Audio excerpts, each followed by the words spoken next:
you saw that. No, you didn't. Anyways, I'm not Ultimacia, no. I wouldn't want to be. I'd rather be a deer.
Hello, hello. Get started. Just getting ready.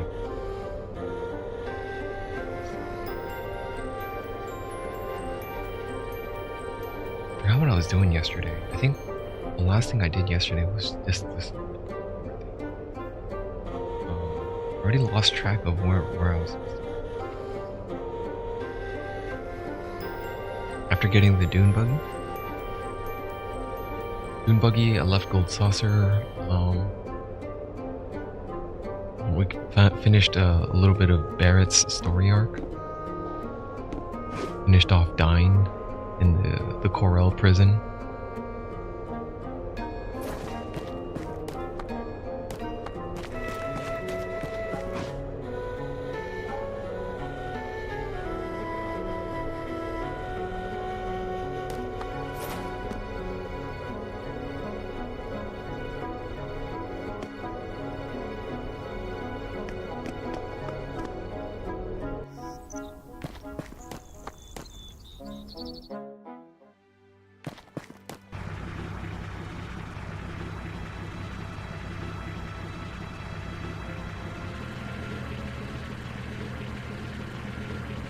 Yeah, I'm not sure where I'm supposed to go now.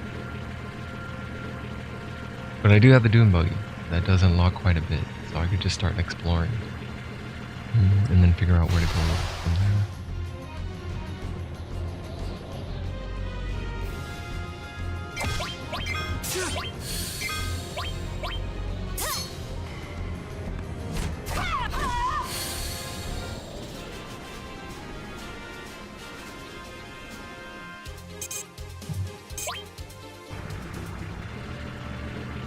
These guys aren't really giving much XP anymore.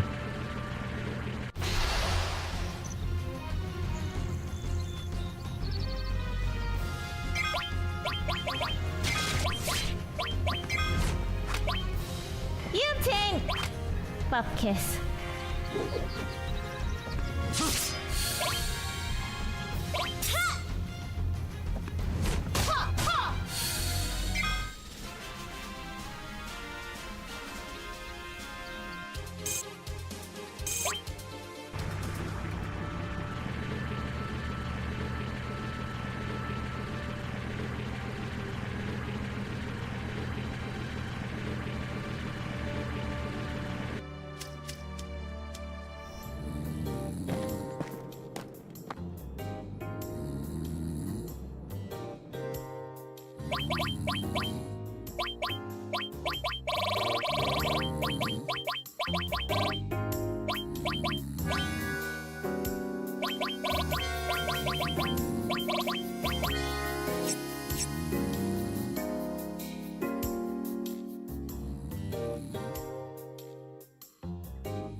Hey, don't think you can just go rummaging around in here?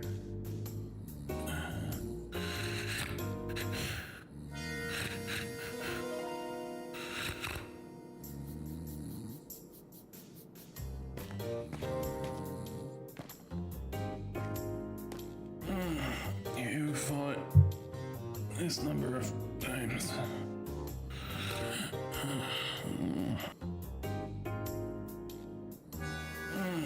You fought this number of times.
Right, so I think that's all I can do here with the dune buggy for now.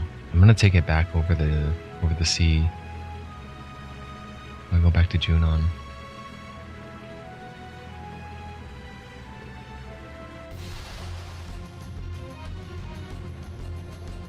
But not before another damn encounter.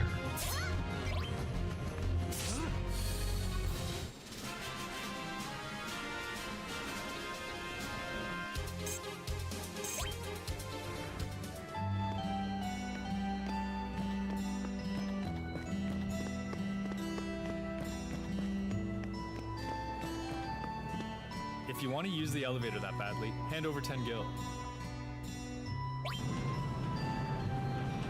Hey, hurry up and get in.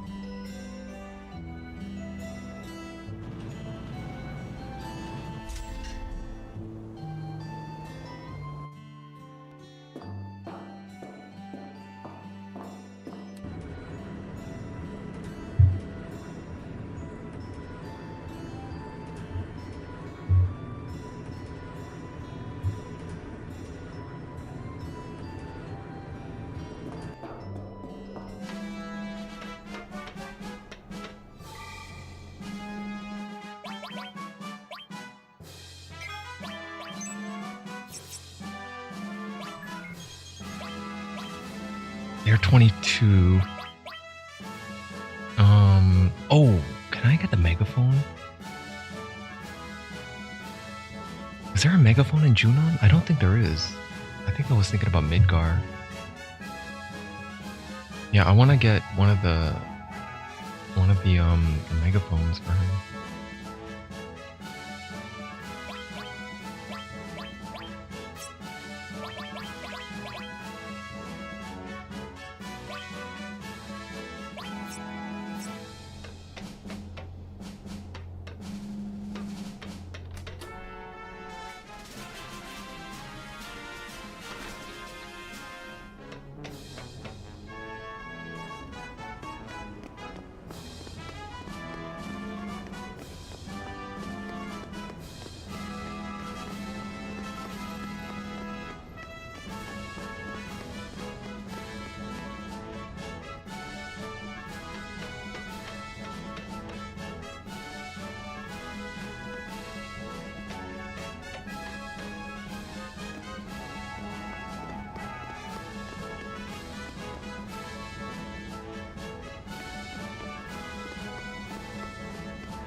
now that I think about it, I wanted to get Tifa's third limit break reel. I might give her power wrist.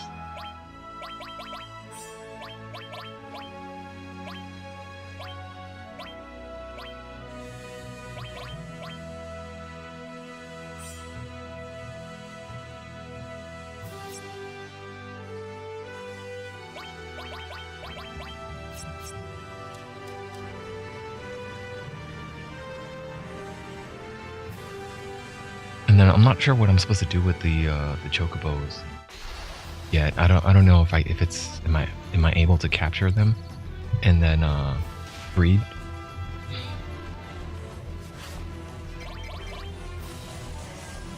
I shouldn't have done that actually.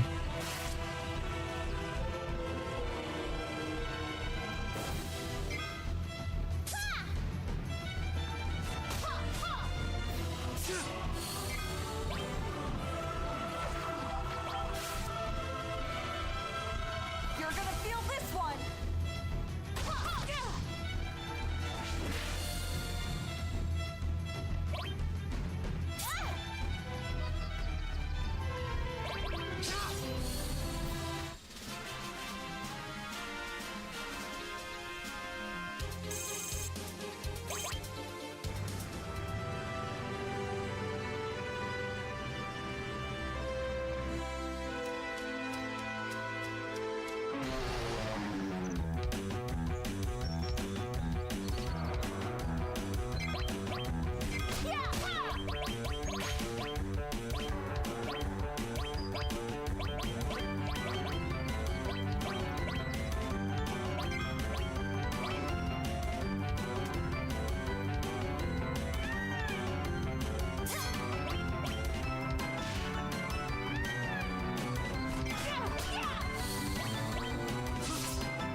So I can't use the buggy when I have the chocobo.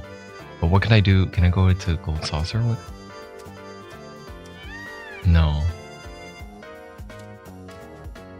I'm not sure if there's any point in capturing one right now then. Can't go across the shallows either.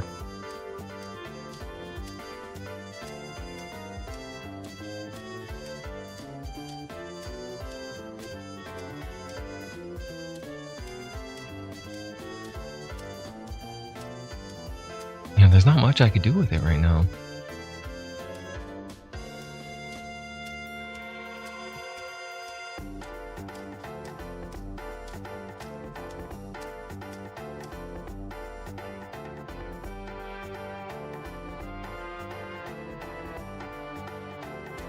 I can go to that area over there, the crater, or the exploded reactor. I could also go up there, I think, take the buggy through the forest. I don't really see a path through the mountains though. If I take the buggy across that shallow, then yeah, I can access that. But I haven't been there yet, so I can go there next. First I gotta get the buggy though.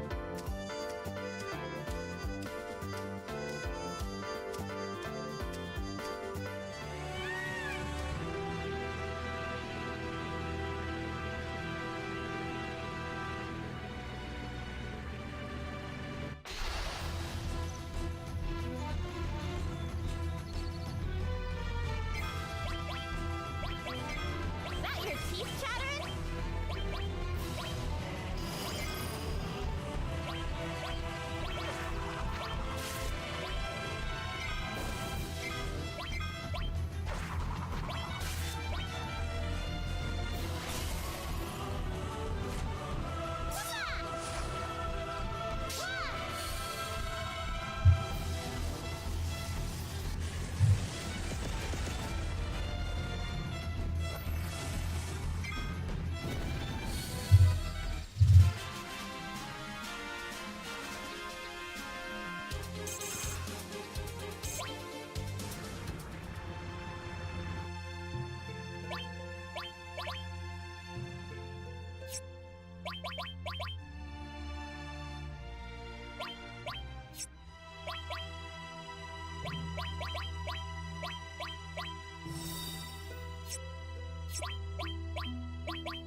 have sworn there was something.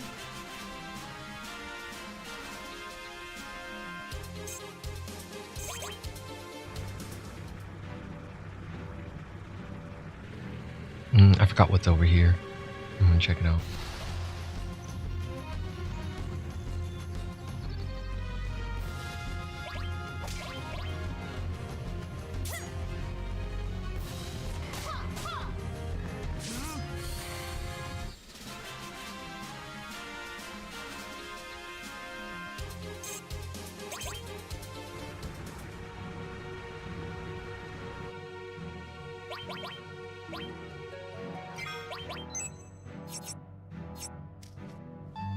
Looks like no one's around. We'll come back later.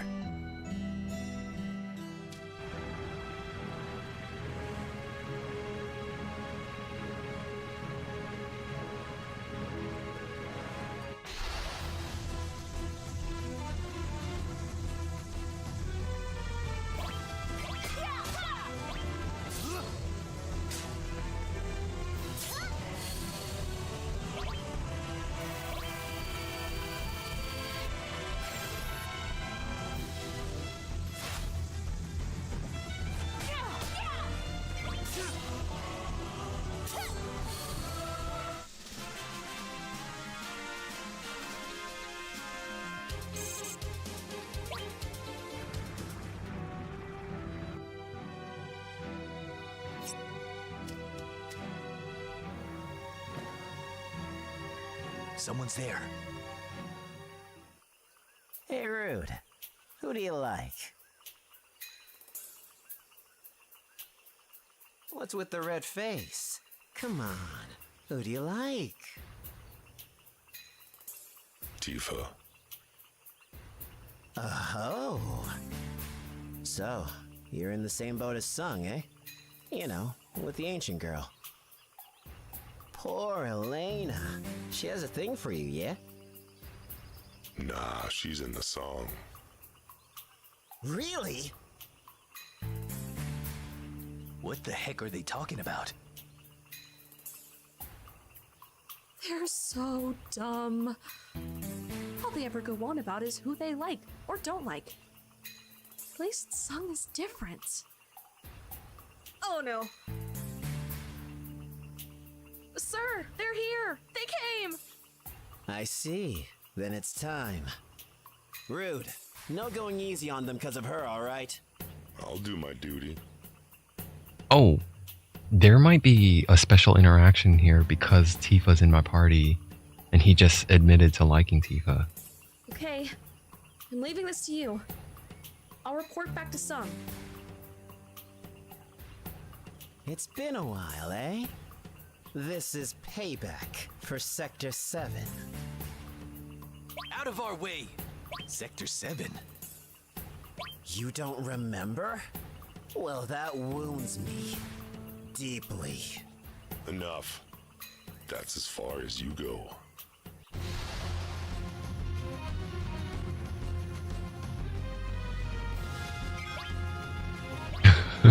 Okay.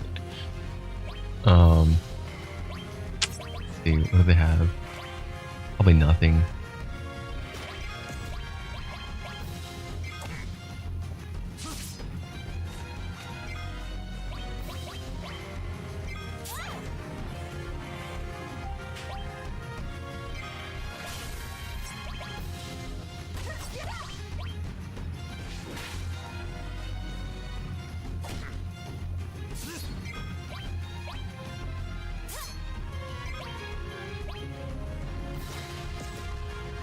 And that does a lot of damage. Don't think, just fight.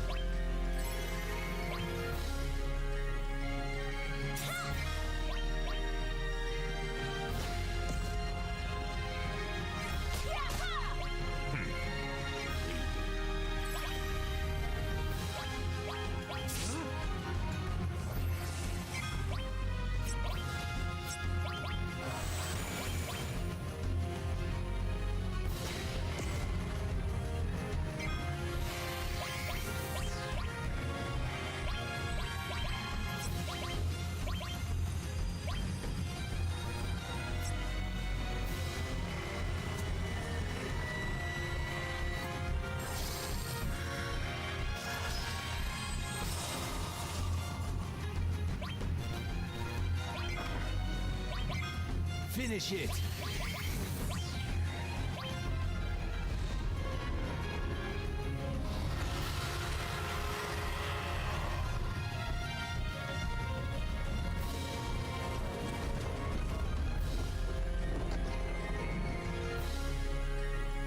Don't take it personal, bitches. You're going down.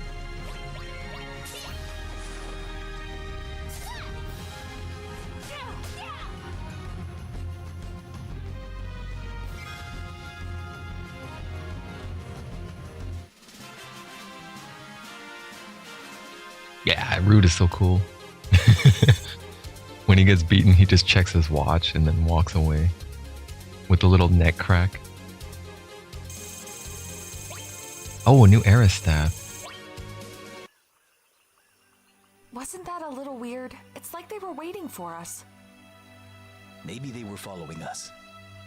No, there weren't any signs of it. Then that leaves. A spy in our midst? I don't even want to think like that. I trust all of you. You trust Kate Sith? Kate Sith?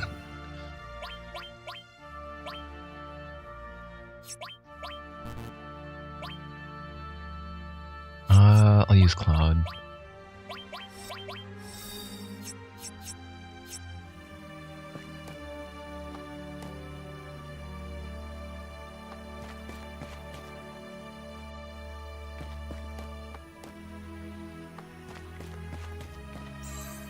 Death Blow. Is that one any good? I don't remember what it does.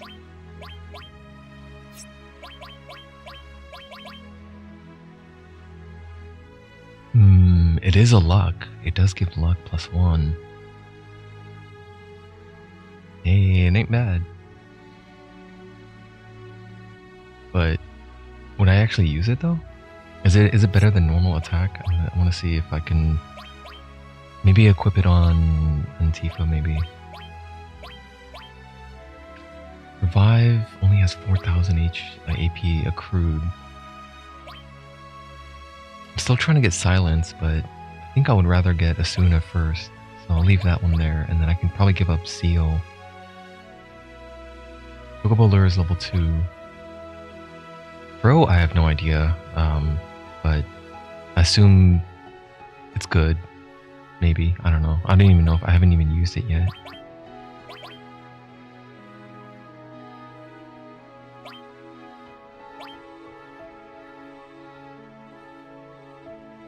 I'm hoping that when Steel levels up and I get Mug, I don't have to Mug all the time. Because sometimes it's like I don't want to kill them. Mug attacks and steals at the same time.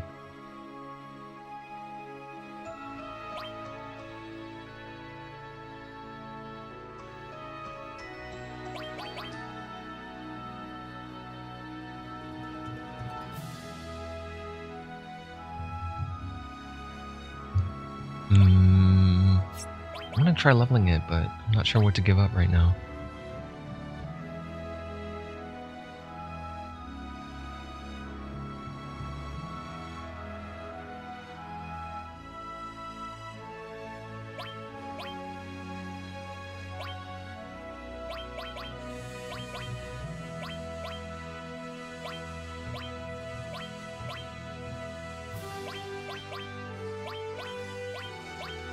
I need better armor or better gear that has more slots.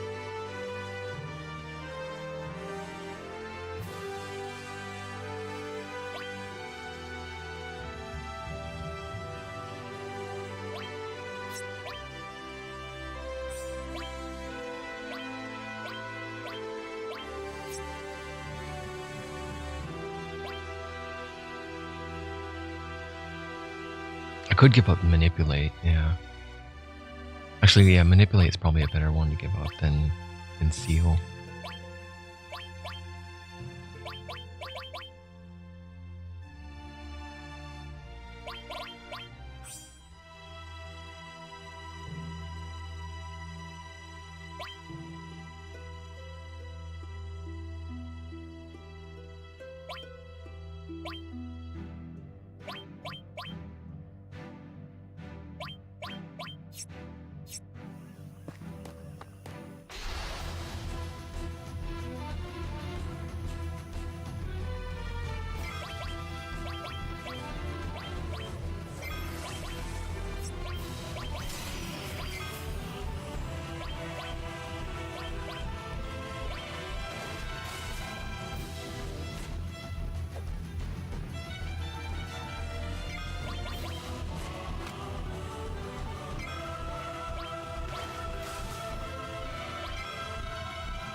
just spider webs.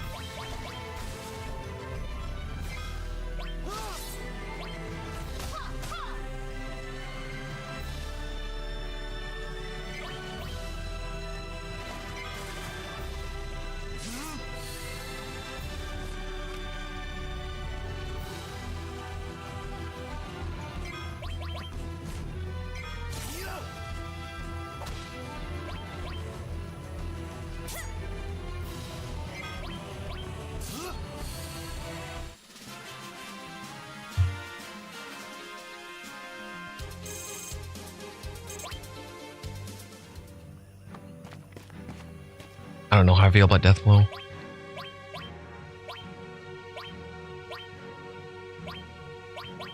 And there's too much materia I want to level up now. Like I'm missing sense too. I want one of my guys to be able to sense.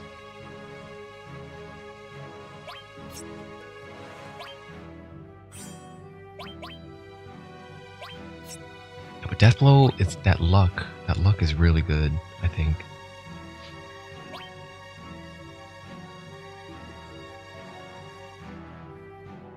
Chocobo Lure is good because it's easy to level, and I think after it levels, the luck might go up, the equip effect.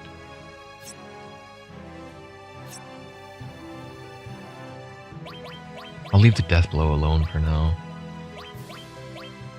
Until I get better gear.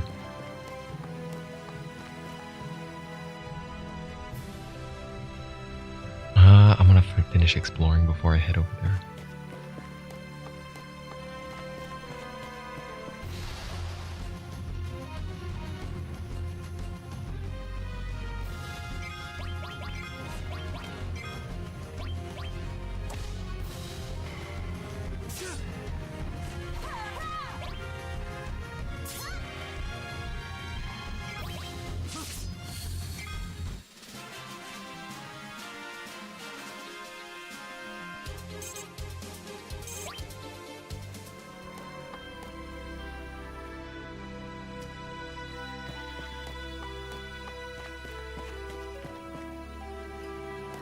Last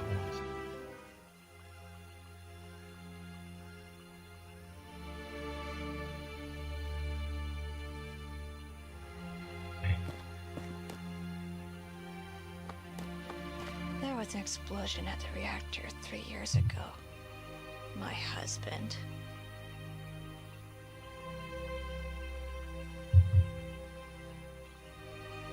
Do people really need Mako reactors? Aren't there more important things in life? Me? Gongaga? Yeah, they did mention I'm supposed to go to Gongaga. Yeah. I don't know what that is though. Is it a town or is it a reactor? Am I in the right place? Hey Musin, how you doing? Good to see you again. That is this town? Okay, okay.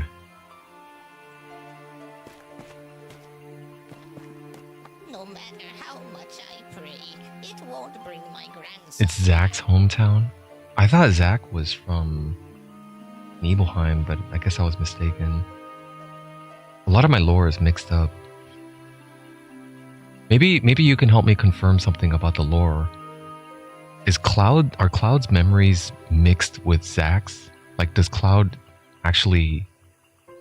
Like, he actually didn't participate in the Nibelheim reactor inspection with Sephiroth, right? That was Zack.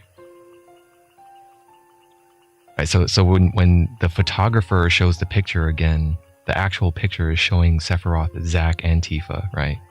Not Cloud. Is that accurate? Is that canon?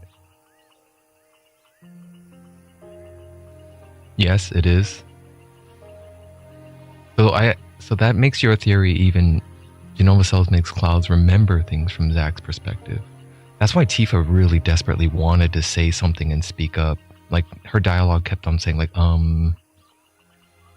she wanted to say something when Cloud was spilling the whole story to everything. Cloud was actually there, yeah, but he was the chump. He was one of the little soldiers with a machine gun. Right? He was the nobody. He was the chump. He was the guy that survived, the one soldier that fell off the bridge, but hey, one of them didn't make. Cloud is actually the one who killed Sephiroth as a total nobody?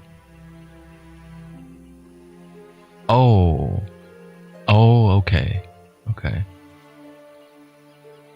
But I think your theory is also pretty plausible. Your theory of... Like, I think Tifa did not survive Sephiroth's slash, right? She got chopped and fell down the stairs. And... yeah. Like, that's probably... That's a very possible event that she's probably dead.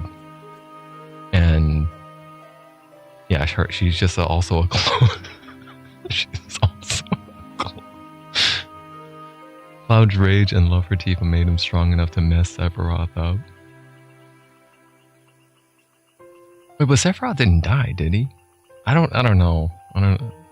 Like the flashback whited out before they clashed swords, so we don't know the outcome. But I don't remember what happened after. Palpatine style.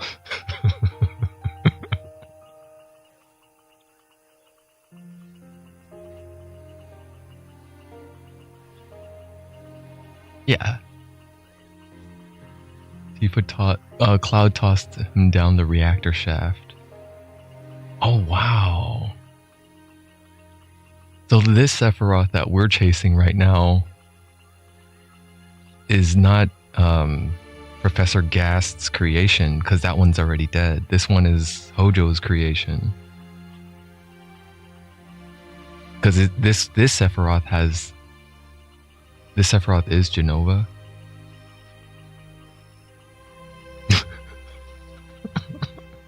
That's so confusing, but okay. So why does this Sephiroth have the tattoo number 1?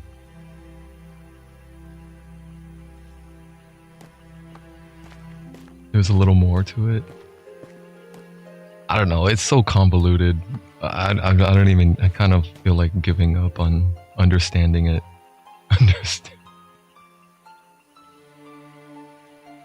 A ruined reactor.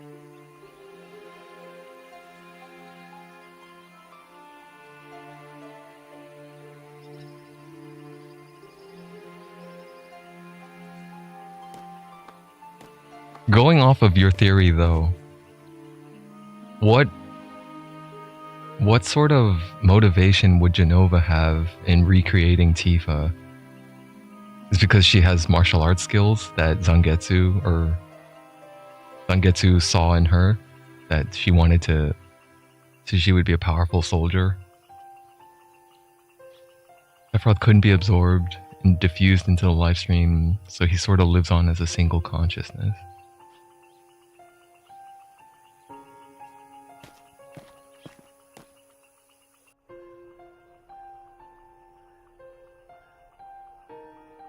Travelers?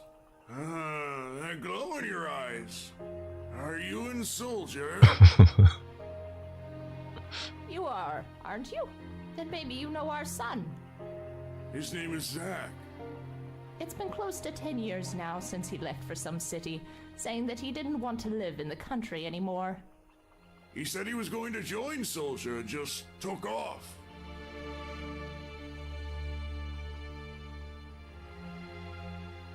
Jenova allows for him to manifest her using her cells as a person outside the live stream. So it's just like a surveillance camera. She's the eyes and ears for Jenova. The eyes. She's the spy. Yuffie and Tifa were just saying there's a spy in our midst. How did Rune and Reno know we're gonna be here? But Jenova wouldn't be an informant for Shinra. Oh, no, maybe not. I don't know. It seems all a bit far-fetched. You hear the layered double voice? Yeah. You ever heard of him? No, sorry. Zack. Soldier. Young lady, Do you know him? He wrote to us 6 or 7 years ago saying he had a girlfriend. So Tifa already knows this the whole time that Cloud is like a nutcase. But she bites her lip the whole damn game and doesn't say shit.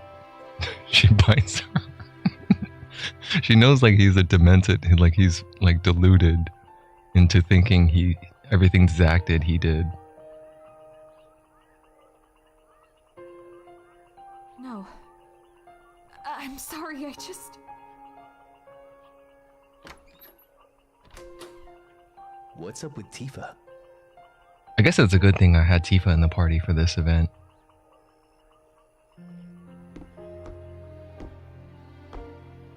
To think, he hasn't visited us in 10 years. What kind of son is he? In Rebirth, when Sephiroth shows up early, talks to Cloud, it's the question if it's evil guy or the original, or if it's the original Sephiroth trying to break free of his fate as Genova's puppet. I think on the surface level, for the first time viewers, for the first time players who don't know anything about it, like it's most obvious, like, oh, he's just trying to be an evil villain or something, whatever, right? Like it seems very superficial, or what's the word? Shallow. It seems very shallow at first. But in actuality, I guess if you do look deeper into it, maybe he is actually just trying to break free of being a puppet. Like thinking like he has free will, but he actually doesn't. And Remake might take it, you free Sephiroth from where he's trapped for years now. So Sephiroth needs Cloud's help, right? He needs Cloud's help to break free of the Lifestream prison that he's in. So that's why he's fucking with him and he doesn't kill him, and he's trying to like, he doesn't spell it out exactly for him, but he's like subtly manipulating him. Hey, ever heard of a soldier called Zack? Yeah, only Cloud has actual memories of him.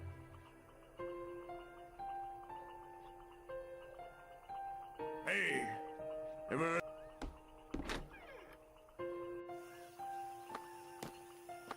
I'm gonna go talk to her.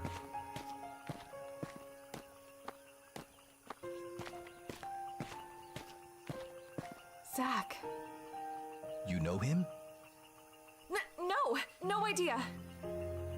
You don't sound so sure. It's the truth. I don't. Okay. It just reminded me of you, that's all. Leaving the village, saying, I'm joining Soldier. So that day then, at the well, when he made the promise to her, that wasn't Cloud either? That was Zack? No, that was Cloud then. See, that's where it gets... That's why I'm so convoluted. She has memories of both Cloud and Zack. But if Cloud is actually from Nibelheim and Zack is from Gongaga here, then that well where they made the promise, where they made the promise that was Cloud then. There must have been loads of guys who said the same thing back then.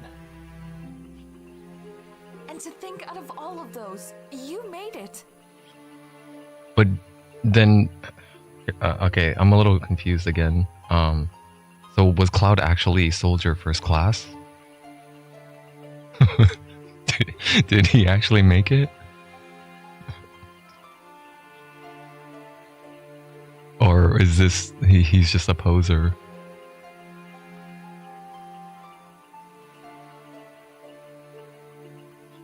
Oh, the only thing that changes is Cloud thought he was the protagonist during the Nibelheim investigation.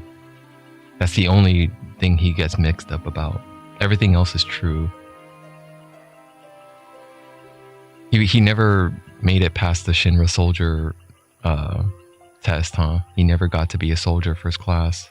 He was just a stormtrooper grunt. A stormtrooper grunt. Okay. Where'd he get the outfit then? Where'd he get the...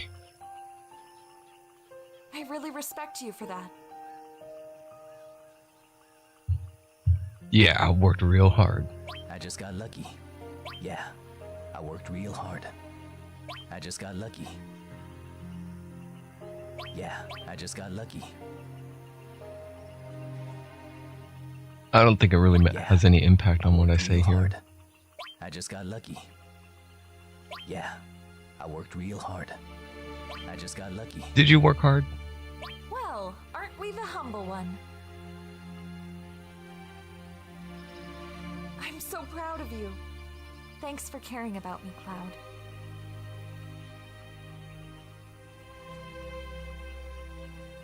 I'm pretty sure it's Zack who dresses him up like that when they're on the road and Cloud is in a coma. Man, I really should play the remake. I think the remake does kind of shed a little bit more light into Zack's and Cloud's interplay, their dynamic between each other. Does it make it even more confusing?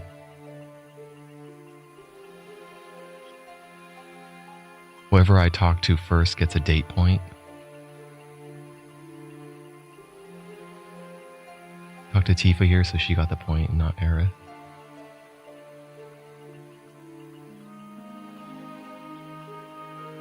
I'm gonna let it play out organically, I guess. I'm not really thinking about who's the date.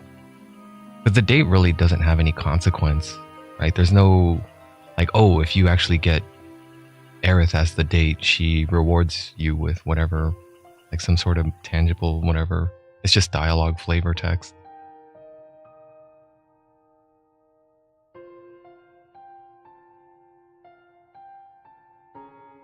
I believe Aerith is at the graves you passed on the way in. Really? No, she wasn't. It was only these two.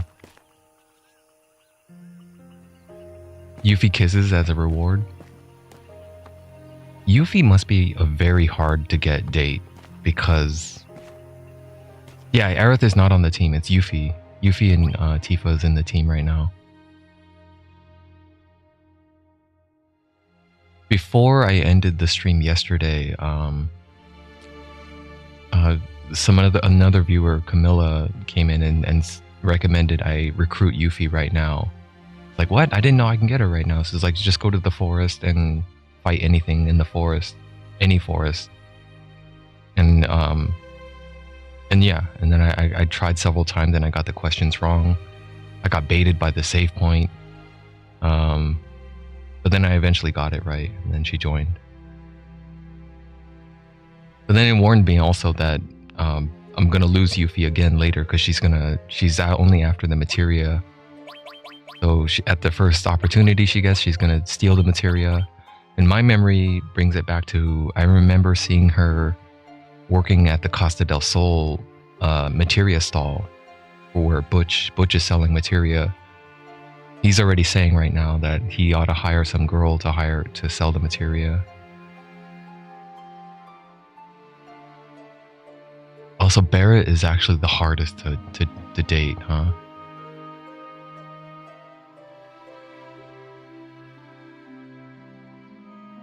But the interactions with Barret start since the beginning of the game. Yuffie I just got, so even though she starts at 10 points, I probably already have close to 10 points. Yeah, Barret, there's a lot more opportunities with him. Yuffie is the hardest date, okay. Well, I never got her as a date before. Should I go for it? I could. Or it might be already too late. I feel like I already probably have a lot of points allocated to Aerith. It's very hard. You have to intentionally try actively, right? Yeah. It's hard.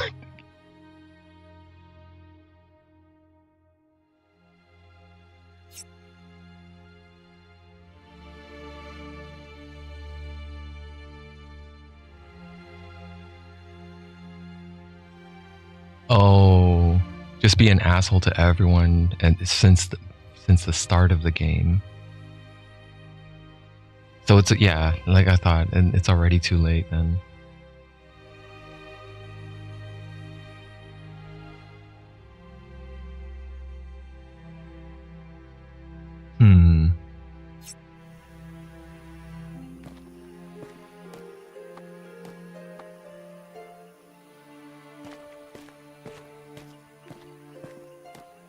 Well, I'll just let it happen normally then. It's probably just going to be Aerith.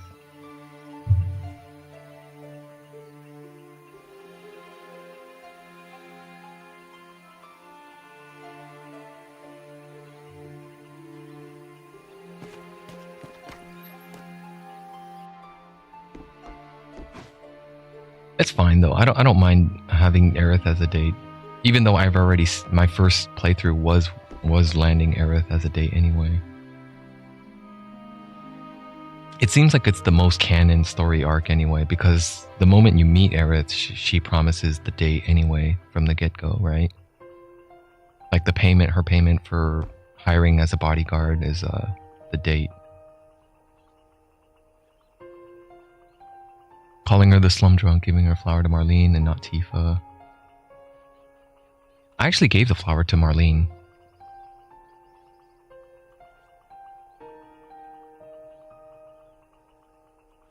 It lets you alter the love point if I use Black Chocobo.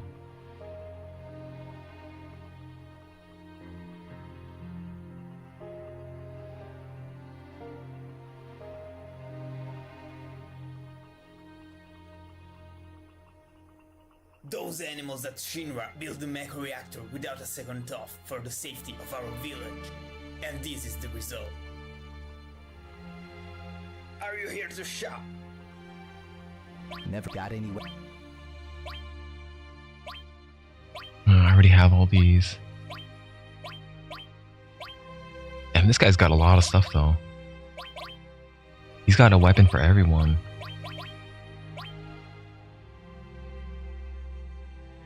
Yuffie date is kind of wrong. Does it mess up the canon of the story, or what? How is it wrong? I don't mind if you spoil it. We sell weapons on the next floor. You can climb up there using that pole. What can I do for you? Never got any accessories? She's 16 in the game. Oh.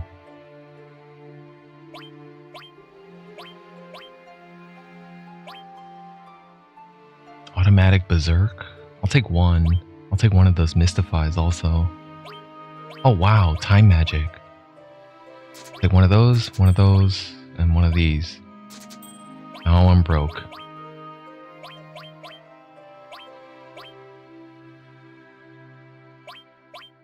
I kind of want another time.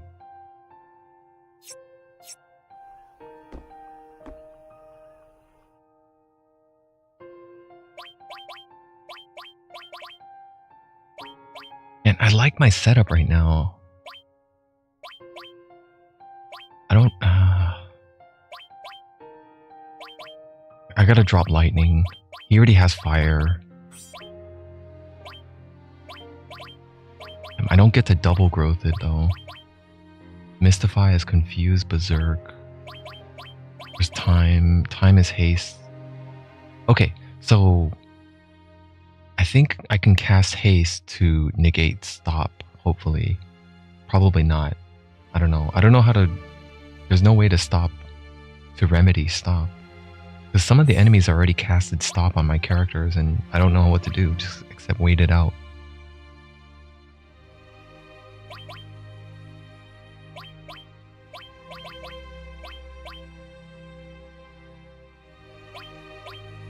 I'm hoping Asuna it will take care of stop, but I don't know, who knows. Barrett's 35, Aerith's 22, Tifa's 20. Cloud Barrett date is a thing. I'm aware that Cloud and Barrett can go on the date also. I think I've actually seen it before on YouTube. I think I was curious a couple years ago and I remember watching a bit of it. But nothing really noteworthy stood out. Does he... He doesn't go as the sailor suit, does he? Does he don the sailor suit for when we get on the gondola? No, he doesn't? Okay. The sailor suit.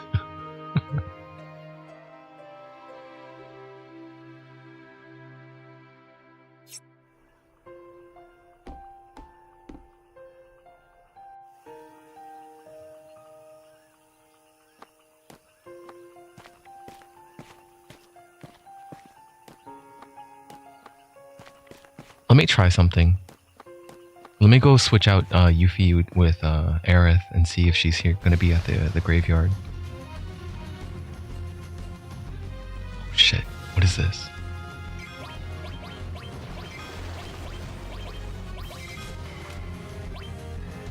Nothing to steal.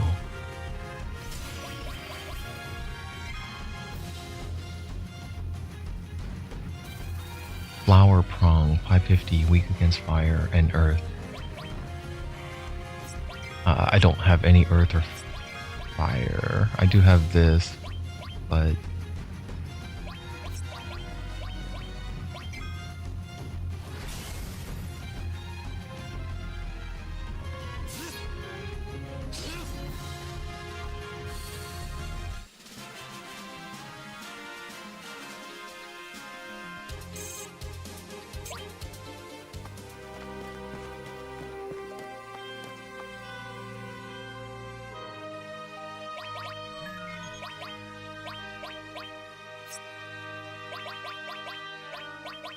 She's equipped already, right? Wiz Staff, Carbon Bangle. Give the Shinra Beta to her. And Spirit. And whatever. Poison. Revive. Wait, why is Revive off? Oh, I bought another Revive. I wanted to... something that's almost leveled. Transform?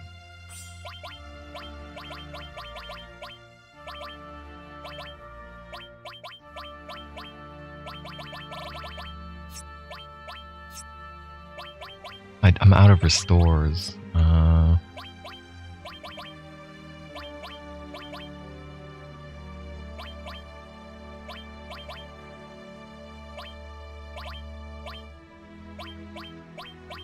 Man, my earth is not leveled up. Here, I'll swap out her restore.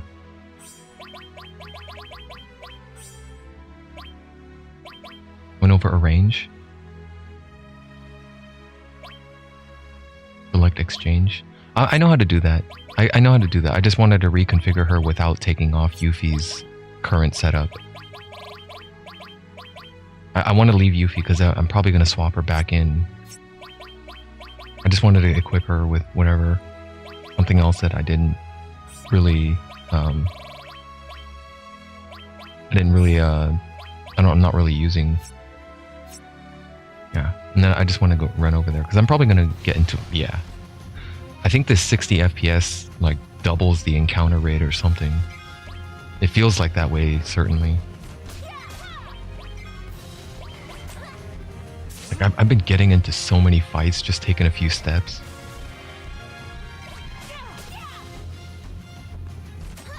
Like I don't mind it. I do appreciate grinding and getting the level. Is it just an illusion, or do you also think it's true that if it's 60 FPS, the encounter rate goes up? It's better for stability.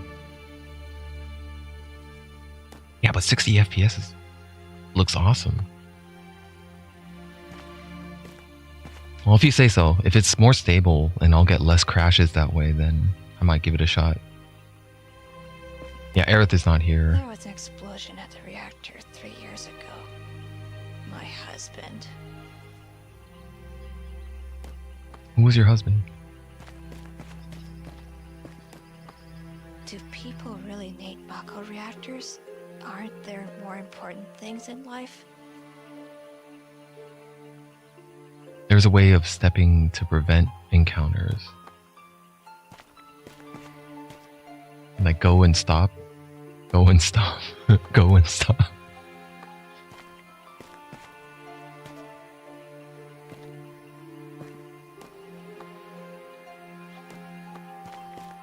I don't mind it. Tapping to step in a direction instead of holding down the button. I don't want to wreck my joystick. My analog stick only has an X amount of... I could just use the D-pad instead.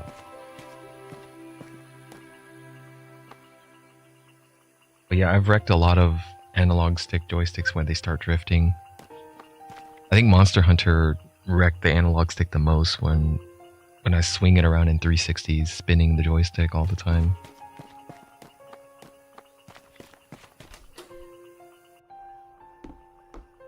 Do you need anything?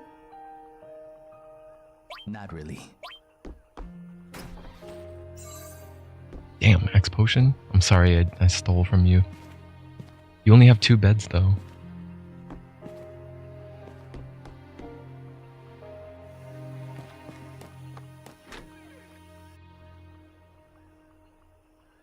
For Dragon Ball, you used to spin the analog. You know what? I feels like it could be just my. It's probably just a memory or delusion, but it feels like Sony made better controllers when it was like PS2 era. Like when did the DualShock on PS1 or PS2? When did those ever suffer? How come like drifting was never a problem back then, or hardly a problem back then? And then how come in like PS3, PS4, like why did like drifting suddenly become a problem? Nintendo Switch, like they made them too robust back then, and they decided to cheap out. Probably, I don't know.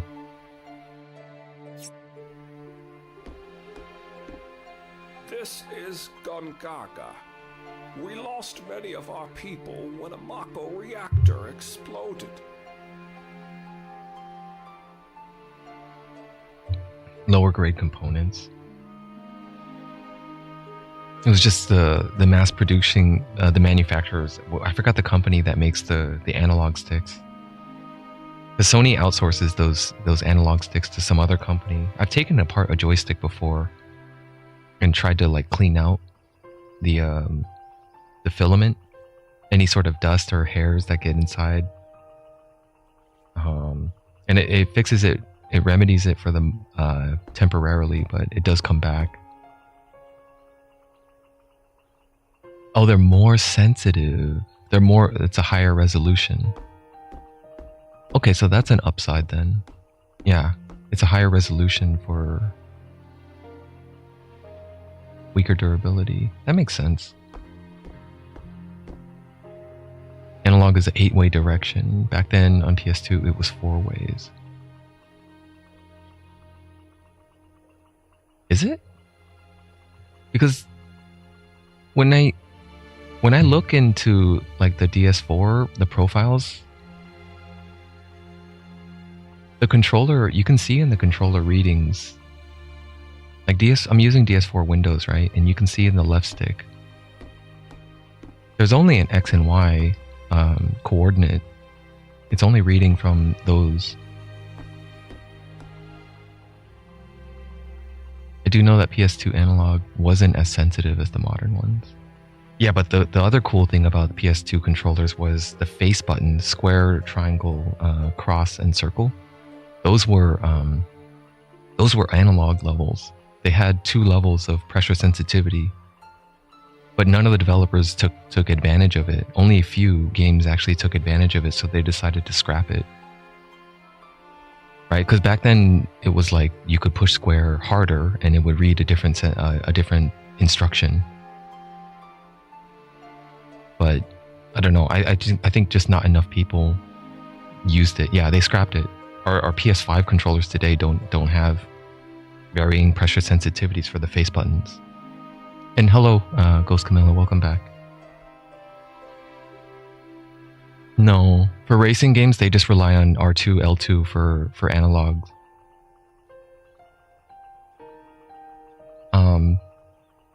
You can if you look it up. Well, I don't want to waste your time looking it up, but it's just my gut feeling that I'm thinking that I'm pretty sure they got rid of it. I don't really have an exact source to point you to that says it for certain, though.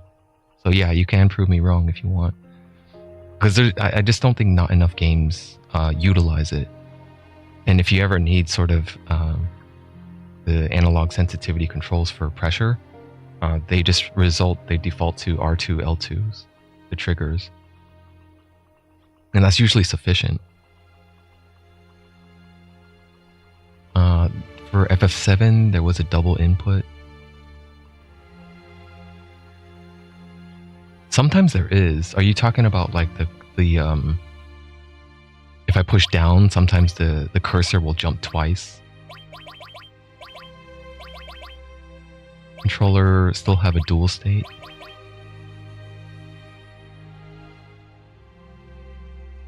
Not sure what you mean by dual state.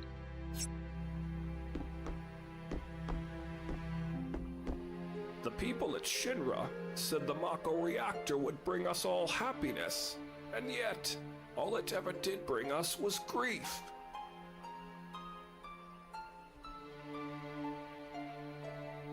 Two levels of press down. Oh, okay. You might be right, but I'm still under the assumption that no. For up, down, left, right on the D-pad, square, triangle, cross, circle, single instruction. It's only 1 or 0. I like how this town has like remnants of technology. See, there's this guy has this metal thing here, but then they're back to using fire for a light source now. It's a nice little detail here. They used to be technologically advanced, but the reactor blew up. So now they're relying on fire for warmth and light. Navigating the menu in battle and stuff using D-pad is way better in battle than analog. Yeah, absolutely. That's what I use. I use D-pad for battle. But the thing I really appreciate about this mod now is 360 levels of granular control instead of 4-direction, 8-direction. As opposed to D-pad, how it was originally coded. Well, I think that's it for Gongaga, right? There's nothing else to do here. Now I go visit the reactor.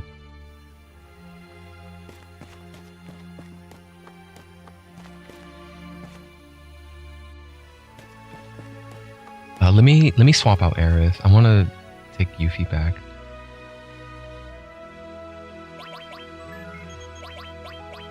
So she's already equipped. I don't have to look at it. I'm gonna save it.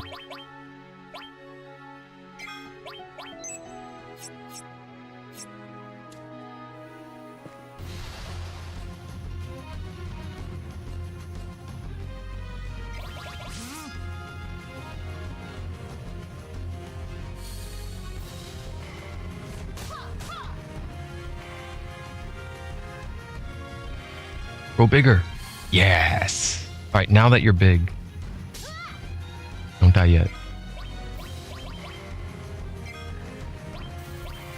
Steal. Can I steal? Weak against fire, weak against earth.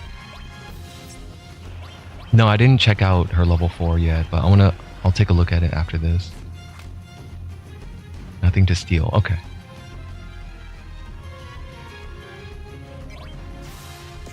Oh my god. Tifa, finish it off. Nice crit. What was that, 560 damage for that double laser?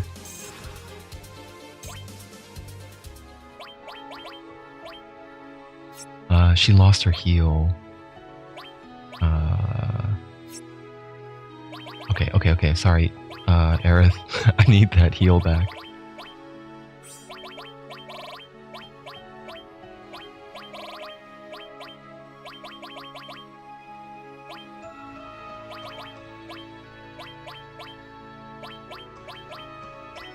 Seal, enemy skill. Okay, so here, let me see if I can find it.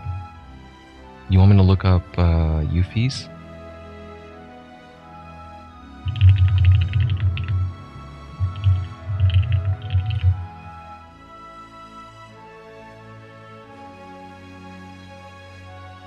Aerith's?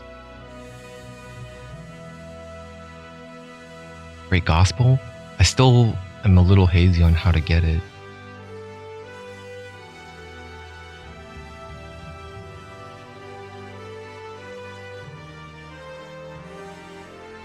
Great Gospel. Find the weapon store in the peninsula near Gongaga. Oh, from the weapon store. Yeah, but when I go there right now, Cloud just says no one's here yet. Let's come back later. To get the level 4 manual, talk to the sleeping man in the cave near Junon, northeast. He'll tell you how many battles you've been in. When the last two digits of the battle... Oh, yeah. 1133.55. It has to be a double odd. He'll give you a piece of mithril.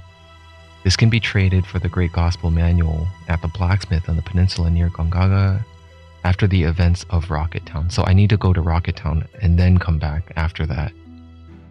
The blacksmith will give you 2 boxes to choose from. The big one and the small one. Choose the small one. The small one is located up the stairs in a gray safe. You can get more mithril from the sleeping man on both and open both chests. Yeah, I was in that cave earlier today. When I started the stream, I was just wandering around in the dune buggy and I just walked into him. But I had like a weird number. I had like 283 or something, so it didn't line up.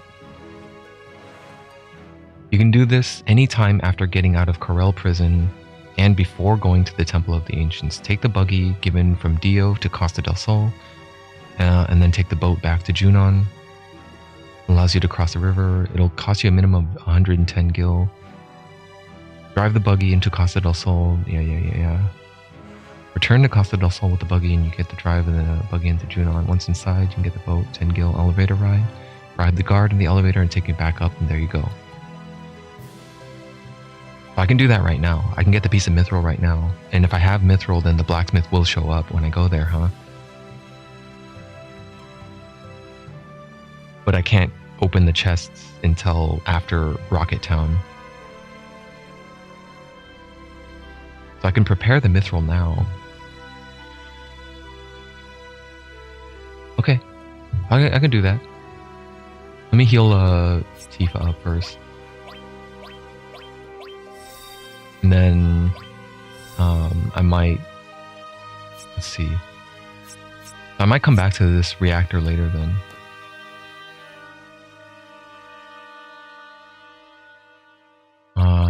What is Aerith right now?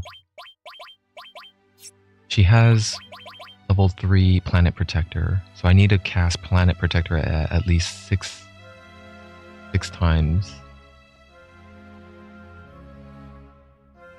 You don't want to grab the materia there? I already got Death Blow. Is that what you're talking about? I went up there and I picked up the Death Blow materia. Do Gongaga first, the reactor. It's a summon. Okay. It's probably a short dungeon anyway, right?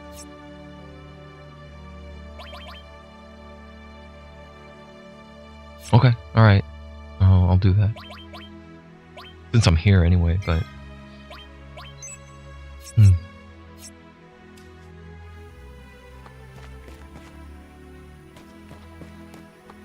Dude, there's no way an average player on the first playthrough can figure out oh, it has to be double digits and it has to be odd numbers.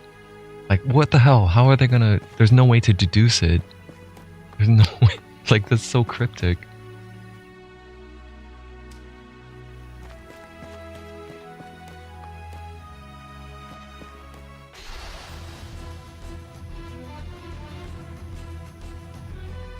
I already got Frog Song.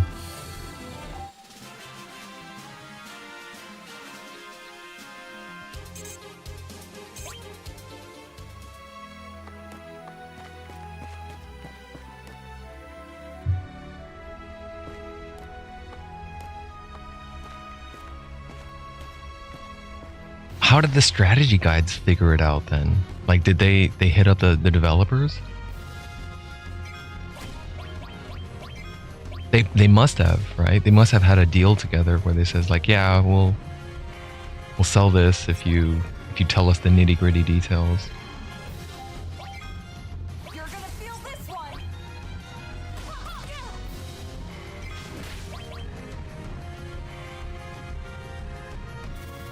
Heavy tank. 1600 HPs at 958. Not weakness, no weakness. They were produced by the devs? Oh.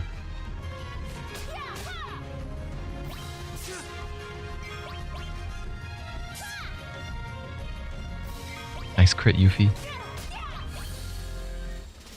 You can be morphed.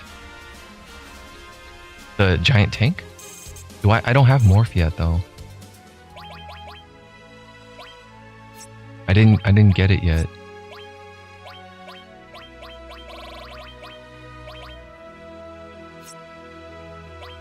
Should I have it already? I'm pretty sure I was pretty thorough on buying and searching for materia.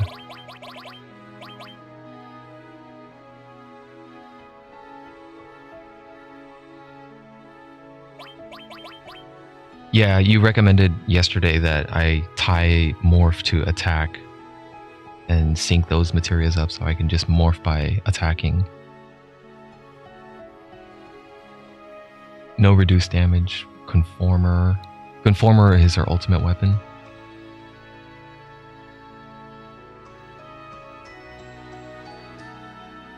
And you choose Yuffie because of the luck. The luck and the chance of success.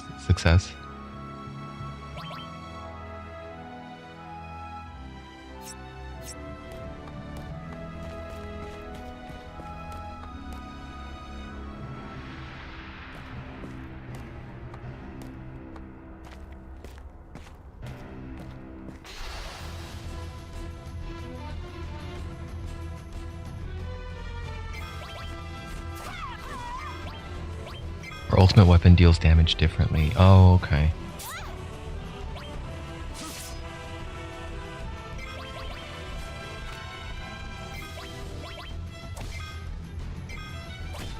Oh, Yuffie, you took like 280 damage just from covering for Tifa right there.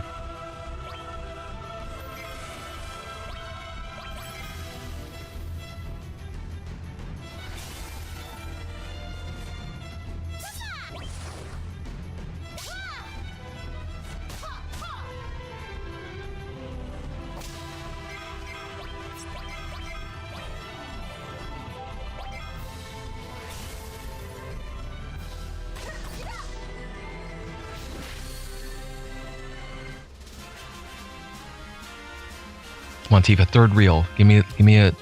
Ah, she didn't get it. A ruined reactor.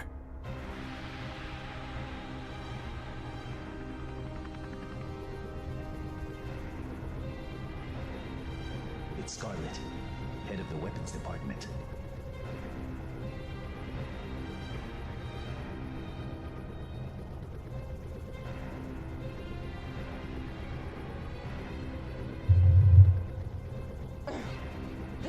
Any good either. You only get crap materia from crap reactors.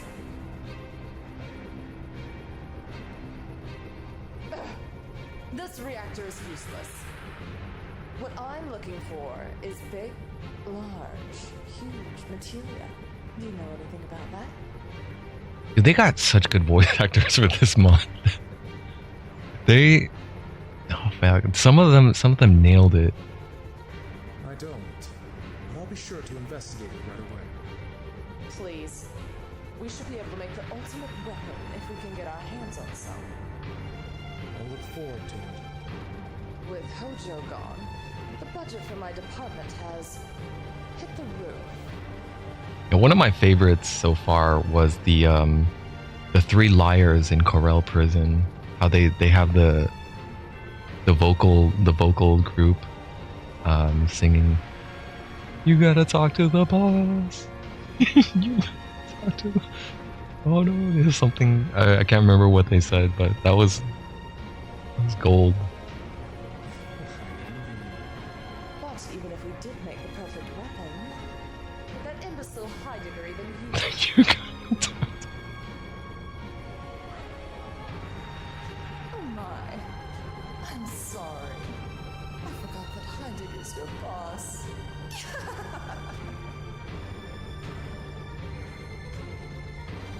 There's no chocobo carriage if you stand still. If you just stand still. Let's go. I was stuck in the desert for a little bit yesterday, and I didn't know how to get out. And then Camilla was the one who told me just keep going north, and then the carriage comes.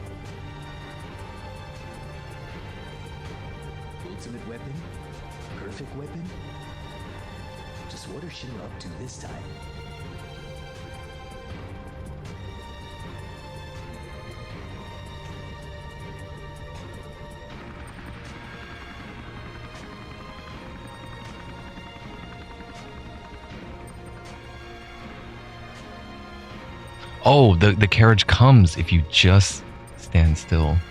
Is that what you meant to say? If you just stand in the desert, it comes eventually?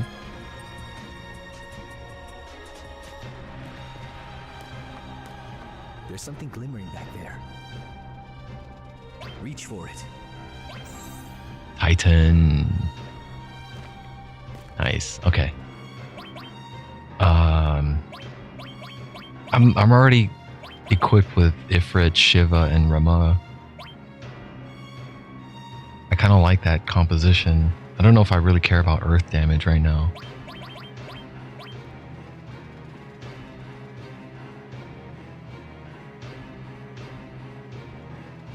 But yes, I will keep it and level it up later.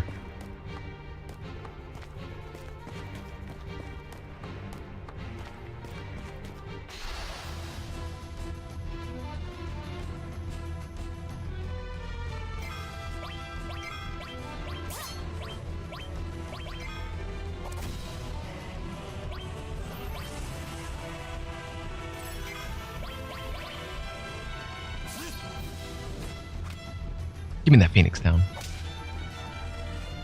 Give me that Phoenix down. Yes.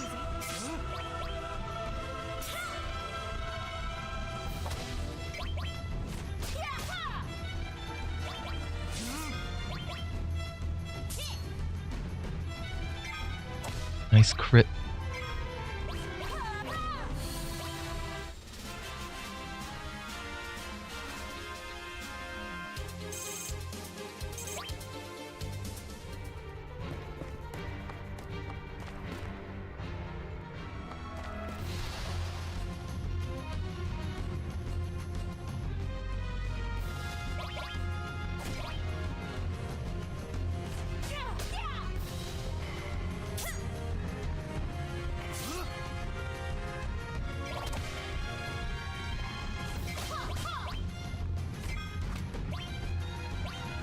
Seriously?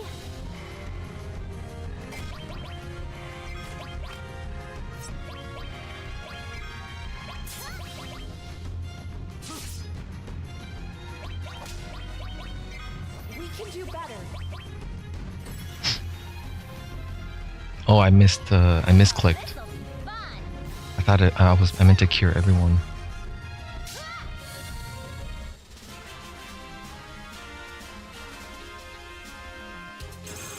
Shiva leveled up.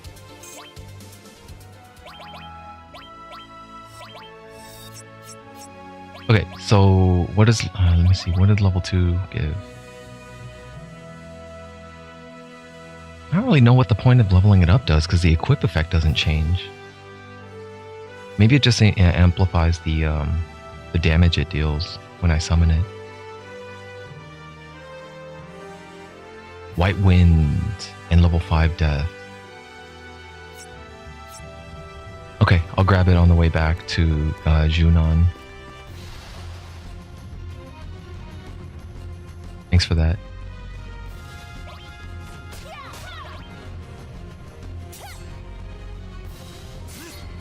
Is oh gosh, I can't remember. Is it that big old owl with the wings spread? The big bird monster that does White Wind? And how do I learn an enemy skill if it's a defensive one? Because they don't target the person using it. Higher level summons means that you can use them multiple times in one battle. Okay, thank you. Just like the same as all, right?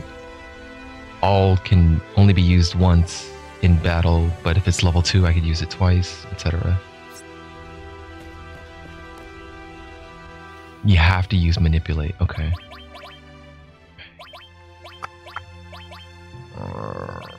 I gotta give up Chocobo Lure, I think.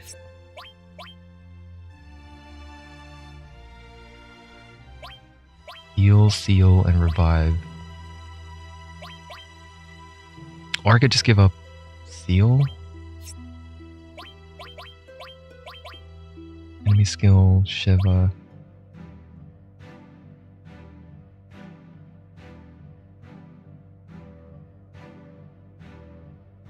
Man,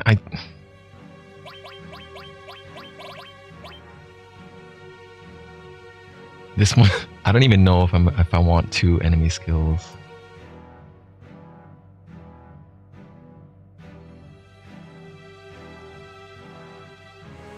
I want the Chocobo Lure for the luck.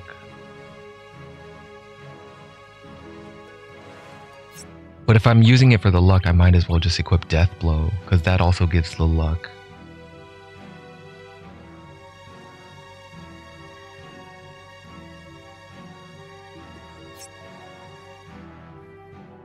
Sketch is the OG Manipulate. Yeah, Realm Sketch. But it's Manipulate lets you actually choose commands. Sketch is just like it defaults to 1 move usually, I think.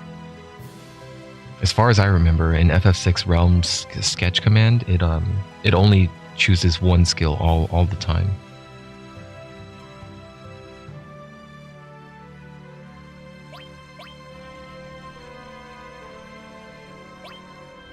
I gotta give up something here. Let me think about Chocobo Lure to Manipulate. I think someone already has Manipulate. Is it Aerith? Yeah, Aerith has it.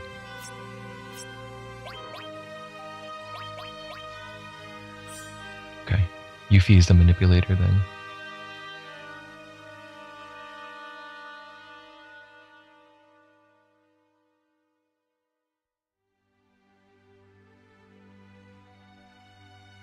Oh, I think they might have taken it out. Is it the Memento Ring? Because I used the Memento Ring. My only other playthrough that I did recently was the modded version. I played Brave New World. And the Memento Ring has a different effect in that mod. It gave like... Oh, it's a brush. Okay, okay.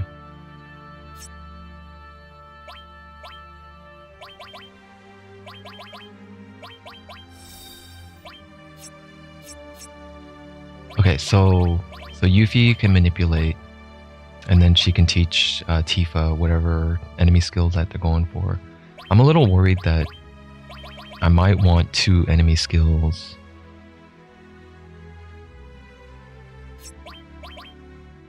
I might as well equip both enemy skills on her, and then just have her learn for everyone else later on.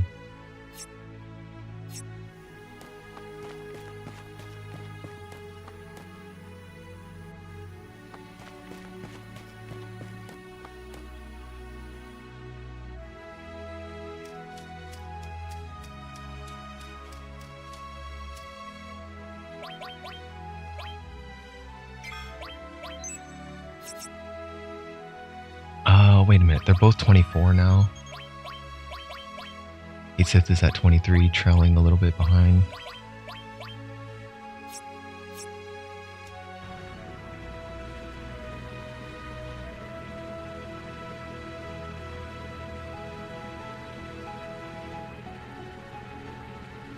I'm going for the desert.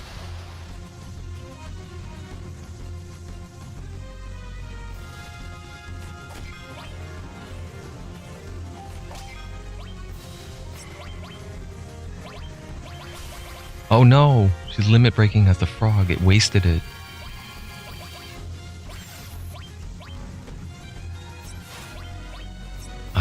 Just stay it. They'll frog jab her again and she'll turn back. Don't get cocky.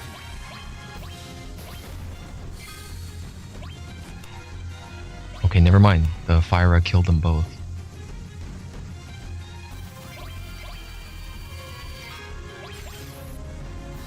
We'll frog kick this guy to death.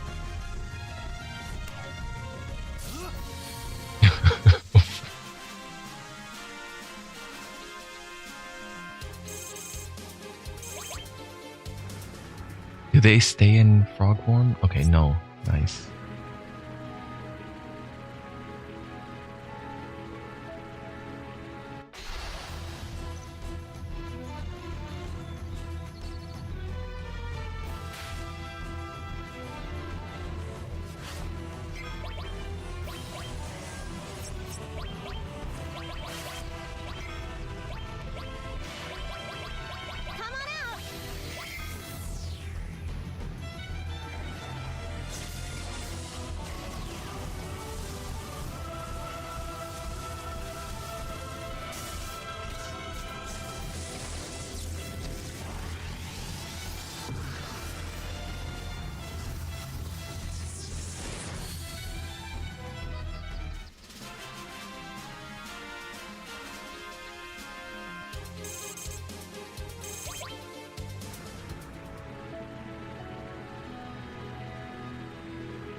dance, asshole!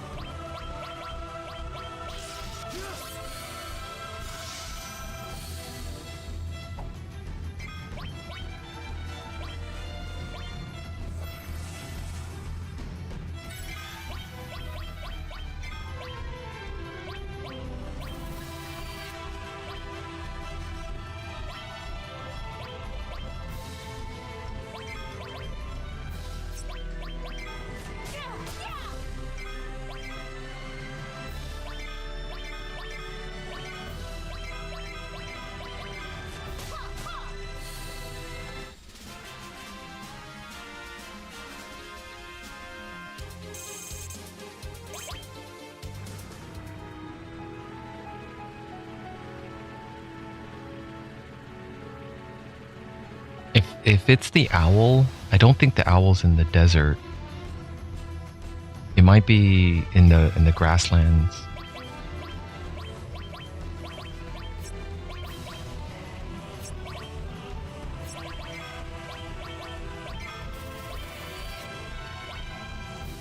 Oh shoot, I shouldn't have done that.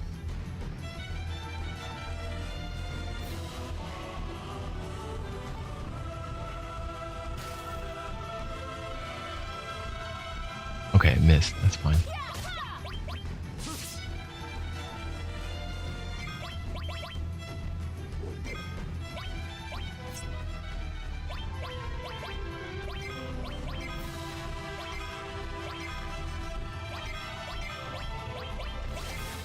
Oh, I already learned Aqua Lung. I don't need to. I don't need this one.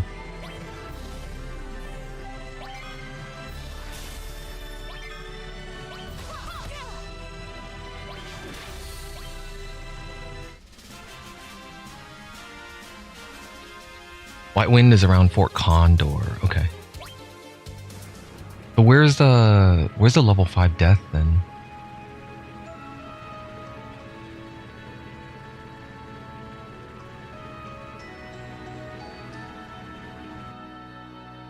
I don't know if I really care about what level 5 death. It seems like it's too unreliable to use. But I guess I might just for completionist's sake pick it up anyway. It might be one of these guys.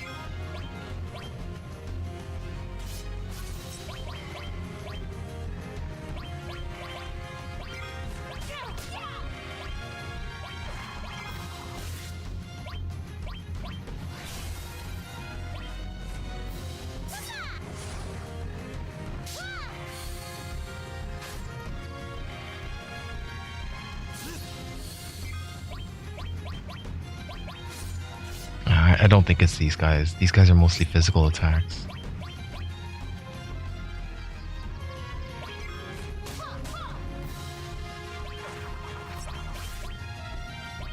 I want to see what this guy has though.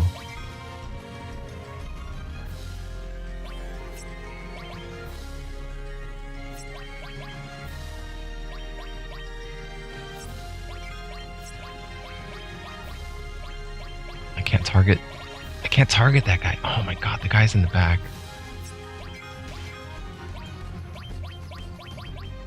There we go. Weak ass damage.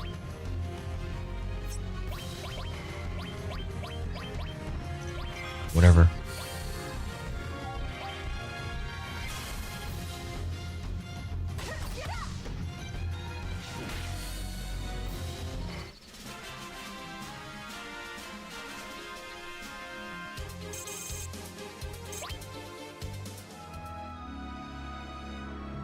Let me look it up then. Enemy skill. It's around the Chocobo farm for Moo is the mole that you were warning me about, right? The mole has the suicide.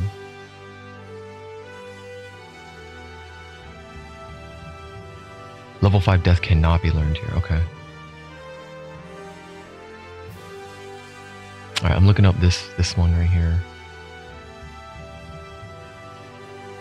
Matra Magic is from the Custom Sweeper in the Midgar.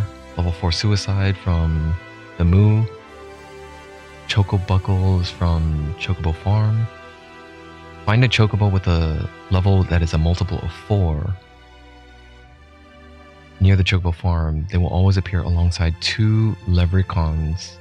Feed it some Mimit or Silcus Green, and then use level 4 Suicide.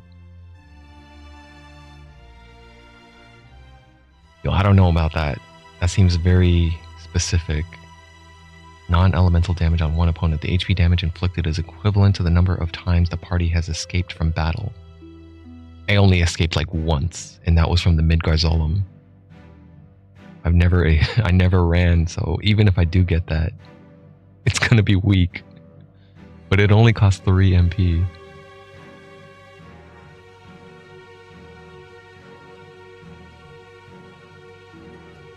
Ah, yeah, Beta. Beta is the big old nuking skill from the Midgard-Zolom. Well, the nice thing I remember about enemy skill is there's no lockout, right? You can go back at any time after the airship and just learn all of it. Black Chocobo save editor alters the escape value. Again, that's nice. That's good to know. When I maybe do another revisit, I will be probably tempted to use more cheats, but right now I'm just doing organic. I'm just happy with the visual mods I have right now. All the quality of life changes. I'm not really trying to cheat that much.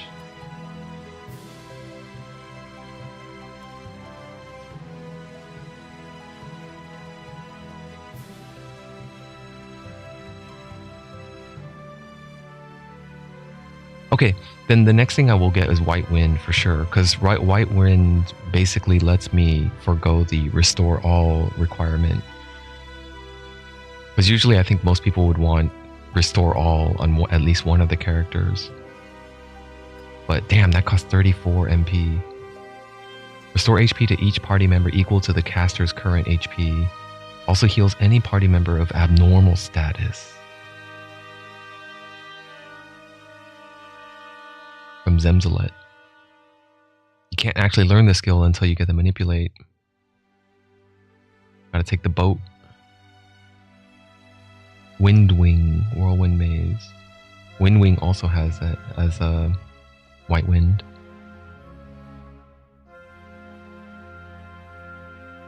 Use the rubber band trick on the controller to escape and run in circles and go to bed. Yeah. That's another thing I don't want to do. I don't want to. There's no guarantee you're gonna survive either, because after so many fights, you need to have like auto regen on, right? Because eventually you're gonna take hits here and there trying to run from battle, and when you're running from battle, you also take more damage because you're exposing your back.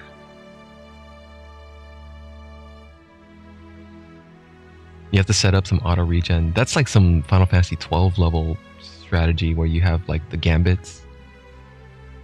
A lot of people came up with the gambits that lets you go to bed and have the games play it for you if you have all of the gambit system set up correctly.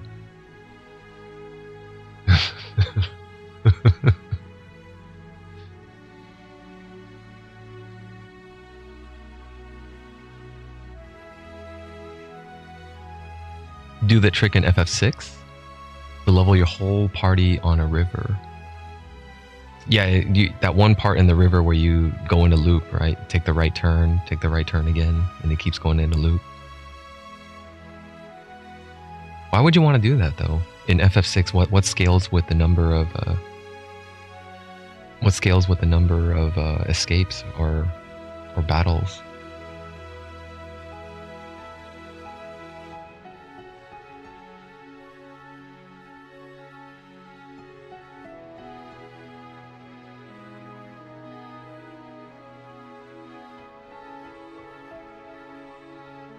Just level up from the AFK grind.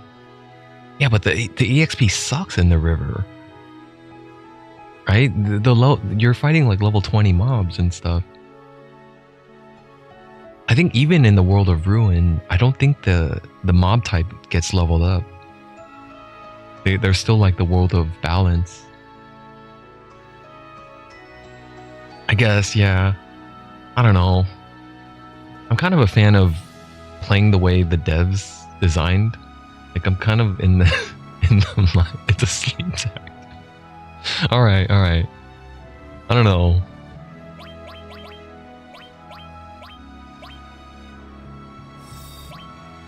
I do like to play the way that it's kind of normally intended. Again, it goes back to the difficulty versus fun aspect of it, right? Because if you make everything like too monotonous and then you overpower your characters too much, there's no more challenge to the game. If you take that all away, then a bit of the enjoyment is lost.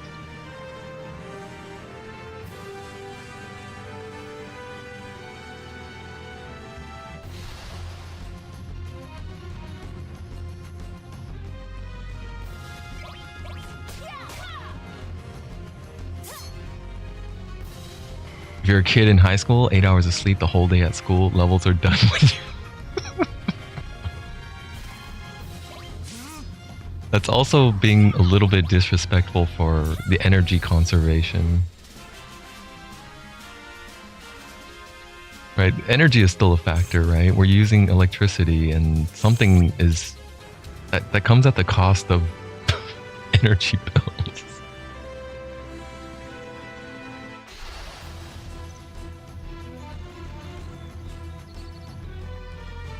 Yeah, that's true, yeah. Kids probably only get like a couple hours a day to play, like 2 to 4 hours a day maybe, depending on how strict the parents are. I had really lax parents and they were happy that, you know, I would just stay out of trouble most of the time and I wouldn't go out and do stupid things. I still did do a lot of stupid things, but most of the times it was just playing video games. But it was so bad back then that they eventually, you know, cracked down and said like, you're playing way too many video games. You gotta cut it down. But it still didn't stop me because I still really loved him.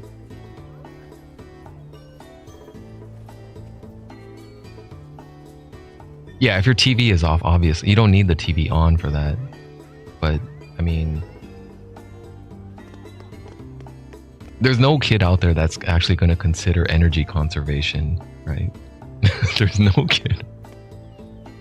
I still don't really consider energy conservation today, because I probably do what a lot of viewers do, where it's a great pleasure to fall asleep to someone's Twitch stream, right? Like when you're about to go to bed, a lot of people already adopted this kind of habit where it's no longer going to sleep with nothing on and the lights out. It's always going to sleep with some kind of show or Twitch stream or whatever, a YouTube educational video or any sort of video to help you fall asleep. We've kind of adapted that lifestyle into our daily habits. Old school consoles like NES, SNES, they didn't use a lot. They didn't have a... Yeah, there was no fan. There wasn't like a big, juicy, power-hungry power supply. Cover the LED. Damn, dude. Musin, you know all the tricks to trick the parents. Trick the parents. Make sure you don't cover the ventilation holes, though. You can overheat your system. Cover the... Alright, I'm going back to Junon. Thinking of stowing away? Just one prop. Yeah, 100 gil, sure. Okay, come on. 100 gil is such a steal for them to take on the buggy. Like, what this guy didn't know is I had a big old buggy that this ship needs to take across the river, also across the sea.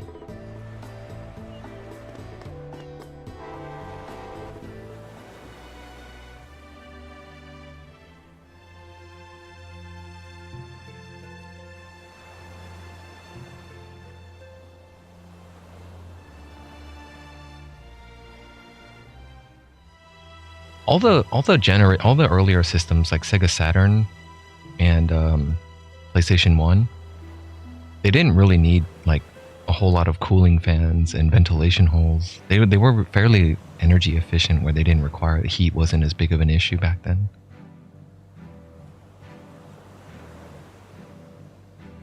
permanent marker on the console LEDs.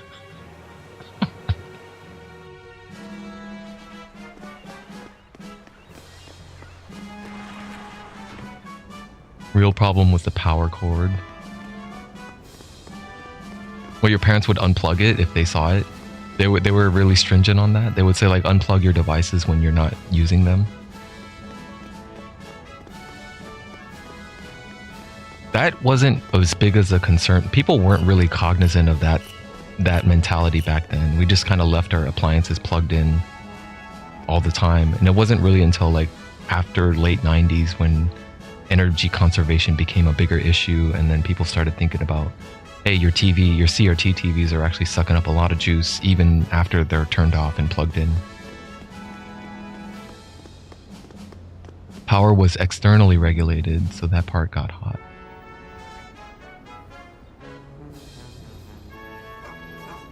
Wait, what console has an external power supply? All of the consoles are internal. They're embedded into the system. When did we ever... The Genesis? Oh, I didn't have a Sega. I never... Oh wait, I should have talked to the helicopter guy. The helicopter guy will get me out of here quicker. The NES did? Did it? Oh yeah, the NES. That's right. Yeah, the big old AC adapter that took up 2 to 3 plug slots if you didn't plug it in at the end slot. If you didn't plug it on the bottom socket or the end socket to the power strip, it covered 2 to 3 different plugs. And that stuff got hot, yeah. How about a ride in Junoan's famous helicopter? The service is offered free by the Air Force. Called a taxi. Roger. Hey, pilot. First time I stayed up in a couple of days as a kid was when Diablo 2 came out. Yeah, I was a Diablo 2 fanatic. I played that shit non-stop. I got hooked, man. I played a little bit of, what was it, Season 3 for Diablo 4. And I got to like level 20 and I was like, okay, I'm done. I'm done. I'm not. Take me out of here. And the most recent ARPG game that I've been playing was Grim Dawn. I never finished it, so I played that game, Grim Dawn, and I got to the end. I beat for Forgotten Gods. It was pretty fun. I stayed up for 3 days when I saw Hellraiser. Hellraiser made you stay up? You couldn't sleep after that? I think for me it was The Ring, the American adaptation of The Ring. And then I think I saw the Japanese Ring first. No. I saw the American Ring first, and then I saw the Japanese adaptation, or the American adaptation first, and then I saw the OG Japanese Ring, Ringu. And yeah, that was scary as hell. I think the other horror thing I remember that was pretty scary was Candyman. I had a bedtime, so I never saw the end of that. I couldn't sleep for days. But it's funny looking back at it now, how like kind of irrational it is. Hey, it's the White Wind guy. This is who I need.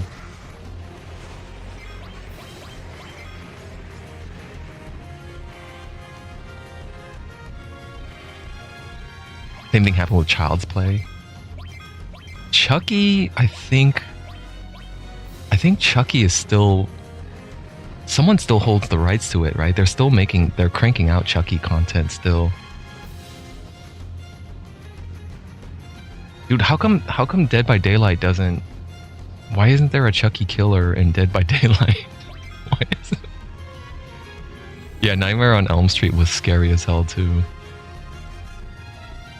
They are doing a Chucky for a series show, okay.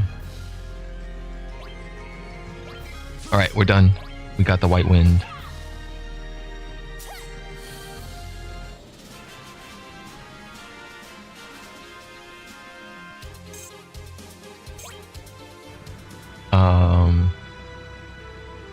What else did I come back here for? Oh, the mithril, the ingots or whatever. Okay, I need to see how many fights I've been in so I have an accurate count, and then I can tally up from here.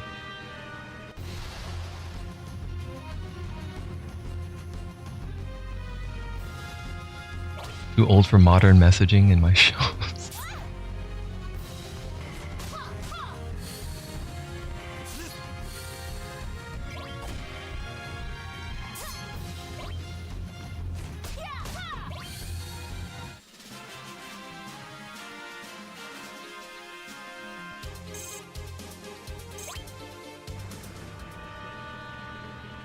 This is what happens though if you become old and mature enough to have a laugh at many of the things that are not supposed to be funny.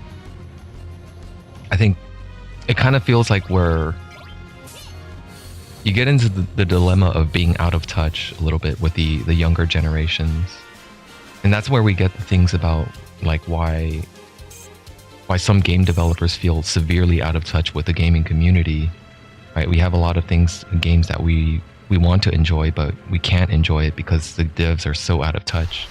They don't know what we actually want. And Square Enix actually has a lot of those instances where it feels like they're a little bit out of touch. They don't really know what the gamers want. Because these guys are like old veterans that are like in places of power that they actually have they can call the shots. Like the biggest confusion for me is what the hell is Konami doing with the Silent Hill series? The only good step in the direction that they took was most recently the Short Message, right?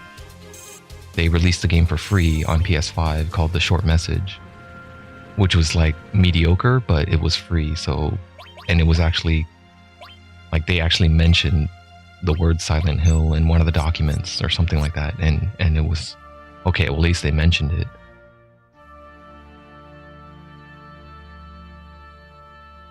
Adopting modern values pushed through media. Yeah, but the younger generations are adopting it though. They are. That's the disconnect. Like we don't accept modern media. Modern media messaging is bullshit, right? A lot of us feel like that. It's like this doesn't pertain to us. But the mind of a 10-year-old, the mind of a 12, 16-year-old, what kind of media are they consuming, and what kind of messaging are they getting, are they receiving, and what do they adhere to, right? That's what I mean by the disconnect, right? Because every generation we're going to have a little bit of a disconnect, so we have to somehow, some way bridge the gap, or parent better, have better parenting where you teach your kid that, hey, don't believe all the bullshit out there. It's a lot of noise. There's more misinformation out there than ever. They have to get bullied more, but they can't. It's frowned upon severely, and everyone's mom and parents are severely overprotective now. How do you go against all of that? Okay, I'm at 275. I need 2 more fights. And then I talk to him, right? 2 more fights and then come back. I got bullied and it turned out fine.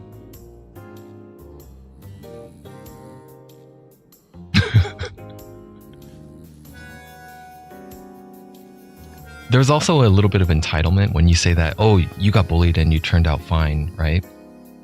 You're going to have other people come in and say something like, you're not fine, you just think you are, or something like, oh, there's just like it's a similar mentality of being offended by racism towards a group that you are not a part of. Oh, you can't say that, that's racist. You're calling someone a racist. If you call someone a racist and it's not even affecting what your group is identified as, or gender bias or whatever, like that's a little bit of entitlement, right? And a lot of people have a lot of stuff that we hear that's ridiculous. Like, well, why don't you ask the group that's being offended if they're actually offended. And if they're not offended, then what the hell are you trying to, what are you trying to protect? What are you gatekeeping? That's entitlement. It's entitlement.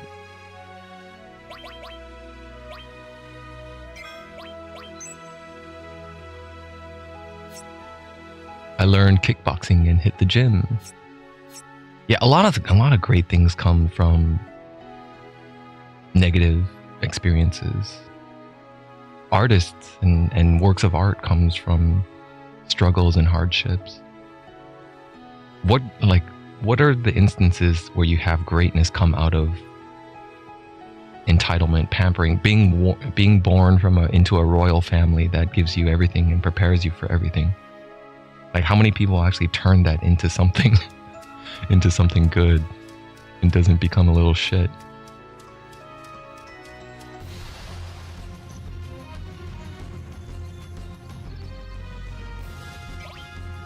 Yeah, exactly. If you're happy with yourself, what does the opinion of others add to the value? It doesn't.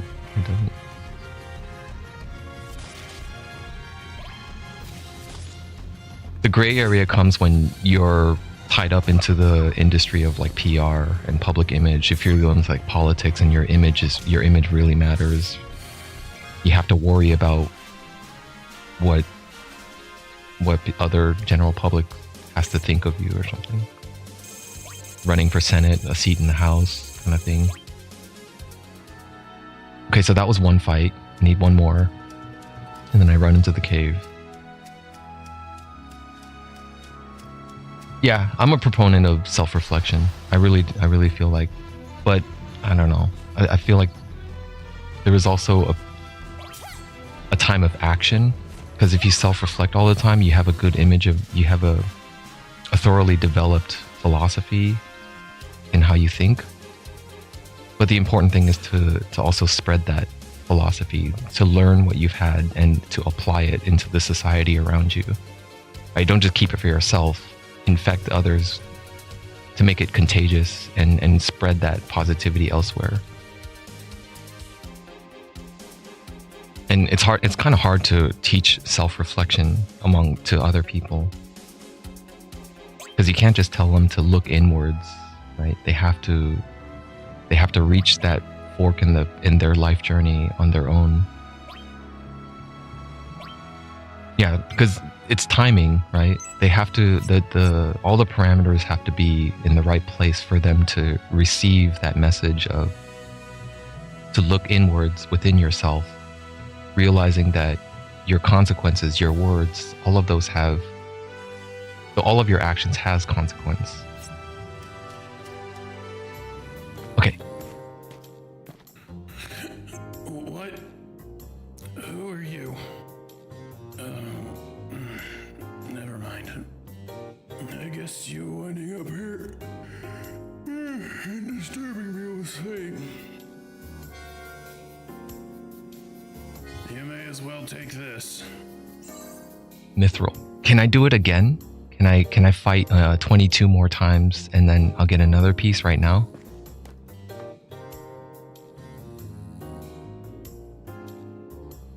Camilla, you got kids already?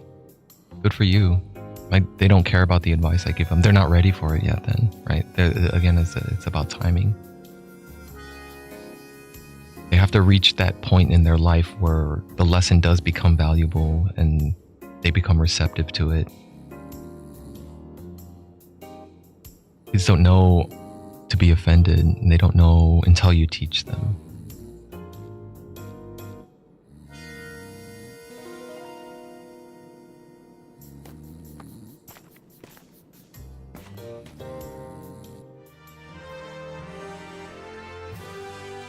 Okay, let me take a look at the item.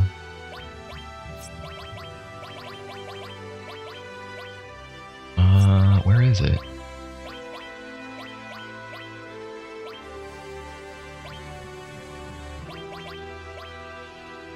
Tranquilizer.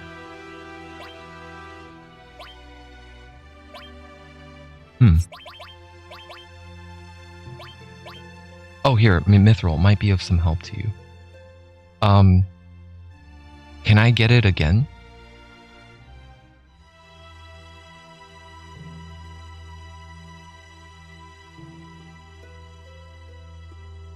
Can I get two right now?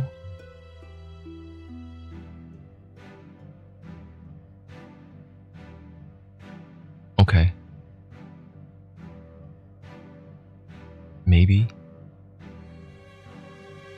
Maybe I have to turn it into the blacksmith first before I can get it another one, right? That might be a more reasonable.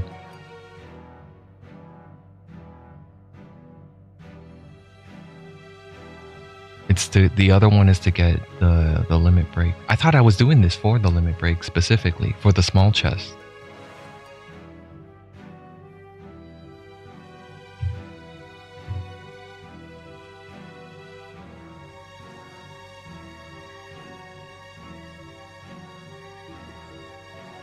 What's in the big chest though? The ribbon? Mithril big chest.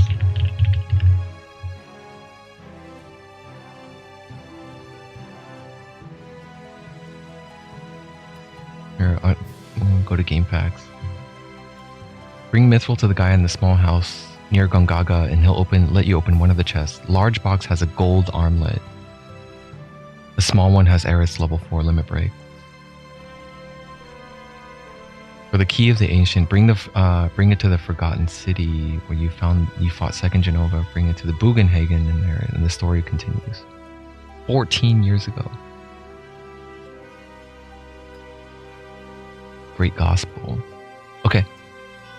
The gold armlet is not as big of a concern. So I'll get the limit break right now.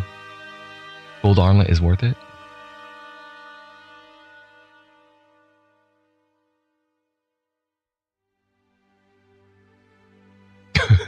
Okay.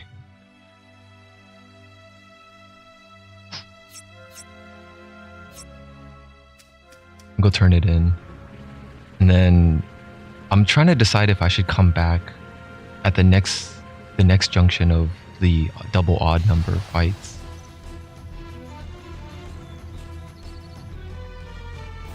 You can buy gold armlet with Gil, okay.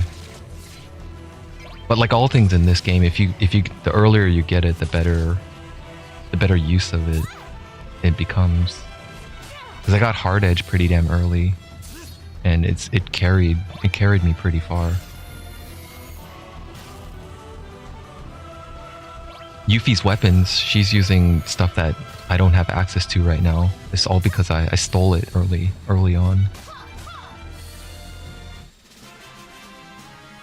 You want Eris Limit 4 or not? I want both of them, and I'm just trying to cheat my way to get both Mithrils.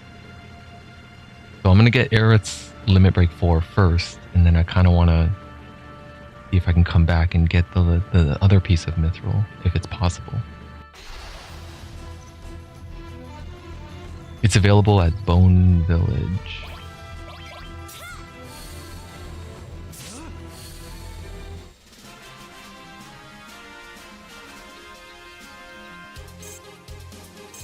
I'm not sure where Bone Village is, but I'm thinking it's probably not too far ahead.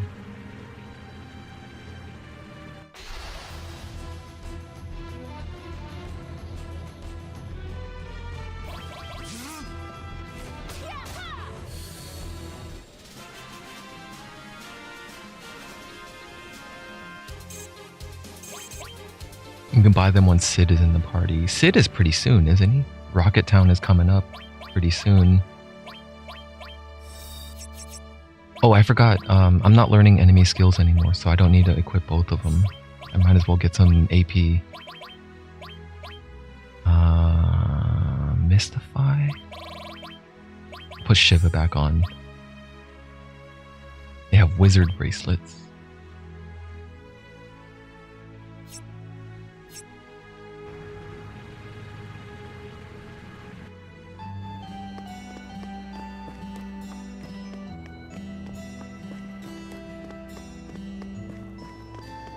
If you want to use the elevator that bad. Hey, hurry up and get in.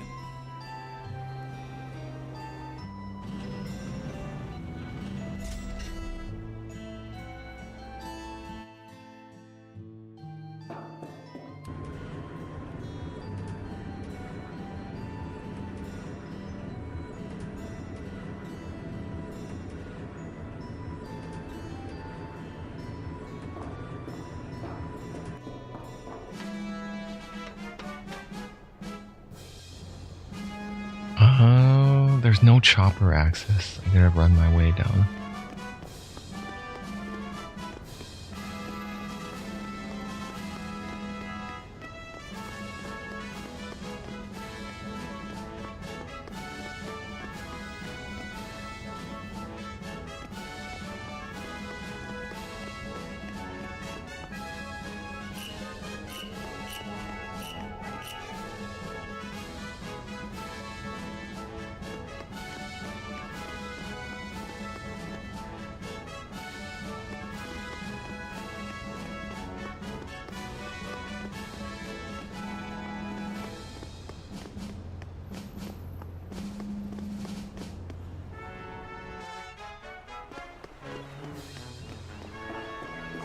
I like how the guard doesn't say anything. He just lets me board the ship, even though I'm like a stowaway.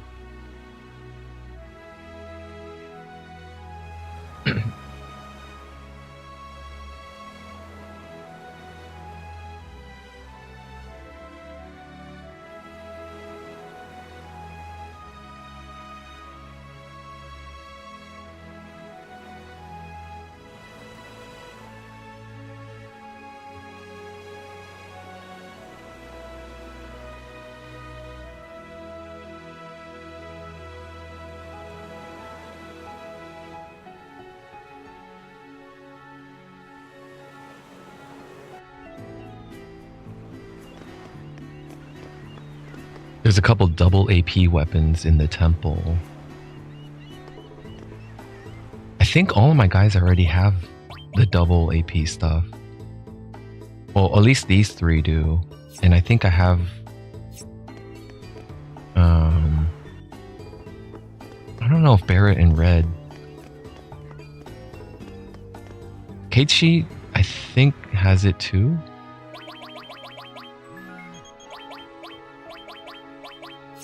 What do they have?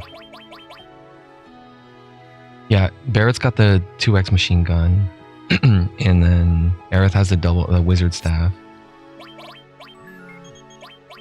and then Red and Keiichi has magic comb. That's double AP growth, and then I got the white M phone also, which is now the double growth as well. Nailbat is triple, okay.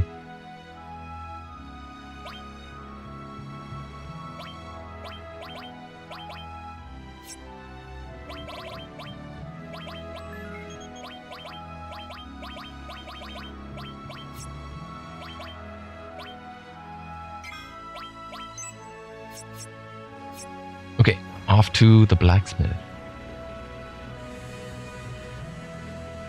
It has a mop.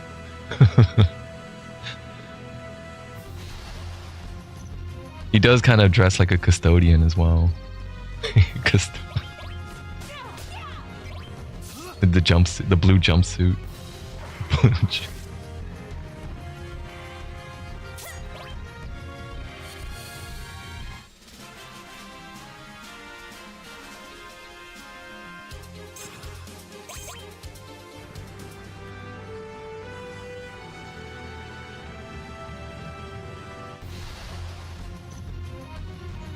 I wonder how they're going to handle the smoking in Rebirth, because smoking in video games has been kind of frowned upon, right?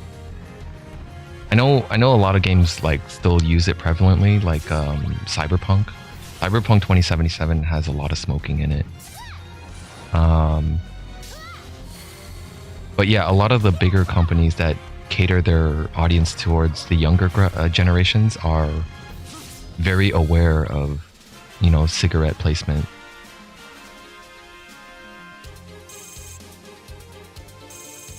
Nailbat has no materia slots. Apocalypse.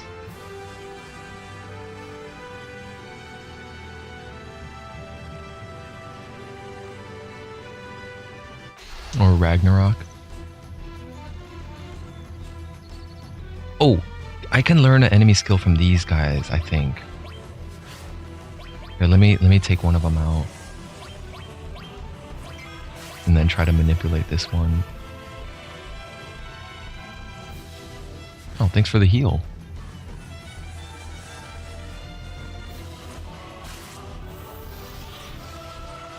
Oh.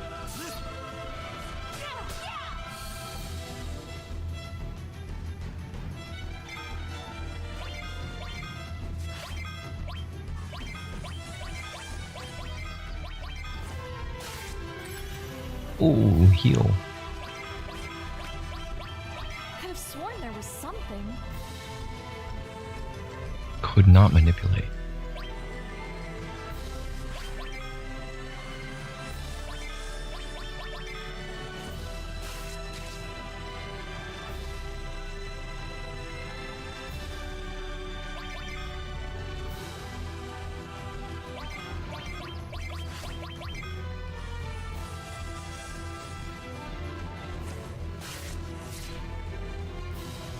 Come on, Yuffie, you got this.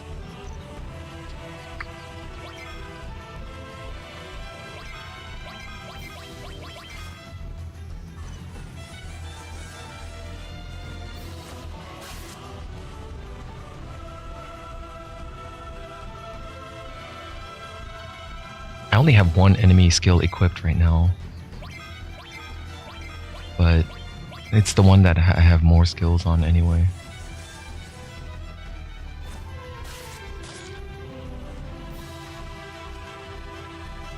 I might give up soon.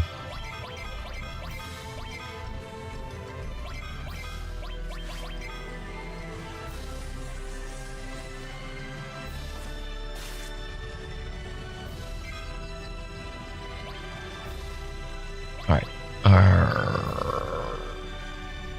No, one more try. One more try.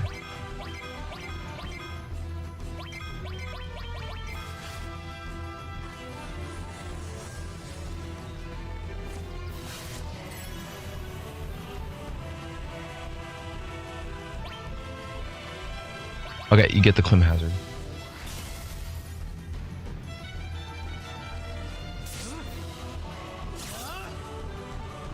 If I really want to get all the enemy skills, I'll equip both of them and I'll fly the airship around the world, collecting all of them, so I only have to do it once without doing it a second time for the second enemy skill materia. Because the second one only has White Wind learned right now.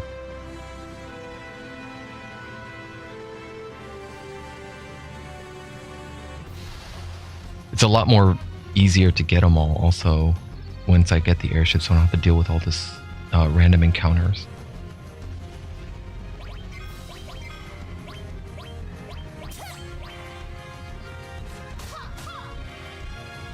Leave it to me.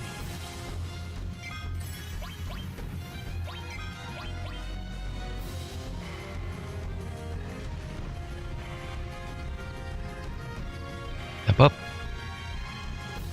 Step up.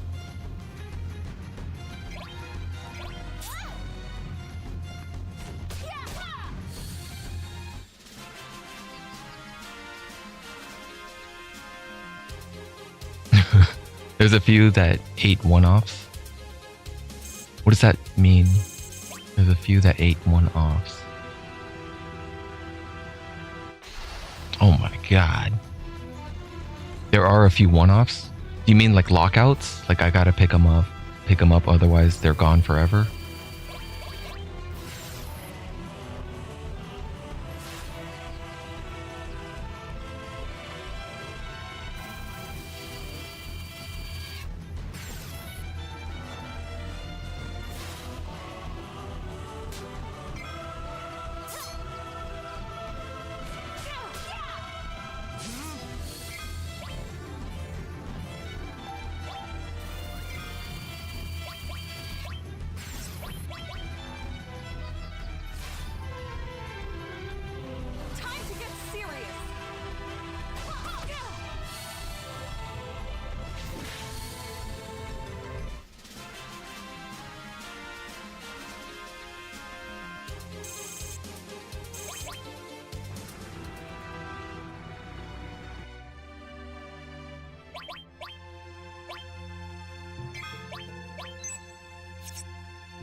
Looks like no one's around. We'll come back later.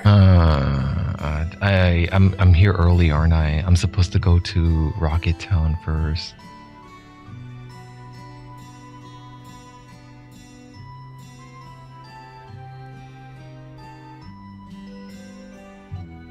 To get the level 4 manual, you need to talk to the sleeping man. Be done and traded for Great Gospel at the blacksmith. After the events of Rocket Town. A blacksmith will give you 2 boxes. Okay. After Rocket Town then. Okay.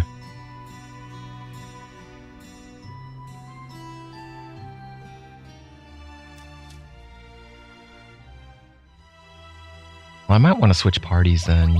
I was hoping to land Tifa's third limit break. I didn't make any progress for Yuffie or Tifa yet, which is the only reason I brought them along.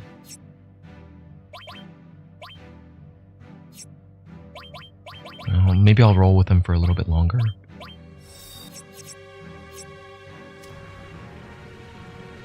Okay. So I'm done with Gongaga then. Tifa was present and she learned that she met Zack's parents. I think that was one of the key events.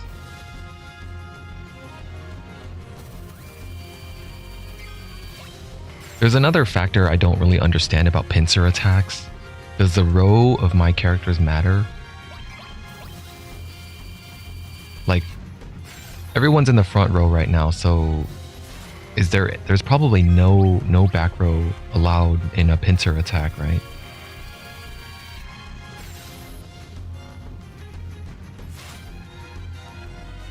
I'm not really sure because it looks like Cloud. I don't know. I can't trust the positioning. Everyone's on the front row, but it seems like Cloud's in the front and Yuffie's in the front and Tifa's in the back.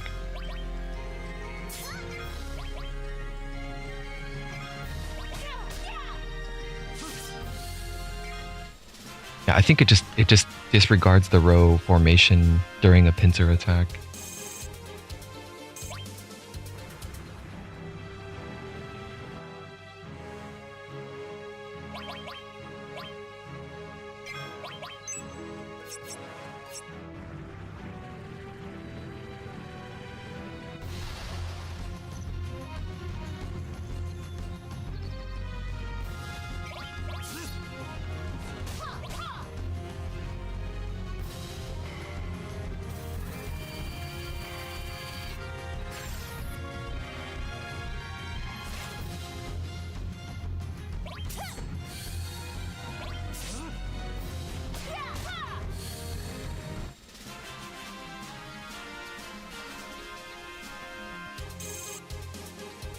Let me take a look.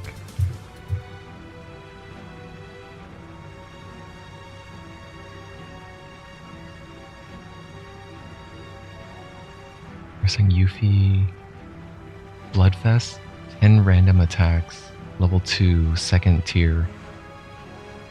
So I need to learn Landscaper first, and then use that 7 times. I have to use it 7 times.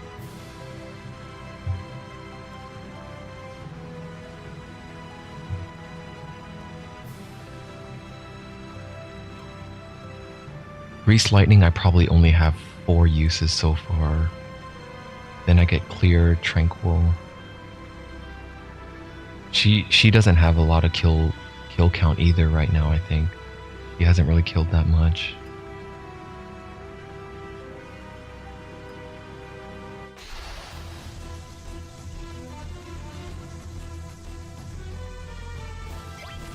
Oh my god, frog right off the bat. Okay,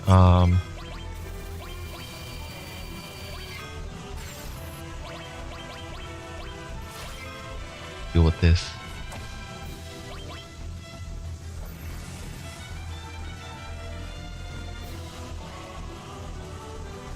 No casting allowed as a frog, huh? Okay.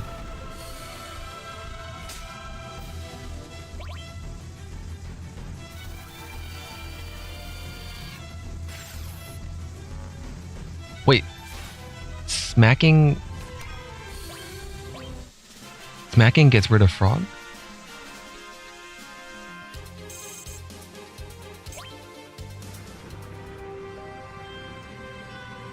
You can smack her yourself? Oh. You mean if I spell cast?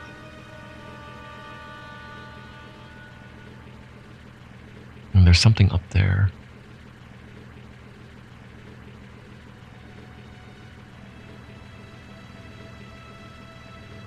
Oh, to get her limit up. I see.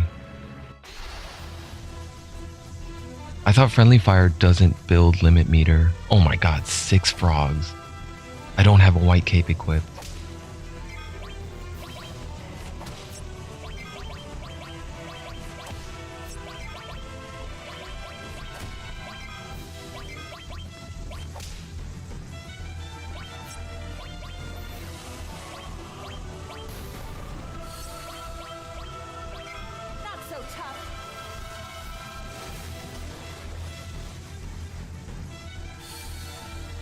Damn, Aqualung. Aqualung with the 1000 damage. Yeah, I'm pretty sure this friendly fire doesn't... It doesn't count as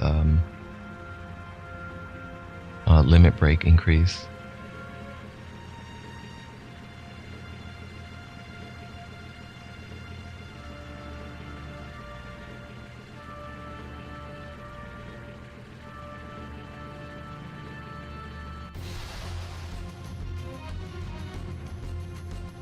Oh, what does this guy got?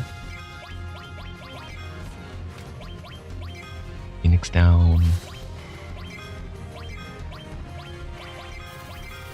Level 21 Griffin, 760 HP.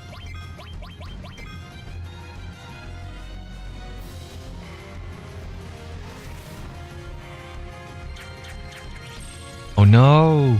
Oh, all of our oh my god, all of our MP is gone. That peacock skill. No. That's so powerful that it hits the whole party and it hits for like 70 MP.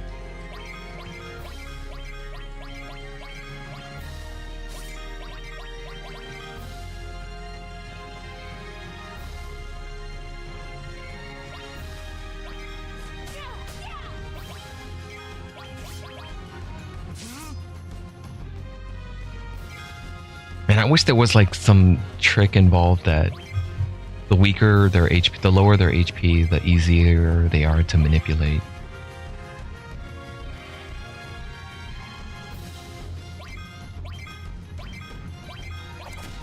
Yeah, tactics relied on that for job points and experience. I mentioned that yesterday about one of the pain points of the game was to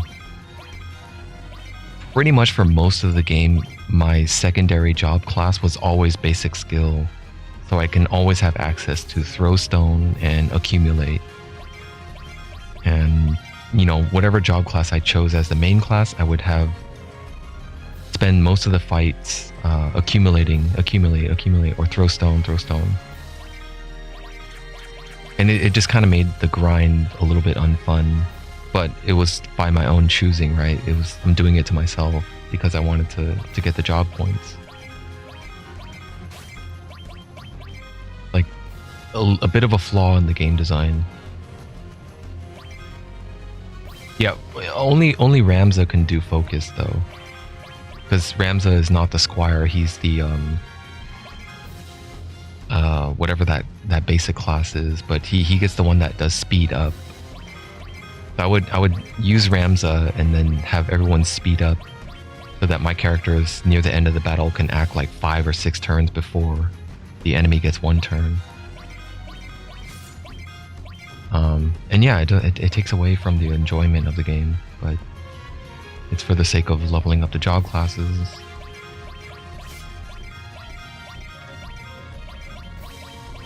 I don't think it's gonna work. I don't think I can manipulate this guy.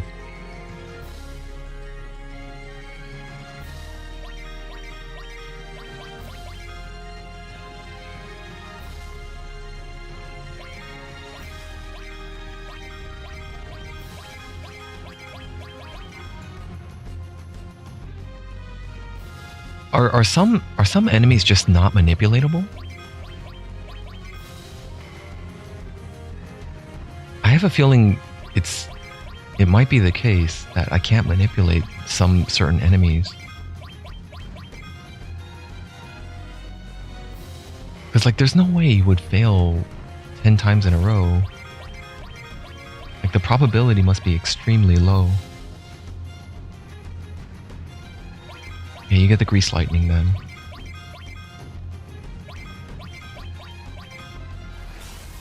It better hit in the air. Don't miss. Okay, good.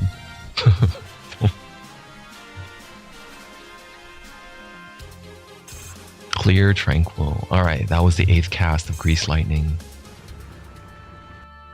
I'm saving it. Actually, before I save it, let me use a tent. My first time using this tent.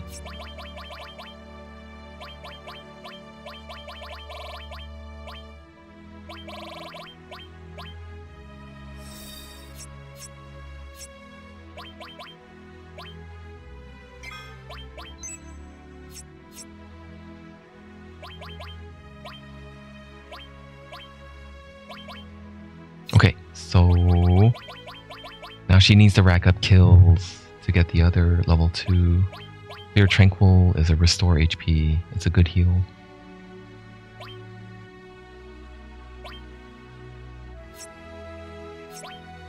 Before I get hers, I'm probably going to focus Tifa on getting kills. I have a feeling she's probably pretty close to getting it.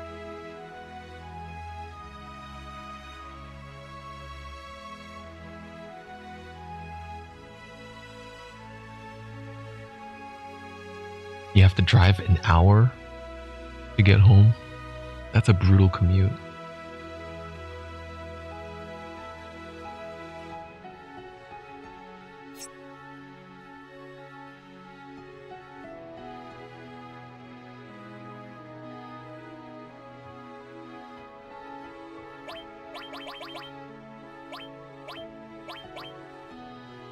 An hour each way is 2 hours of your day gone from commuting.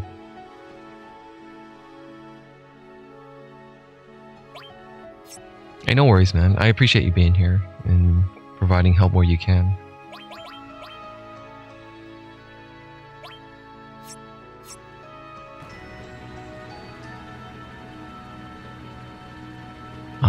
So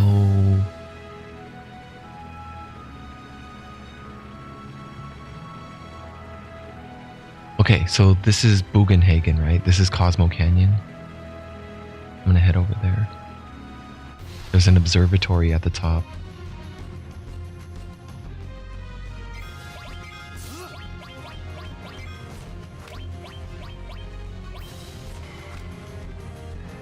Tranquilizers.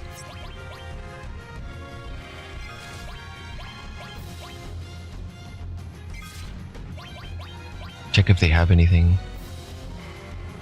Got you in my sights. 540 HP.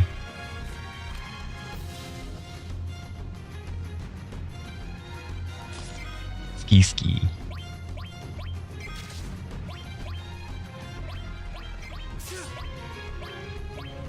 Oh no, suicide bomb. Oh, it's not suicide. Okay. Rage bomber. No, 1 sec. I want to see something. Enemy skill. No, there is no rage bomb.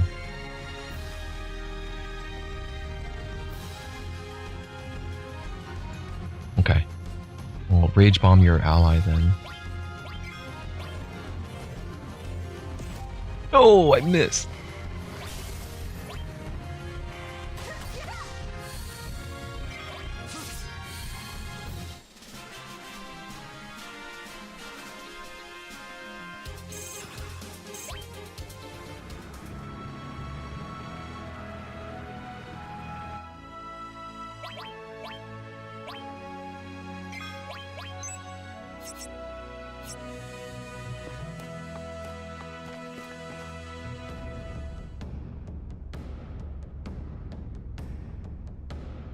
Have a safe drive home.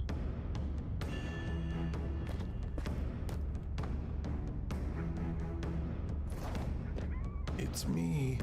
I'm home. Keep driving? Oh, drive in with the buggy into Cosmo Canyon. Don't get out.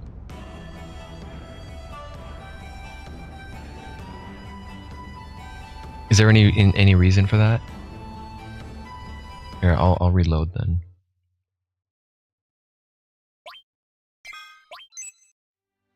And then I can take let me take Red into my party, and actually, you know what? I want to cure that Yuri. The car brakes if you try and go past. Okay, I'll give that a shot then. I'll try to drive in there. Why would I want the car to brake though? It triggers some sort of special event.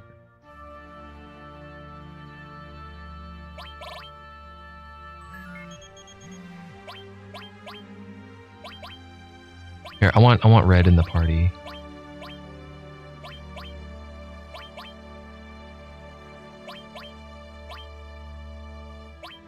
Does it matter who my third guy is? Probably not. Let me take Keiichi.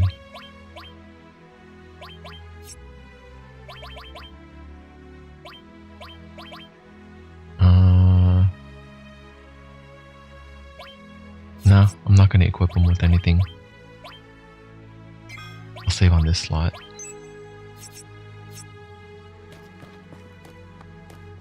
Oh, wait.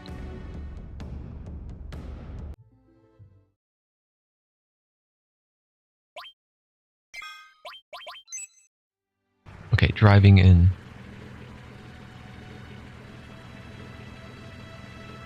It doesn't let me. I can't drive in. No, it doesn't work.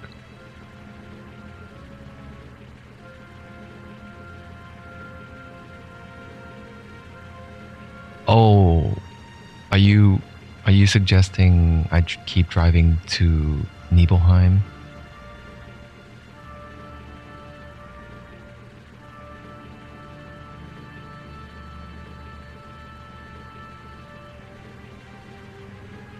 Oh, okay. Well, in that case, I do want equipped and party members. Then here, I'll take these two back.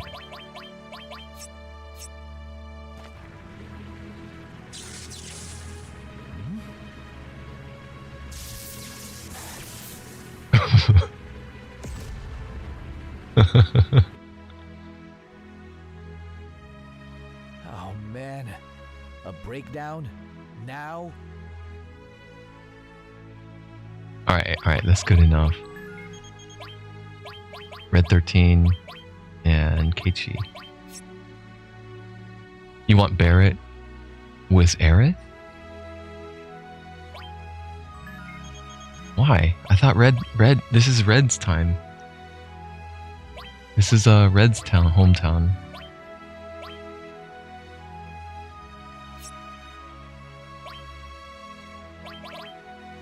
Red is auto running in. Yeah, I already saw that. I saw that Red just jumps over the party and says, "It's me, I'm home." Okay. Alright, the car is broken. The buggy is broken. And Barret and Aerith. He leaves the party if he's in there, okay.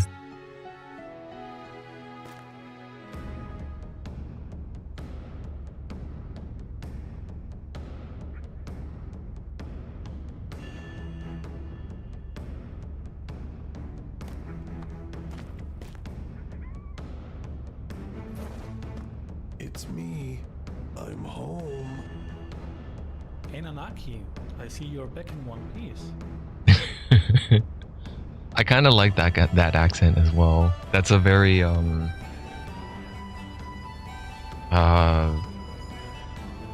want to say it's like Western European, maybe, or Eastern.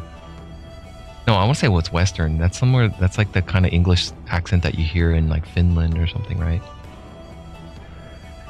You should go and greet Master Bugenhagen. Bugenhagen. Oh, it could be German.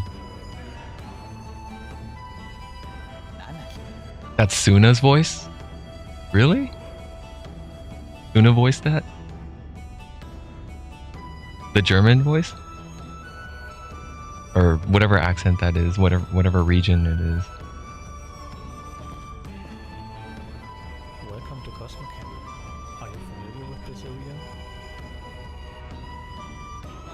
German. Yeah, not really. Not really. Allow me to explain. People come here from all over the world to study planetary bioscience. I need to turn the music back down a little bit. Some of the mixing is a little bit off, so I can't really hear the voice acting that well. It's really Cosmo Canyon. Man, I've always wanted to visit this place. But we are fully booked right now, so I can't let you enter. These people helped me a little on my way here. Please let them come in. Oh, is that so? You helped out Nanaki? Well then, please enter. What the heck is an avatar? Nanaki is Nanaki. That's his name.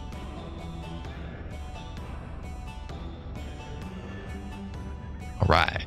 We get entrance because we helped out Nanaki.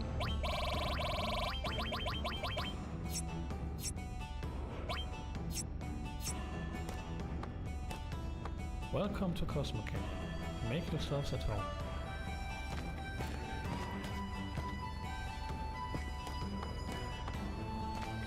This is Cosmo Canyon. It's quite a mystical place, isn't it? I'm gonna turn up the audio balance a little bit louder on my mixer here. It might be a little bit too loud though, so it drowns out my voice. That's okay for this town. Have you also come here to study planetary bioscience? Not really. Something like that. As I thought. They say there's an incredible observatory here. I'd love to see it if I get the chance. Was that Irish accent? This is Cosmo Canyon. Have you also come here to study? I see. What? Your buggy broke down? Oh my. Well, I guess that isn't too surprising after all. There aren't really any decent roads to speak of around here. Tell you what, leave it with me. I might not look the type, but I'm pretty handy when it comes to mechanics. Why not take a look around Cosmo Canyon while I fix your buggy? Wow. Thank you. Why not take a look around Cosmo Canyon while I fix your buggy? If I just totally disregarded him and just said I'm here to study bioscience, he wouldn't have offered to fix the buggy. I would have had to eventually find him though, because that's a hard lock, right? There's no way to proceed the game without the buggy. Yay! The Naki's home! Thank the flame. See this fire, it's a Cosmo candle. Burning for as long as I can remember. Which is why people say it's a holy flame to protect the canyon. Wait, what did Barret have to do with that mechanic though? The mechanic didn't interact with Barret, it was just Cloud.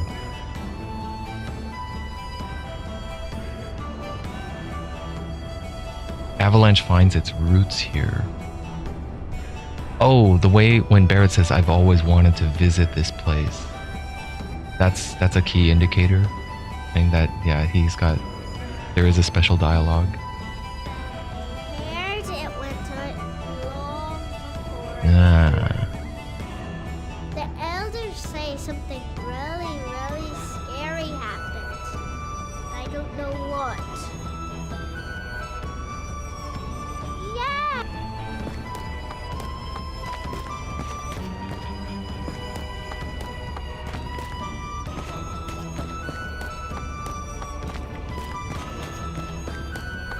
He's got to meet Bugenhagen. Bugenhagen.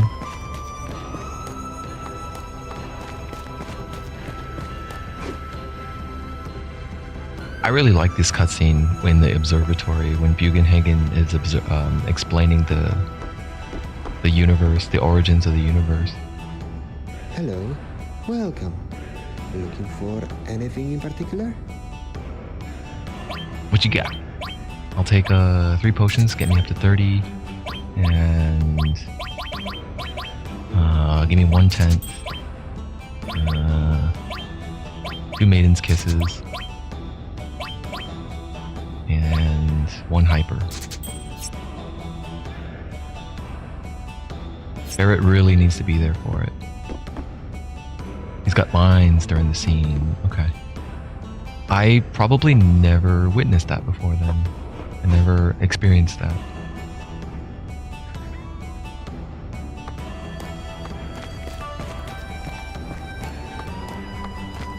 What's the key event for Aerith? She'll have dialogue because it ties into her ancient roots, her ancient's root. She'll have things to say because she's an ancient.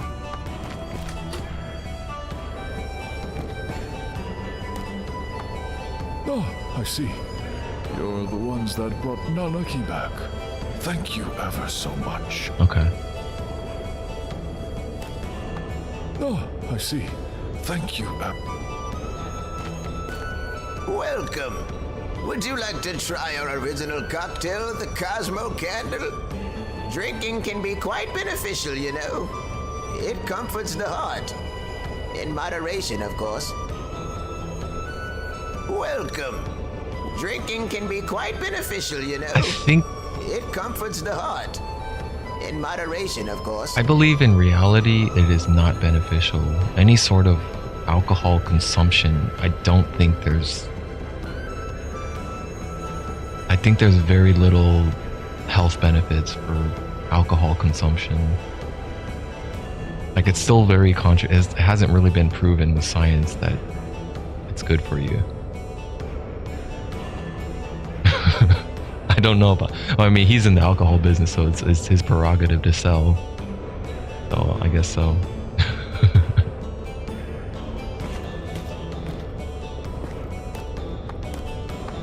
Hey, how come I don't get to choose to drink? How come I should be able to say yeah? Welcome. Yeah, take me up on it. Beneficial. Moderate consumption prevents blood clots. Yeah, there was that saying that like a little bit of like red wine or something might be okay every once in a while or something, but I mean, there's other ways to prevent blood clots as well, just like having a normal balanced diet and moderate exercise.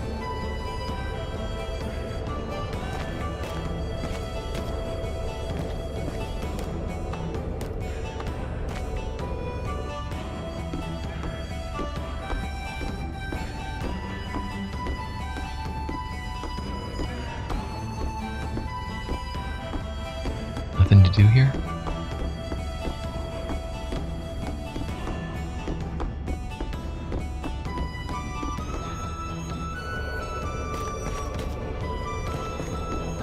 I think we might come back there later. Welcome to the Shildra Inn. It's times like this that you need a nice, soft bed. It's 100 gil a night. Would you like to stay? Nah, I'll pass. In that case, we look forward to seeing you again soon. I wonder if there's any sort of events like in FF6 where Shadow has to sleep at the inn and you get sort of flashbacks. I don't think there is anything like that for this game, right? Like, depending who you have in the party, if you say yes to sleep at the inn, it triggers certain events. I don't know if they brought anything like that for this back for this game. Welcome to the Shildra Inn. It's 100 gil a night. In that case, one glass of beer has the same again nutritional soon. value as a cheese sandwich.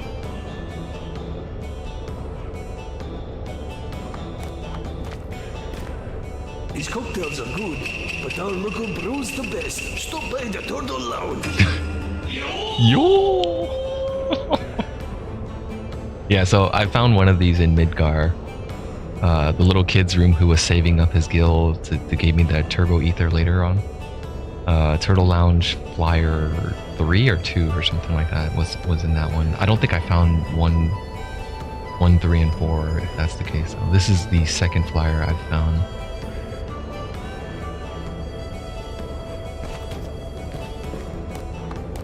I am not a proponent of any sort of alcohol consumption. I don't partake.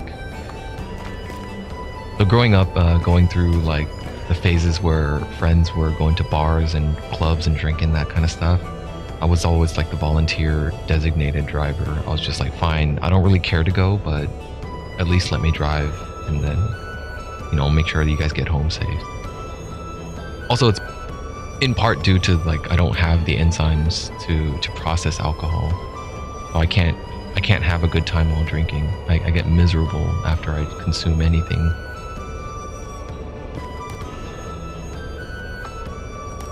Found that out early on and stayed away from it ever since. Hey, what the hell? What's this elixir doing here? What is it behind under the pillow?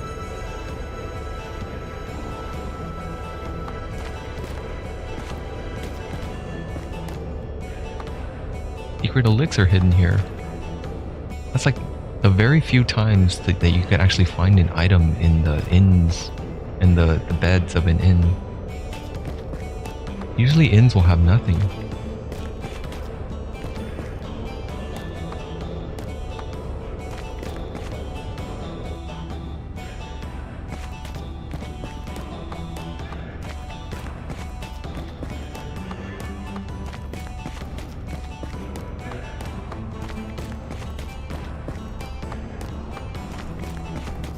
Okay, I think that's everything down here. I can head up or talk to Red. This is my hometown. Limit to 1 or 2 glasses. Drink a little so you count the times on the year through on one hand. Yeah, and there's other situations where it's very awkward to refuse drinks, right? For celebrational purposes. New Year's, a little glass of champagne here and there. If you're ever put in a position where there's a party and there's a group of people and someone's trying to raise a toast, like a wedding or something. Wedding, New Year's, speeches, any sort of things where you have to raise a glass. Normally, there's been a lot of times where I just raise a glass of water or soda or something, you know, any sort of beverage that isn't alcoholic. I was like, hey, I'm not going to drink, but here you go. The other big proponent of that is like business dealings, which I haven't thankfully never had to been in the position of. So a lot of deals in business meetings in Japan are done through bonding through drinking, right? Any sort of developing of business plans, you're supposed to meet over drinks, and if you don't do it, it's a sign of disrespect. Right? It wouldn't be appropriate to go to a meeting, a business meeting, and try to work out a deal, but refuse the drinks. But then you lose that level of bonding with the potential partner. My clan came to protect this beautiful canyon and those seeking knowledge about the planet.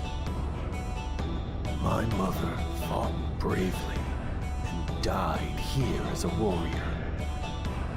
But my father fled like the coward he was. I'm the last of my clan now. Coward? Yes. My father was a despicable coward. I'm all that's left to protect this place. My journey ends here. Yeah, it's almost like a test of, it's almost a test of some sorts. Like if you can handle your liquor and keep your composure.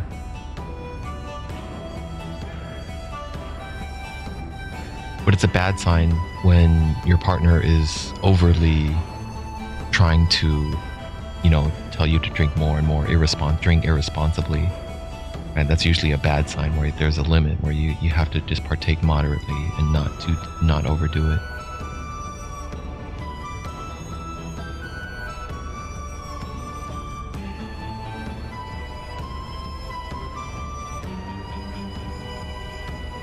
I think in parts of China as well. I think China also has that sort of custom where any sort of business dealing done through dinner has to pass the test of alcohol. Like, can you drink and also still stay in composure? Oh, Nanaki, you're home!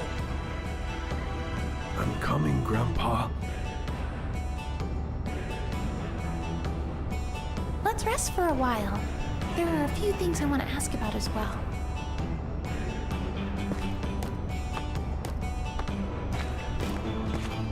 Great cocktails at the Starlit Pub. fluffy beds at the Shildra Inn. Please drop by any time. We're right next to the Cosmo Candle.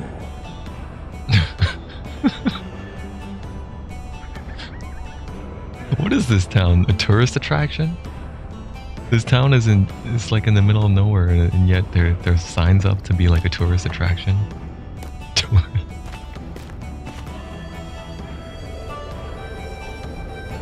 Actually, it kind of is a tourist attraction, huh? Because it has an observatory here. That does make a little sense. There's no deception, and it's believed that there's less deception if you partake. Yeah.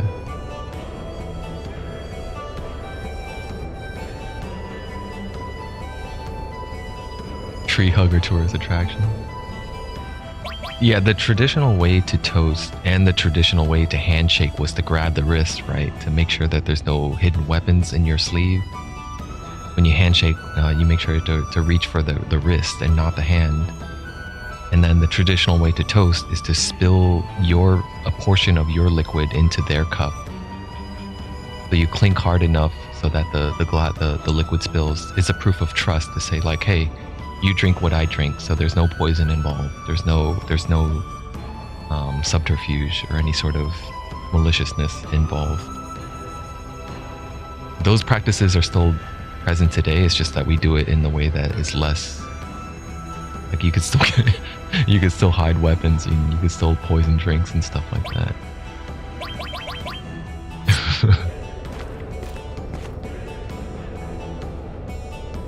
Oh, welcome. The people of this canyon aren't too fond of violence, so just about everything here is a replica. But not to worry. Some of them are genuine article. Alright, what you got? The butterfly edge. Ah, four slot, 2 links. Normal growth. Tiger Fang. I'm probably gonna want one of everything. I don't have enough money for that though, do I?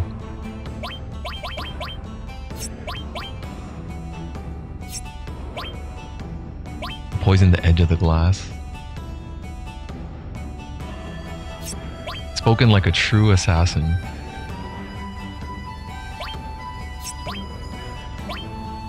That's some Game of Thrones level of deviousness there, where the sand snakes poison the lips and they kiss someone.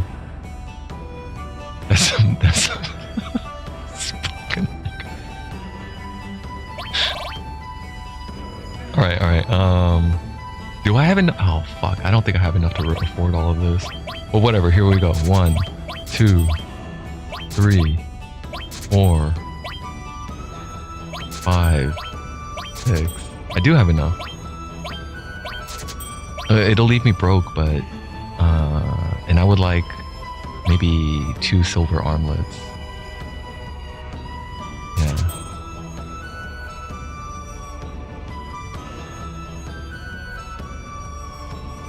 Half on the glass and the other half on the napkin.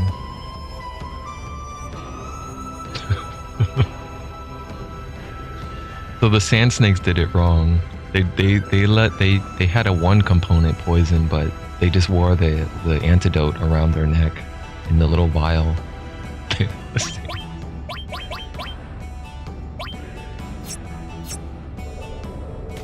Alright, I'm saving it again because I just blew all my money.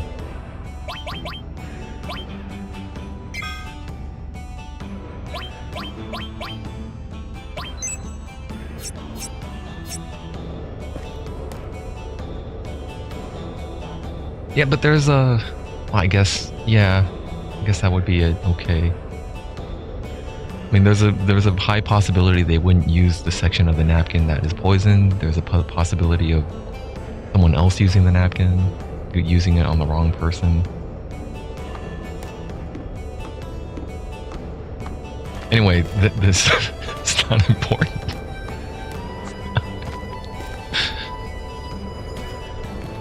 It's not like anything can come out of this refinement of this technique. Where did I put it? I know it's around here somewhere.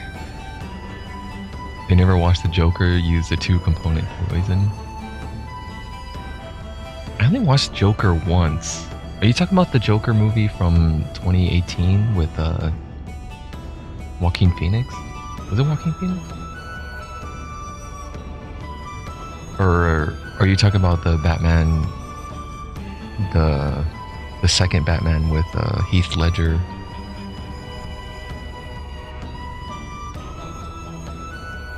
Oh, the Tim Burton one? Jack Nicholson? That's Batman Returns? Or The Return of the Penguin or something? I can't remember the subtitle for that one.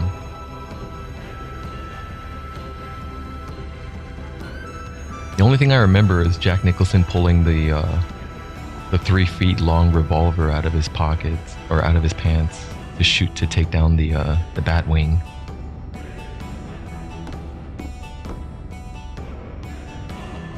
There was once this guy who studied planetary bioscience here. He was so deeply affected by the teachings that he decided he couldn't let things carry on as they were.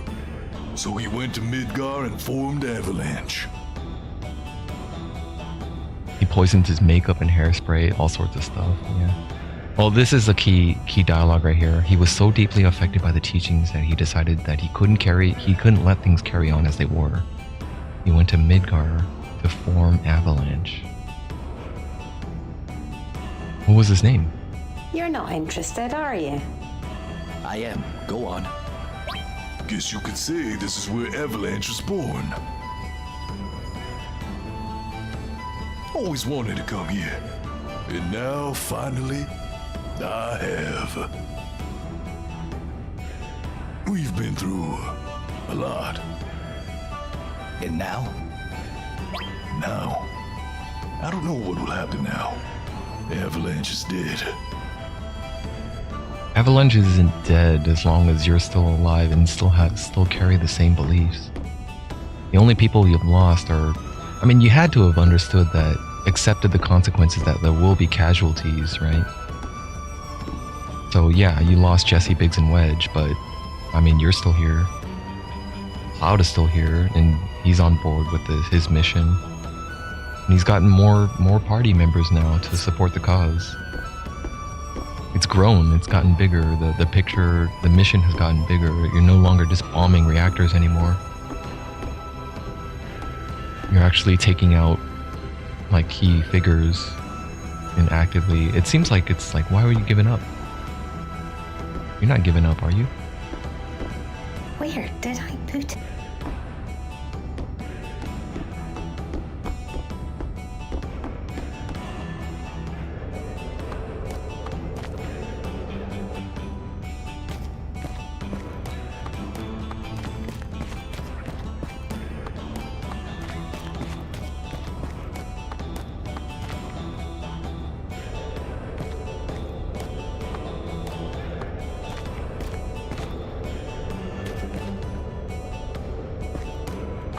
Master Bugenhagen sealed this door shut. It won't open. Do you think he used super glue? We don't go to Ravenholm. That door is shut for a reason, little boy.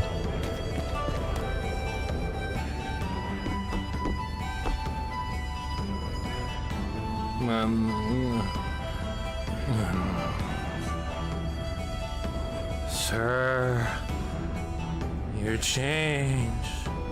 You forgot your change.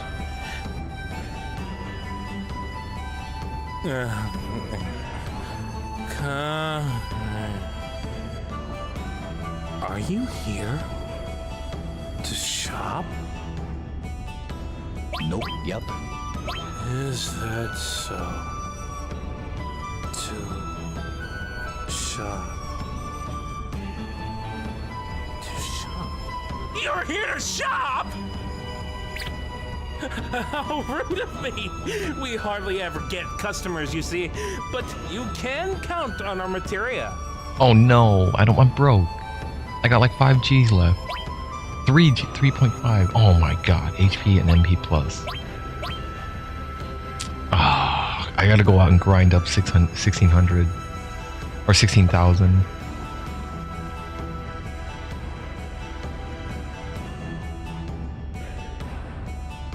I want 3 of each. So I need... So what does that mean? 48,000?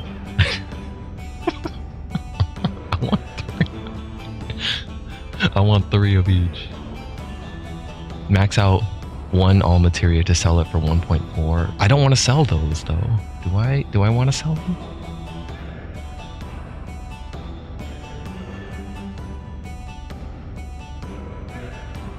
Anyway, if I want to max it out, I'm gonna need the triple growth materia, a triple growth item. Right? There's no way I'm gonna get there with a single growth or a double growth. Double growth will be a little quicker, but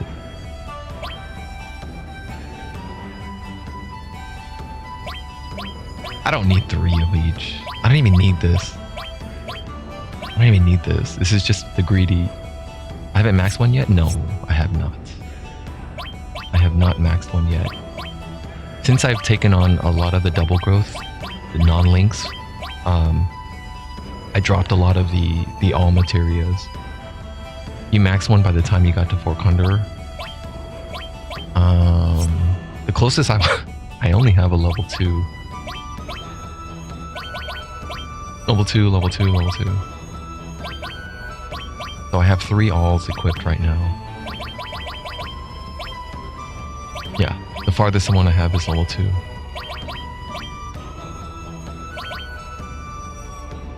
I haven't really been paying attention to which enemy types has the most AP growth.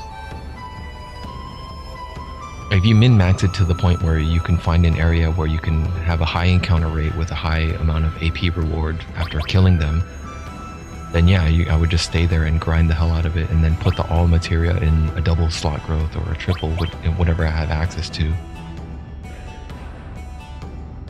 You always wanted to buy the house in Costa del Sol.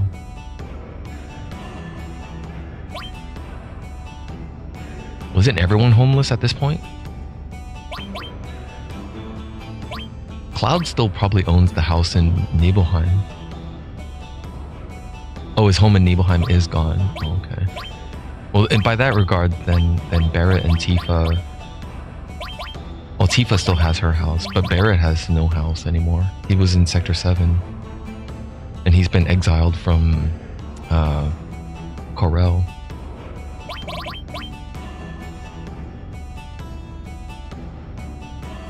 No one lives there.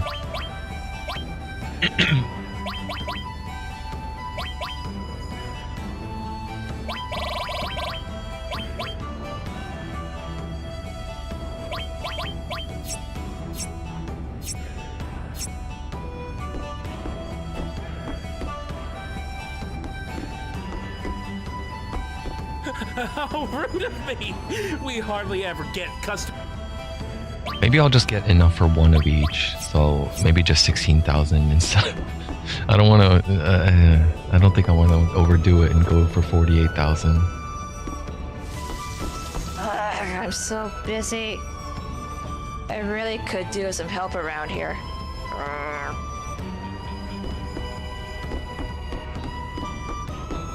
I'm so busy. You cook for the whole village? There's only 2 plates. Only 2 plates on the table.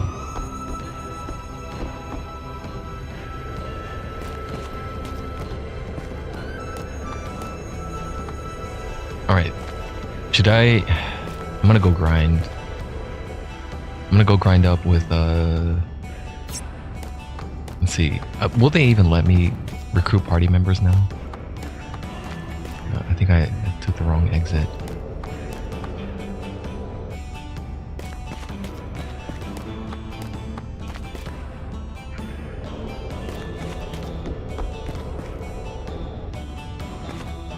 So, to get a maxed out all materia, did you put an all materia into a double growth weapon?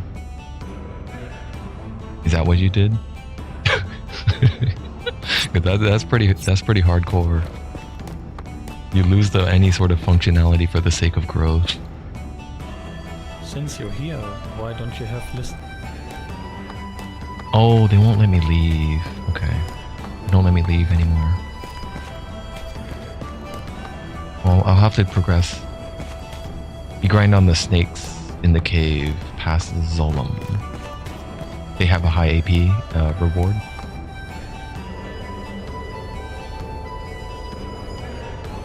Oh, it has 5 of them at the same time. Okay.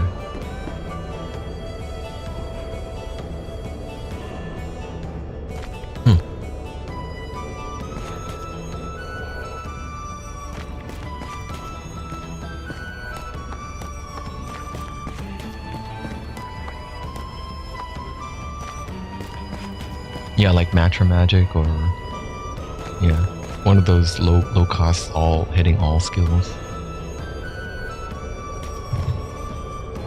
It's also easy to build up limit breaks that way too. All right, let's go listen to what the Bugenhagen has to teach about the universe.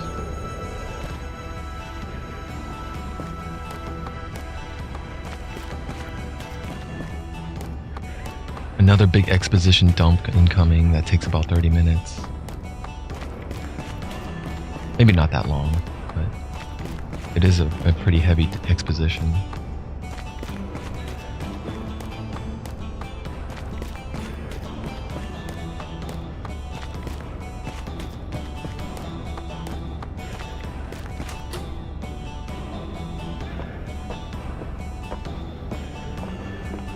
Wow, it's it looks different. He's not the chibi model. He looks a little bit more mature.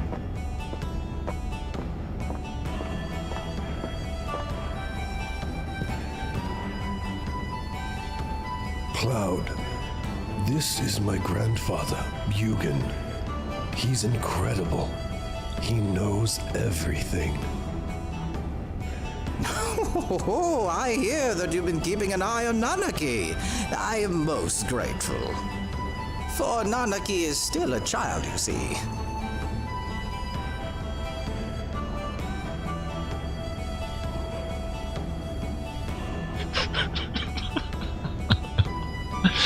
Bugenhagen teaches us that when you soak the land in the blood of your enemies, that's a very Conan the Barbarian kind of philosophy there. The Gi tribe, then you can live up to 130 years old if you're huffing raw live stream and listen to the sounds of traveling through space.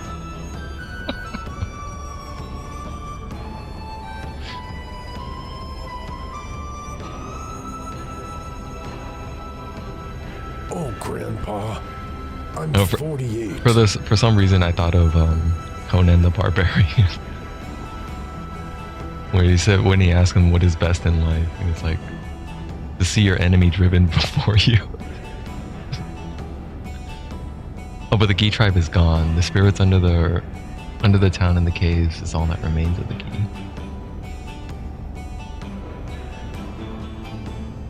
Well, that shows what they know. They didn't actually live to 130, did they? Nanaki's tribe has incredible longevity. They killed each other. They just made enemies everywhere they could, so they made enemies of themselves. While he may be 48 in human terms, this is really only equivalent to around 15 or 16 by his tribes. Mako reactor means the lifeblood stays there. No, Mako reactor means it stays there. Oh, 1 second. Let me grab something. I'll be right back.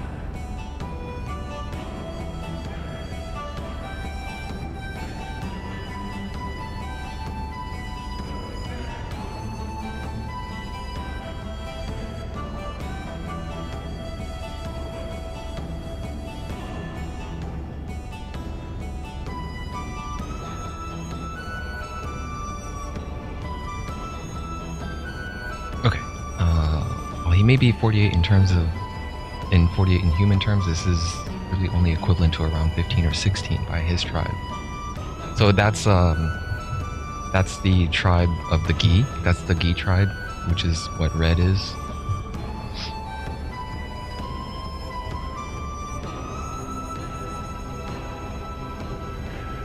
$15 or $16? He comes across as rather taciturn and pensive. Red is not a Gi. You thought he was an adult? Grandpa, I want to grow up. I want to be able to protect you and the villagers. No, Nanaki. You are not quite ready for that yet. You mustn't overstretch yourself, or one day it will destroy you. Hey, you read that wrong. You said one day it will destroy you, but it's written as, or it will one day destroy you. Re-record it. Do over. You've seen it, haven't you? The great Mako city, which stretches up to the heavens, built to grasp at the very stars themselves. That sets a bad example. Looking up all the time makes one lose perspective.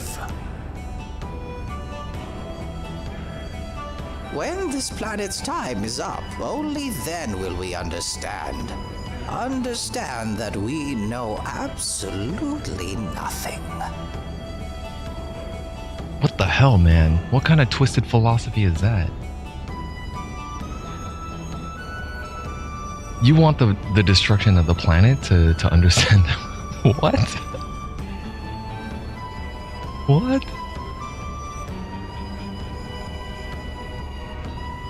It does. You don't need to destroy the planet to know that we don't know anything.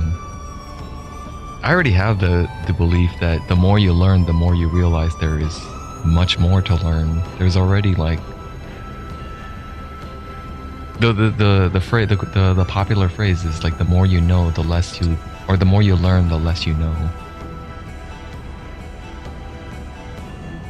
Right? Because the more you learn, the more you can see like how much is left unexplored. But if you don't explore anything, then you feel like you know everything, and that's basically the same as ignorance is bliss.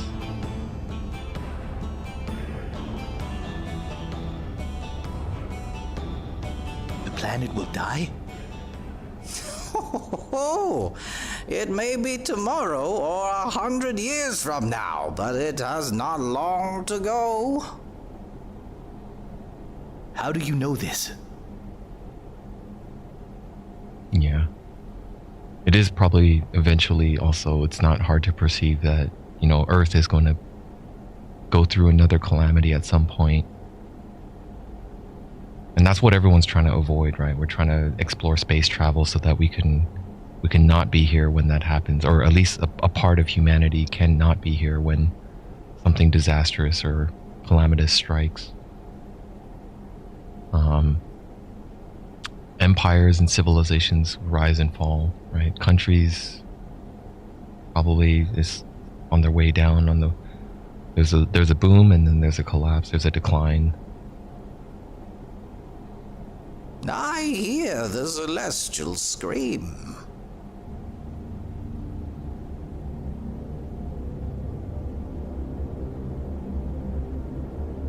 What? A sound made by all that sparkles in the heavens. At this very moment, some stars and planets are being born, while others are dying.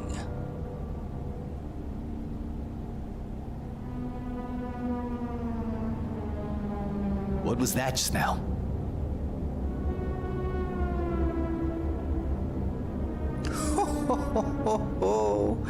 A scream from our planet.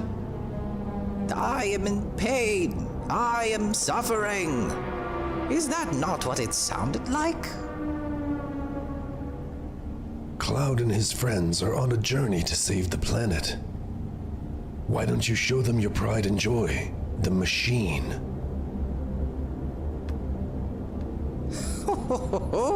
Save the planet? That is quite impossible. What could mere humans hope to accomplish? But then again, I suppose it can't hurt to show you. Master Bugenhagen! A lot of odd-looking people are here again. Now, what's this? This place is rather busy all of a sudden. They're Cloud's friends. I'll go on ahead.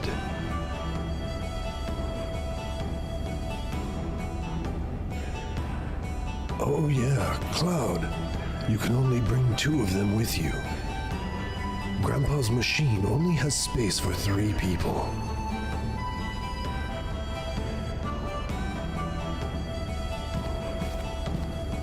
Not to worry. My machine won't grow legs and run away. Go and find your friends. Alright, can I raid your room first? What you got? What you got? What are you holding out on me on? Where's the elixirs?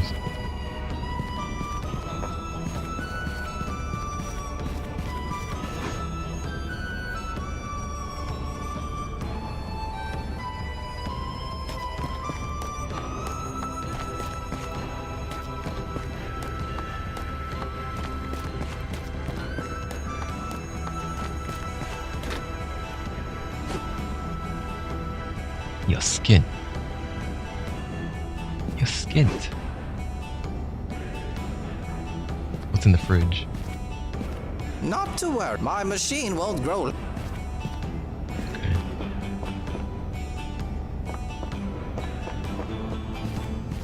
Not to worry. My machine won't grow.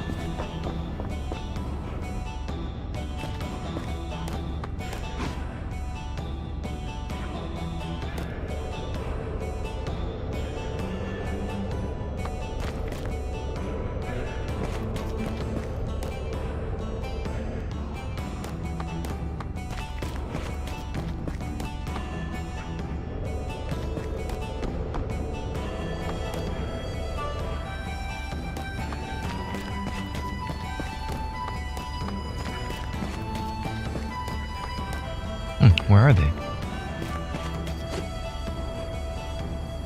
Oh, I didn't go up here yet. I wanna check this. I wanna check this. Nothing up here.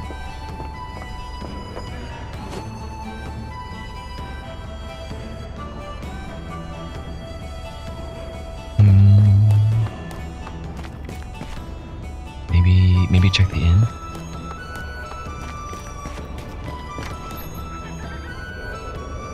Oh, there they are. There's Tifa and Aerith. Oh, I see. Thank you ever so much. What are you studying there? Is that your drawing?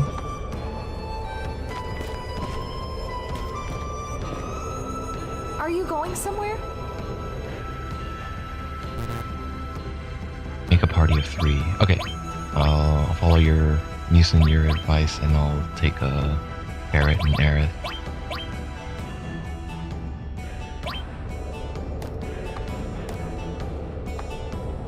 Are you going?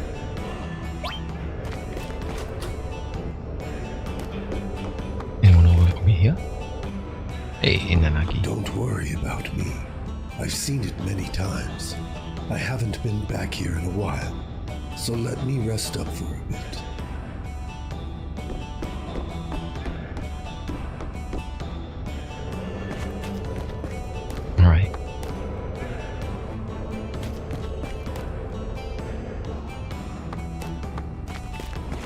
I'm a little curious where Yuffie's at right now. I want to see if Yuffie or Keiichi is around here. I also haven't figured out how to get back there. If that's any indicator of there's another area I can get up here from behind the counter. Hello, welcome. I already bought from this guy. But yeah, it looks like there's like a ladder I can climb up there, and that yellow arrow pointing down behind the counter. I can come up here and ambush this guy from behind and steal all this stuff.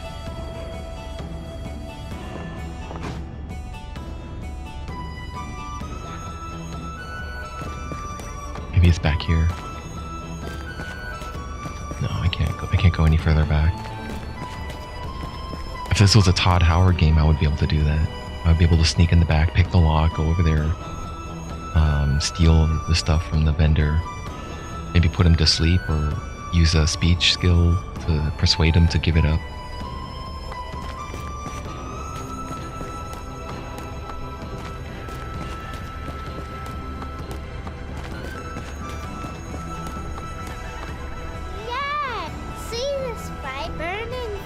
Okay, long yep. as the elders say something.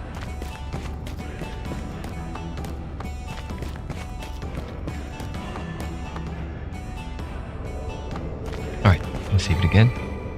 And then we'll go into the observatory.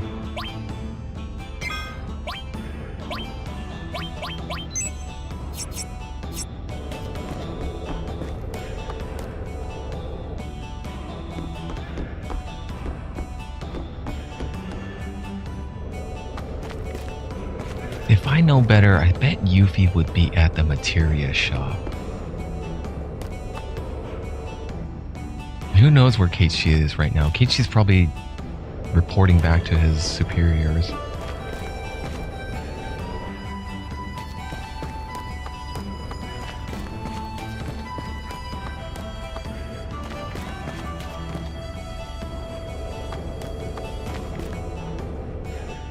Oh, there's Yuffie. Yeah, makes sense. Materia shop guy.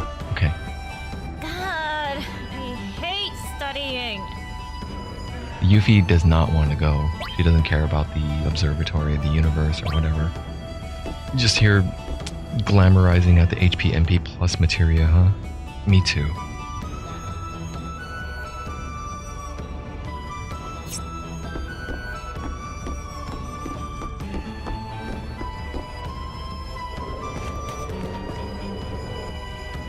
Oh, there's Keiichi. In the cook shop. Do you need me?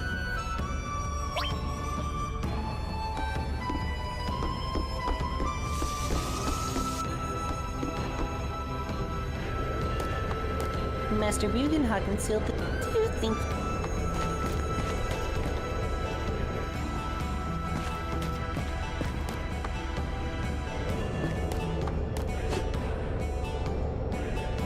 I wonder if time of day matters for this.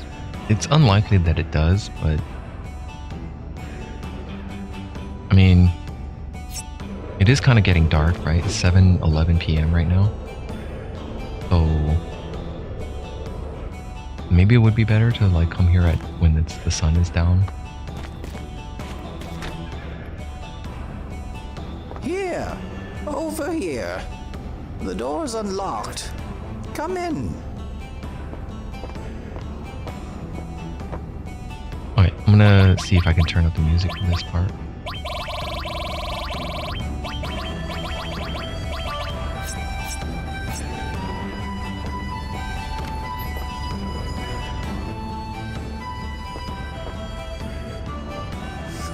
Oh, are you ready? Then let us begin. Stand there.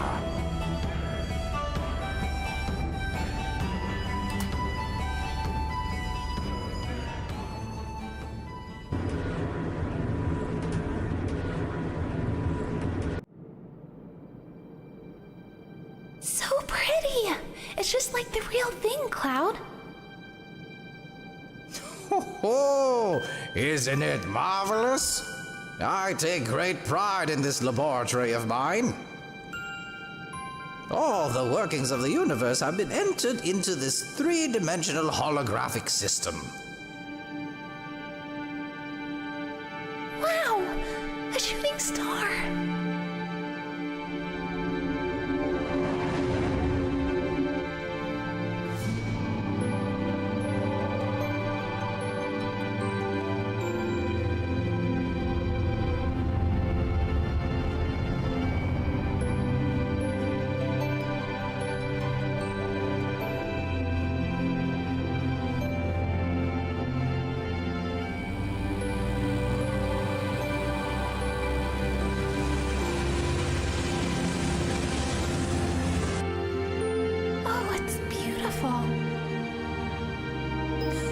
Oh, yes, indeed. Well, let us get to the matter at hand.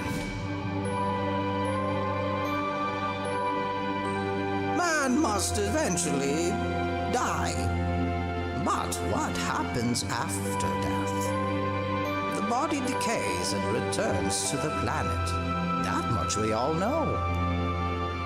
But what of consciousness? The heart? The spirit? it too returns to the planet. And not only that of man, the same applies to all living things on the planet. Nay, the whole universe. The spirits that return to the planet join together and race around it. They form a surge that rushes, converges, and separates constantly, all over the planet. We call this the life stream. Life stream. A path of spiritual energy which flows around the planet. Spiritual energy. Never forget the term. New life. Children are blessed with spiritual energy and are brought into the world. And when the time comes, they die and return to the planet once more. There are some exceptions, of course, but this is essentially how our world operates. It's a lot to take in. Perhaps you'll understand it all better if you watch this.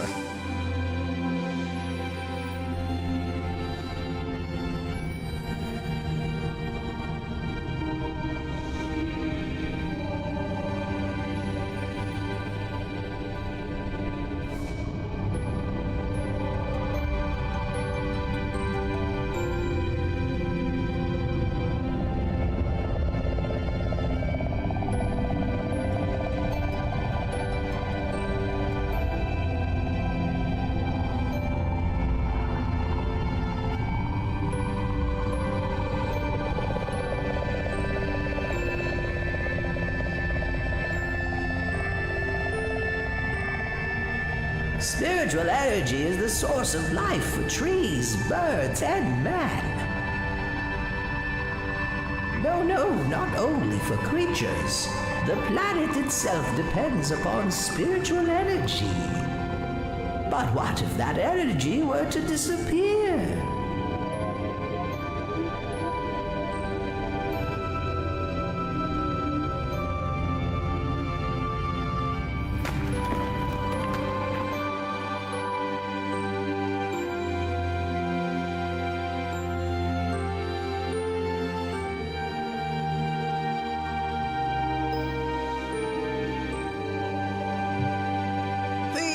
The basics of planetary bioscience. If the planet is deprived of spiritual energy, it'll perish? Spiritual energy fulfills its roles precisely because it is one with nature. When spiritual energy is forcibly extracted and processed, it is prevented from accomplishing its true reason for being. Talking about Mako energy, right? Mako reactors are rapidly depleting the spiritual energy of our planet. The reactors produce highly concentrated spiritual energy, which they call Mako. But it is the planet itself that is being consumed. In other words, the use of Mako energy has only one outcome: the complete destruction of our planet.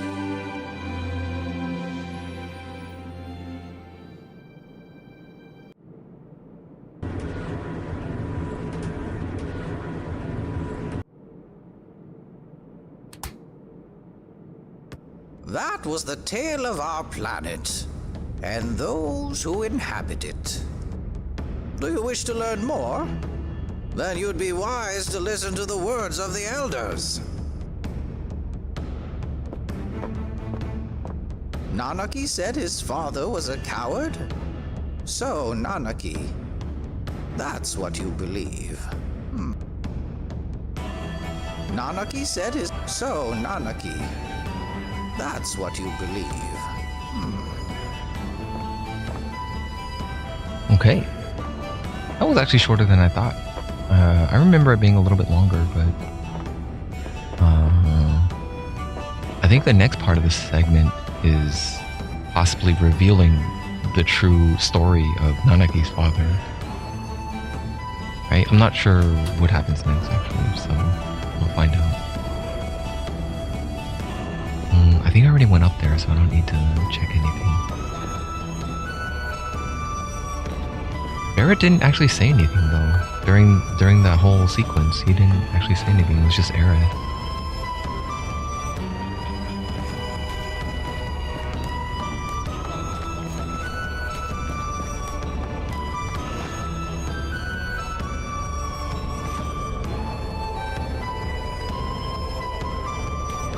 I think it's after we go through this door that we find out what the true fate of Nanaki's father.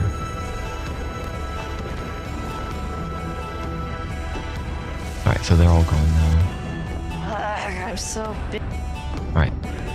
That means I think the buggy should be fixed, I believe, and we might be able to leave. I may want to come back here. I may want to grind up 16,000 gil to get the HPMP plus materia. At least one of them. It sounds like I would want multiple of them for like end game maybe, but for now, maybe just one.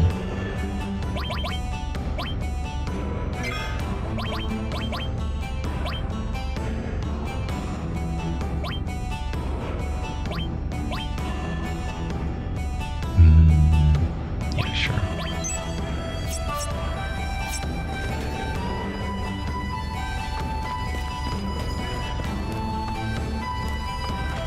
Oh, they're all around the fire now. Cosmo Candle.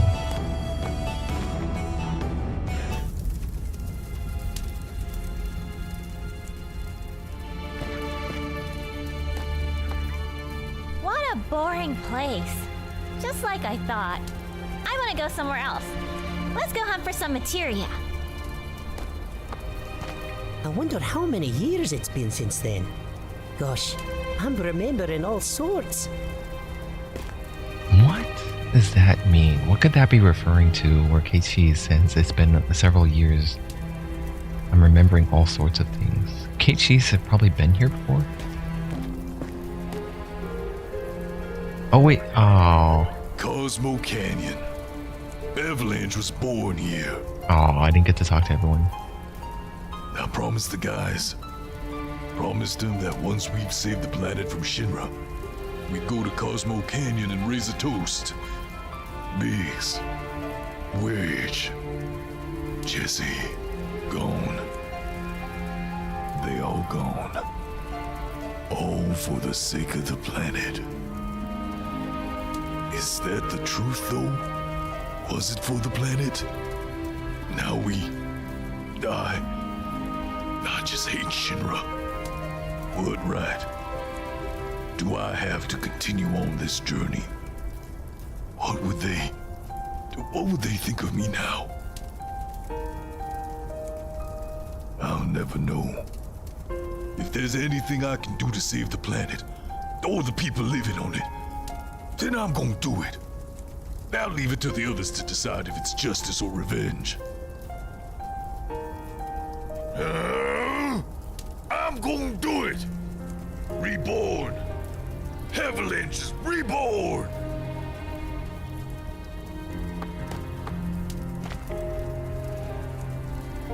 I learned a lot. The elders taught me many things about the Cetra and the Promised Land. I'm alone. I'm all alone now. But we're here for you. I know, but I'm all that's left of the Cetra. Does that mean we can't help?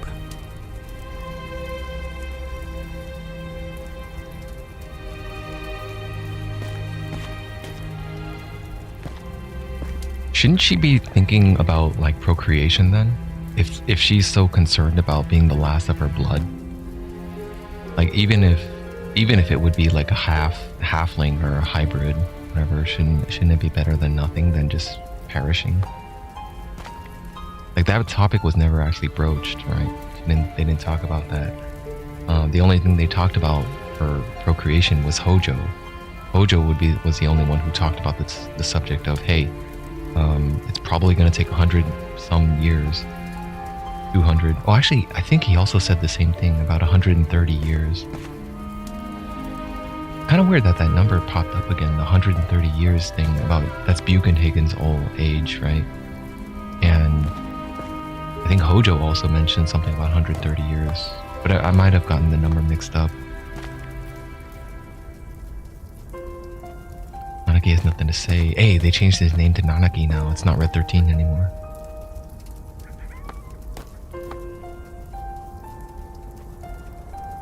Bonfires are strange, aren't they? They make you remember all sorts of things. You could spend your souls here to level up as well. Cloud, 5 years ago. No, never mind. I can't ask you about that. Why not? Because you'll change. You'll drift away from me again. Cloud, you really are yourself, right? And there's Tifa questioning Cloud's inner identity. He knows that he's already a nutcase. A nutcase. What a boring. I want to go somewhere else. Reborn! Avalanche is reborn! Cloud, you really are yourself, right? A long time ago, when I was still very small. No, I don't want to talk about it. I appreciate this in terms of game design. They make sure that you have to talk to everyone first before Nanaki says something. Otherwise, if you talk to Nanaki first, he has nothing to say until you've spoken to everyone else about how they feel about the current situation of events that occurred. What is it? It's about my parents. When I talk of my mother, my chest bursts with pride, and that's great. But when it comes to my father, my heart is filled with rage. You still can't forgive him? Of course not. He let my mother die. When the Gi attacked, he ran off alone. He abandoned her and the people of the canyon.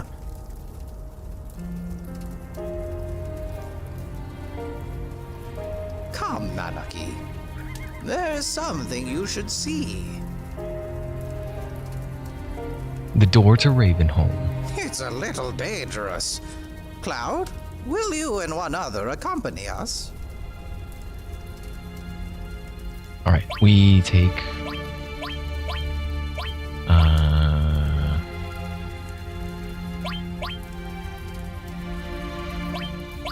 Barret. I choose Barret.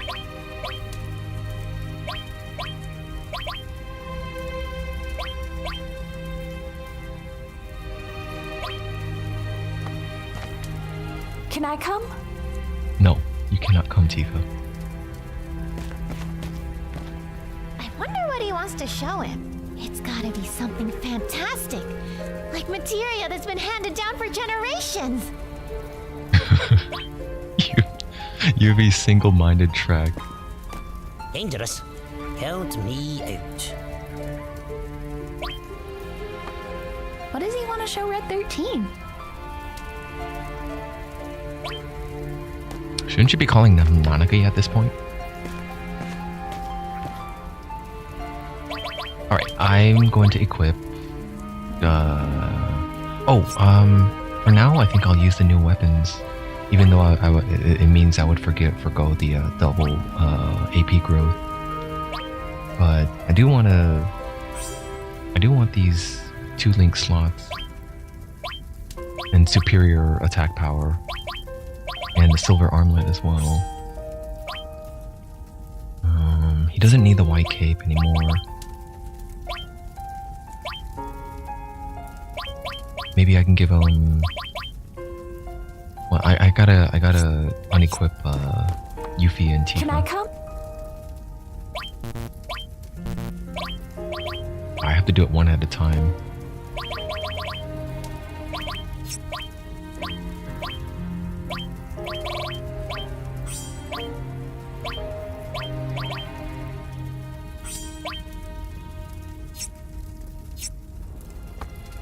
Where are they going?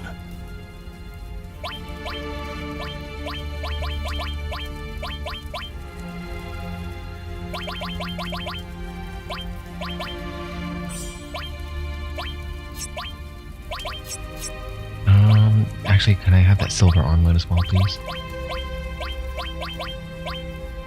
You could just hold on to 4 slots for now. Where are they going? You coming with?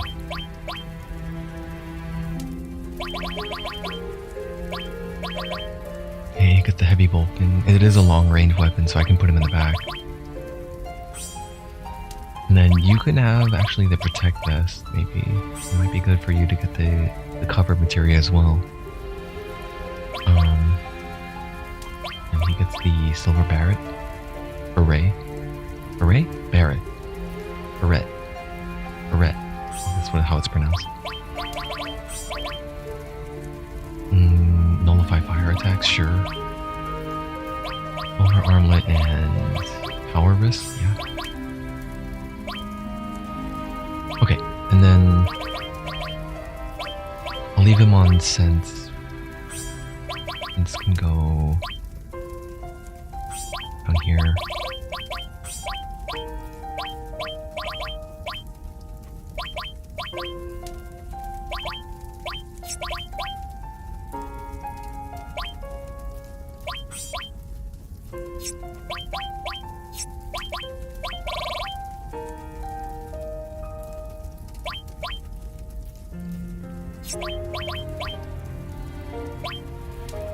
I think I'll give him fire elemental.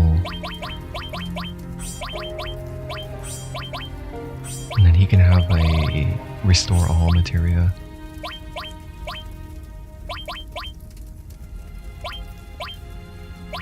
He doesn't need heal all. But perhaps I can give him a death blow or a steal maybe.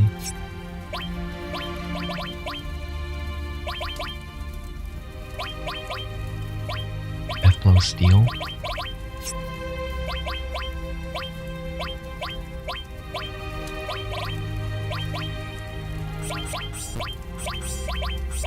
Alright, taking all this back.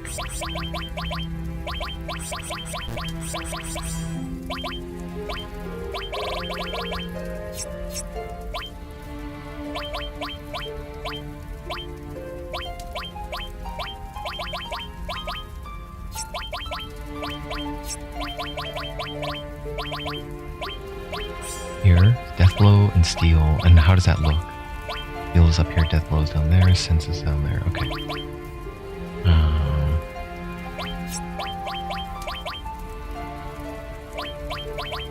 In red, you can have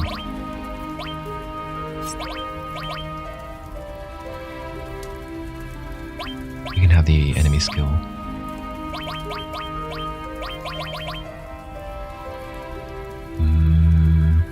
Heal all?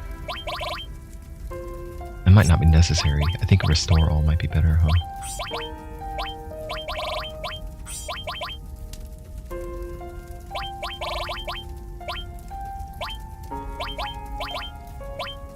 Take the ice all. And I got one all left. You can have...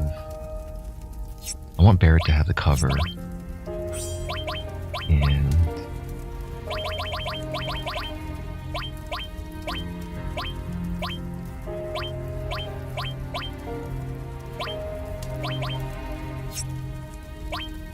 you can have Titan.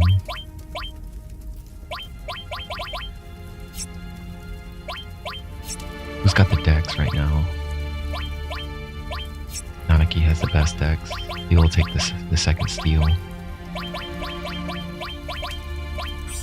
And what's that look? E-skill, steal. Can I actually move that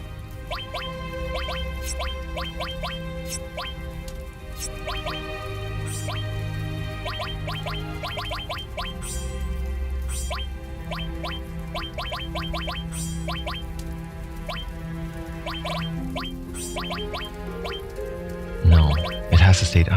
There's no way for me to rearrange this menu so I could have steel on the right instead. I thought it was. I thought it had something to do with the order. The order I insert the materia. It changes the way the menu is loaded out.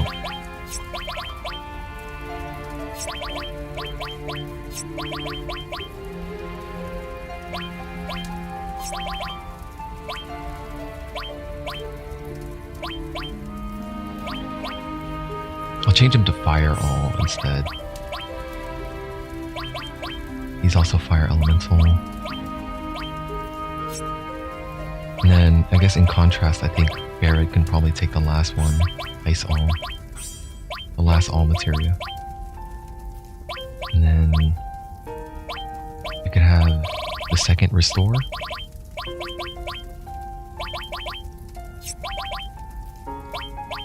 Yeah, he has restore all already. Okay.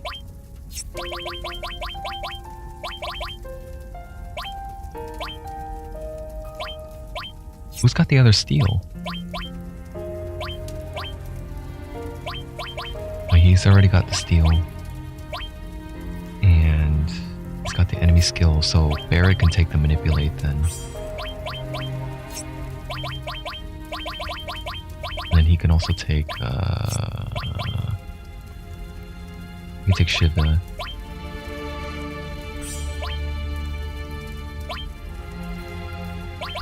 Last slot goes for Earth Magic. How about heal? And then Barret can take haste.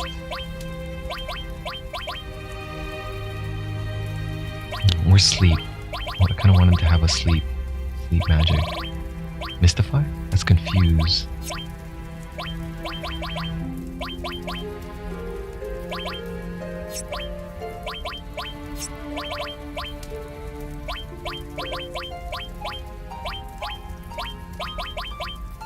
I forgot which one is sleep. Mystify, seal. Seal is the one. Okay, seal, and then revive. Revive, manipulate. Okay, that's good. And then what's the accessories? It's got the fire ring, it's got the protect vest, and the power wrist. That's good. All right, good to go.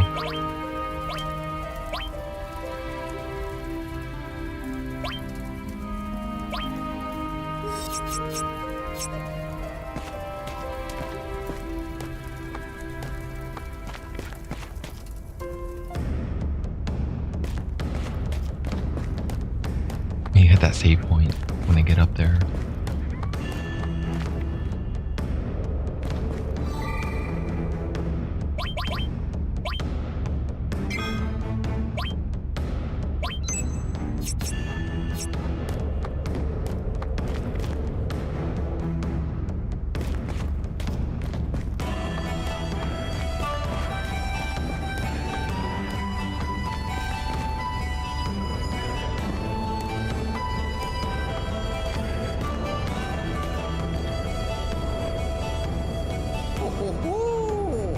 Are we all set? Just a minute. I guess so. Just a minute. What? You're not ready? Well, you let me know when you are.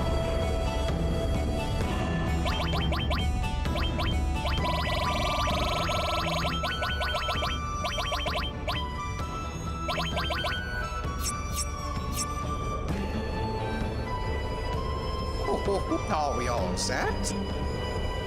I guess so. Ho ho ho! Then shall we get going?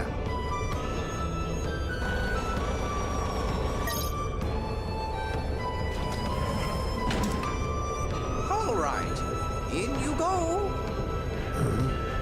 Won't you be leading the way, Grandpa? What? I thought I said it was a little dangerous. Give me 1 second. I'm going to turn down the balance a little bit. Okay. You'd have an old man go in first. I'll be right behind you.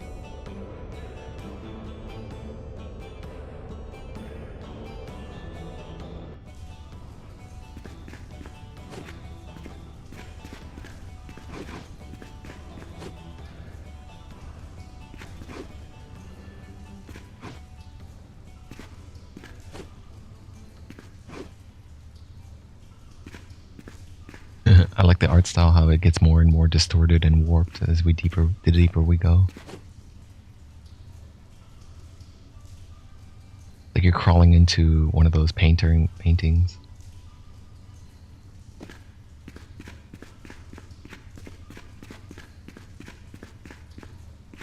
So I think once we step outside, we get random encounters.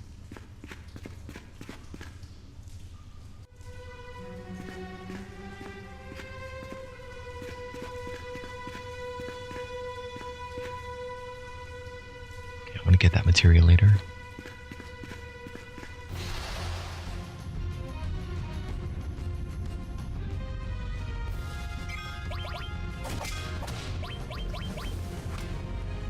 Guess no one gets Nothing to steal. There's nothing left.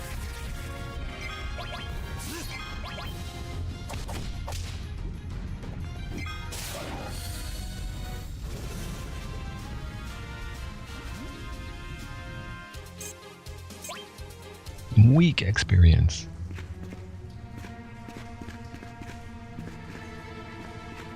A strange looking rock. Leave it alone. Break it open.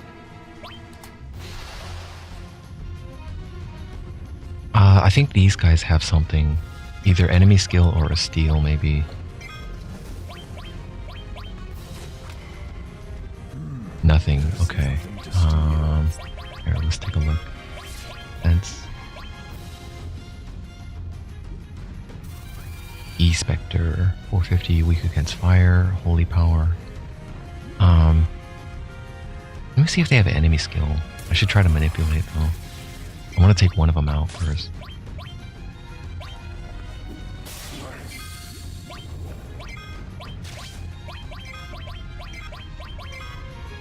If manipulate doesn't work after a few tries though, I might just give up. It's kind of a frustrating thing where it doesn't tell me if they... Like steal lets you know by saying nothing to steal or couldn't steal. Couldn't steal means they have something, I just didn't get it. But manipulate doesn't give me that sort of... I don't get that indicator saying that, hey, nothing to manipulate. It just says couldn't manipulate. So I don't have any sort of delineation that lets me know. And I just keep trying and might end up in never succeeding. Or maybe it does work.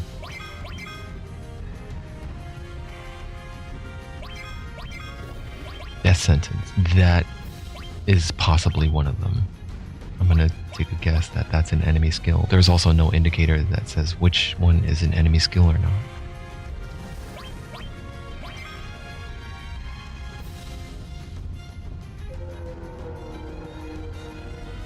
Learned enemy skill, death sentence. Okay, now I can take him out. Death blow.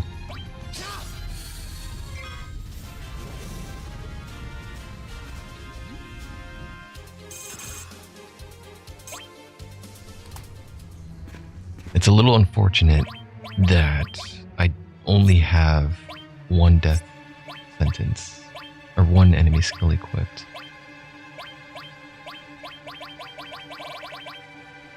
No, this one I only got White Wind.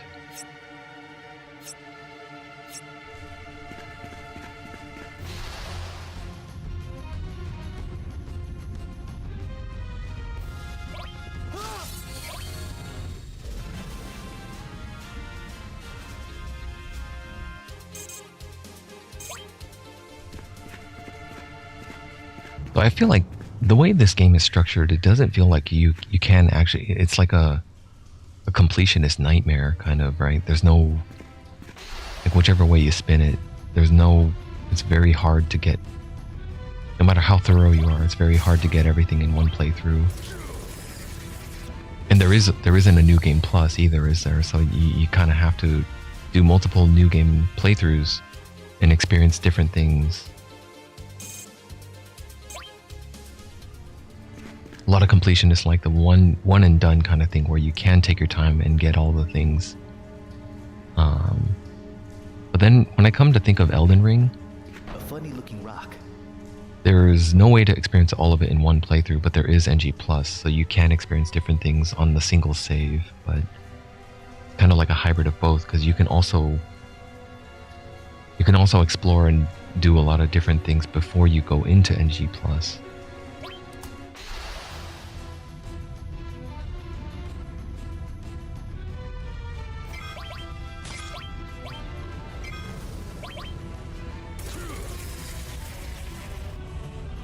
I'll just use normal combat, physical attacks. Dude, Cloud with the 1300 crit.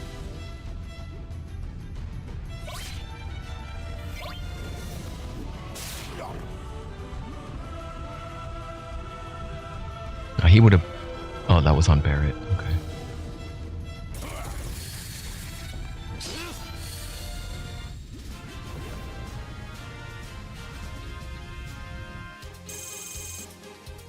Hey, they actually have pretty good XP.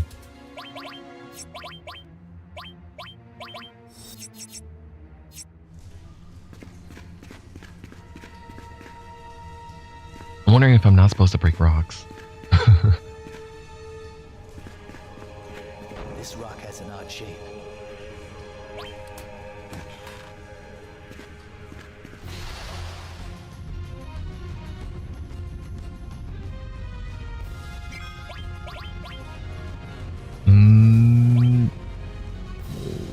I kind of want to steal. I want to steal first and then try to manipulate maybe.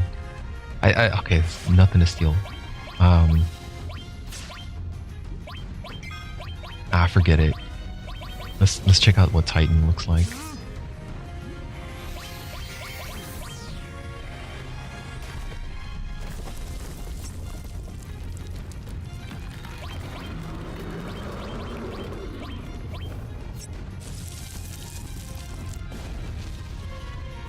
Nice.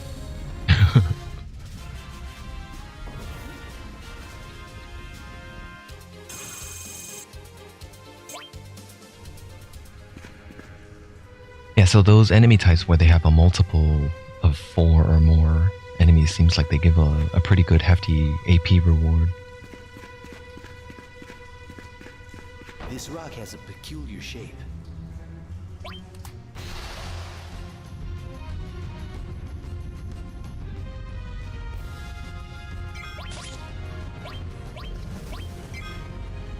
He got a limit break. Yeah, let's grenade him. I should take him out. They're weak to fire. I think grenade is fire elemental. That wasn't that much damage, but that was enough. So I'm guessing he's got probably 2 more grenade bombs before he gets to his other level 2 limit break.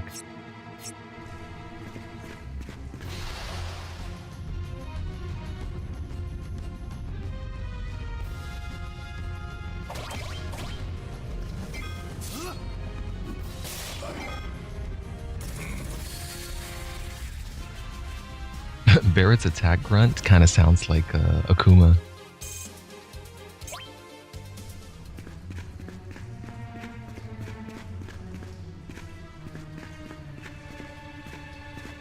Looks like a lever.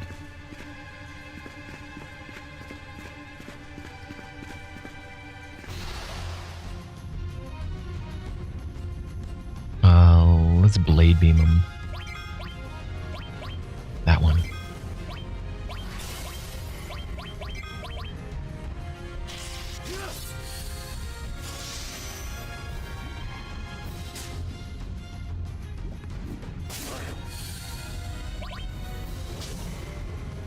Halt inflict stop.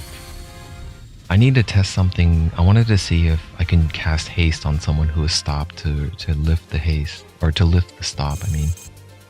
Because it kind of feels like crippling if I don't have any sort of response to deal with stop.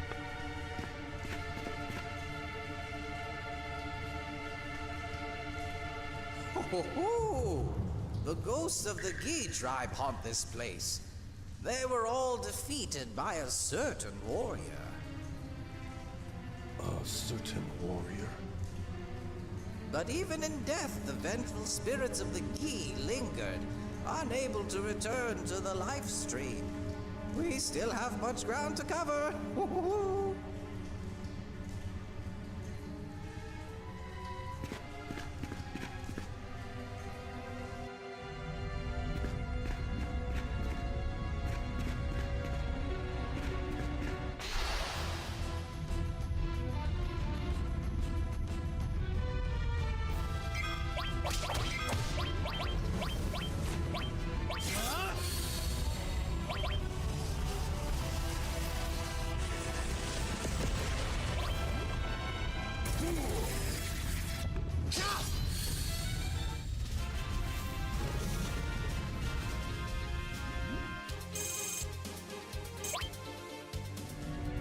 Hey, I got 8,000 gil. That's enough for one of the materials, HP plus or MP plus.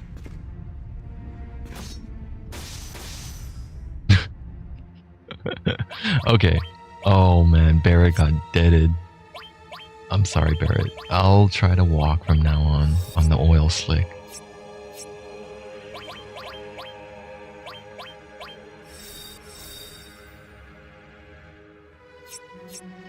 I'll potion the rest of the way there.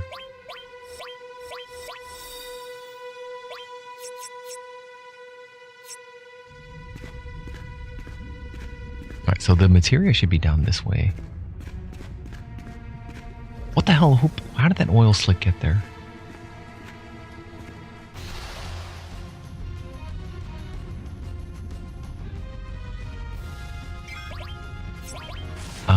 Let's try fire. Well, actually, wait. That's 22 mana. This is 32. I'm in Shiva again.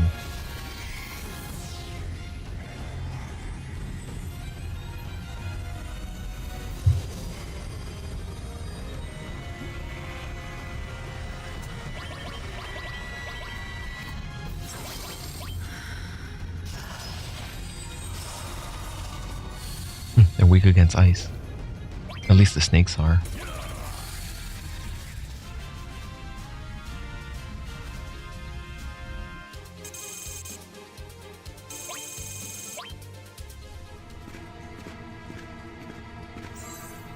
Added effect materia.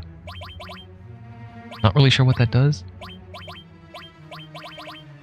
Adds materia status to equipped weapon or armor. So if I link that, damn, it takes 100,000 MP or AP to level it up. But there's only one level, so it duplicates right away. What would I use this for? Let me test something. What if I do poison added effect? How does that change his status? It nullifies. Well, oh, okay. It just has defense against it.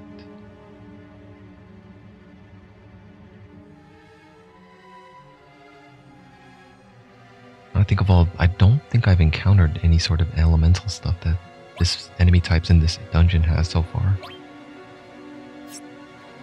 He's nullified against fire because of the fire ring. Added effect.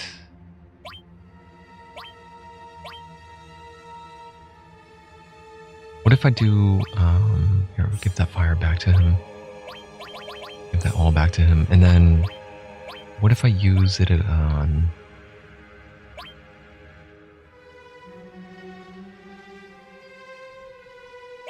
Transform? That's a possibility, right? Added effect on... Right now, Cloud is fire elemental. I think I'd kind of want him to keep that, at least.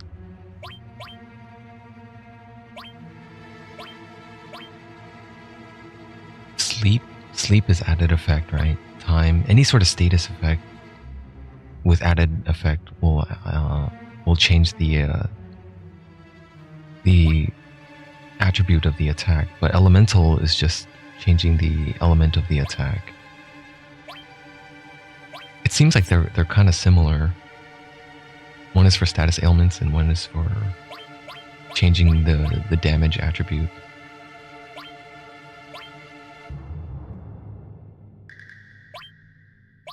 So if I do added effect on time, it adds haste to them maybe?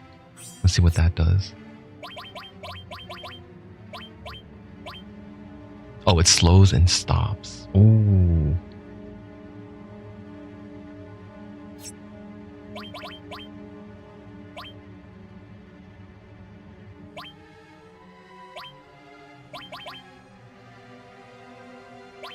Okay, I'll do that for now, I guess. But then I lost the seal. I wanted to level this one up to get silence. I'll leave it off for now. I'll give him the slowing attack for now. The other thing that was worth probably exploring is transform. Mini them on attack, maybe? If I change it to transform, what does it become? Is it frog or is it mini?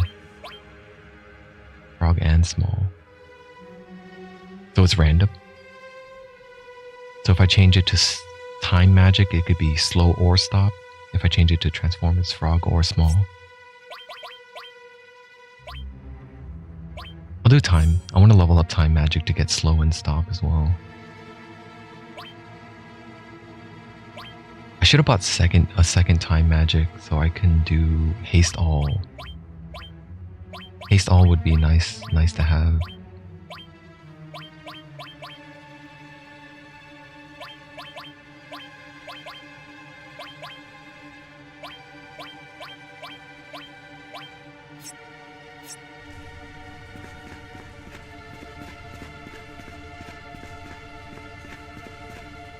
That's a pretty cool materia. Slide up.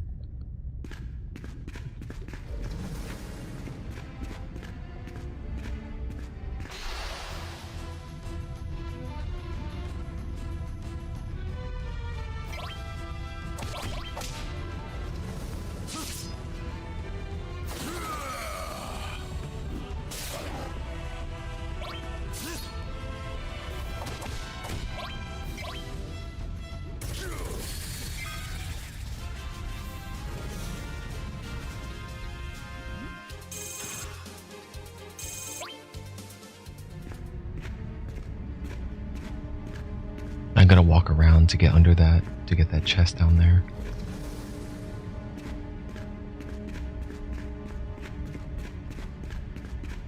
Down the steps.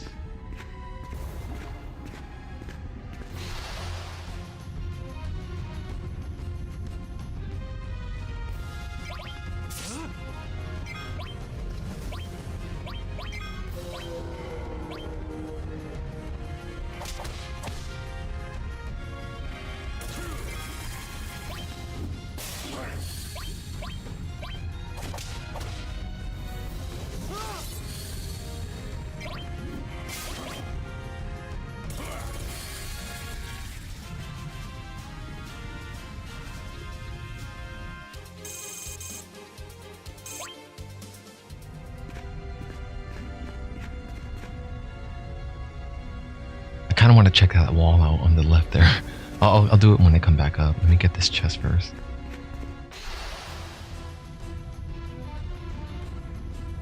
Ooh, this should be a good way to get AP.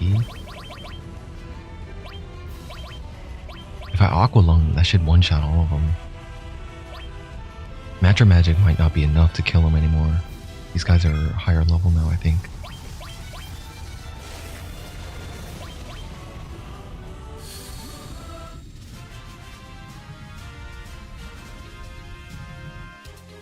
Yeah, that's 100 AP.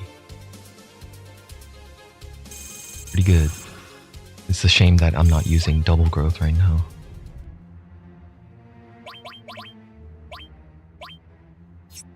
Let's use Cloud's MP.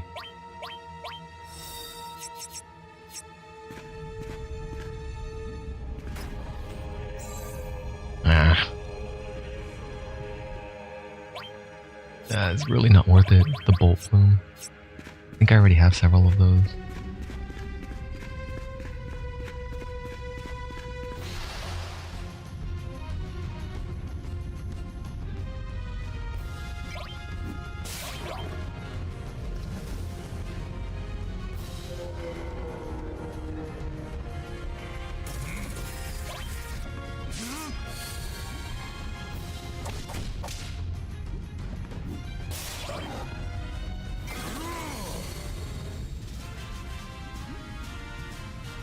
Barrett's doing pretty good damage with that new gun of his.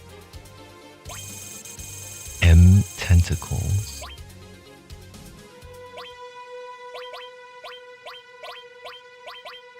Use Bioga on all opponents. That's a level 3 poison. That's poison 3.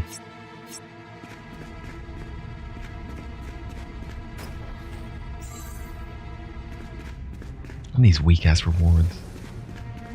I mean, Ether is valuable, it's just don't think it's chest worthy valuable. It's just like a enemy mob type reward value. Hit him with Ifrit. Give it all you got.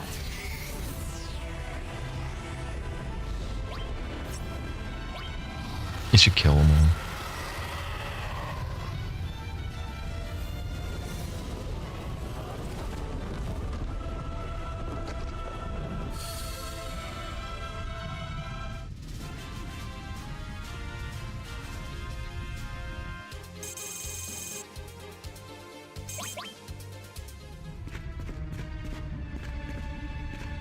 Nothing.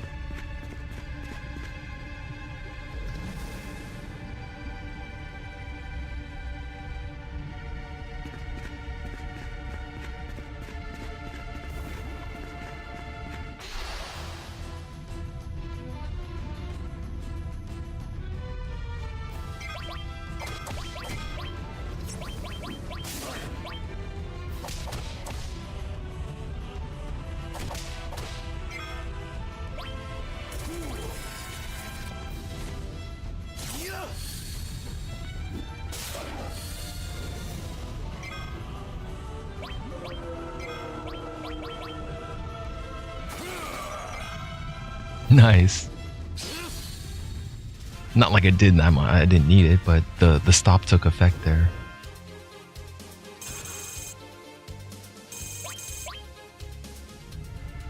Is there something better? I think I could be using, for added effect, I could be using, like, Confuse might have a higher chance to take effect. It's either Confuse, Mini Toad, Poison also might take effect as well. I don't know if I'm supposed to use Poison Elemental or Poison Added Effect. I think Poison Elemental is probably the one that makes it a poisoning attack.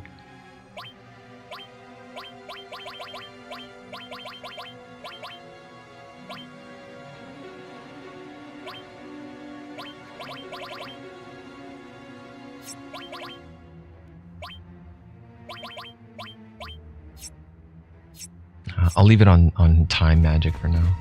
Time added effect. As you can see, this cave leads to the other side of Cosmo Canyon.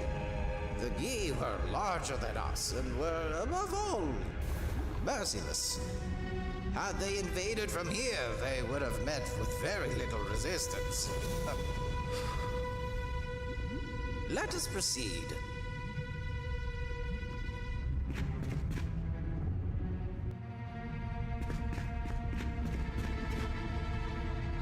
Okay, 5 forking paths. One of them or 2 of them are going to loop into each other, I believe. I remember that. So that only leaves 3 paths. I'm assuming 2 and 4 loop into each other, so let me check out 4. Confirm that.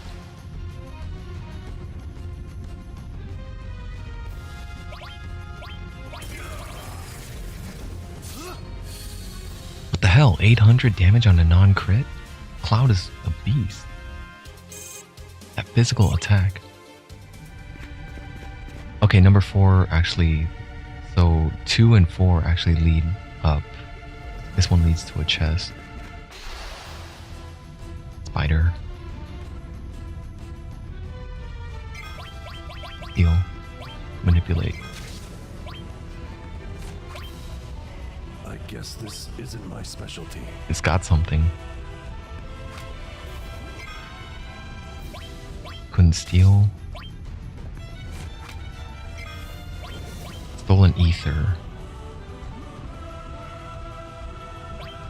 Couldn't manipulate. I'll give it another few tries. Stinger level 25, 2200 HP. It's unlikely it's got an enemy skill. I don't think I need to worry about it. I should probably just try to commit something to memory. Here, let me see. Yeah, if I just commit most of this stuff to memory, some of the key enemy types, and just remember which area has which skill, then I'll be good instead of just guessing for each one and trying to manipulate them. Because it really does take a lot of time and a lot of wasted turns.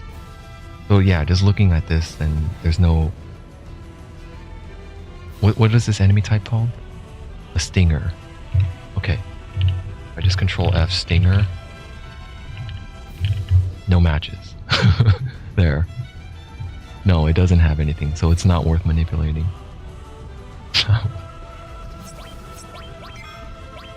And death blow his ass.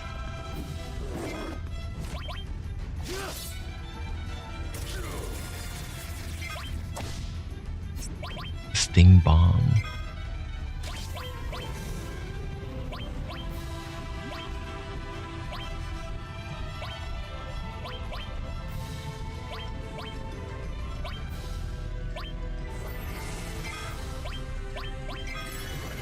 Something hit Barret really hard. I wasn't paying attention to the damage I took.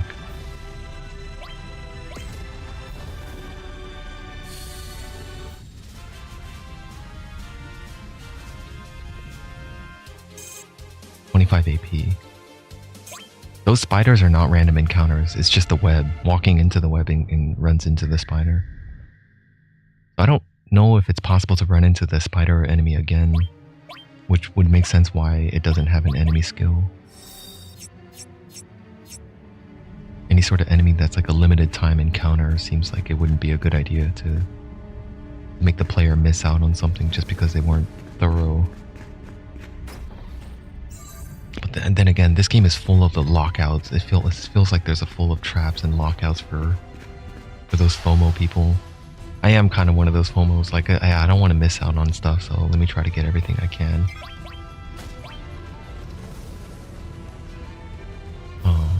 Let's try Blizzara. And then follow it with Natural Magic.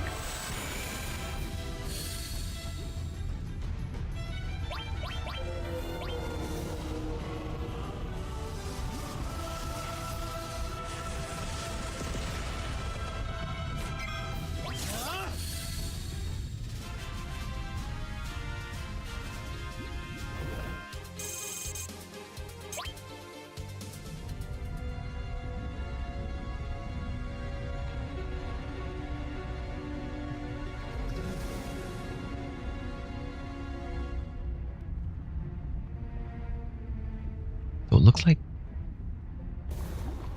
it might be 3 and 5 that loops into each other. Let me just check number 3. 3 is a dead end. Okay. And what's 5? 5 loops into 1.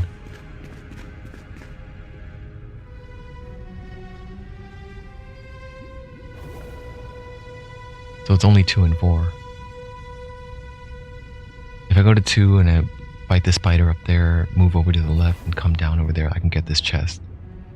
At least I think so. Or it might lead up to the balcony over there. Or the ledge. I'll try 2.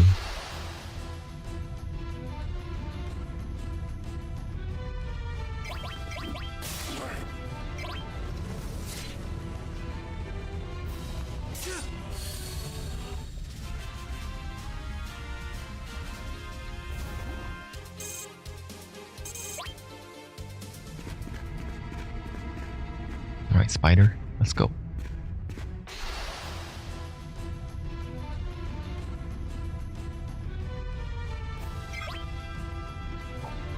I'll steal whatever it's got. Ether, right? I think it has an ether. Quite slippery you are. Guess I wasn't dexterous enough.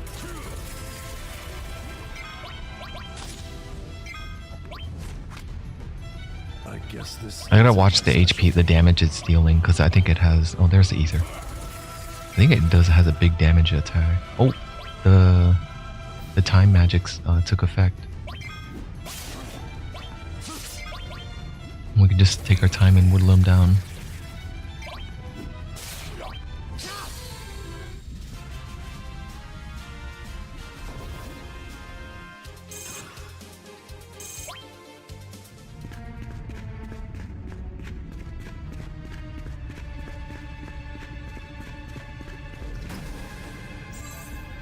Fairy ring.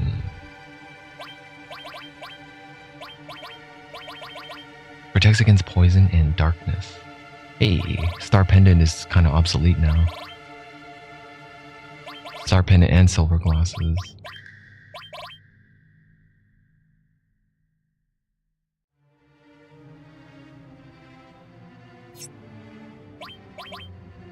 You know, instead of the fire ring, I think I'm gonna give him the fairy ring.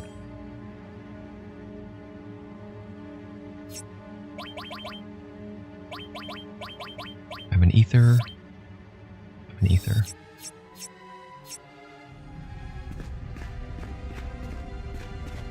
Well, how do I get up here? There's nothing up here anyway, but I'm gonna still check.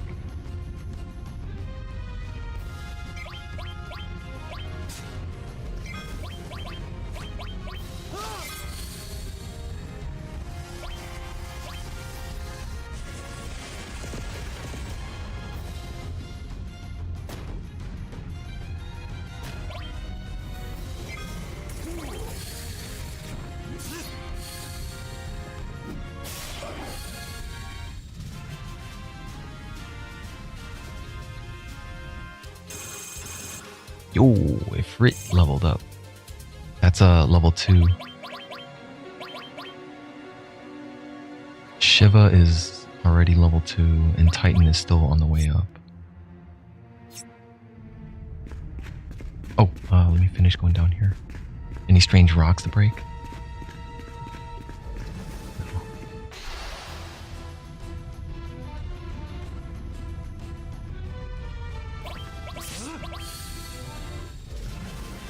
My dudes are getting so powerful. Cloud is getting so powerful, he's one-shotting fools with one normal attack.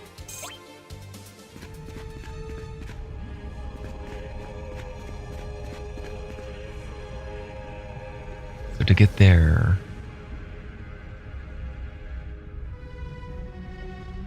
Did I miss? No, that didn't... This is probably the big ass boss, the big stingers, because that's a big web. It might be like a bigger enemy type. Let me check over here first, even though it looks like a dead end.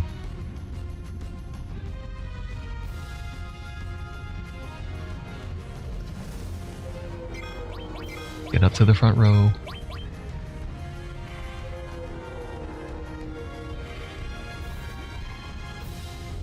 Oh yeah, Barrett's in the front row already. He needs long range. He needs to be in the back row for that.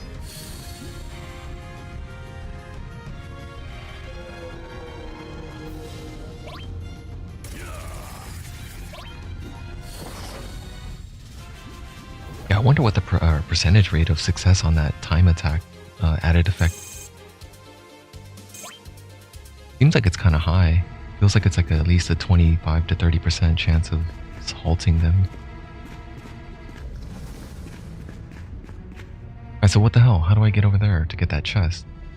I know it's a bullshit chest. It's probably got like ether or some consumable stuff in there, but the curiosity is killing me. What if it's a bangle? What if it's a...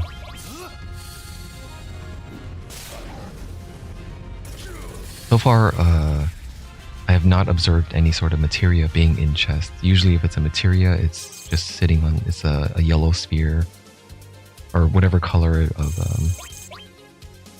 of classification it is. It's just a sphere just on its own. Well, maybe if I'm supposed to go up and then I can come back down later, but I'm a little curious if the right path, if there's some sort of branch that I can go into the left, which I think it is. Let me go back down and go into door number 4.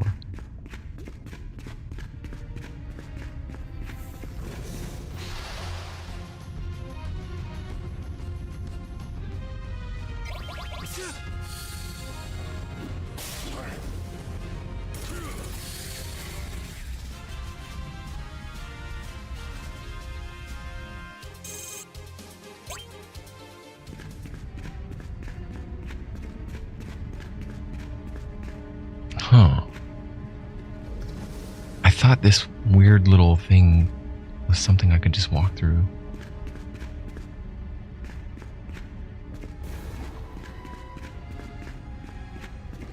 Maybe up here? No.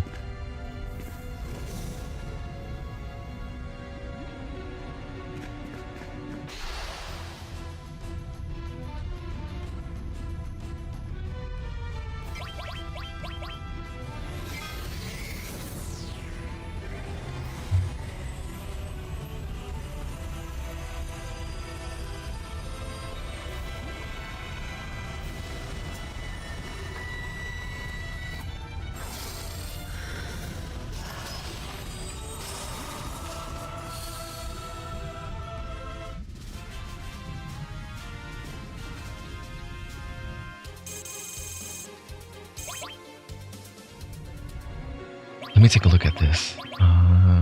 Lunatic High. Yeah, so I'm on the right path. And I need to rack up the kills to get his level 2. What does Lunatic High do? Cast Haste and raises the defense of all allies. Defense percentage. So I think that's evasion.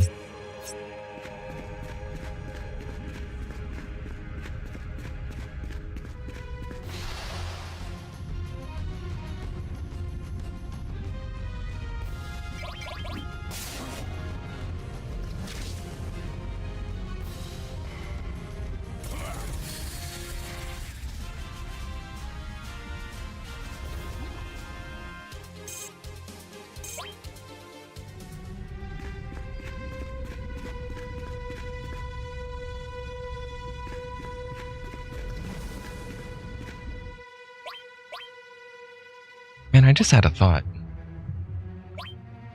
I'm not really sure what limit break gain is tied to the amount of HP damage I take or the... I may not want Barret to actually have vitality.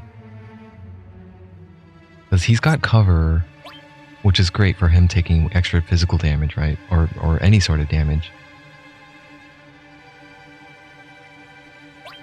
Maybe I don't want him. I want him to take extra damage so he gets more limit break gauge. I don't know if that makes sense, but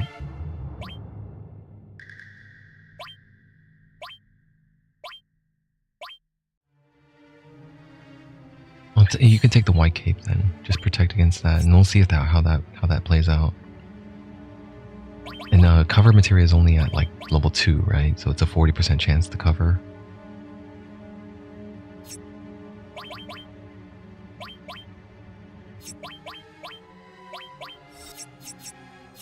Alright, big spider. Not before another encounter, though.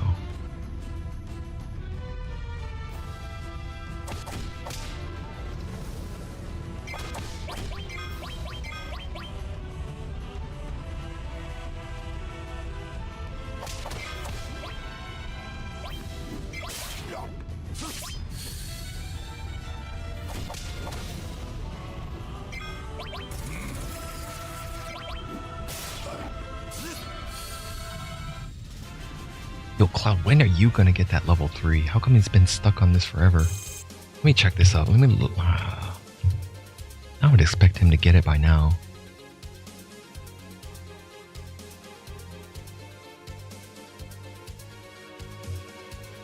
What the hell is the parameter here? To unlock Meteor Rain, which is level 3, tier 1, I need to kill 200 enemies. A total of 320, because 120 was already to get Blade Beam. That's a pretty high bar. The other guys, Eva only needs 96 to get Dolphin Blow.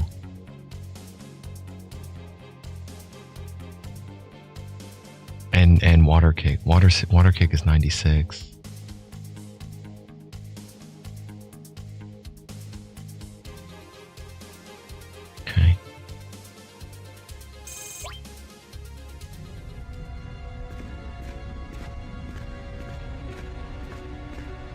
No spider, huh?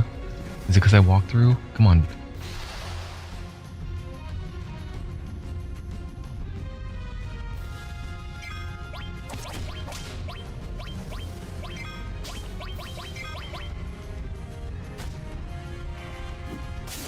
Cloud has stopped.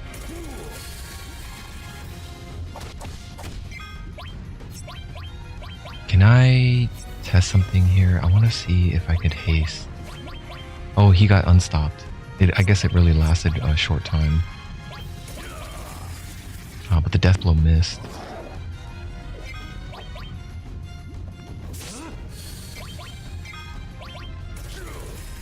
Hey, there's that stop.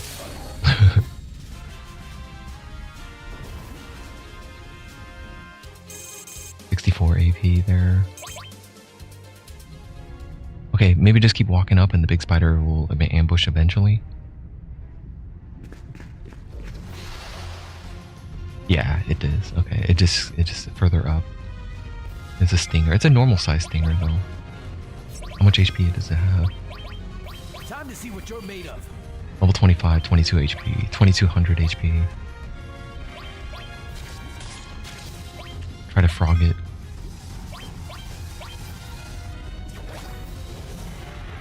It worked. It put it to sleep and it frogged.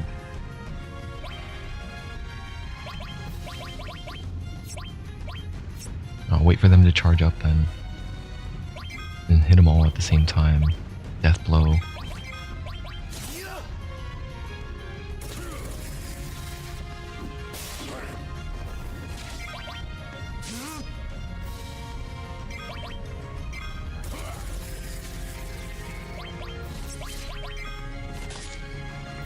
Did it really just go twice in a row?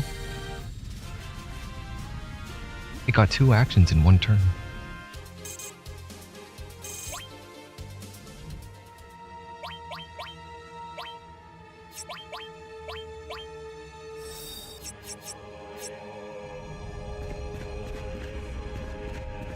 Ah.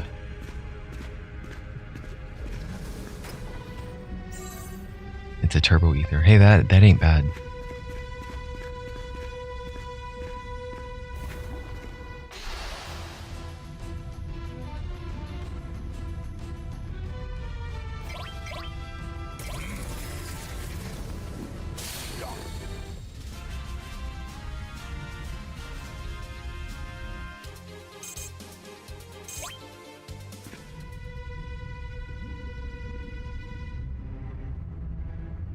The warrior ran through this cave alone, fighting the Gi tribe attackers, one after another. Grandpa, who was that warrior? Oh, we're almost there.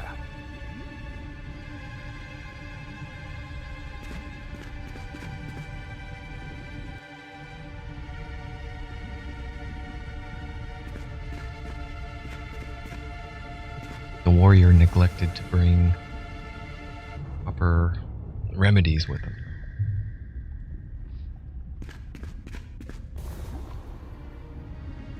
What in the world? Grandpa, is this? They perished, and yet the specters of the Gi linger here like stagnant air. This does not bode well for us at all.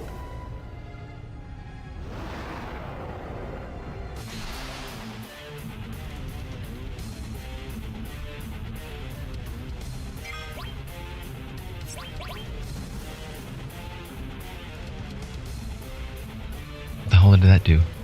This is possessing Cloud? I think Cloud just got possessed. I summon you from beyond.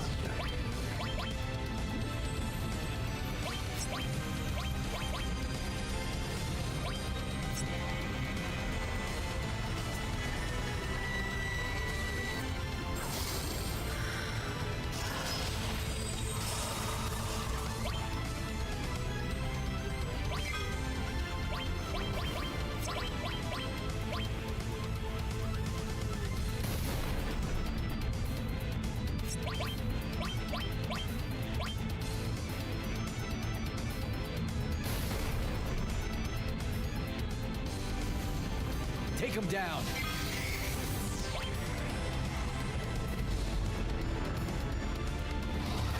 I think that's a mistake. I just realized that the fire heals it.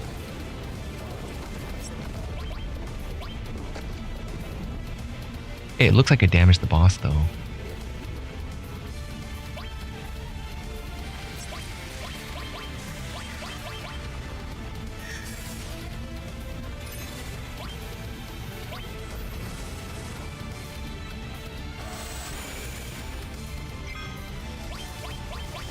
See if I could steal from this. Aqualung does nothing, really?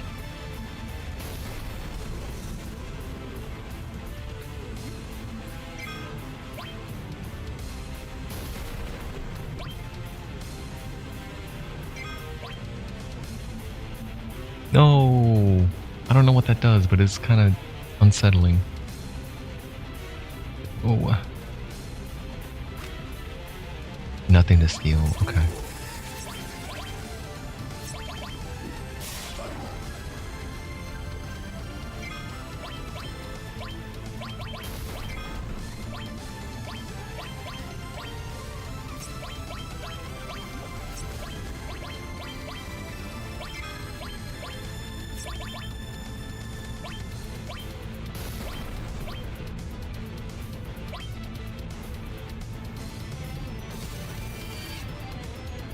$36.41, weak against Holy.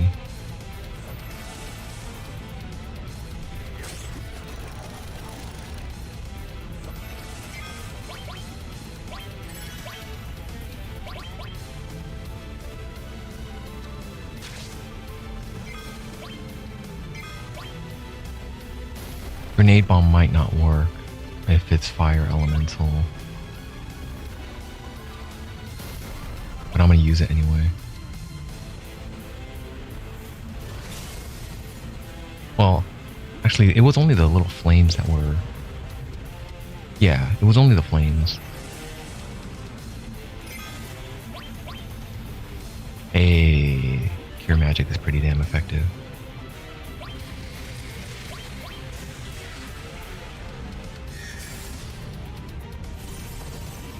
There goes his MP. Limb Hazard.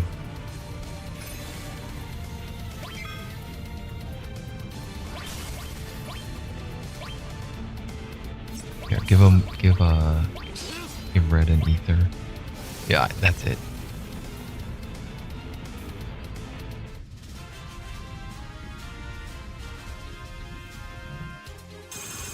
There's that hammer blow.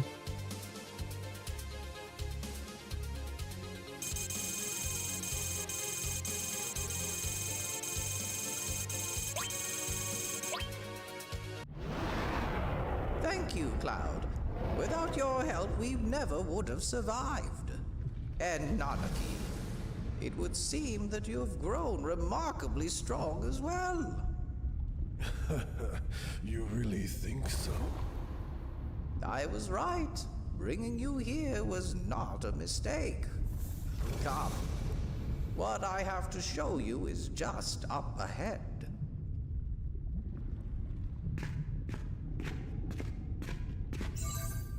Gravity.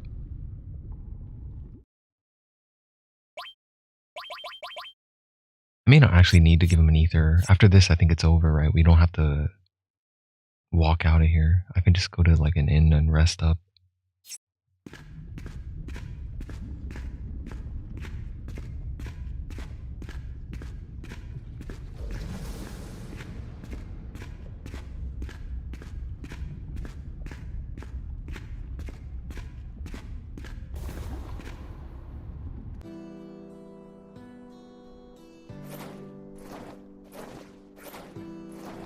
This is...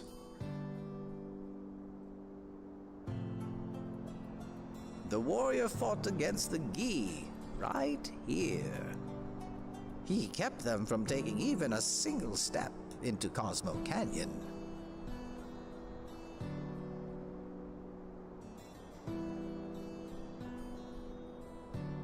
And he never returned to the village again. He never returned because he didn't bring us soft. They didn't know how to reverse the petrify. He was an idiot. We could still cure him now, right? You just throw a soft on him. And welcome back, Ghost Camilla. Thanks. Behold, Nanaki, the face of the warrior. Seto, your father.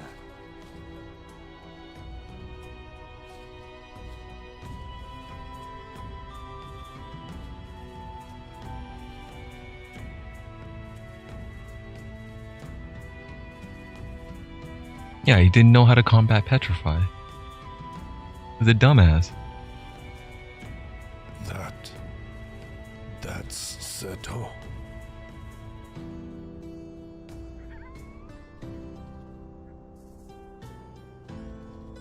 But to that the same regard, though, I don't know how to combat stop and slow, right? Well, slow I think is haste, but I don't think haste is gonna wipe out stop. I don't know how to combat that. My theory is Asuna or hopefully haste can get rid of stop. One of the enemies did cast stop on me in this dungeon, and it only lasted for like a turn and a half, so it really it wasn't that crippling. Seto continued to fight the Gi right here. He never stopped protecting the canyon. Even after the Gi's poisonous arrows turned his body into stone. Even after he had chased them all away, he continued to protect us all. And he still does. Even now?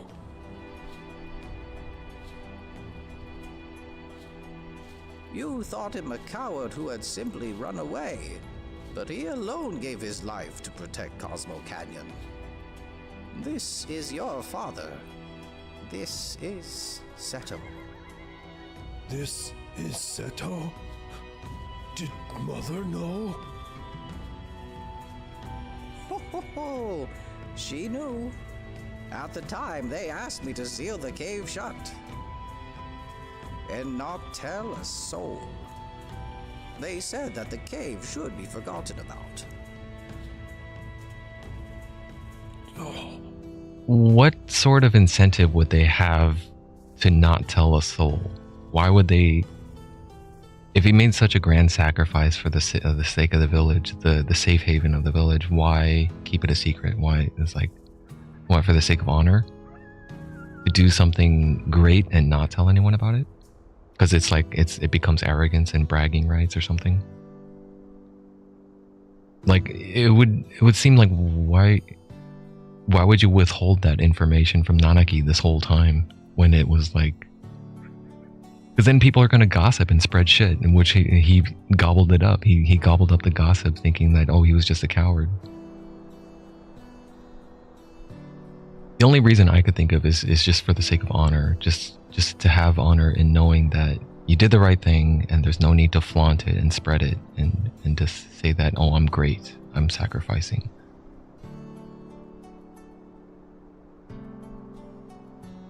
My apologies, Cloud, but would you mind leaving the two of us alone?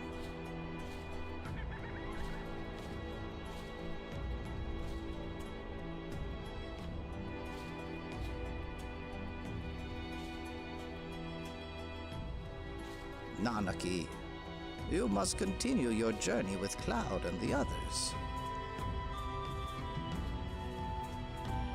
That could be true also, yeah. It may be like if the word gets around that a great battle did happen here, then it would prevent people from wanting to come here to use this. But this is there's not really a lot of exposition in the race of this people, huh? The story arc is pretty brief and short in this game.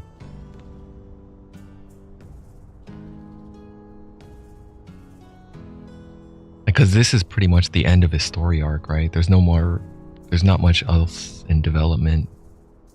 It kind of concludes, like, there's no more, not to my knowledge or recollection, that any further story development continues for Red 13 after this.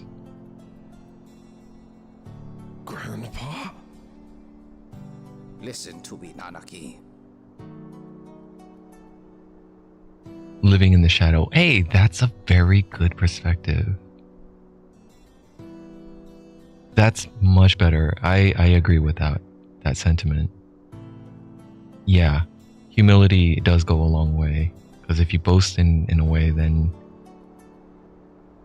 if you seek greatness and seek recognition for greatness, then those around you are forced to live in your shadow, kind of thing.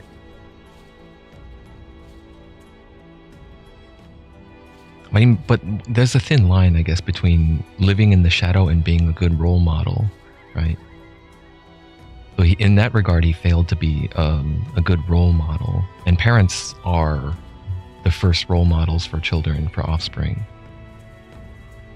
You don't maybe it's just a fine line of seeking humility, but not seeking too much glory. Because if you seek too much glory, then it becomes arrogance, and then it becomes living in the shadow of others. They say they wish to save the planet. Truthfully, I don't think it can be done. For even if they shut down every Mako reactor, it will only postpone the inevitable. Even if they stop Sephiroth, it will all be for naught.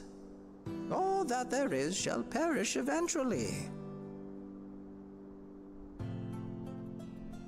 But Nanaki, lately I've been thinking. Isn't there something, anything that we can do as dwellers? No, as part of the planet when it suffers so horribly. Regardless of what happens, shouldn't we at least try? Or are we to sit here and meekly accept our fate? I'm too old to do anything about it now. Typo. 2 olds needs 2 O's instead of 1. That doesn't sound like a good experience, but I hope it is a good experience. I hope they designed the UI pleasantly enough where you can navigate the menus effectively. Play it on your phone.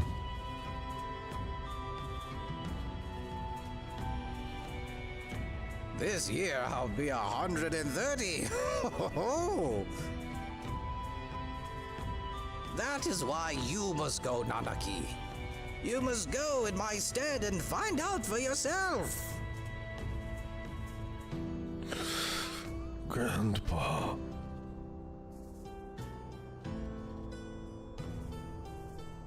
I wanted to show you the truth about your father before you left. I am so glad you came back while I was still alive. FF6 plays well on mobile? Oh, Grandpa, don't talk like that. If you left me, Okay, full disclosure here. I very much... FF6 is probably my favorite out of the whole series. I think FF6 is the best one out of all of them. It's probably left the biggest impact on me. Mainly because of the story and the the interplay and the not because of the gameplay or the art direction or anything, but for what they accomplished was amazing. Best on mobile was Tactics. Tactics is also comes close probably to second place in terms of favorite in the series, if it counts as a series. Some people don't count it as a series because it's not a number, right? It's like a spin-off.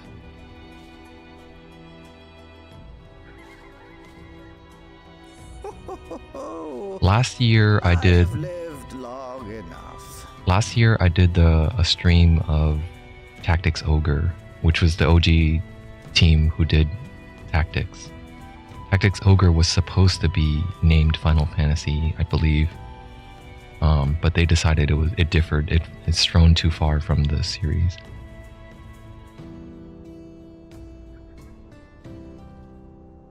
Tactics is a lot of people's favorite. Yeah, 6 is my favorite in terms of the series, but Tactics is very close.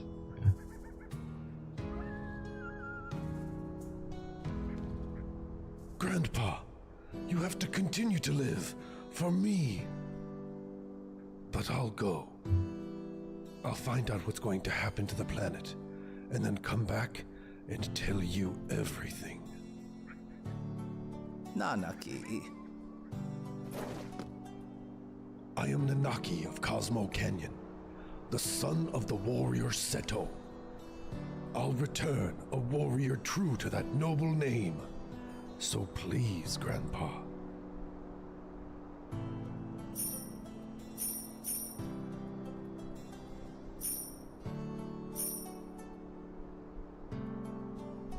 Those are Setos.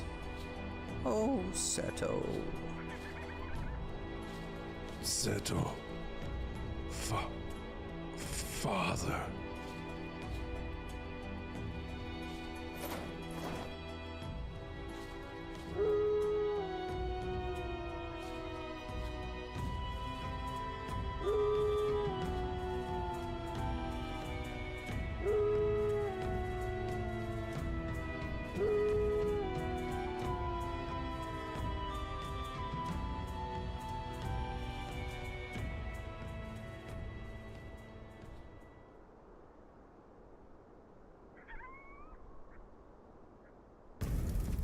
Yeah, it's usually the first one that you most For people. some reason, the buggy started working again.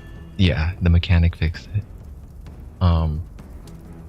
It's like the first one has like usually the biggest impact on most players, I think.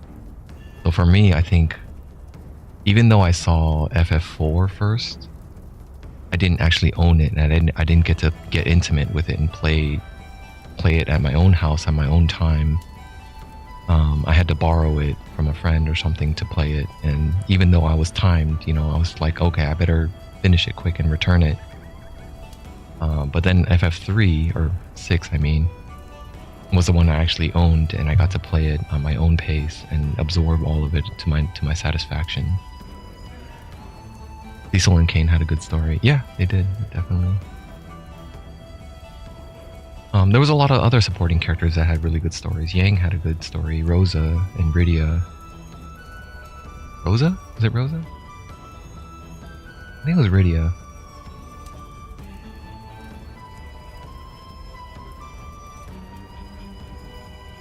Should we get moving? So it's goodbye, Red 13. That's just the way it goes.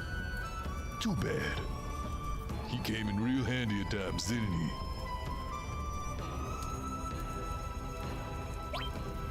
5 was too hard. I never played 5. It never got released, and it's still I mean, to play it today, I would have to get the fan translation and play it through emulation.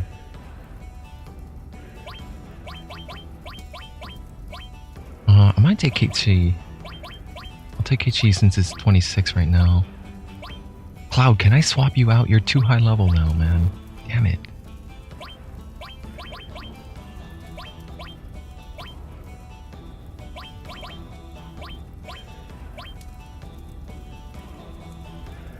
They re-released it officially, huh? Yeah, you're right. They did re-release it officially. There was an official re-release. Before we got that though, I thought there was like a fan translation or something. It came with Chrono Cross.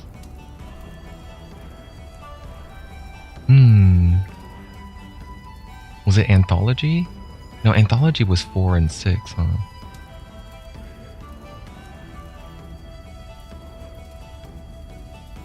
I don't remember though. I never got those the bundle PS1 packages. I never bought those.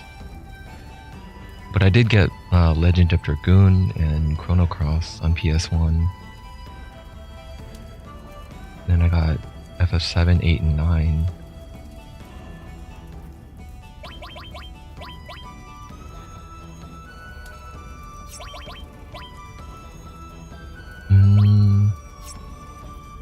Yeah, I'm taking Aerith and Keiichi. Got the white megaphone. Hey, I got a new megaphone. The black megaphone is 4 slots of double AP growth. So it wasn't Chrono Cross? It was part 5 and 6 together? That would make more sense. Chrono Cross is a different series. 4 came with Chrono Cross?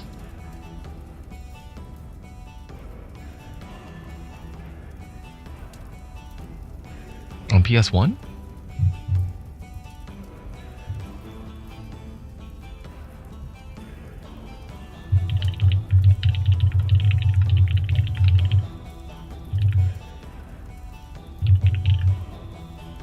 Really? Oh, it was Final Fantasy Chronicles. It's not Chrono Cross, it came with Trigger, not Cross. It's the OG. Yeah, you don't get Chrono Cross, you get Chrono Trigger. It's called Chronicles. And it landed the greatest hits through Sony. I heard this is a bad port though. I think there was some scrutiny over the porting of the Chrono Trigger. I think to this day most people say like stick to the SNES version of it, not the Steam version. Not the Steam version or this version. This version was welcomed because it offered FMV with whatever that artist's name, the Dragon Ball artist behind the art direction of the FMVs, which you don't get if you play the SNES version. But I mean, I'm fine without it. I mean, that's just whatever. The little short clips of the FMVs. There's not even that many. Added a few things. It's still pretty cheap. $33 for this CD version. But if you look up Chrono Trigger on SNES, see how much it sells for.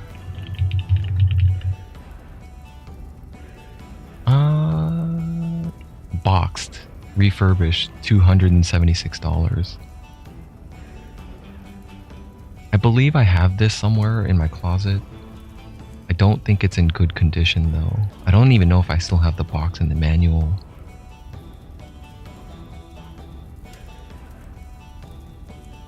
But yeah, just the cartridge alone is $35. But yeah, if it's in pristine condition, you could probably mark it up like crazy and some collector will swoop it up. FF2 is $80.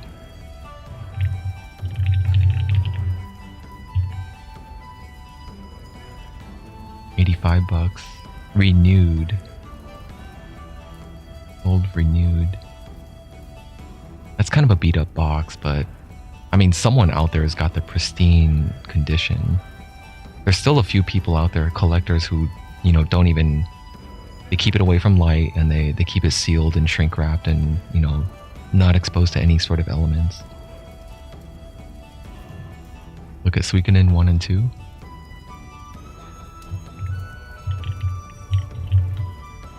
I'll just go Suikoden. $375.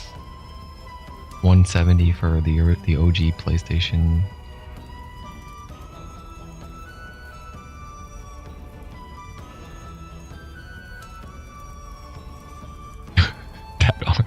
That art style is funny.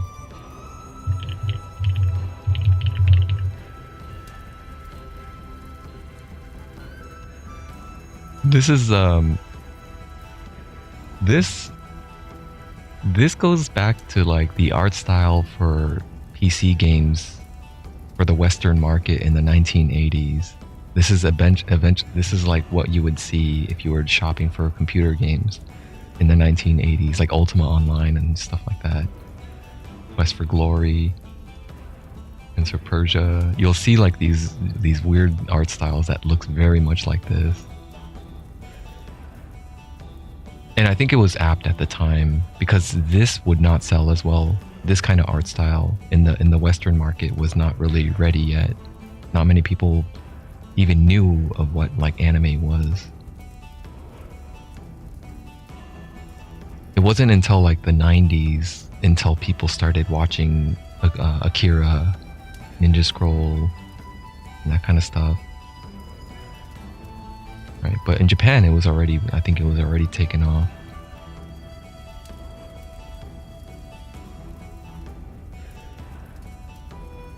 Right, let me get back to the game. Vampire Hunter D, yeah.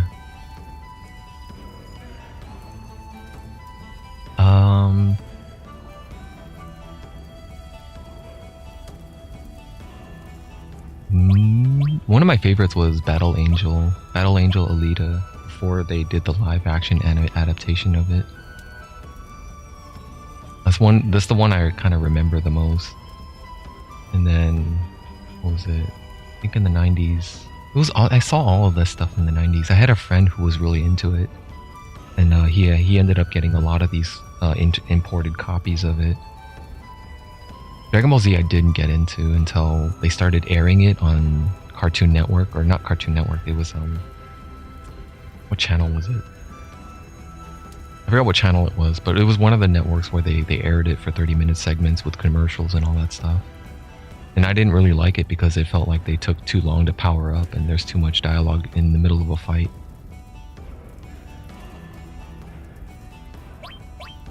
So I even though I did like it because of the art style and the video game and the video games that they had and the whole the idea of martial arts and training and being strong and disciplining yourself and all that stuff, I didn't really like the way the format it was told in the story.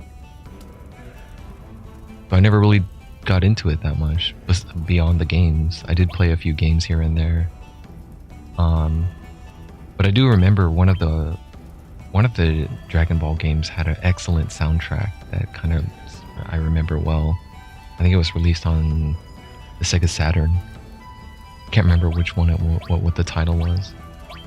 But I remembered that one of the favorite things I liked to do was to take the Sega Saturn game, the game disc, and yeah, I saw Advent Children.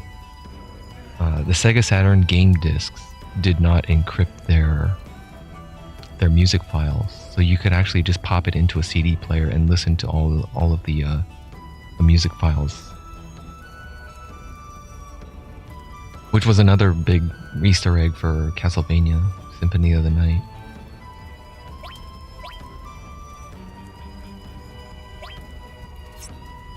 I need the PHS again. I want to take the silver armlets.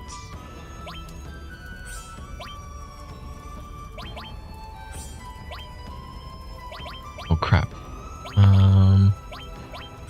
Flow steel.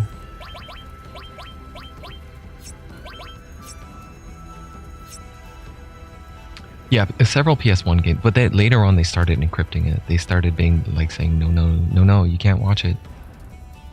You can't listen to it. You can't, you gotta play the game if you want to do it.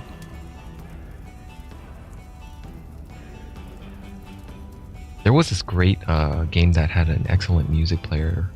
Let me see if I have it ready. If I could pull it up really quick for you. It's called Tales of Fantasia. Here, let me mute this game for a second.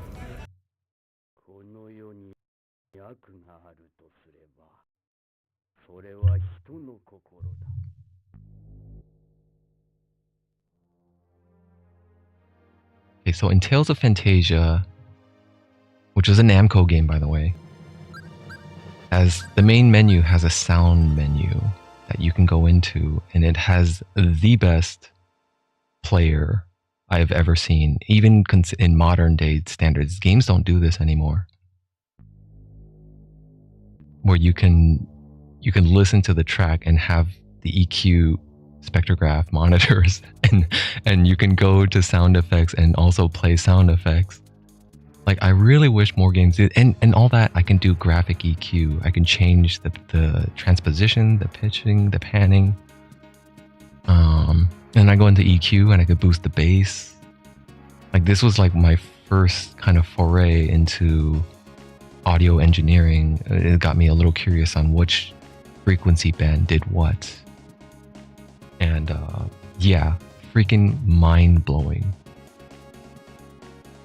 Freaking mind-blowing. And for an SNES game to have this quality of music also. This track also has vocals, which was also unheard of back then for an SNES cartridge. Yeah. Pretty impressive.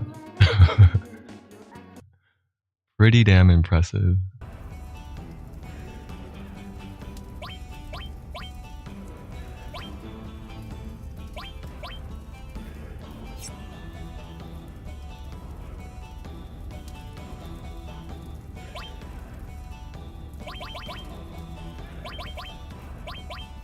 Let me just go take a nap at the inn. I did gobble up the animated Final Fantasy movies. I did like them. Before it was hated on so much, I rather enjoyed Spirits Within. I just felt like it was kind of a disappointment, but I still had fun with it. I wouldn't give it the rating it deserves, the rating it has right now. I wouldn't say it deserves it. I feel like I've said this before, but not in the past few days. But we wouldn't have Square Enix today. We would still have SquareSoft if it wasn't for Final Fantasy: The Spirits Within. Making that movie nearly bankrupted SquareSoft, where they had to look for outside help. And Enix approached them because Enix was the one. Several companies approached them actually, but they turned them down. And there's videos on YouTube about it. Sunsoft approached them as well. Are you sure? Or did Enix gobble up Sunsoft? I mean, a lot of those companies got like homogenized. Like Taito is another one. Taito was big on the arcades and the shoot 'em ups. Welcome to the Children Inn. It's times like this that you need a nice, soft bed. It's 100 gil a night. Would you like to stay? Sunsoft is the original Enix? Are you saying the original Enix company? Nah, sign me up. Have pleasant dreams of the planet. Yeah, I rather enjoyed Kingsglaive as well. Kingsglaive wasn't that bad. It was rather enjoyable. Then again, I kind of just like to appreciate a lot of things for my initial enjoyment of it. Then after I look at some of the reviews, I was like, oh, that sucks. That sucks that they get hated on so much. We don't get B movies anymore, so I appreciate them where they come. And some of the animated movies are kind of like, it harkens back to those B-rated cheesy action movies that Arnold and all the other Sylvester Stallone and Jean-Claude Van Damme put out in the 90s.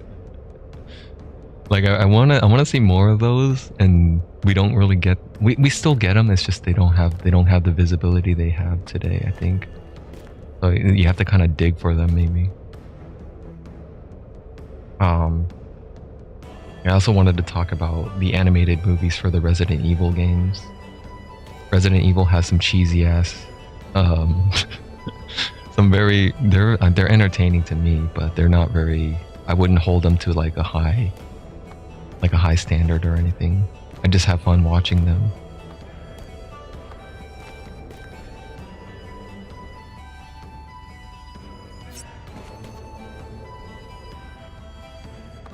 Demolition Man had a game on 3DO. I think I've seen that, but I never played it.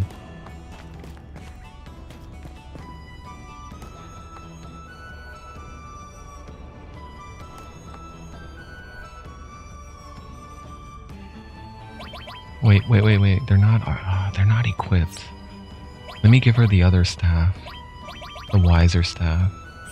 4 slots of double growth.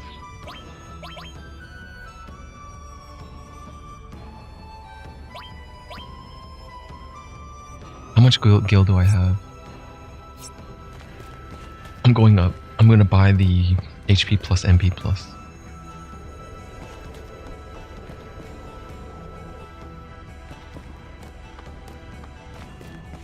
I think it's up here.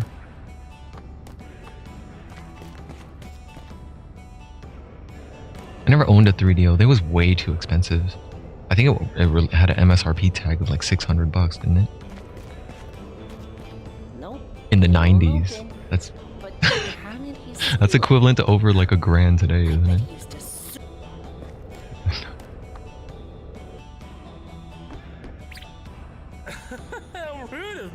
And then there was another big problem with the licensing of the platform, right? Because 3DO initially was like Panasonic, and then it passed to like Magnavox, and then in different regions, different manufacturers had to come in and produce it, and then sales were abysmal. They just decided to like pull out.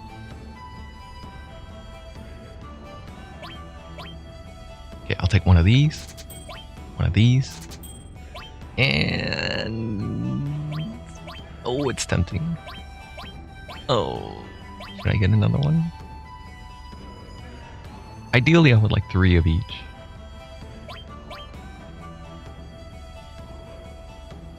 My stepdad had one. There was an imagination I had also. Laserdisc format. I thought, wouldn't it be great if if Laserdiscs took off and we would have a console that used that used Laserdiscs for game cartridges. And for the record, Laserdisc is like basically for reference. I mean.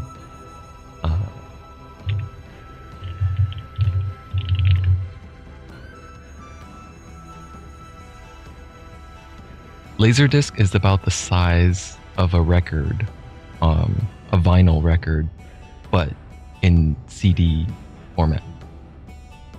So this was Laserdisc. It was big, and it was heavy, and yeah. Imagine, right, circa PlayStation 1 coming out, Sony coming out with a console where your game cartridges are this big. Nobody ended up adopting this. I mean, people tried to make movies with this, and they published it. They pressed and published them. They didn't sell well though. So what happened was most of the people ended up using it for karaoke. So manufacturers built these machines that read these discs, and they had two microphone inputs with, EQing and volume amplitudes and all that stuff, so that you could sing karaoke on it using these discs. And then it eventually just died out, and just not enough people used them. But yeah, you'll still see some today. Look at this, Aladdin. The Robin Williams Aladdin, not the Will Smith.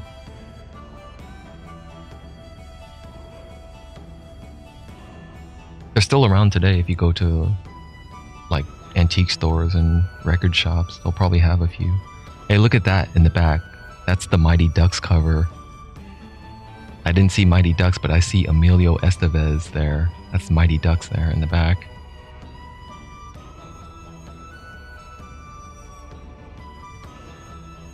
I don't know whose face that is, but I don't know. Yeah.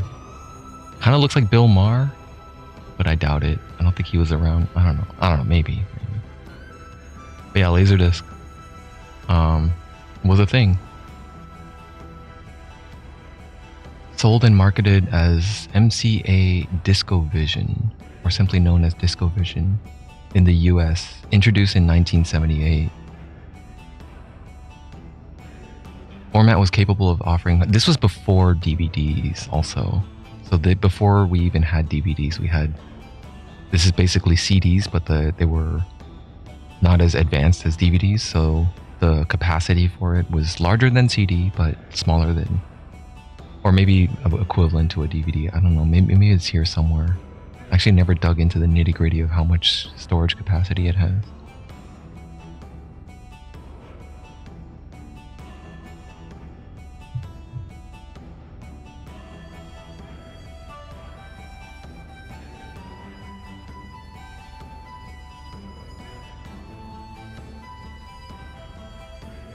Okay.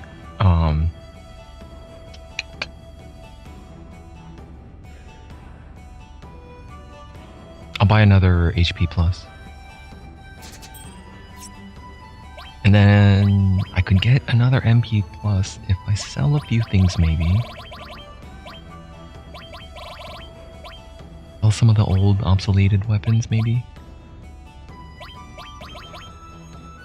A striking staff sells for only $650. Diamond P sells for only $650. Nah, that's not gonna be enough. Mithril Armlet sells for $175. Titan Bangle, $140. Carbon Bangle, $400. I'll Bogart it for now.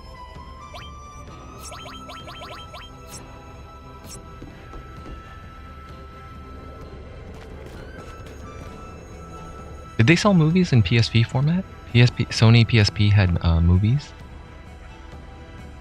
Sell the greens. Won't I need them later?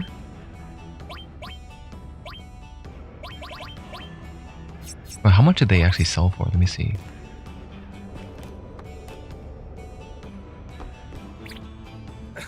How rude of me.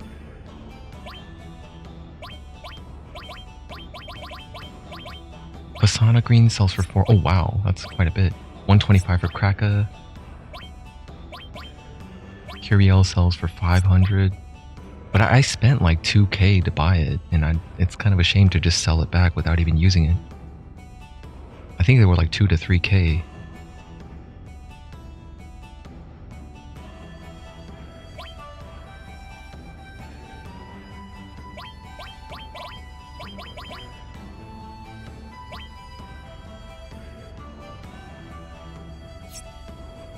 I'll just grind it up. It's not a big deal. I can grind up 8,000, 1,600, 16,000. It doesn't take that long.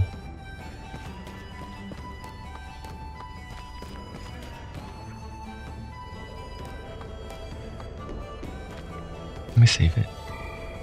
Actually, I am due for a little restroom break. Give me a few minutes. I'm gonna use the restroom. I'll be right back. Maybe refill my water as well. Passier greens are the best. So what's the deal with the greens?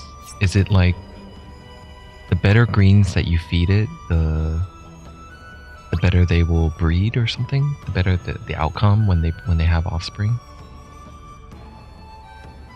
I need to look at the chocobo breeding guide also if I'm gonna have any hope of getting a gold chocobo.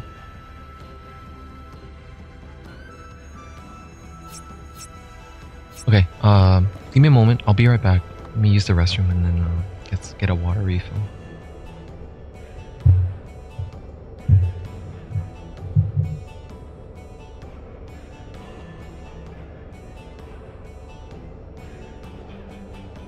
It's for stat boosts in racing. Oh, it's not for breeding. Okay. So it's a waste to throw it in combat to distract a chocobo, right? For throwing a distraction for the chocobo to stay and eat, just use Geisol greens, like the cheapest ones. Distracts it for a short moment or something.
I think it's the Steam version I got of 7 on PS4.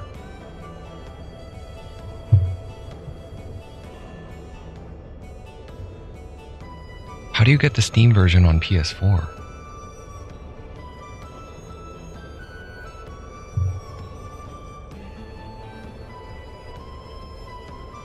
Was there even... There's a PS4 release of FF7?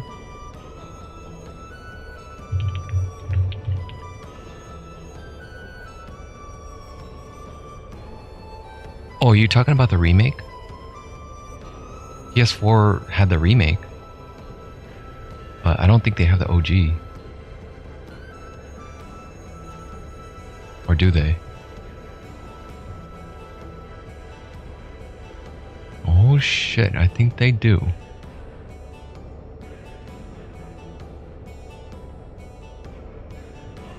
It's for $6, $6.40 to get the OG on the PS4. Wait, does it? Yeah, it does say PS4 there. You think it's the same release of the Steam version? What makes you say that?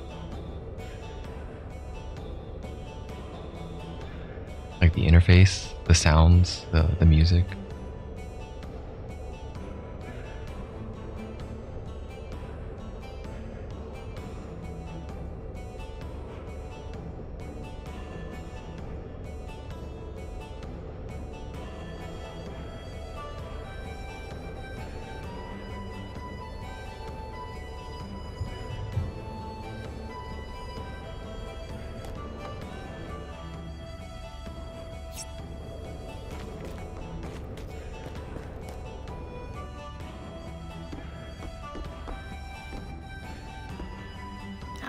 Here it is.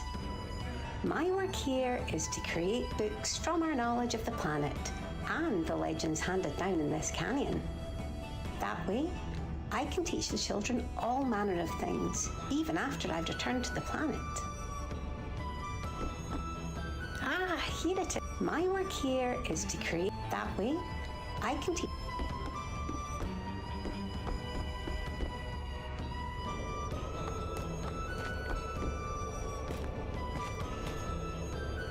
Not positive? It wouldn't be surprising though.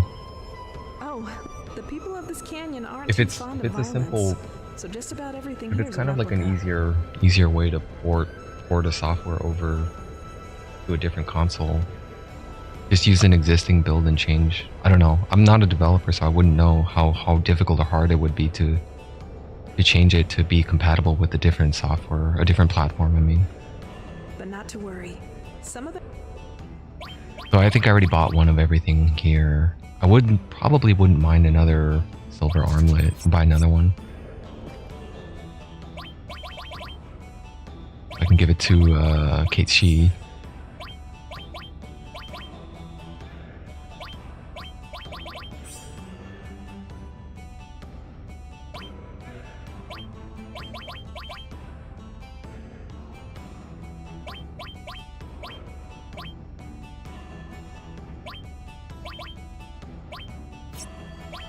Oh, since the save point is right here, let me PHS these guys over. Hey, how come I get... What? I can't PHS at a save point? Hmm.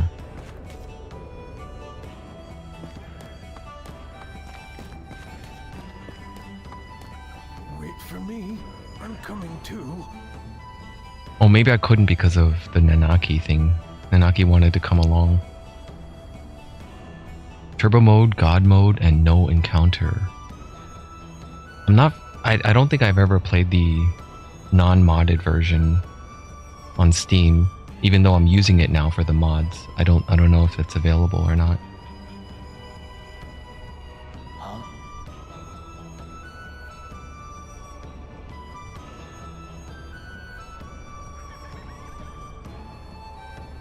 Cloud, please look after Nanaki. What happened? I think I grew up a little. That's what happened.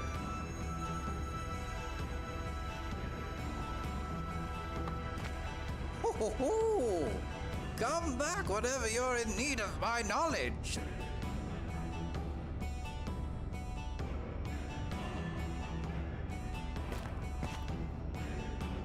Bugenhagen, you were actually very well done. Whoever voiced him. I appreciate the voice actor's work and his interpretation of this character. And I gotta thank this miner for fixing the buggy. Hey, I finished fixing your buggy. Thank you, man. You're back in business and can travel the world once more. Let me repay you. No, it's quite alright. We should help each other out in times of trouble. What a noble guy here. We should help each other out in times of trouble. I feel like never before have those words had more impact in today's social climate. Please take 1,000 gil. It's the least I can do. I only have 1,600 gil, but just take most of it. You don't have 1,000 gil? It's not nice to... Oh, I don't have it? I thought I had enough. I'll be right back. We go to the item shop. We gotta get this guy his 1,000 gil. Where's the vendor?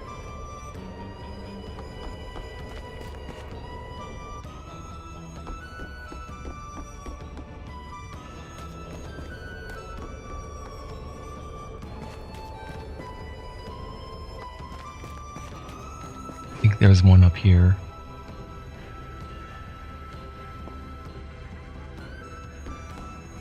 Hello, welcome.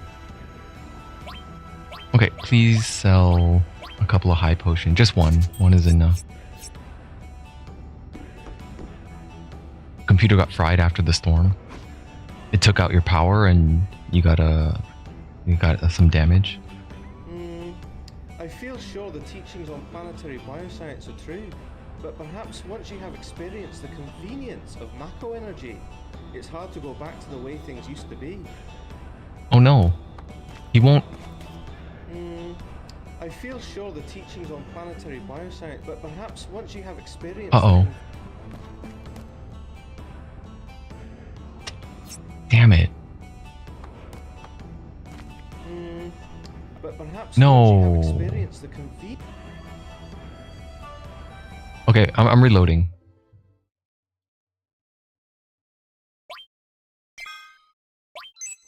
That has happened to me before, except it wasn't a CPU that got damaged. My power supply got damaged because of a brownout. Let's get Nanaki. Well, actually, wait. Before I get him, let me get to the vendor, and then I'll get the 1,000 gil.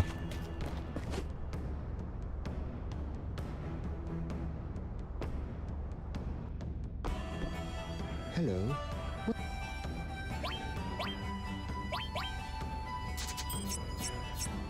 Okay. Oh wait, how come I have a... What did I buy? I think I bought another silver armlet. I think that was it. I need a lot of gil for the lifetime pass. It was 30,000, right? Isn't it 30,000? Or they increase the price if you don't buy it the first time around? I think I recall something like that. Like if you don't buy it the first time, it's like double or something. Everything here's a replica, but not to worry.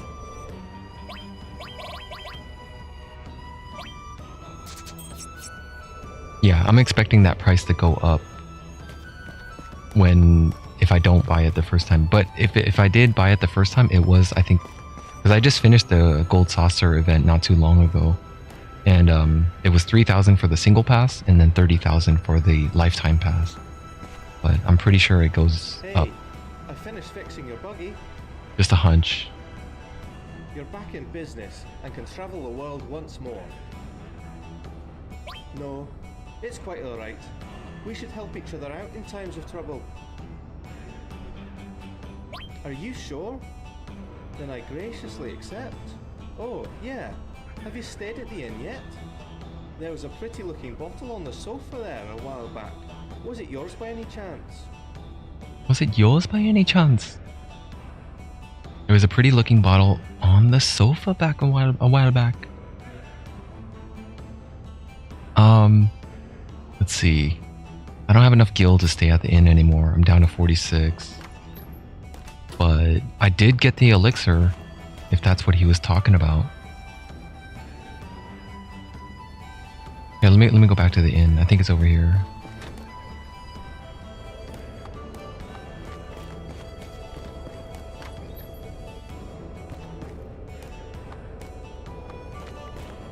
Yeah, I already picked it up. I already got that elixir.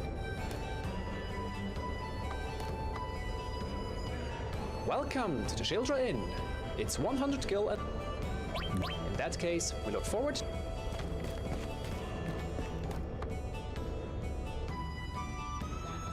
Don't know the reason for buying the villa in Del Sol or the Shinra mansions. That's basically it. It's for a free rest spot. But Musin here was saying earlier that he bought the Costa del Sol because Cloud was homeless. Cloud basically doesn't have any sort of home in terms of like the lore aspect of it, right? So he felt like it was important for him to get the Costa del Sol resort. My argument was, isn't Barrett also homeless? Shinra crushed Sector 7. He lived in Sector 7. He's exiled from Corel village. Barrett has no home either.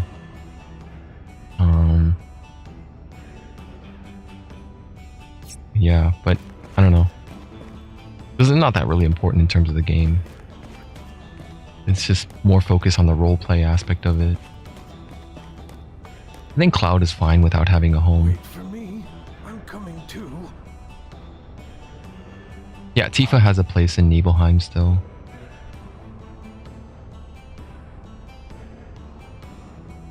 Yuffie, I believe, also has a place in Wutai. Please look after Nanaki. And then Heishi probably has a residence in Shinra somewhere, right?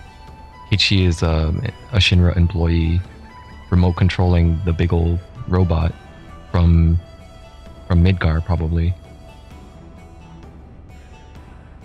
Red 13 lives here. Aerith has a home, the church, but that was also... Wait, actually, no, that wasn't crushed. It's still there, the church. Near the church, sorry. Elmira's house.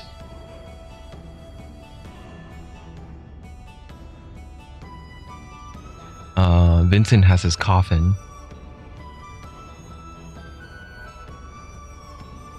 And who else is there? Sid has somewhere Rocket Town. What happened? I think I grew up.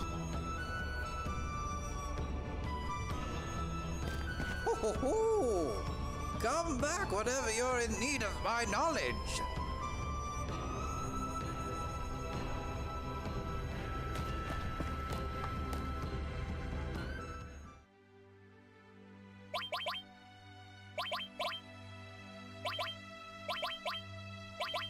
Okay, Barrett, you have Time All, Ice All, Cover, Titan, Revive, Manipulate. I think I can give that to... Hey, Seth?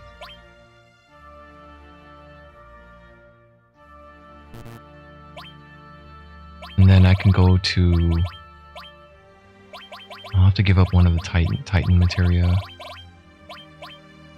Oh, actually wait. Change that carbon bangle to the silver armlet. And then take a... Doesn't matter. Sure, fire ring.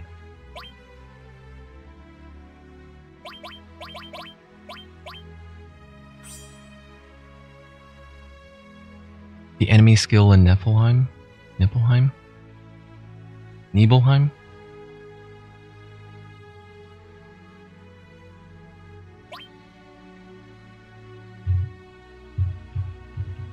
Let's see.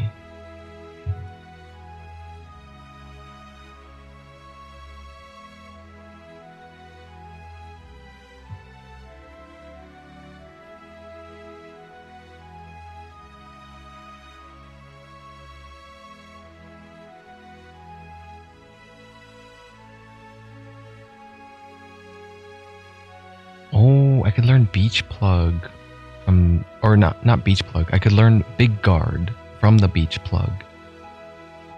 Or the Gold Saucer area. Big Guard. You can't get this from Beach Plug enemy without first having Manipulate Materia.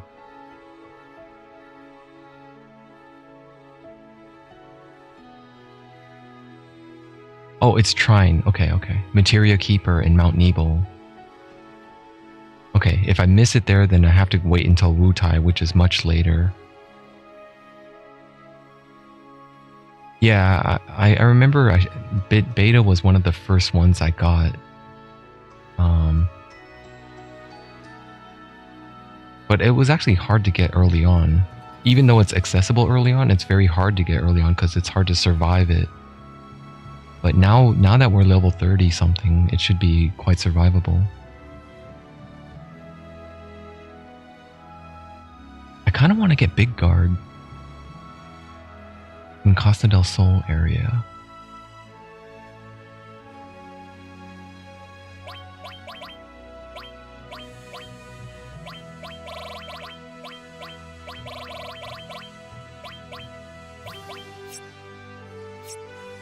Okay, and then Aerith can take whatever Red 13 had, but I'll have to reconfigure it because those are not junctions.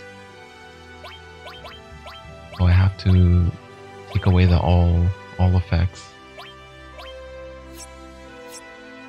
So instead of Fire All, I would like her to have Restore All. You can have Fire. Wait, actually, I don't know if I need that on the double. She also doesn't need Steel. She can take Steel. She takes Revive.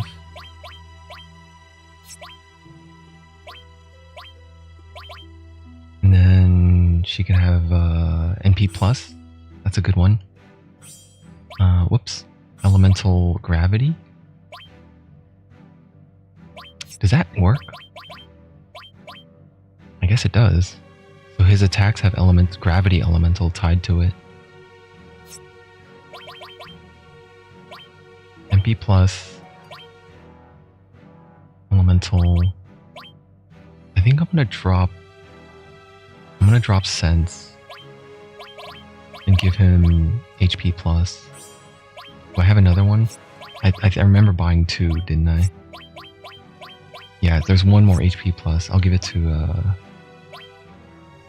I'll drop Titan and give him HP plus.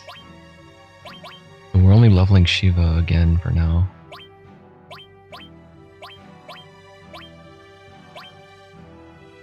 MP plus Revive, Heal. You think Sleep Elemental is good? Does that work? Don't I have to use Added Effect instead? Because I'm having a little trouble distinguishing the difference between Elemental Materia and Added Effect. If you look over here, the Added Effect... So let's say if I go Mystify... Seal. If I change him to Seal and I have Elemental tied to it, his status attack does not show it, right?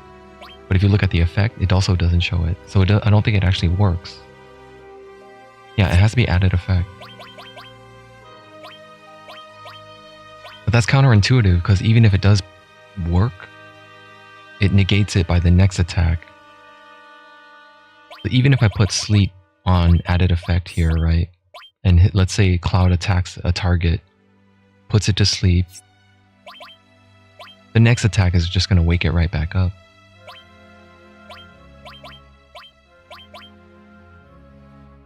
It will also silence, so that's a plus. Although it might not actually silence until I level it up, but I'm almost there. 3,500 AP to get to silence. For now, I want to just try. Where's Time Magic? Magic doesn't wake them. That's FF6, I think think at FF6 it doesn't wake them. I believe in this game it does.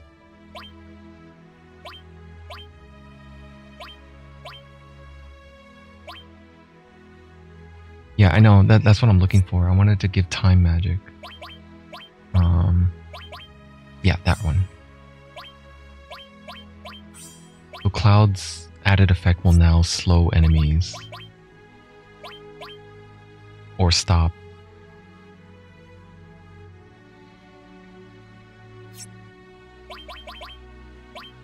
So time magic added effect, all fire.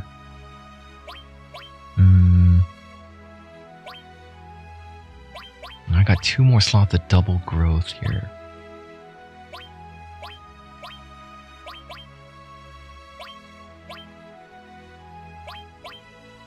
This revive hasn't leveled. That heal hasn't leveled.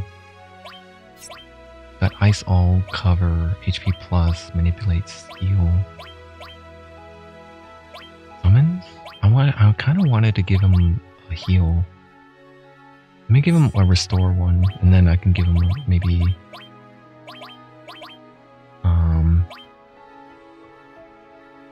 ooh, sleep is tempting though.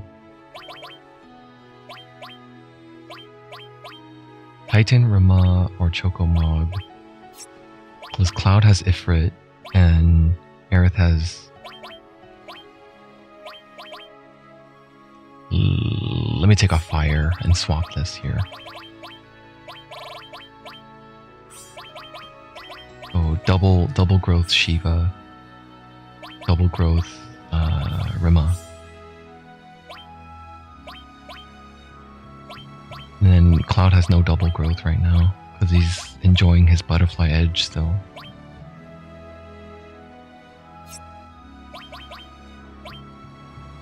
Man, let me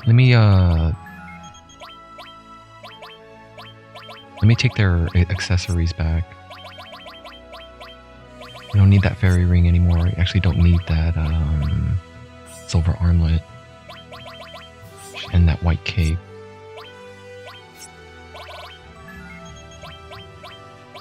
Not Tifa. Aerith and Kate Sith.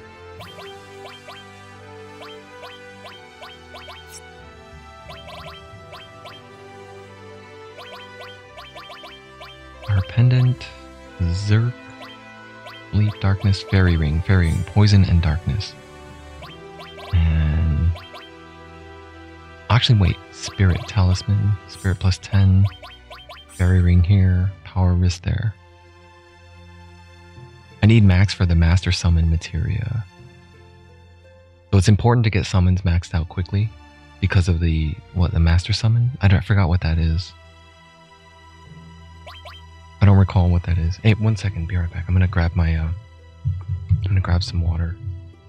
Be back in like 30 seconds.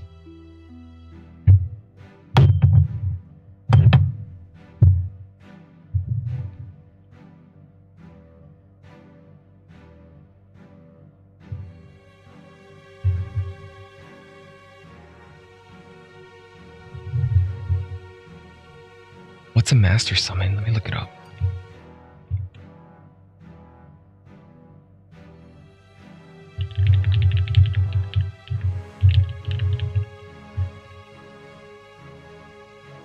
I never got that before.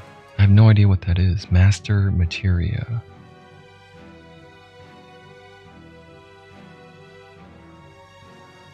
Master Materia is all, or in the case of command, most materia of a certain type fused into a single materia is created by mastering all of the materia needed to create it,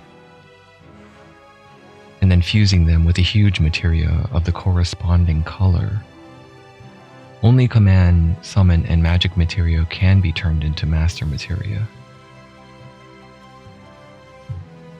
How do I, are there limited, so I have to use huge materia? That means that there's only a limited amount, right, in a game, in a certain playthrough. Like, I can't do it for everything. I can't, like, equip, right? There's going to be a very strict limitation on this. This is way too powerful. Getting Master Magic requires mastering all 21 magic materias totaling 1,026,000 AP. Not as bad as it seems. Of only those 3 require 60,000 AP, Comet, Contain, and Heal.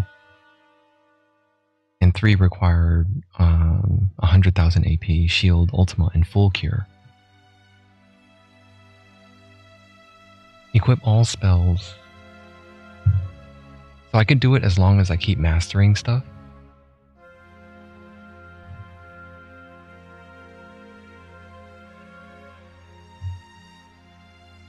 Oh yeah, right here it says all 16 summon masteries can be mastered, and 5 of them can be missed.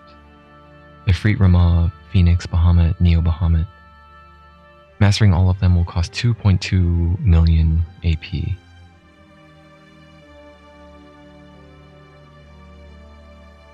You get a full set after beating Emerald Weapon. A full set of summons?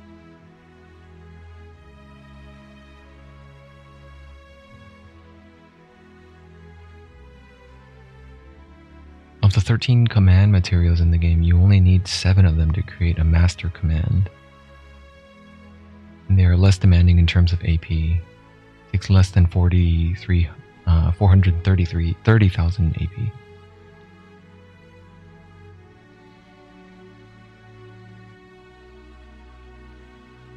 Master materia, okay. I only beat Emerald Weapon once and I don't remember it.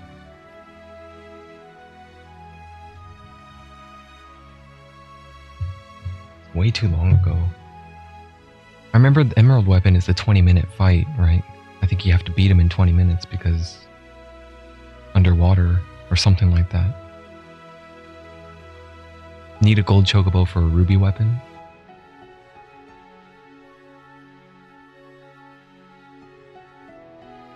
Oh, I get a gold chocobo for beating ruby weapon.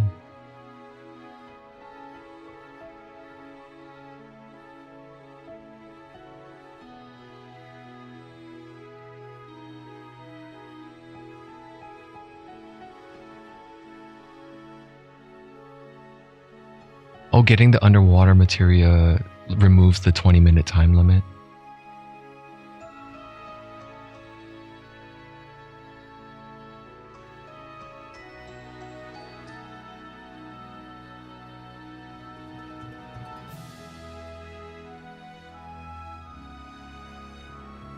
On the second disc, Shinra will attempt to turn 4 huge materia into a weapon.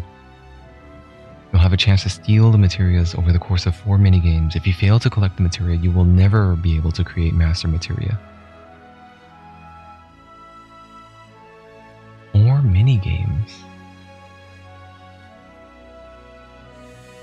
The Flying Materia Train, El Condor Explode. They all lived in a red submarine.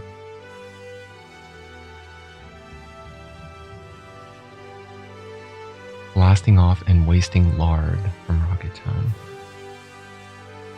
Don't worry about creating master materia until you get to disc 3. It's gonna take far too long, and it isn't really necessary. Plus you can't get all the magic materia until then anyway. The most you can get out of a non-boss fight outside of the crater is about 300 AP in the sunken airplane. Some materials require several thousand to master. On the other hand, some fights inside the crater will net you 1,000 to 2,400 AP. Man, this is information overload, man. I don't want to think about all this right now. I'm just gonna take it easy and get through it. I just need to know the key thing not to miss, which is the minigame. Whatever minigame that Shinra has or something.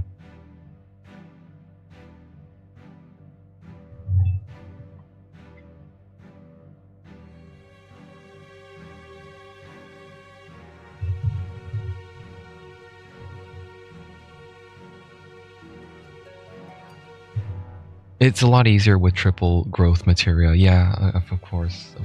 It's meant to be done that way, I think. Or not meant to, it's just, it eases the progression. You can also find Tonberries. So if you don't have 3 ribbons, morph the Tonberries until you have enough.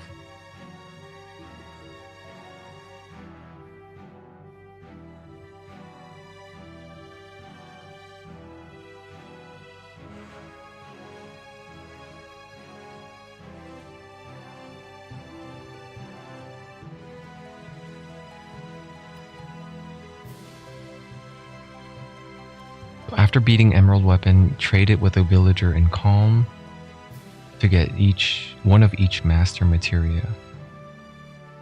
Emerald is a giant pain in the butt. You'll probably want to have Master Materias for the fight. I don't think I actually did that.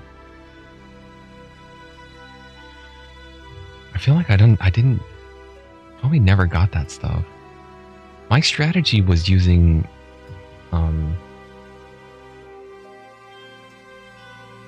I think my strategy was pretty rudimentary. It was basically W summon, Knights of the Round, and mimic on all the other parties. The party members just mimic the W summon. And then it was kind of painful to watch the Knights of the Round beat the hell out of the weapon like 20 times, because it takes like a lot of summons to get there. And then if one of the party members doesn't have a strong stat bonus, then Knights of the Round does like really shitty damage. So it's actually kind of a time waste as well. Ideally, you'd like to get 3 of each type of Master Materia. However, if you don't want to share the same stare at the same enemies for 10 to 20 hours, you'll probably be willing to make do with less. It's relatively fast to get a complete set of magic materia mastered. Many of them require around 50,000 AP to master, and you probably won't have. You probably have many of them at high levels from using them throughout the game. Get at least 2 sets mastered though, and you can spare the time to get 3 sets if you're planning to stay on fighting the weapons. Yeah, it's basically 30 to probably 40 minutes, 45 minutes of watching Knights of the Round again and again.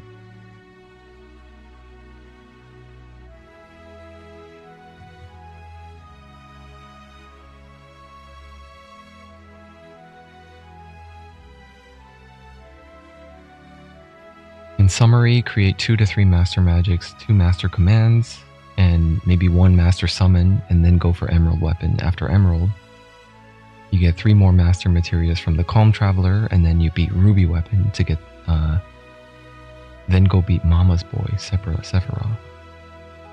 Sephiroth is kind of a Mama's Boy.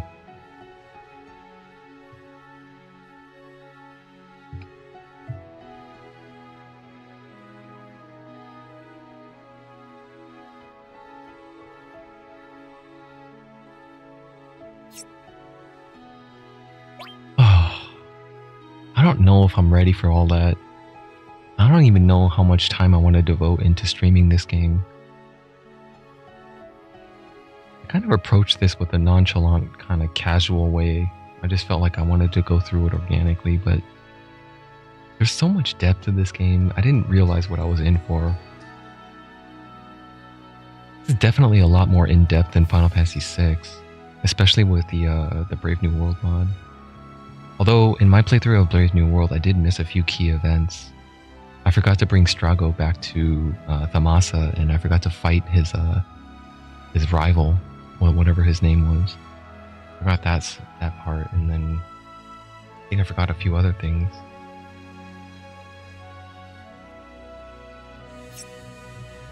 Yeah, there's still a few things I never witnessed before in FF6. But this game, it feels like, now that I'm revisiting it and you guys are like telling me all this stuff, like I did not witness any of this on my first playthrough. Then again, I was like a little kid back then, so I don't know. I didn't know what I was missing. I just thought, hey, this is cool. I can whoop stuff with Knights of the Round, and that was that. I was satisfied.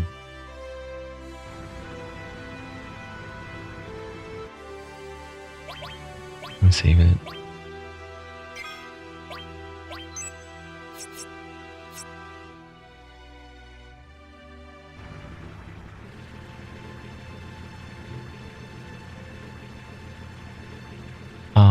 Where am I going? I feel like I should go back to Fort Condor to partake in another fight. And then grab Big Guard. Grab Big Guard and then do another fight. Dude, that's gonna take another 30 minutes to an hour just to get there with random encounters on the way.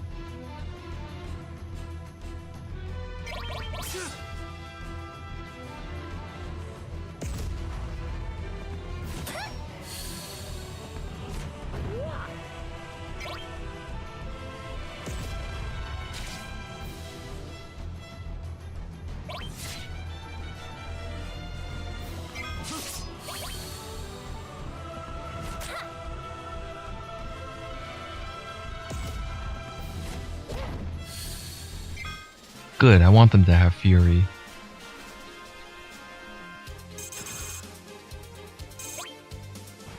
I don't like how Cloud has to be in the party.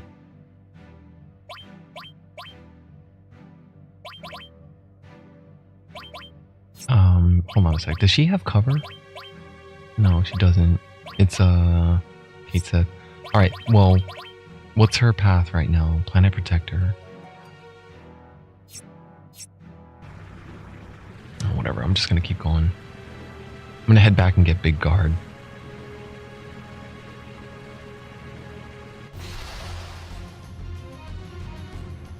Oh. Wait. This dude has something. Steel. Might want to try that again. I'll get you next time.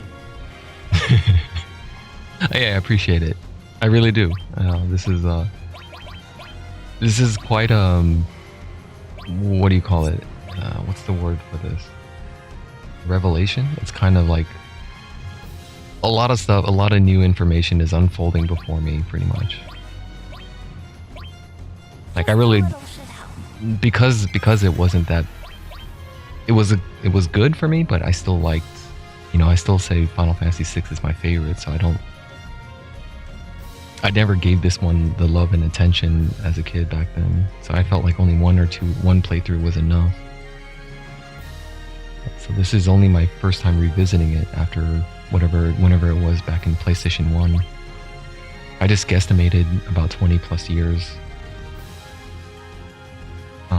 Manipulate? I need to find out what it has. Turbo Ether, that's good. And then I want to see if it has an enemy skill. It's stepping forward. This is a little unnerving.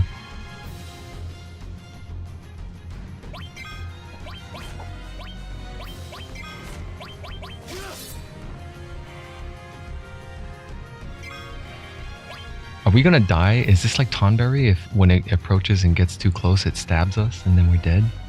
Party wipe? I don't have sense right now, so I don't know what it's gonna do.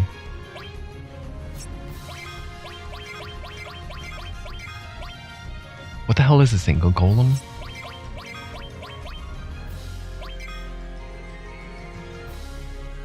Couldn't manipulate. I don't think I can manipulate this thing. It's a machine.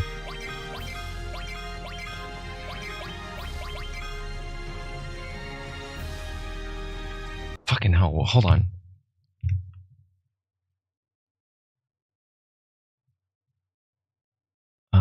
Not this one. Enemy skill. Control F. Golem. No, nothing. Okay, good. I got my answer. We can kill it.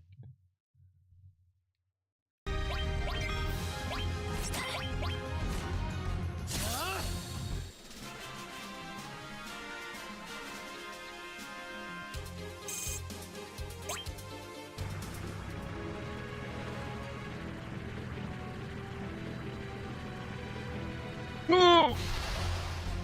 It was a dead end.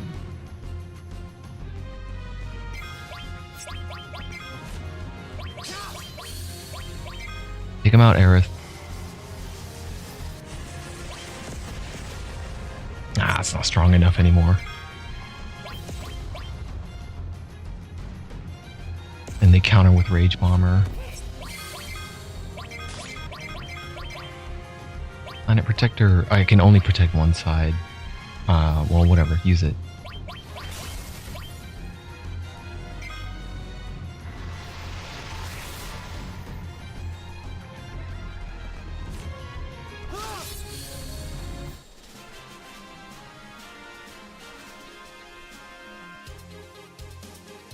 Enemies not having an E skill have a death sentence.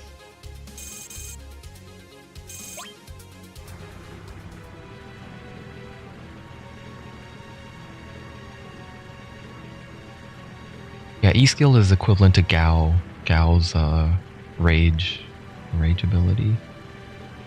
I highly recommend if you ever want to revisit Final Fantasy VI. I don't know if you replayed it or not, but if you do decide to replay it, I highly recommend downloading the Brave New World mod and playing that version. It rebalances a lot of the gameplay and it makes a few status ailments more. It fixes the glitches. You can't cheat, banish, and doom your way to victory. It makes Gil a lot more valuable. Like, I was Gil starved throughout the whole game, pretty much. And,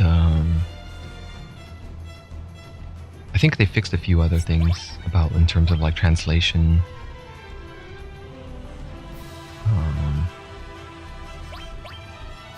What is this guy? Desert Sahagin. No, it's nothing. You've been playing 6 lately? There has been talk. I don't know if you tuned into the news on it, but there has been talk on Twitter.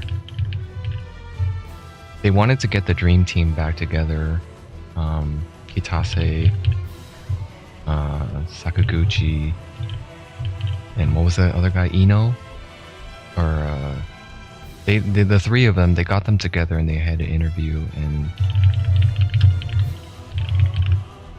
they proposed the idea, and they put the idea in their head of like, yes, please make a remake happen. And their response was, yeah. Kitase says, I would love to, but fucking hell, that's a lot of work you're asking for. Like, 6 is pretty damn huge and grand in scale in terms of like the story arc, and we got to convert everything from 2D sprites into 3D rendering, and it's like he emphasized the game's depth with extensive content and numerous characters. It would require twice the development time of the FF7 remake.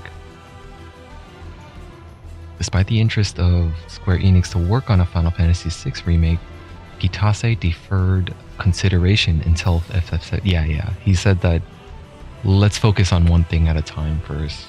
We gotta finish 7. We gotta finish retelling the story of 7 first. Sakaguchi, creator of Final Fantasy, elaborated that the difficulty in remaking FF6 due to its original pixel art and 2D format requires a complete overhaul of the story and graphics. Ted Woolsey did a pretty damn good job.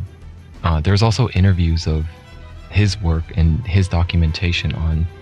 They gave him like a beta copy of the build, and they were making like reiterations every day. And then when they finally gave him the release copy, they say, here, you have a month, translate all of this. So he had to work with what he had, and he was just like a one-man team to convert it into English. Yeah, it's crazy. It's crazy. These really are like immense projects.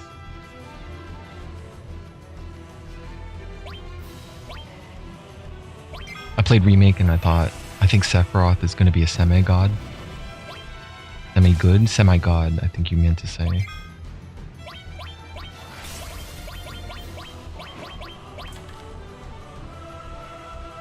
A demigod is more appropriate, right? How's this?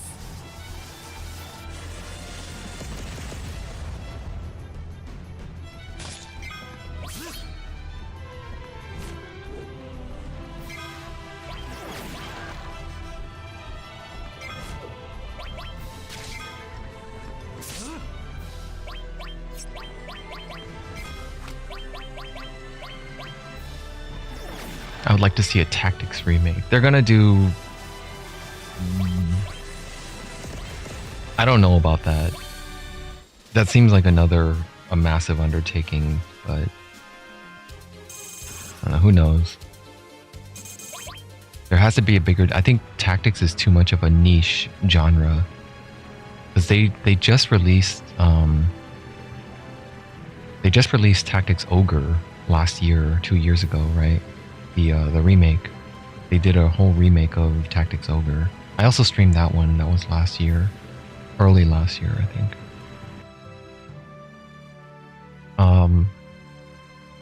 No, I've never played it. I'm aware of that game. I know that title, but I've never played Valkyrie Profile.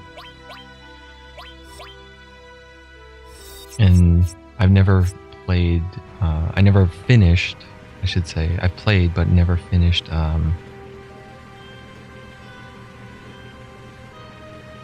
was that game called again?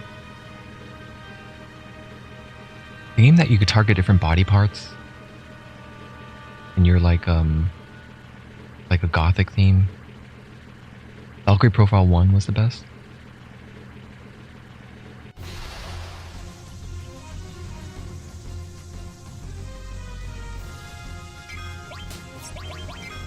I'm trying to think of that damn name. No, not Fallout. It was a Squaresoft game.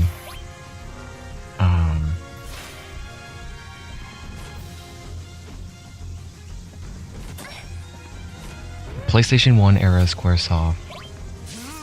You could target different body parts. And there was a risk system. And there was like a break or something like that. The combat was like weird.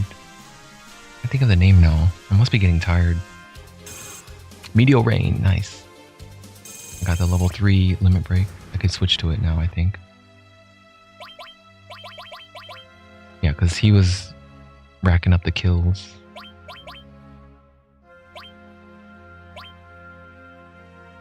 Okay, now he's got Meteor Rain.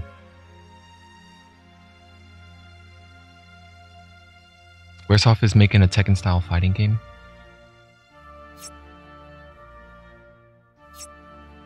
You know what it's called?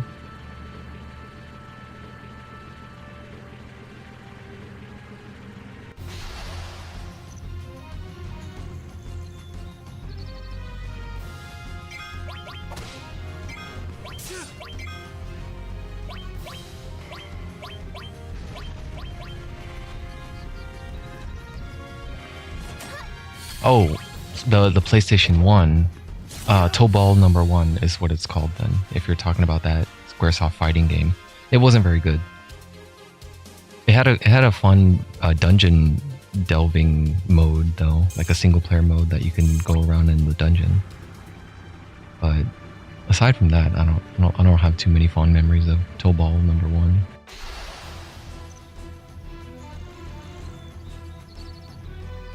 Air Guys. Oh, it's Air Guys, never mind. Then I might be mixing it up with something else. That one did not do that well either. Air Guys was not that successful. Okay, let me save it. Fuck, it's killing me now. I can't think of it. I keep thinking of Bravely Default, but that's a 2017 game.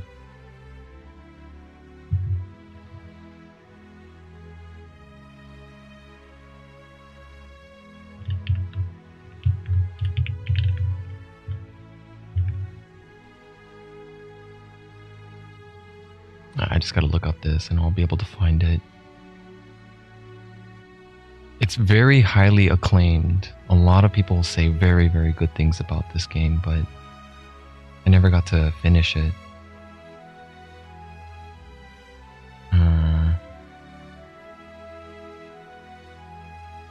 There's another Secret of Mana game coming out in the works. It's called Visions of Mana. That was revealed a couple weeks ago at Sony's Evermore. Bahamut Lagoon. I wanted to try this one. Tobal number 1. Tobal 2. Saga Frontier, Tactics, FF7 International, Einhander, one of my favorite shoot 'em ups. Farside Eve, Musashi, another highly rated game I never played.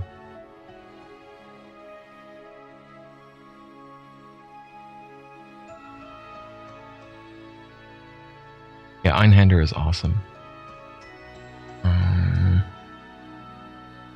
Dude, where is this? What am I thinking of?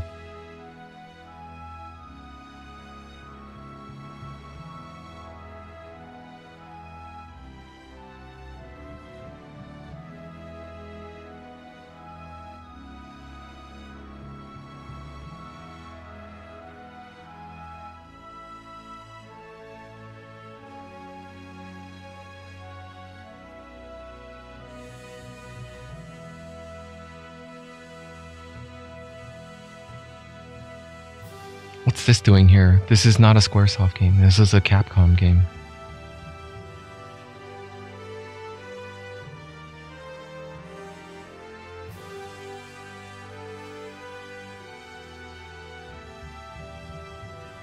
Whatever. I just probably need some rest or something. It'll come back to me because it's something it's been on my list to play for a while.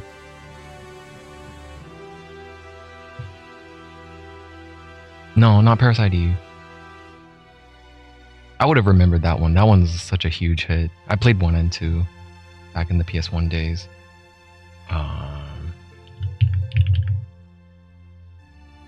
Squaresoft? Is it Squaresoft? Risk System?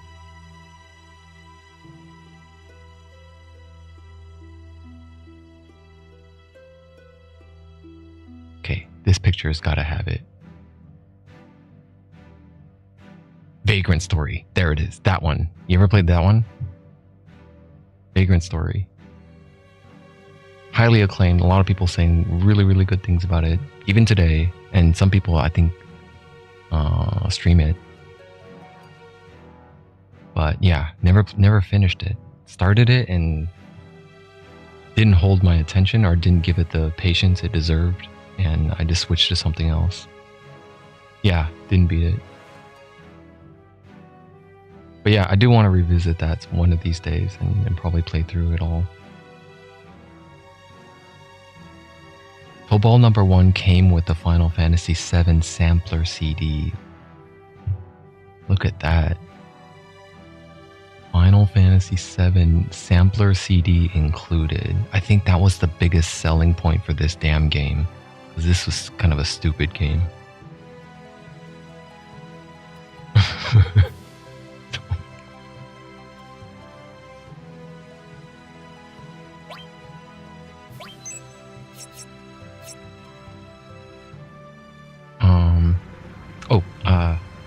Who's got the big guard?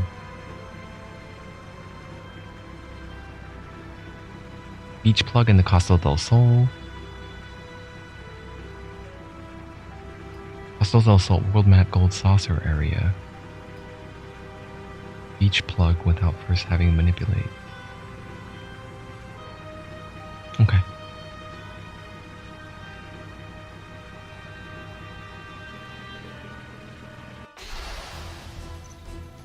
Morrowind turned your attention away? Yeah, that's hard to resist.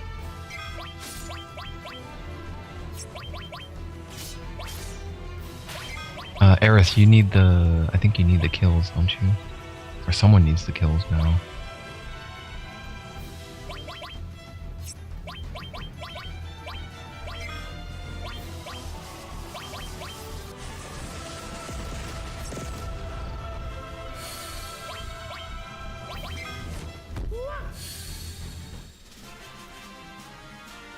I've never played Morrowind though. I've played Skyrim and that's it. In terms of Todd Howard games, I played Fallout 3 and Skyrim, and that was it.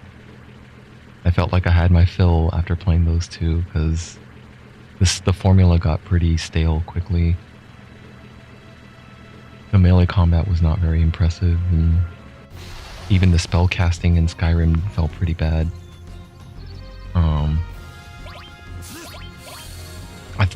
I thought I was clever in coming up with my own build in Skyrim, but it turned out later when I started looking at other people, they were also doing the same thing, which was leveling stealth and leveling archery or whatever that range build was. Just But just having high stealth and archery and just crouching and being invisible and just plucking an arrow and getting headshots was a very common strategy a lot of people did.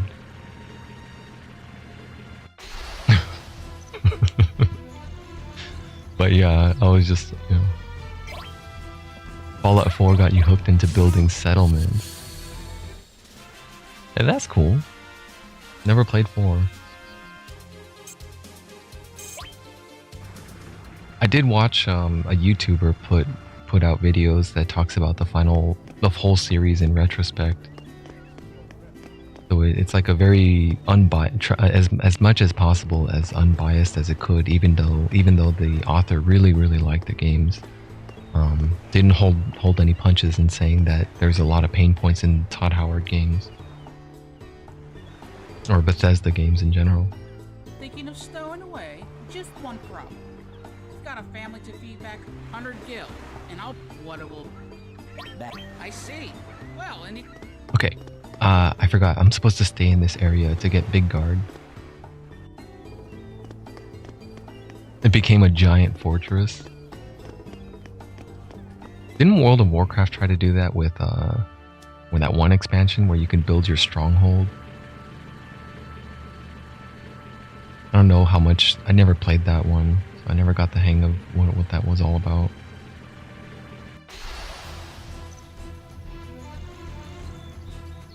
Hold on, what am I even looking for here?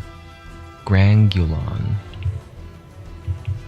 I am looking for a beach plug. A beach plug.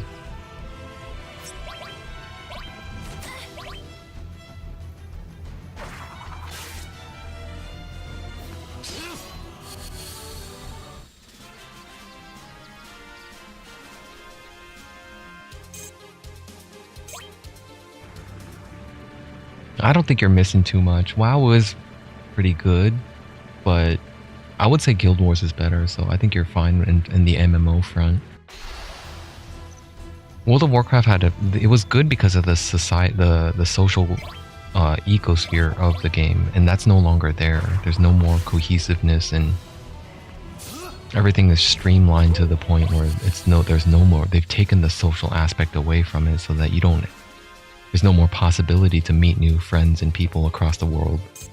You just click a button and it takes away all the charm that you have into making an impression on other people out there. But in the days before then, there was a lot of talking into chat and, you know, meeting people and saying, oh, meet me here and all that kind of stuff. And it took away a lot after just clicking a button and just going a dungeon finder tool. It removed all the personality out of it. FF14 never played, but I think I understand the reason it's become probably more popular than WoW today. I think in player base, I think it has more subscribers today.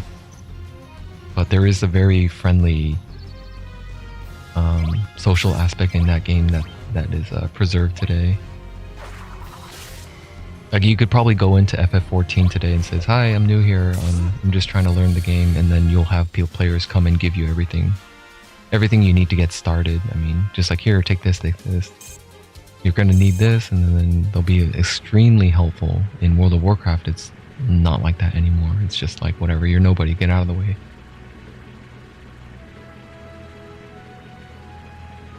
I think that's where FF14 shines, though. I think FF14, there's a lot of players that are looking to make friends as well. Even though I'm saying this from a perspective where I don't even play the game myself, so I don't know. Where the hell is this beach plug? I need to be on the beach, don't I?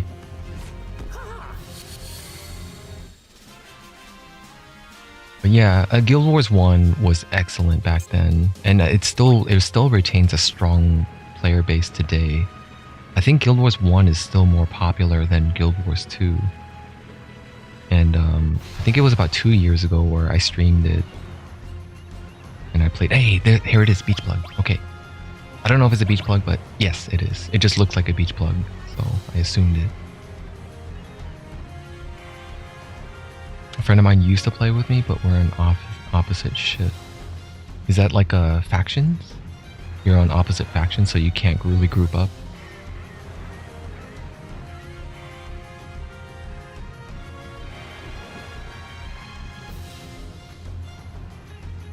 Let's steal from it first. Nothing to steal. Okay, I need to manipulate it. Okay, success. We can kill the other ones. Oh my god, that's some scary ass movement.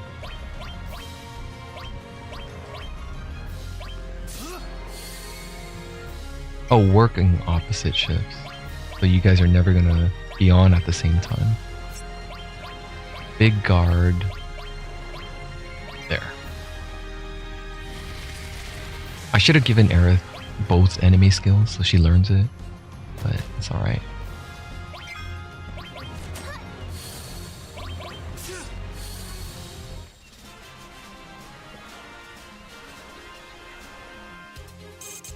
Okay, big guard learned, and I wanted to see. Let me check this. Master magic limit break. I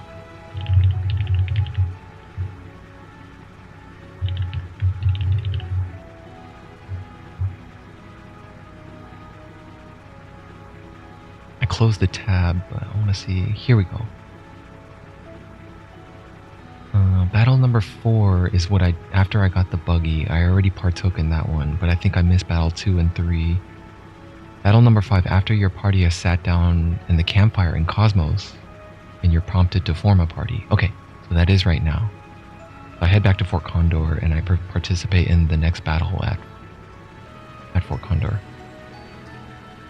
And it turns out I took your advice yesterday, but there was nothing to be gained except from saving Gil. What I did was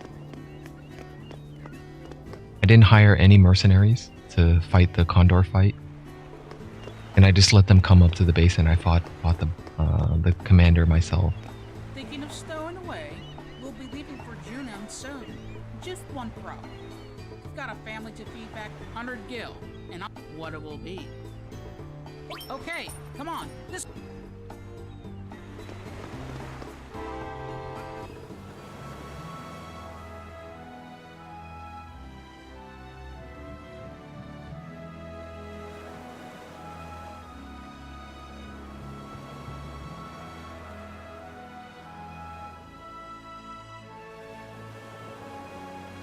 Looking at this damn scale of this game, I don't think I'm going to be able to finish it, so I might have to start juggling in different game categories every once in a while. Like, I wanted to stream something else, but I still want to commit to finishing this game. I just don't know if I can do it consistently, where I can have, Final Fantasy VII streams every time. Because I want to finish prepping my character in Elden Ring for any sort of DLC. We still have, I don't think I have any. Junon's famous hill attack. The surface is offered for. Roger. Hey, pilot. I don't have any sort of radar in terms of when that DLC is gonna drop. It has to be during the last battle to get the Phoenix. Okay. Outside of Junon. Yes, sir. Outside of Junon. Yeah, this thing does say that Battle 21 is mandatory, and it's for the battle for the huge materia. But if I look over here now.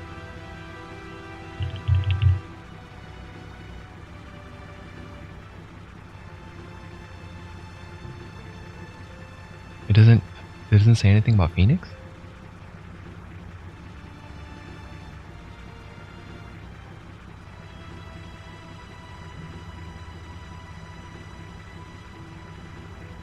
It just has huge materia.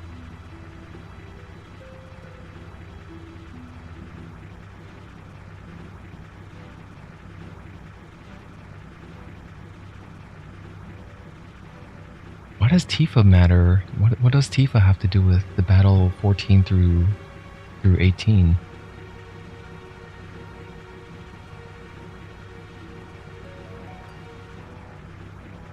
Well, I won't worry about it, but I'm assuming there's. I believe you. I'm just looking for. So it's for the mandatory huge materia battle then. Hey, what's up, Sasquatch? It's your agent. Just checking in on my favorite town. You want to be my agent? You can be, sure. I won't charge. I won't be able to pay you anything, and I won't be able to earn you much. But listen, about the new stream you've been working on. Do you have an ETA? I know, you don't like being hurried and you shouldn't interrupt the creative process, but you gotta understand, you know, with all the layoffs and stuff. Blizzard Activision, they laid off like 8%.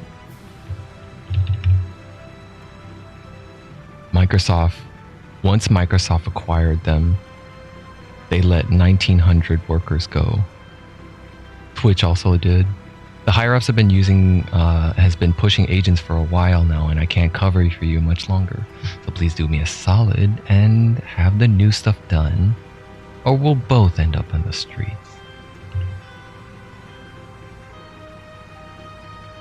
Today is the 5th. February 5th. That is entry number 70.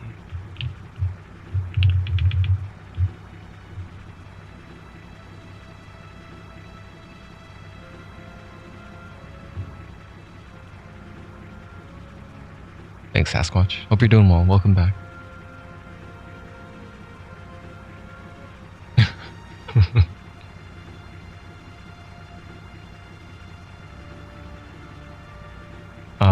Activision, 1,900 workers laid off at Activision Blizzard. Xbox to be let go.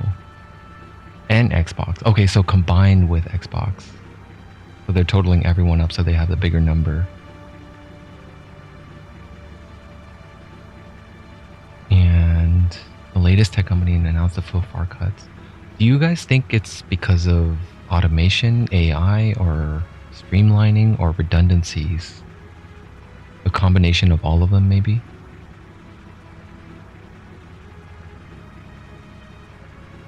Time to shower and get some sleep.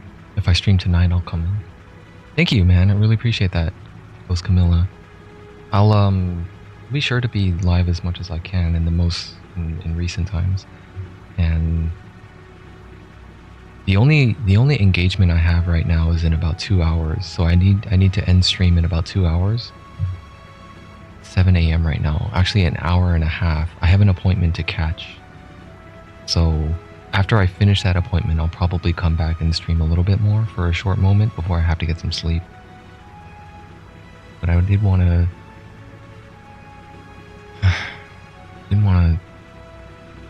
think about where this leads to, because this is kind of concerning, right? Why? What's the reason? Automation? Streamline? Redundancy? AI? You don't think it's a big issue? Probably a good thing? 1,900 shitheads? Slackers? Slouchers? Cowards? Backstabbers? Betrayers? All these guys? Maybe the things they're working on or got finished. Yes. Also very, very likely, yeah. No point keeping people around if they've done their job. Oh, later, Ghost Camilla. Take care. Thank you for the help again today on this Final Fantasy.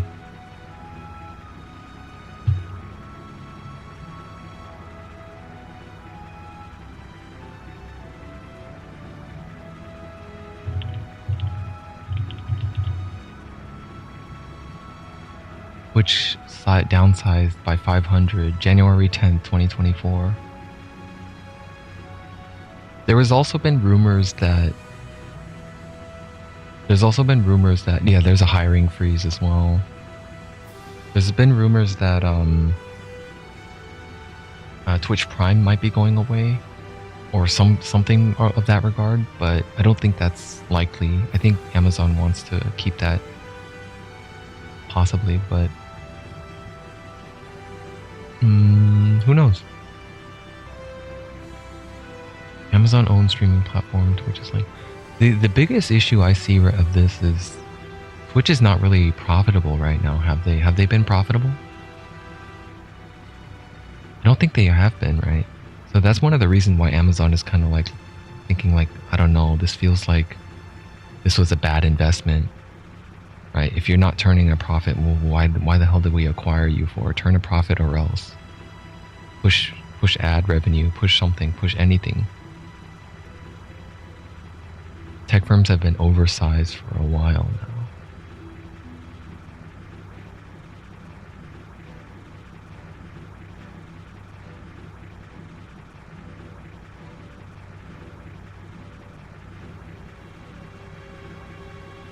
Yeah, I kind of agree with that perspective.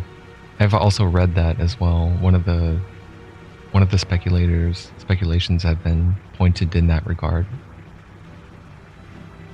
It was kind of like they're just recorrecting it and realigning it with reality, kind of, because there was a kind of a scare during the COVID pandemic.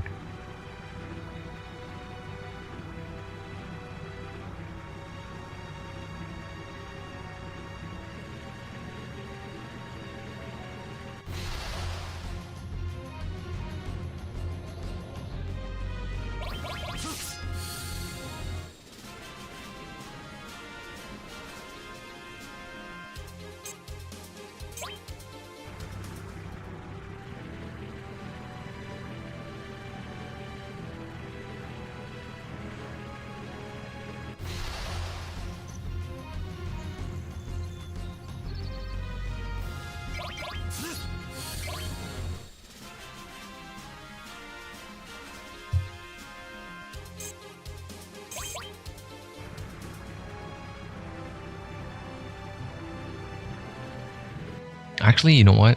Let me finish this fight, and I might, the last hour and a half, I might stream a little bit of Elden Ring. I'll squeeze in a little bit of that. I'm fucking overwhelmed at this game's amount of content to go through. I felt like I just got like a huge knowledge drop on me. I was like, fuck, man, I gotta grind. If I want to get this stuff, if I'm FOMOing everything, then it's gonna take fucking... I don't know, man. I never experienced this level of depth. I'm way in over my head. My first playthrough was casual. I thought I could casual my way through the victory in this game, but the FOMO was pretty strong. The new experiences I'm seeing has been very exciting. Like, it's been very entertaining for me as well to experience these again for the first time, because there's so much stuff I never saw on my first playthrough. Let's just go do it.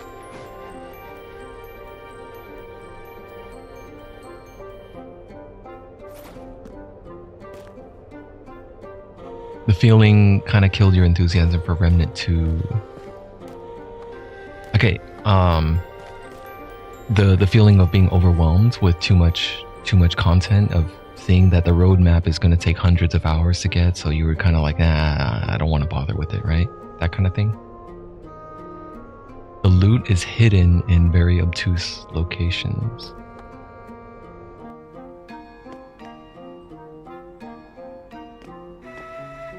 What great timing. They're literally around the corner. Go get ready. Okay, ready. It looks like barbarians have entered the fray this time. It's a Souls-like, so of course they gotta intentionally be an ass. There will be more than 20 enemies, so if you get the balance wrong, it could become tricky.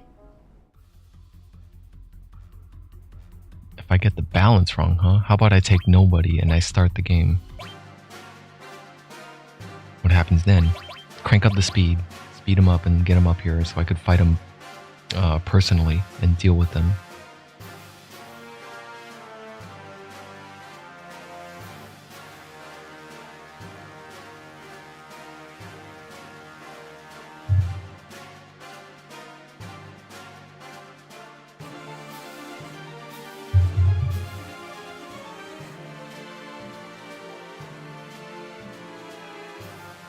wyvern.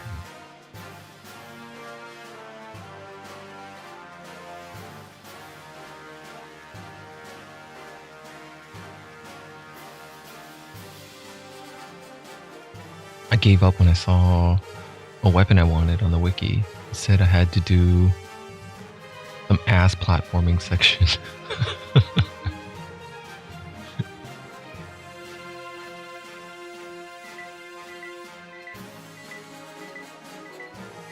Damn, wyverns fly fast. They move fast.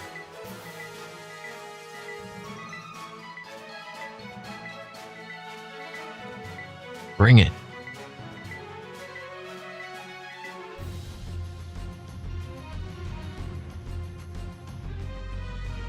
I've never played. They've broken through. I never played Remnant or. Oh, how many are there? 2 or what is From the Ashes? Is that part 1? Remnant 1 is From the Ashes. Okay. It's all up to you now. So they gave up the subtitle in part 2 and they just called it Remnant 2.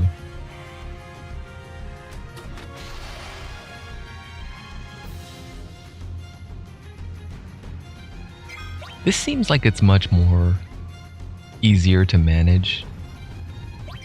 Just dealing with a big heavy ball. Oh crap, maybe not.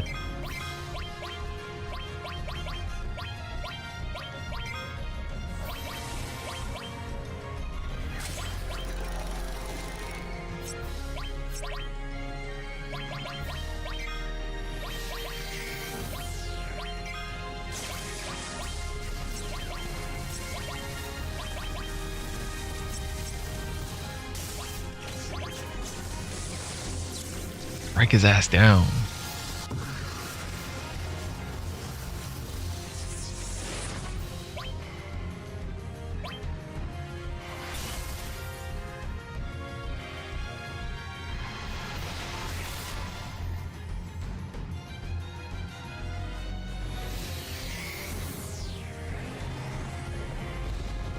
Burn his ass up.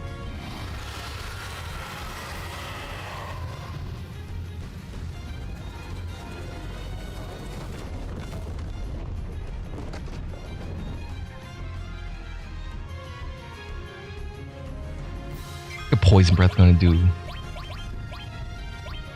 I actually have poison so I can cure that. Let me cure that.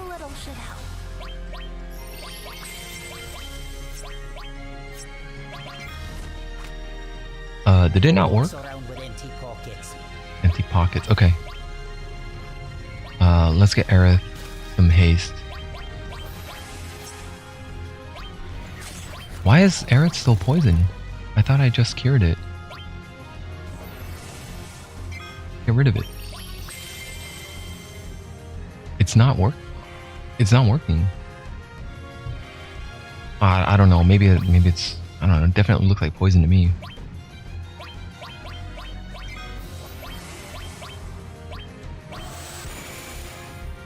Miss. How did a spell miss?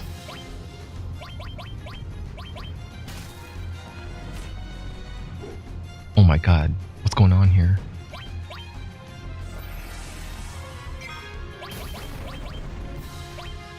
Do it again. Take him down.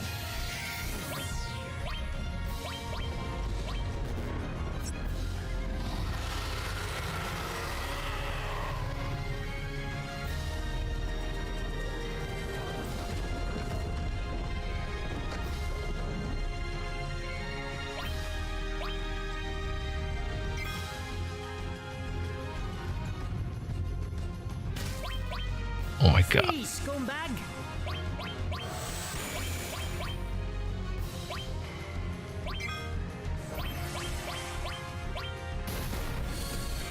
Nice. Got him.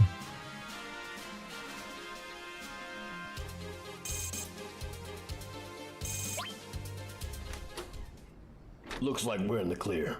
Shinra will be back though. You can bet your life on that.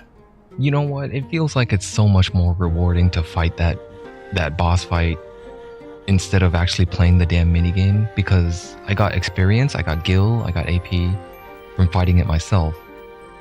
Instead of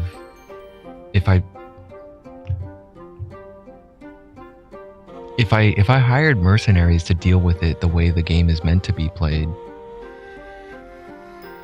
I would have to waste money to hire mercenaries, and then I would have to use this horrendous, not a horrendous, but it's like a very antiquated version to play an RTS game.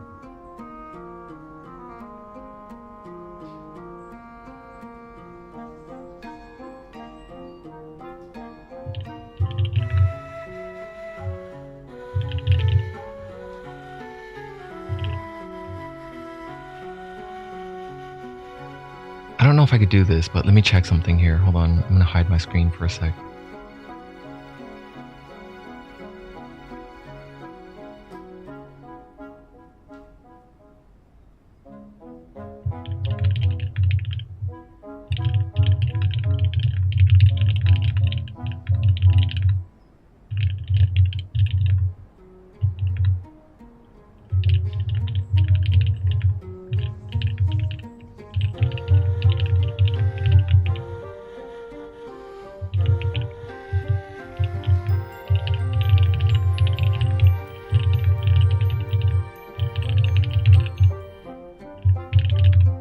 Is there any downside to handling the Fort Condor battles myself? It feels like there's better rewards, EXP, AP, and gil for doing the fights myself instead of hiring the mercenaries and playing the minigame the way it was meant to.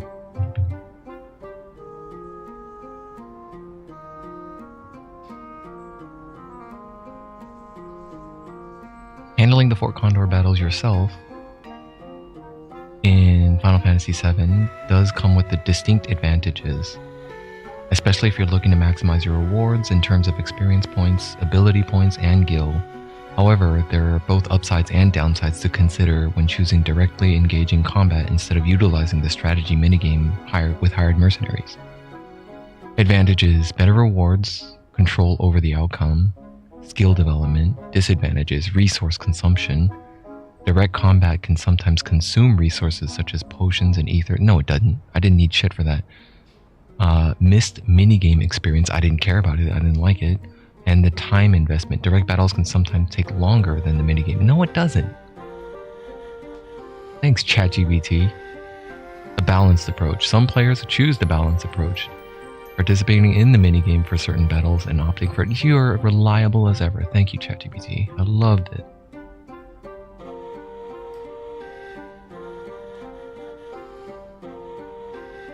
No, only advantages I see. Don't know when they'll send the next wave, so check back every so often. Everything's fine. Shinra's quiet for the moment. Yeah, but how much? Do you have any questions? Do you need any investment? Tell you to explain funding to me.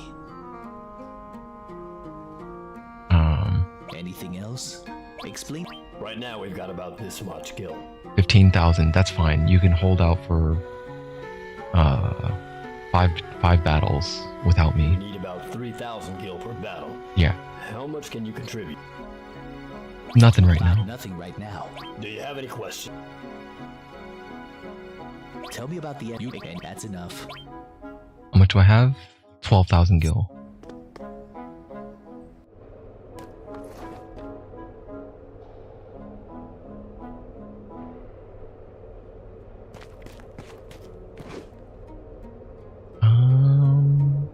Let me go back and just use that save point.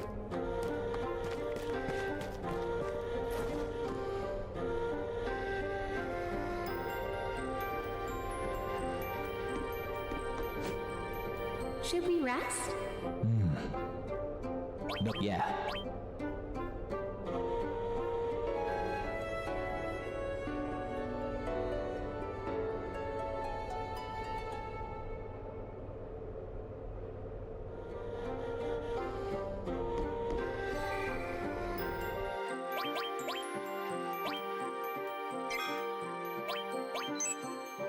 Okay.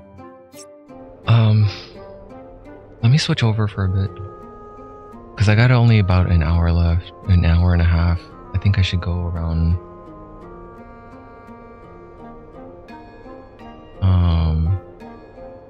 I'm feeling fine right now. I might just go make the appointment That's at 9 o'clock, so I gotta get there around 8:50, 8:45. And then I'll switch over to Elden Ring in the meantime then. Let me retitle this. How do I do this?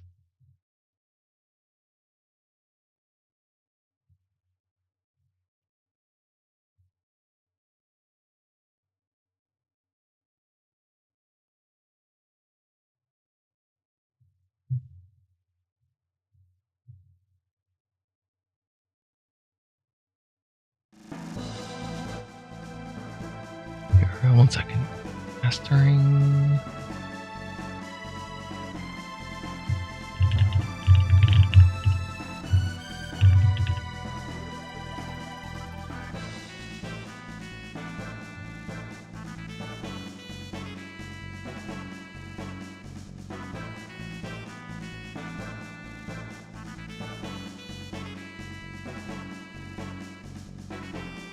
Wait a minute.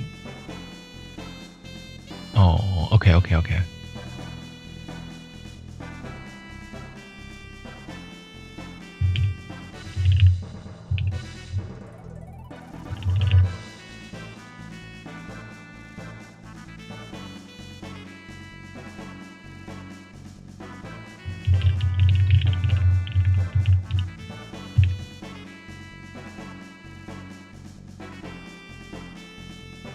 I hope that was updated.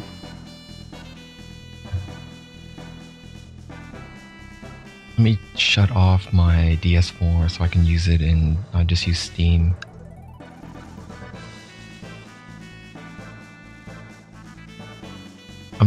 I'm really starting to like the Steam Virtual Controller over the DS4 at the moment.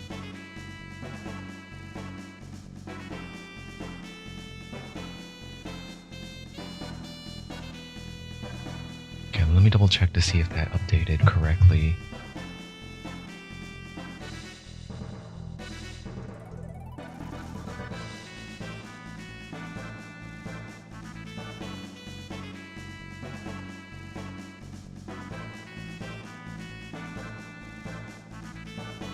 Correct. Yes, you are correct. And then, let's see, hopefully it will... Steam support's only bad if the game has button prompts that you can't choose the icons. You mean controller, you mean like Xbox versus PlayStation overlays? Yeah, it does force kind of Xbox buttons. Usually games will default to Xbox.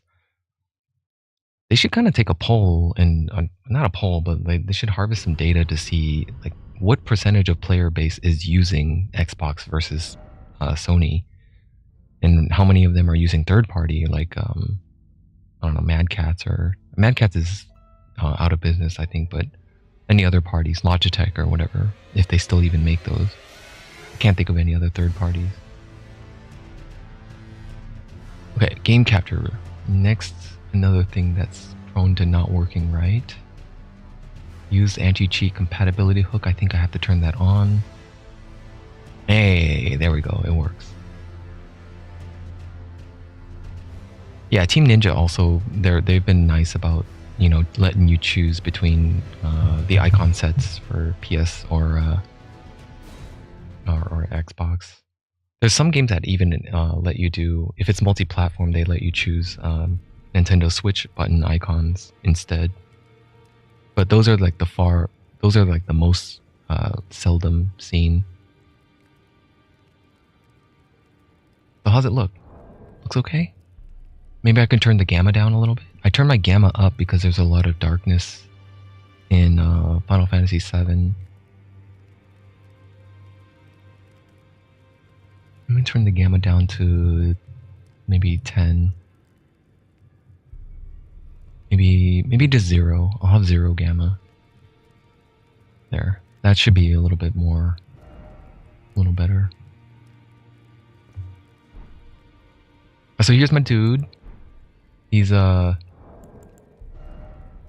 quality build, so I got 80 strength, 80 dexterity, and then I just got 62 vigor. I'm working on upping my vigor. I hit 60 endurance.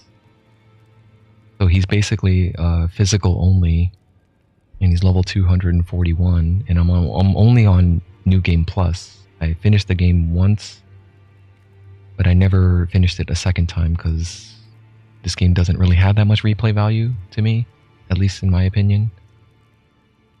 Basic ass shield poke. Yep, indeed. This shield I'm using is the strongest shield in the game. It has the highest block value, which means it takes the least stamina to block attacks. And I'm using the thrusting sword, the Epee. You were here for this 2-3 years ago, so you know what I'm doing. You already know my strategy is block and attack, block and attack. So let's say I'm currently going to... I could do General Radahn in the whatever region this is, Caelid, and I also have recent access to Altus Plateau. I can do either section, and I think I would be more inclined to do maybe the Radahn fight.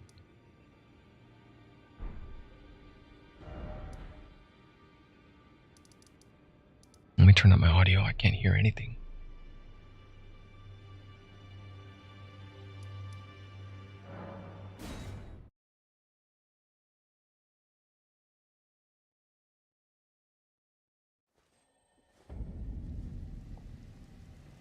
Okay, so I took out the general here.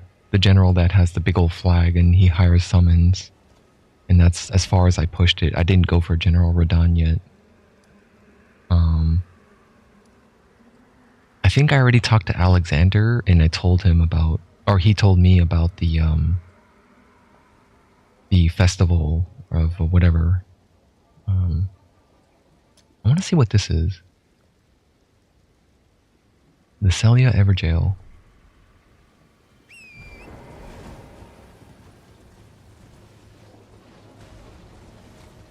Clean Rot Knights. I need to go north, don't I? Oh, shit.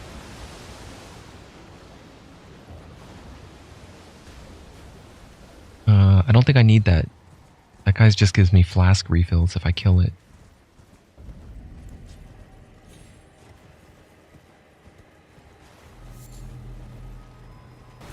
This is probably going to lead into the big old jar, if I remember correctly.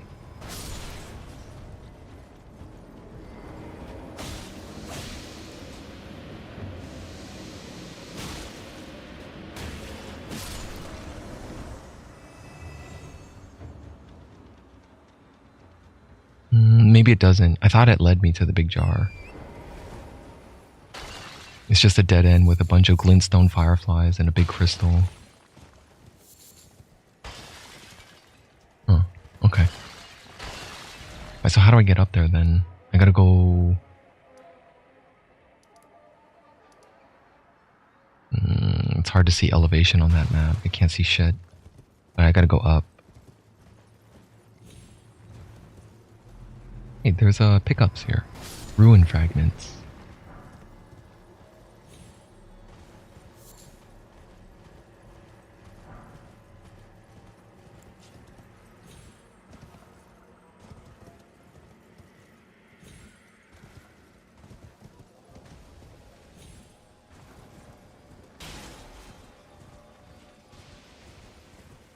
I need one of those jumping wind portals that lets my horse jump up there. I think I already explored and finished Celia, and I think I unraveled all the secrets there already.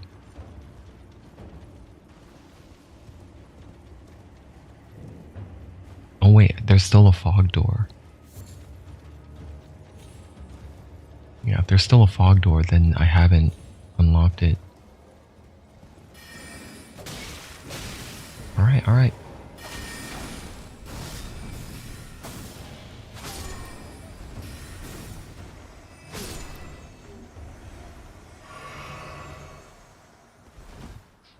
Yeah, let me use a lighter shield. Not like it really matters. I thought You know, I thought this game was kind of like Neo in the way that if you wear a lighter shield, it will let your stamina regenerate a little faster. But it doesn't do that. The only thing it cares about is if you're under 30% equip load or under 70% equip load. Those are the only delineations where it makes any sort of difference. No, I'm talking about not for shield, but equip burden and weight. Like, even if you're between, what are the breakpoints? Is it 30-70 for the breakpoints for evasion? Fast, quick evade or something? Oh, it's 20, right? 20 for ultimate stamina or something like that. But like between 30 and 70, I thought like you will still get bonus stamina regeneration for going on the lighter side versus heavier. But it doesn't do that in this game, I think. It really doesn't care.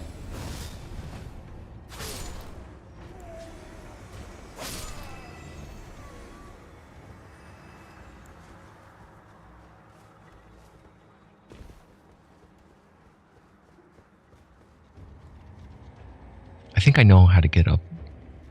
I actually didn't explore this, so I kind of want to finish this.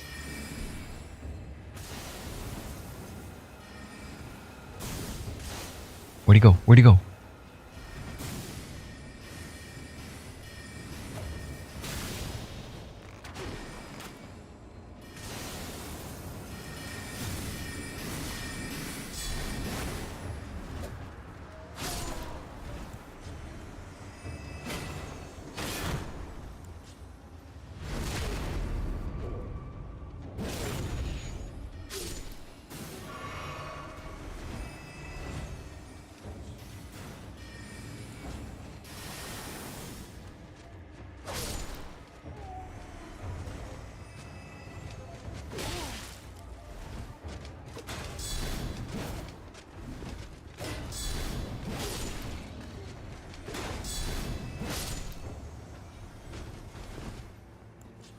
Combat feels good in this game still.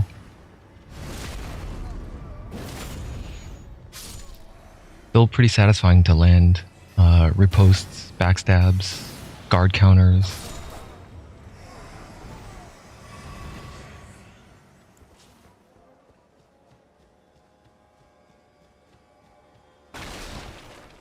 Alright, so I think, let me see, is this fog door still blocked? It is. Okay. Damn. Alright, I'll get off.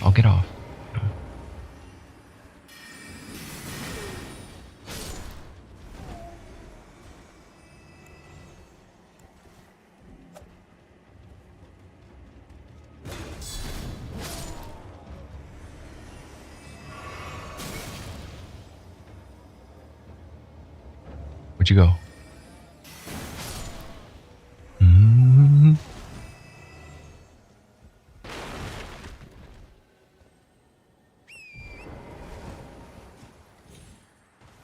Alright, so I think I need to go up on the roof to unlock it. And there's a little trick here. If you jump on one of these branches, you can kind of get a little elevation you boost that you need to get on the roof. I forgot what the other natural intended game design way to get up there is, though. I just usually use that trick to get up there. And then you can just use the horse to get on, flip the switch if I haven't already. Or light the brazier, I mean. The seal was broken in the town somewhere.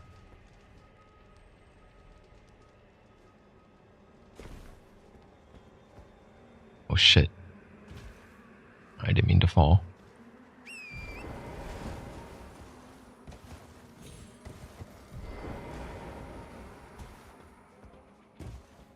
Ah shit.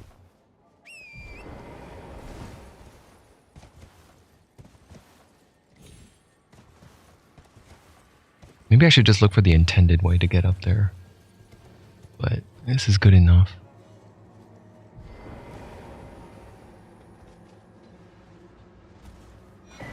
Stone sword key.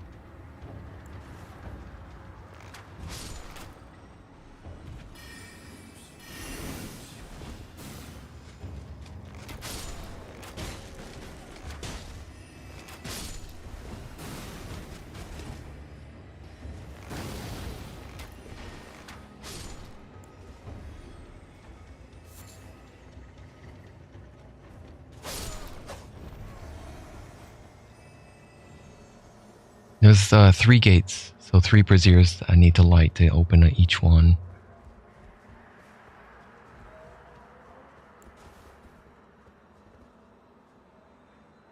Did I get this portrait? I didn't get this portrait yet either.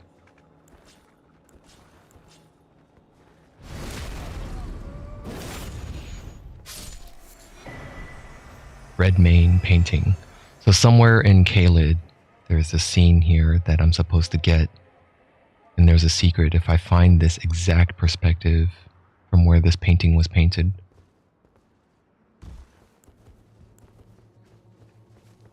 I did all this on NG, but I did not really retain any of that knowledge. For the most part, I did have to look it up though. I didn't figure it out on my own because I was just like, I don't want to spend the time on this.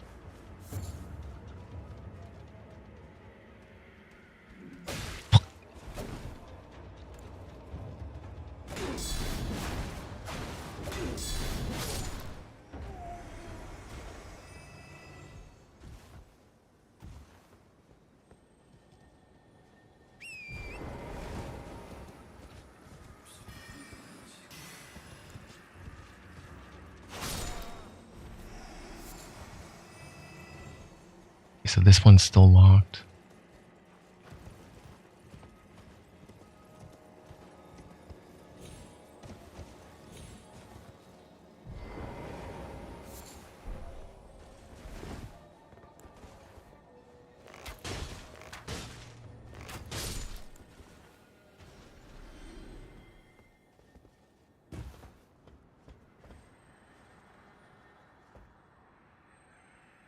That one. Go there next. Oh, there's a Ash of War here.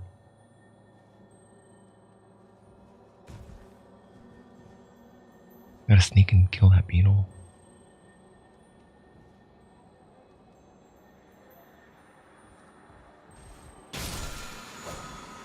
Double slash.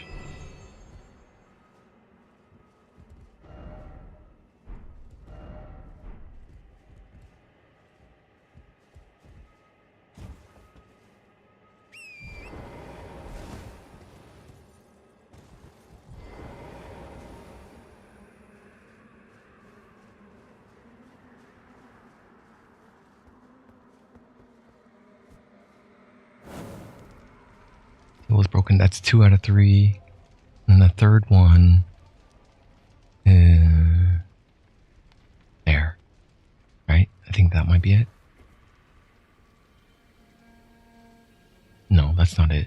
I don't think that's reachable.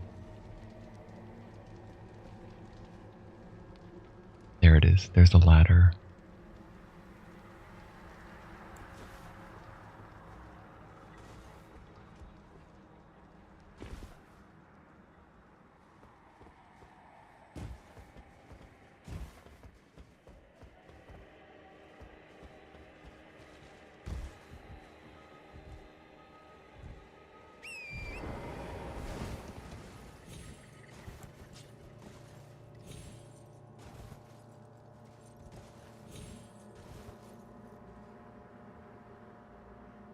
Oh, I see.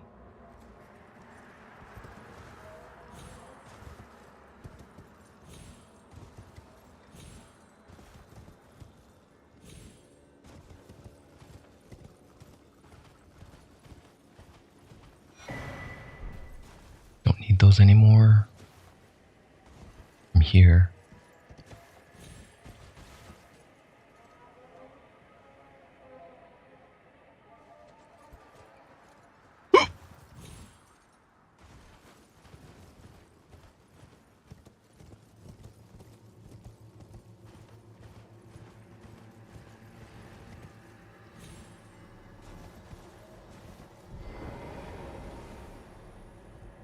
Oh my god. Well done, well done. These fucking online messages. Why is it always fire?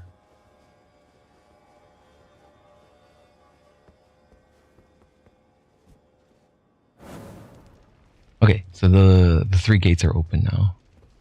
I don't know if there's... I don't even remember what the hell the rewards are.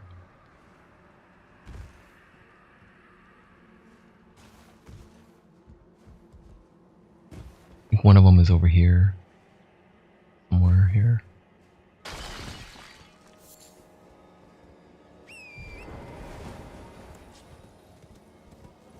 Here's one of them. Treasure chest ahead. The Spelldrake Talisman +1. Is that something I don't have yet? Because I think I'm looking, since this is new. Oh no, I already have a +2. Okay. I thought this game followed that progression system where NG plus you get the advanced version. Here's the second one. In Dark Souls games, it was like that, right? In Night Comet, I think I already have that one.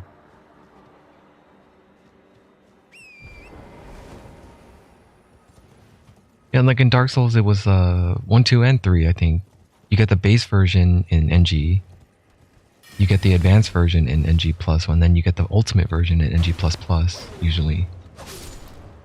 But I don't know if this game actually follows that progression. I don't think it does. Here's the last one. Imbued sword key. I'm gonna need that to unlock the belfry. The 4 belfries.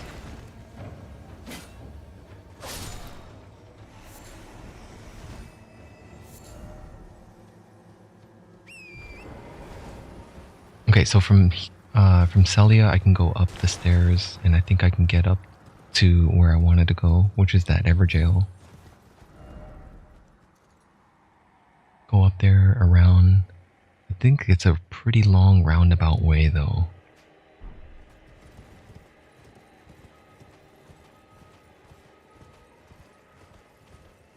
I haven't even unlocked this yet.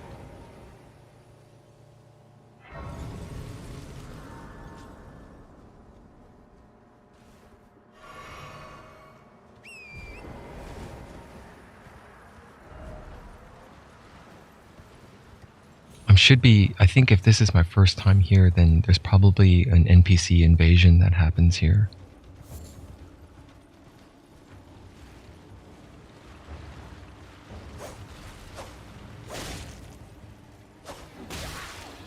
I'm gonna do this off the horseback.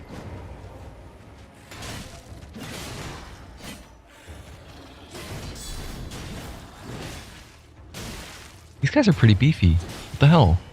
They're a lot tougher than I remember.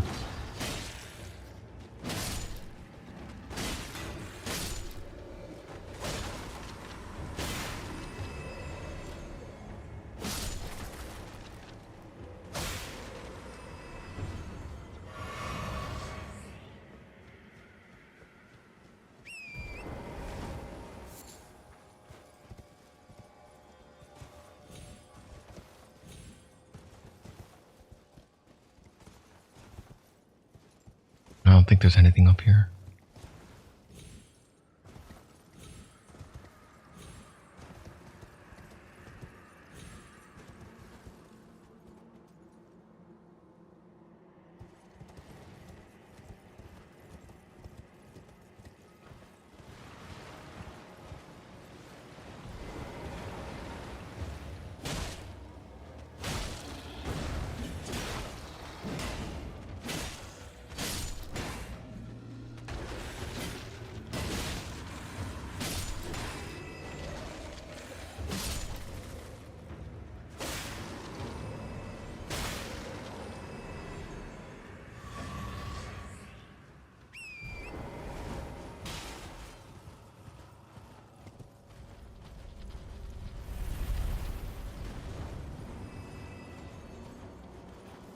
Who threw that stone?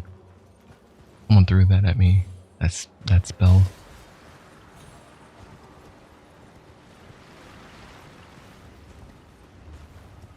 Like someone's up there casting it or something. I don't know, maybe not. There's a few weird areas that they do that, where like a weird stone just appears out of nowhere. but there's no caster behind it. Kind of reminds me of that one puzzle. I think it was Dark Souls 1, where like the skeletons that you fight in that dungeon in the graveyard, it doesn't actually. Oh shit! Like you can't actually kill the skeletons, and they don't stop. And then you find out later on that it's one of these weird summon. That was Dark Souls 3, I think. There's a weird summoning guy a summoning skeleton that keeps reviving them. If you kill that guy, then they all instantly die and fall apart. Dude, who was summoning that rock?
Who's there? Well, it matters not. If you are wise, you will leave immediately. My flesh writhes with scarlet rot. It is a curse, not to be meddled with by man. Yeah, insect threads is a big problem to deal with, or whatever that spell is called that summons a bunch of homing little threads at you. That's why I chose to deal with them at a range with a bow. If you are wise, you will leave immediately. My flesh writhes with scarlet rot.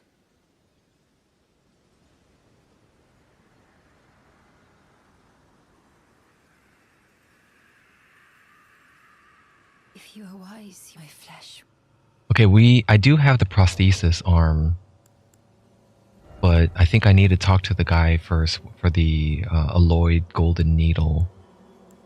Like I have to get this unalloyed gold needle alloyed and repaired, and then come back and talk to him, and then I can give her this arm. So she has a missing left arm or right arm.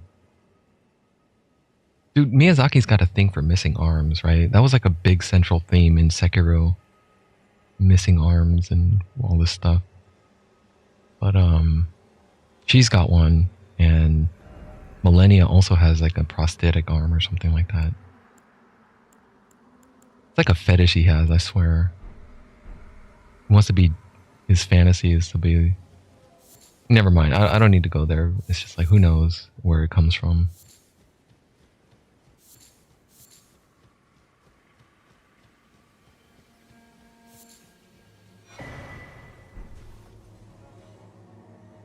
Yeah, early on is the biggest problem. When you go into that one mine, there's 3 of them that are on top of these little huts.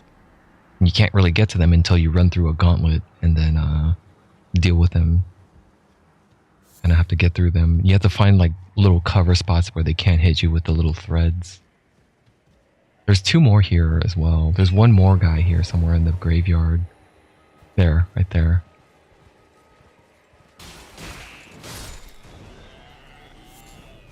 And then I think there's another one over here somewhere on this side. Or maybe there was just 3, 2 at the gate and one in the graveyard.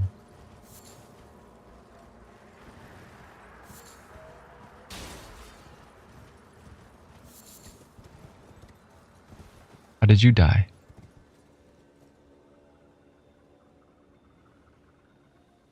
I really don't understand why some people do. Like, what were they thinking? Oh, I think they were trying to land there. Whatever that is.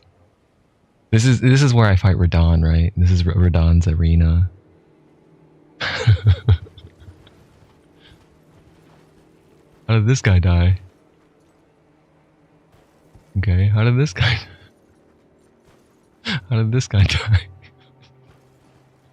Trying to find a shortcut.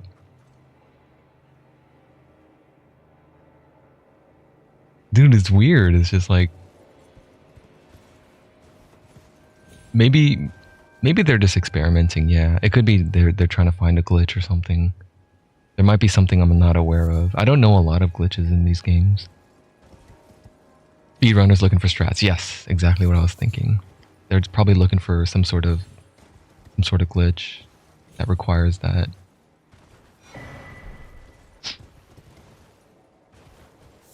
I'm kind of boring in the way I realize this about myself. I'm kind of boring in the way I usually play the game the way the developers intended for it to be played, and I'm fairly content with that approach.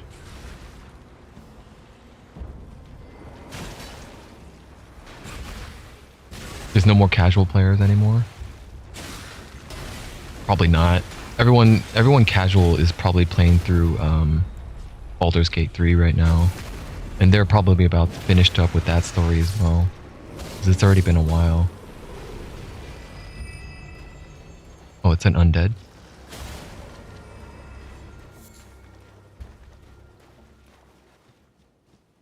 You've been on a Total Warhammer and binge on this one guy on YouTube thinks he's very smart exploiting the AI. Is he though? Is he clever, or is he actually playing as exactly the way intended to? Or is it result in very boring content? Like it's not very fun to watch because he's just doing the same thing over and over again. The same exploit.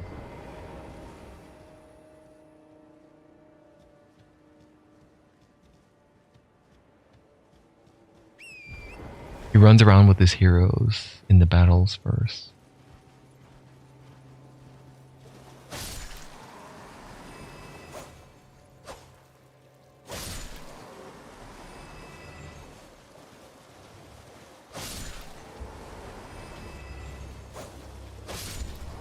Sorry, I don't understand the context because I never played those games, so I don't know the context behind why is it a bad or good idea.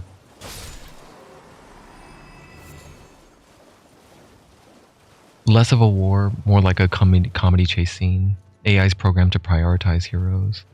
Also, it's a herding mechanic. And then what does he do after he herds them up? Like AoE. He kites them around with OP heroes with armies that sit at his sides. Is it efficient though? Hey, if it works for him and if he has fun doing it, then seems okay.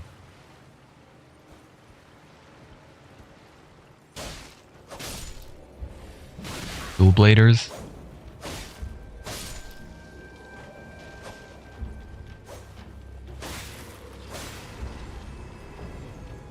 It's Total War, not Total Chase.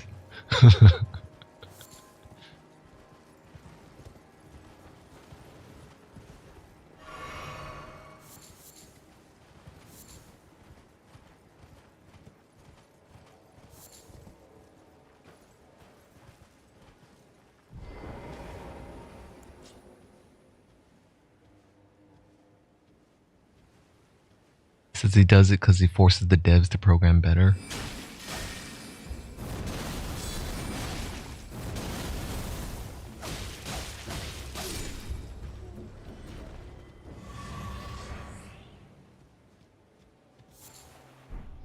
That depends, because it's like, is he big enough where he's gonna get the traction to actually see? And do the devs have any sort? Do they even care to change the AI? Because it's usually if the game is kind of finished, they're not really gonna go back, and they're usually working on the next project. He's on the top for the Total War channels. Okay. Well, if it's a big problem that a lot of people, and he has a lot of clout and followers, then they can all watch his videos and they'll probably want to do the same thing. He covers the entire franchise. Okay.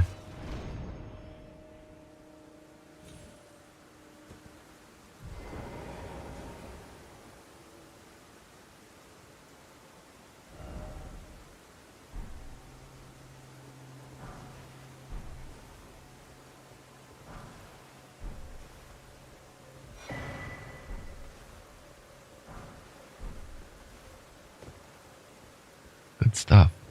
I'm glad I came this way.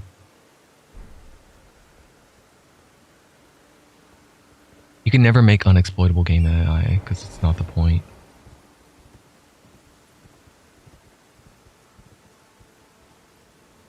AI manipulation is present in pretty much every game. You can, if you know, if they're programmed to react in a way, and then there's counter reactions always. Just depends on how effective it is, I think. And how hard or easy it is to execute.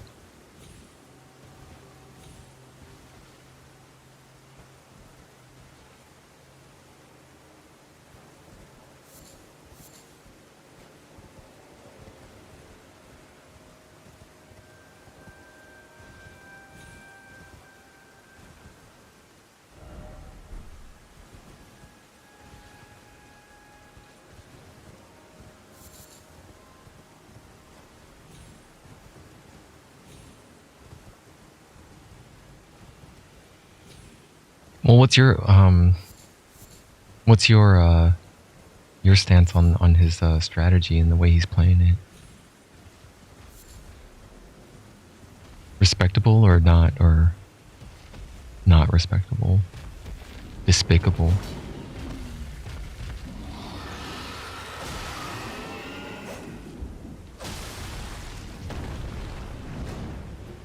Even OpenAI, StarCraft, and Dota 2 AI were better.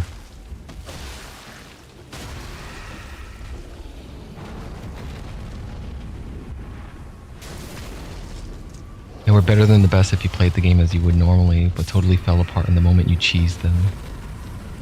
I'm not aware of that. I didn't know OpenAI has played StarCraft and Dota 2.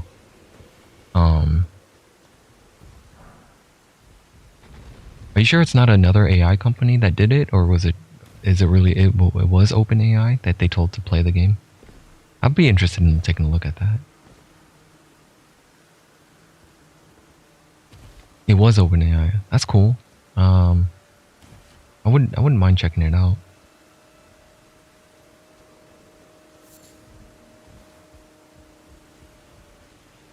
Oh, maybe I'll take a look at it later after my appointment or something. How much time do I have? About 45 minutes left. OpenAI StarCraft 2 was really insane because they let it play on a regular rank ladder. It beat the shit out of all the pros. So did they really get cheesed and they eventually lost once the players discovered what the loophole was, or how to actually deal with them?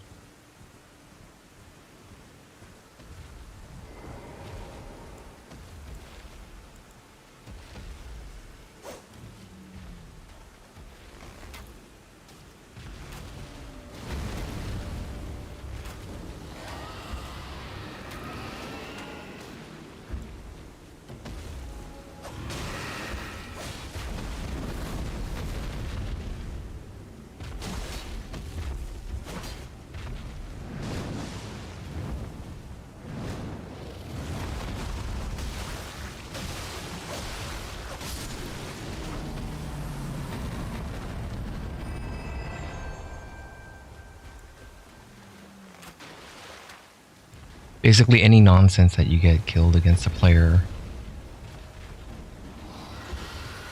works against the AI. What kind of nonsense are we talking about here? AI is not trained on bullshit plays. then it's only a matter of time before it gets adapted. Then, if it'll get learned, you know.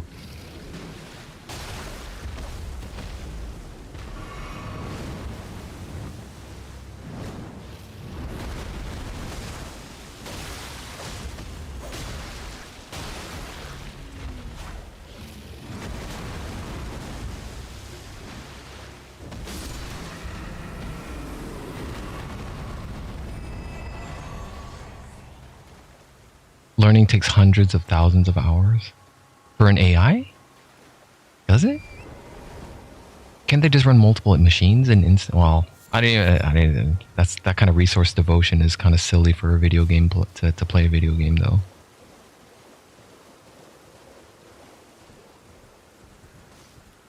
I think that's kind of silly to devote that much power, and I mean, I don't know.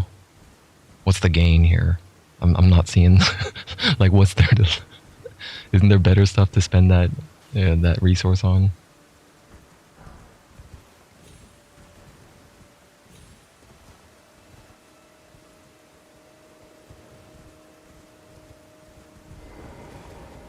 It doesn't. Yeah, it doesn't have logical deduction the way humans do.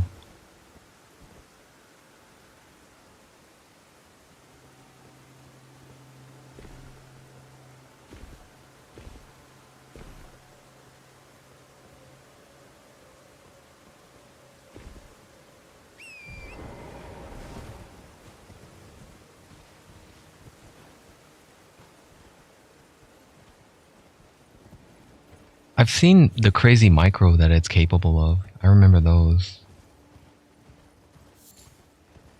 Especially with the early game SCV or drone manipulation in terms of how it can bait and harass and scout very, very efficiently with a simple drone. It's impossible to last hit against them.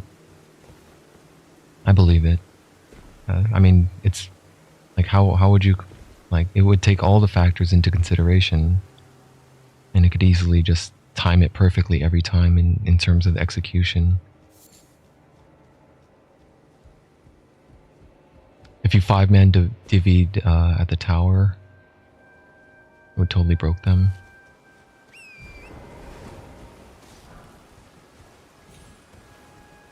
What does 5-man divvy at the tower mean?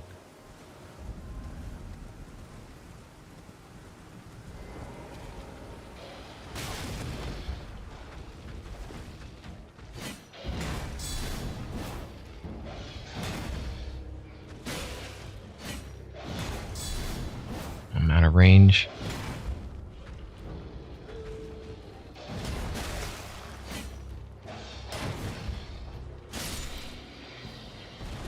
Oh, 5-man dive. Okay. I might not live this. Can we take care of the weaker one first?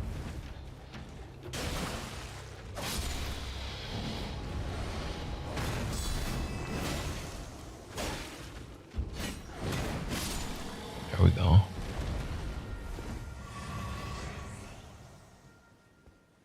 Where am I in relation to that Everjail? I think I went the wrong way. I have to go east.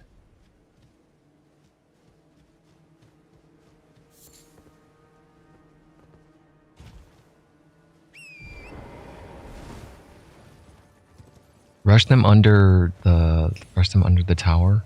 They can't fight near the tower? I want to see this video now. I want to see.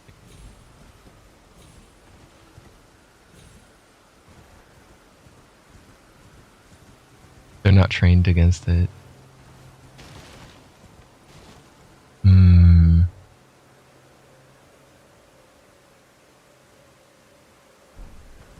That makes sense. Yeah, training is easiest early game, right? And longer games and other evolutions of item acquisition and play style probably has the least amount of training data.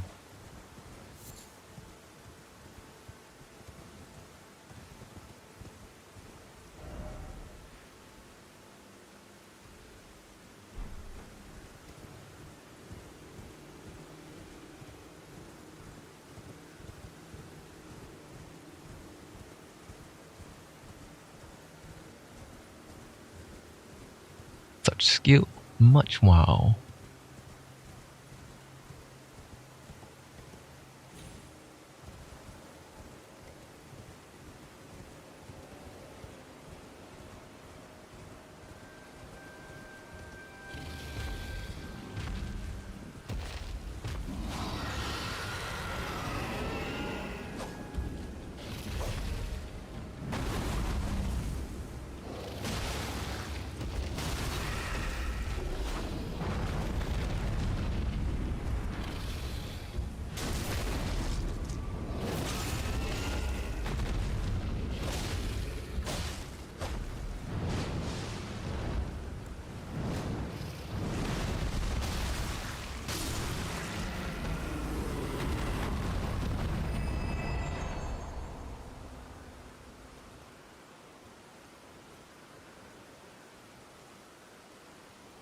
It wasn't open now. Okay, it was Deep Mind.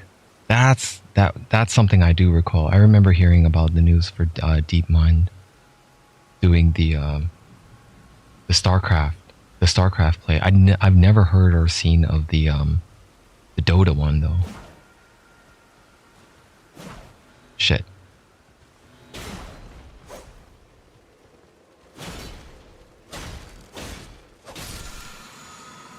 What was that all for? MP? I think it was for the magic flasks, which I don't use.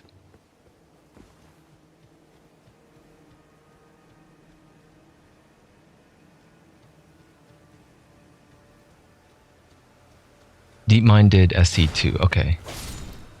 Then OpenAI did Dota 2. Ah. I think Dota 2 feels like it's a little bit more impressive, I think. But then again, I don't know. I'm more curious to see the Dota 2 though. StarCraft wasn't StarCraft didn't StarCraft have IBM and Watson as well? Or was that Jeopardy? That was Jeopardy, I think.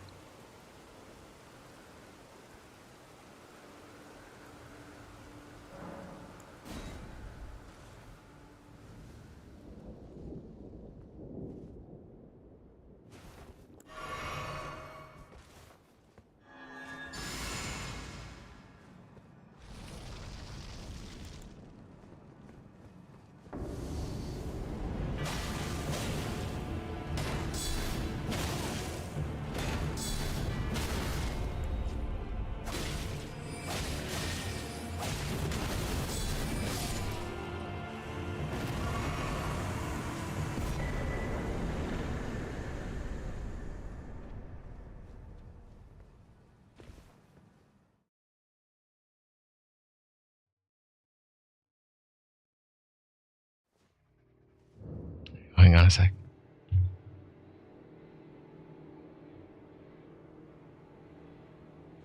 OpenAI 5 versus OG. Game 1.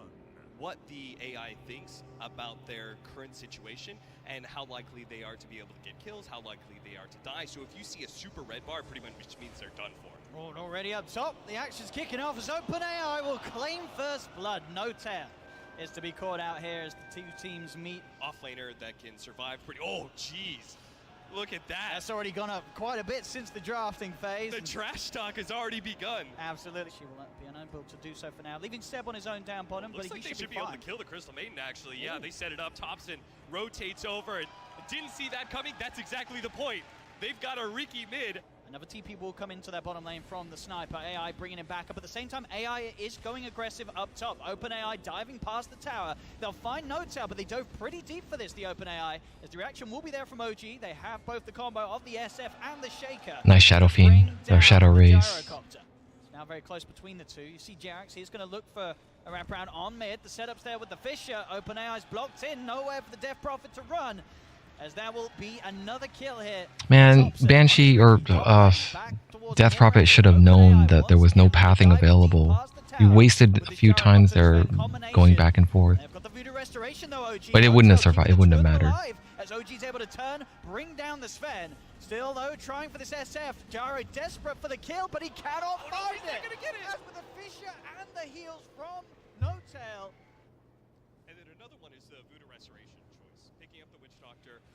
We've seen how the harassment, OpenAI is super good about being able to do that, and the Voodoo Restoration is cutting a lot of that out and making these fights go their way. And we're going to see the AI going, this time with the help of the CM. They're looking to lead in onto the SF. No-Tail's there, though. Again, as you mentioned, this Voodoo Restoration just making it that little too hard for the AI to instantly kill the SF. I've done. Get another stun out. He's still alive, though. Oh, Finally, they get that kill onto Ana. They will finish off the Shadow Fiend. They're trying to see if they can find even more, potentially the open eyes. It looks to Rubik's done. with the rocket barrage. CM. Finds another. This time, the open AI is getting away with the aggression up top. They realized it wasn't working with just the Sven and the Gyro, so they add in that Crystal Maiden, and it makes all the difference. Yep. Crystal Maiden safe. The brief switch to Ricky, showing Ricky doing shit but just farming up mid lane. What's Ricky doing? Where was Ricky for that fight? Where was Realizing that they are outnumbered here, they will retreat back towards the tower. We'll see if they bring in any backup to try and fight this. As the Gyro is getting gone upon, another slow comes out from the CM, holding back Jarex and Thompson, but there's a Fisher, another jump forward as OG should be able Oh my god, oh. Hey, that's not worth it. We're not rotating to save That was a pretty smart Rubik play. take an objective in that top lane instead. See back towards mid Thompson, and they're able to chase down the CM. A big ult comes out. Oh, that's beautiful. Oh, the open AI Crystal Maiden. That's crazy. Crystal Maiden's already. This is going downhill fast. The Crystal Maiden going big, standing her ground. They already got like a 3 to 4 level advantage on them. Oh, we were talking about like, oh man, how well is the OpenAI going to be able to adjust to like the patch changes? Have they read it at all? Well, maybe it's OG who didn't read the patch changes. That armor for the Crystal Maiden saves her life, gets multiple kills. To get the tower, Sven, you wasted a TP? And try and find this kill for sure. He'll throw out the Viper Strike. Instant stun from the Sven. Will hold Seb back in position. Is he going to tick down to the poison? He's not. The Sven will survive. Oh my god. Oh, Poison Strike didn't kill. Get the Viper kill. Thompson and Jarex, they're still trying to desperately chase at least something here. Jump forward from Thompson, tricks the trade. It won't quite do it. The Gyro's too speedy. He continues to retreat. Thompson is going to try and chase this. Link. He's got another jump forward, and he will finally be able to claim the life of the Gyrocopter. But OpenAI at least do keep that tier 1 tower on the top lane alive as they'll stop the push. Back in the jungle though, with OG. Get that gyrocopter. They know that the Gyro is pretty alone here. And yeah, maybe. Yeah. Thompson will have the damage. There's going to be immediate buyback. In fact, from the Gyrocopter. But he's mad. It's a buyback for what? As OpenAI's Gyro cannot really get back in position to punish OG. OG's already out there. Thompson actually, he's still trying to make. Dude, OG's Ricky's already at 13. A very unnecessary play there from Thompson. About 3k net worth, now down. What's their Shadow Fiend at? Seems like OG has found a kind of pattern to take it to the AI, but they are going to lose 2 here, it looks like. Again, very aggressive plays here from OG. Actually, he nearly gets away, but will not be the case. That was smart. The Gyro ran back to give vision to the sniper so he could actually get the auto attack in. See in the middle, Jarex, Echo Sam's going to Shadow Fiend's 13. Another instant buyback. This team, OpenAI, will not stay down. They get immediately back into the game. As their Sven is in trouble. They're bringing back up. There's going to be a haste, but Thompson, he's able to grab it before the Sven is. In fact, though, it doesn't matter. They turn. OpenAI just looks towards the Ricky with the backup of the Crystal Maiden. They have that control. As back on form. It's a 95% here for OpenAI. From our human perspective, this is an even game, Owen. How are they saying 95%? I'm pretty sure even Dota Plus at the moment wouldn't be in the 90s, as this game does not look one-sided. It's very even in the net worth. OpenAI, though, feeling incredibly confident with themselves, and they are going to dive in past the tower. They look with the ultimate here from the Gyro. BKB is there from Ana. He'll try and turn, but Seb, he's already fallen. Sven will make sure that No-Tail's pushed all the way back. A Fisher will come out to hold them down, but OpenAI, they've got 2 more kills. Seb and Jarex fall. A third as well. They got the snipe off. Right up to the high ground. The Death Prophet has the Yule Scepter controlling Ana. Ana's sort of left on his own here to try and hold back, but there's the stump. Shit. Ana's going to fall as well. As OpenAI, they're into the base. It's 19 minutes in. They're taking the tier 3 tower. They're almost certainly going to look for more. That's really impressive. I'm really impressed by OG's performance. In terms of how the game lasted 20 minutes. We say that, the net worth is a little deceiving because we're going to watch Thompson die as well. Sometimes net worth is deceiving. 20 minutes is actually, you know, if they played it, they weren't being serious in this one. What do you mean, OG? OG wasn't in top form.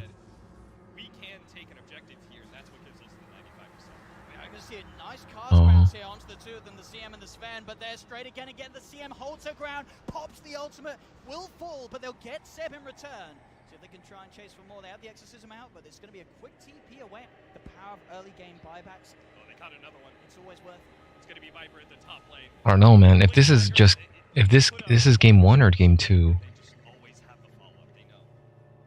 Back to the river. They're going to find the follow-up onto another as Anna is in trouble. Gets peeped down here by the sniper. Turns towards It's Jared. both. I mean, it's Okay. again on OG. Only no tail alive. They'll pop down a very symbolistic death ward as he is going to die. I understand that it's highlights. With the siphon chasing him down. Assassinate's going to come in from the sniper. One more right click will do it from the Death Prophet. OG getting team wiped by OpenAI.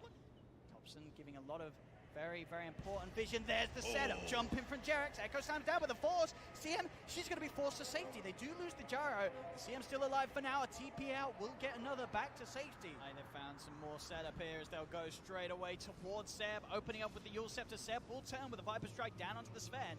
Gyro already heading towards the back lines of OG, making it hard for OG to get a team fight fully together. As once again, OpenAI putting a bit of a stop to OG, trying to make a play. Now they're going on the Death Prophet. Oh, what They'll a come in with the ult. Can they get the kill? They've already lost 2 on OG. Oh, They will get the Death Prophet, but immediate, again, these buybacks being used. As OpenAI knows that it has the edge with the numbers, Jarex will throw down a Fissure to block off any attempted catch from the gyro, but Sven finishes off Seb. OpenAI, they actually move away from that bottom lane before finishing it off, and now, after getting the kills towards mid, they'll just continue to sweep around at top, take another tier 3 tower. Seb is now back in the game. He's got to be a little careful.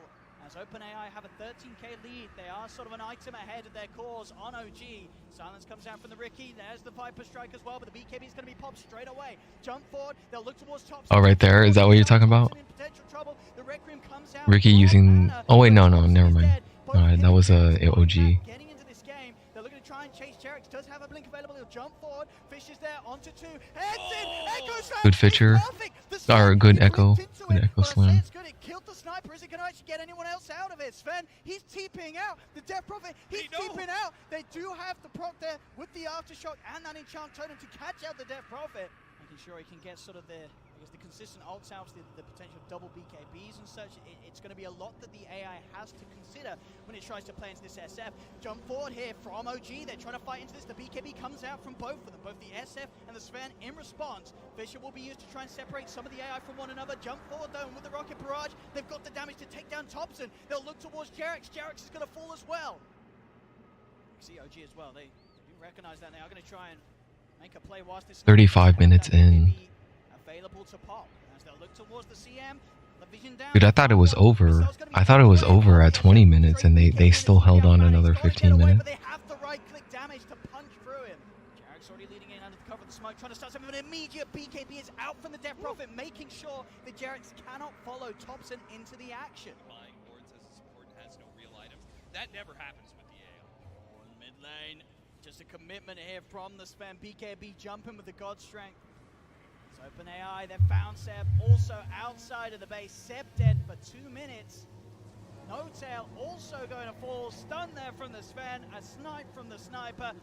As Anna will try and do something, at least jumping in with the BKB. The first ult comes out. It will be No tail killing off the Sven, as that is going to be the Sven dead for 2 minutes.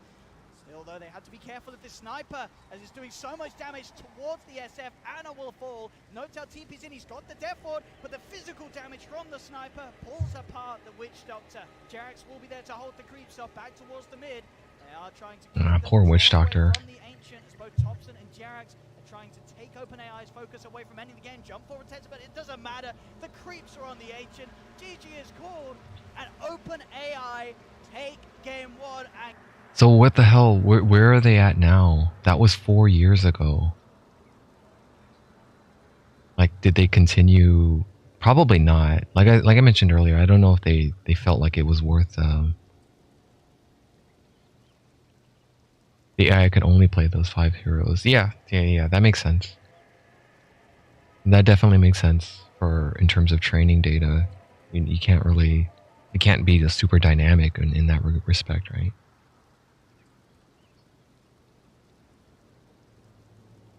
But what I was wondering is like, where are they today? Did OpenAI continue to they continue to devote resources into training data? They left it. So this is a PR. This is just for PR then. This whole thing was just for like, hey, look what this can do if given the resources. Yeah.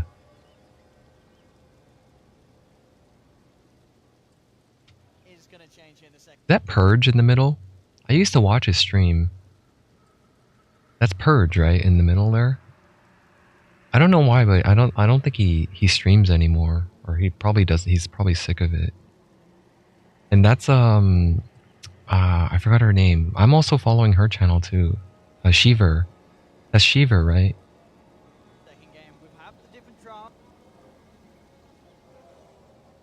A regular host at events. Oh, he is still at it? Okay. Well, he does. The poison was too much. There's 2 points there in the poison attack, meaning the top. I know Shiver still plays, but I haven't caught any Purge streams for like a really long time, like over a year now. But I've seen Shiver here and there. Gyro will be fine. In fact, the Gyro can turn. Missiles out as well as the rocket barrage. He'll chase this down. Mango's going to be involved, so he's got the mana for another rocket barrage. Fisher will push the Gyro away though. We're seeing once again in these first few minutes in terms of the farm, all coming out pretty even in CS. Down bottom, Seb's in trouble though. Gyro takes the kill. Seb did commit. See up top. Turn here with the Maledict onto Anna. I'm glad they stuck with it for so long, because they're really likable personalities, Shiver and Purge. Both of them are extremely well, very professional. Shiver, I feel like, is a little bit more professional than Purge. Purge actually. Purge. I've caught a few Twitch streams where he just rants about bullshit sometimes, where he uses like. But I mean, I like that a little better because it's a little bit more human and genuine, right? But Shiver is like all business and professional and. I'm sure she has to deal with a lot of harassment as well, so she's probably very good at it.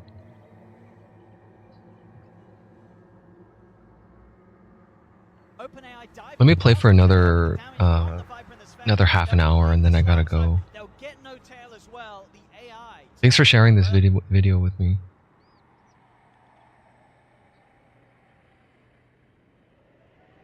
I'll sub to it. Purge is more of a side content, Shiver is a host, so she has to maintain that professionality.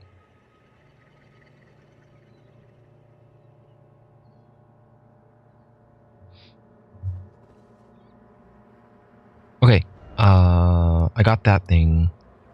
I don't know if I have enough time to do the Radahn thing. I might, but I might be cutting it close.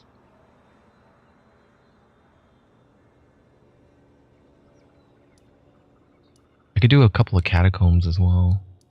I didn't visit Gowry's shack yet. I need to talk to Gowry, and then Gowry can fix the needle, and I can give Elena. I forgot her name. It's not Millennium. It's not. They're not the same person. At my first playthrough, I thought they were the same person. I thought, oh, Millicent. I thought Millicent got the arm and then betrayed my ass and fought me at the Erd Tree section way up here, but they're not the same person.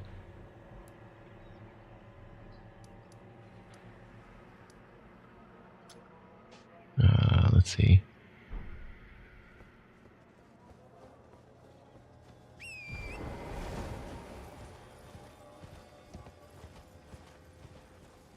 Okay, so from here, I need to go. I think I'll head down to the Gowry shack.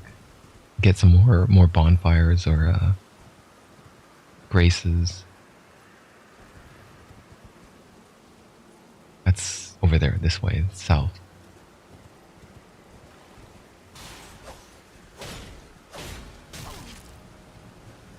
I don't really care about that. That's just mana.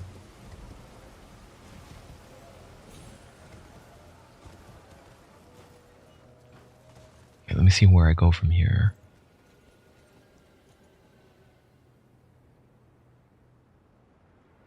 so I need to go up from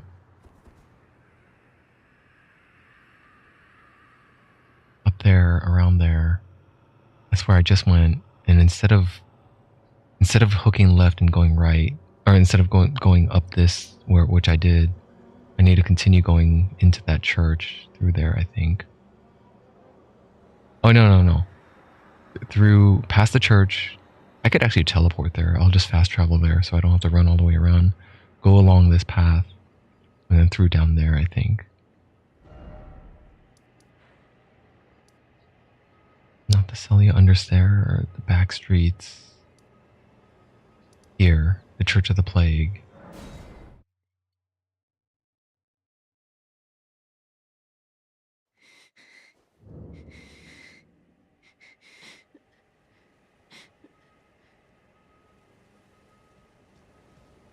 If you are wise, you will leave immediately.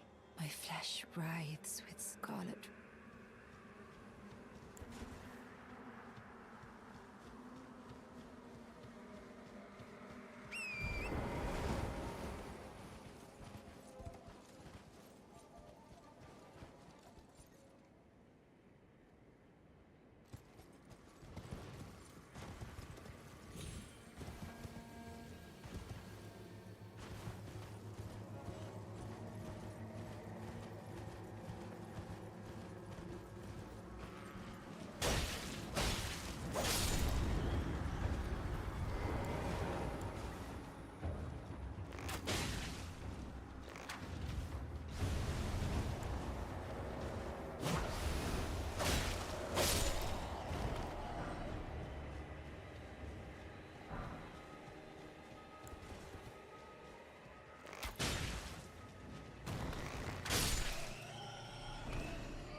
I love watching these. How did this guy do it? Wow. Controller malfunction? This guy's the funniest right here. He jumped right over it.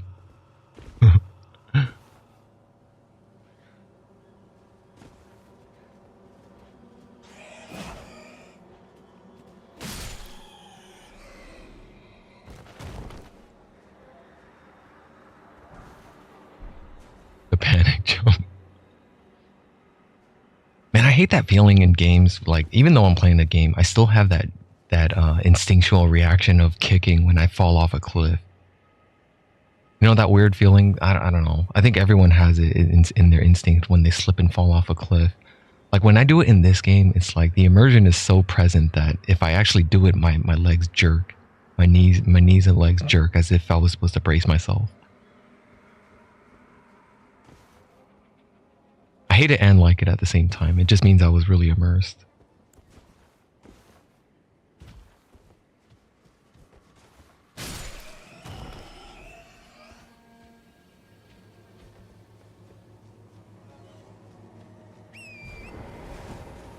Is there any Erd trees here? Oh, these guys are good for farming for the four-toed Foulfoot and the feathers for crafting the best arrows. Or the best physical arrows, at least. Usually I try to take them out so I can get the flight pinions. But they also drop the four-toed Foulfoots, which I can use to craft the experience gain multiplier, or the item discovery multiplier. You did that in Overwatch and Neo. You had the knee-jerk reaction of falling off a cliff.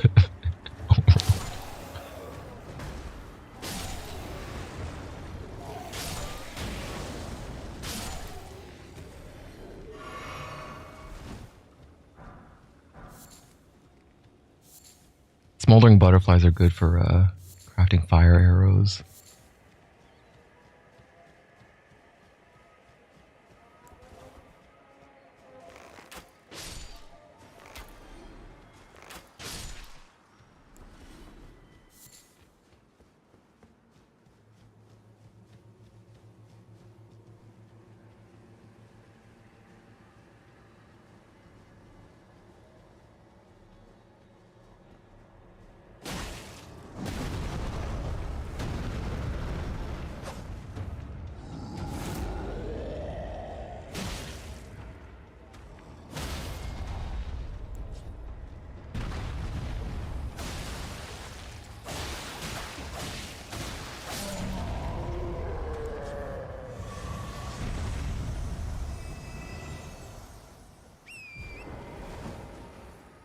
Okay, so from here, where do I go? Oh, I missed it. I missed Gallery Shack. I need to descend this somehow. It was right around here, I think. I need to go into the rampart.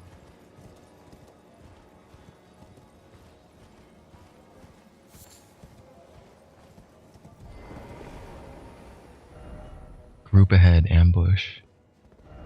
Be wary of surprise attack.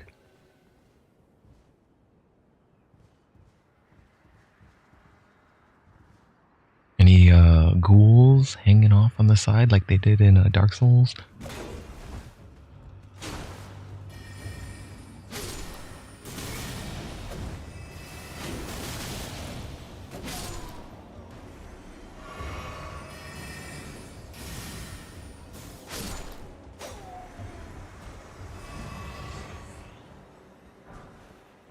Black Key Bolt. I don't use crossbows. I think that's Darkness Elemental.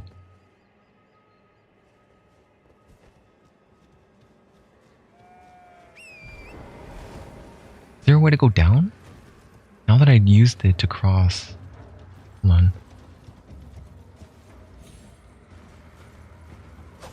They're attacking me. There's a weird feature in this game that doesn't let you open the map. If you're in combat or aggro to anyone, you can't use the world map for some reason. It's kind of dumb. Like, you could just lock fast travel so that the player can't fast travel during combat, and just at least let the player open the map. Okay, so down there. It looks like I can go down if I just jump on the horseback. I could jump and land over there, there. And then from there, I might be able to touch down without dying. I thought I remember some kind of lift or something that lets me, well, since I'm here, I probably won't be able to come back here for some time if I go down. Let me figure out what's up here. I think I know what's up here. It's a chest that teleports me into another area if I open it carefully. Uncarefully. Uncautiously or recklessly.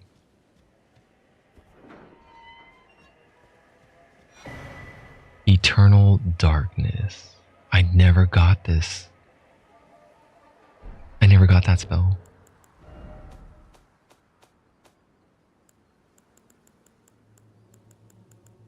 Creates dark space that draws in spells.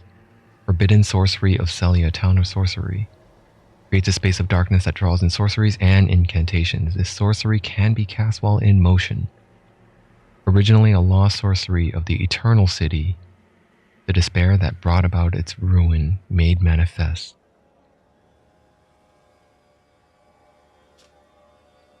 Never got it before. First time. I missed it in NG.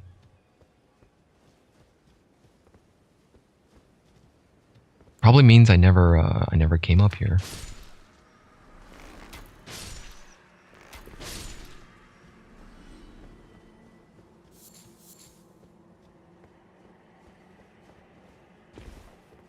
Yeah. So there's no other way up there then, probably. Right? There's nothing at the top. Yeah, there's nothing at the top.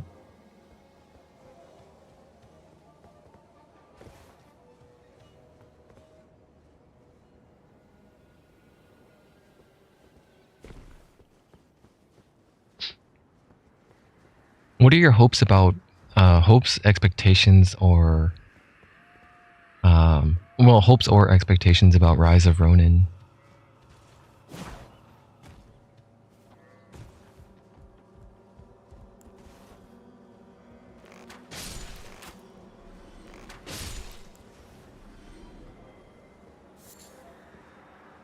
I have high hopes for it, but no expectations. That it comes to PC eventually. That's a very good thing. I forgot about that. It's a PS exclusive for now, right? That's kind of a bummer.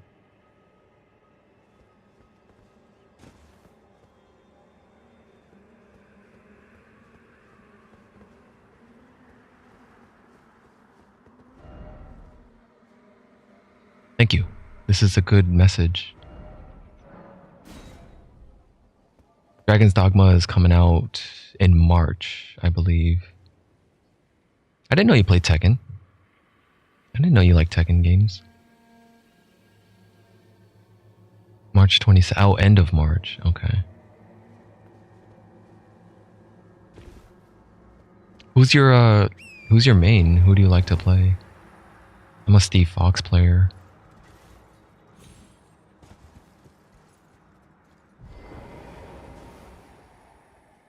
You like the combo challenges? Yeah. I don't really play competitively, but I got 7 and I learned the combos for Steve Fox. Okay, so from down here I should survive, I think. It doesn't look like it's too far of a drop, although it, I don't know, maybe it is a far drop. The game keeps crashing on you. Shit, I'm dead. Oh, I made it. Okay.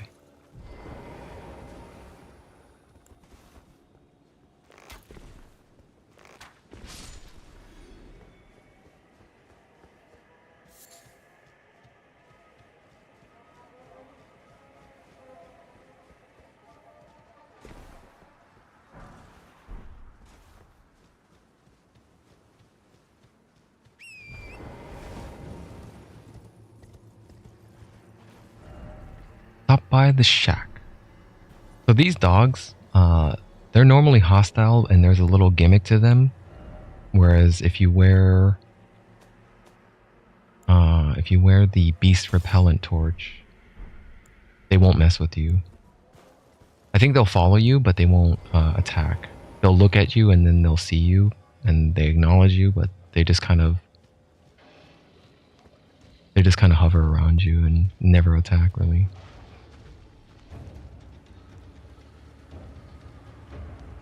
There's no reason to aggro it, but I just wanted to showcase this. Like, if you don't want to deal with these beasts, you just get the beast repelling torch, and that's somewhere in Caelid. Yeah, it's really bright.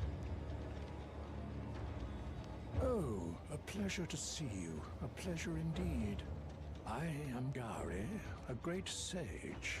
In my day, anyway. I'd hoped to ask a favor when one of your ilk came along.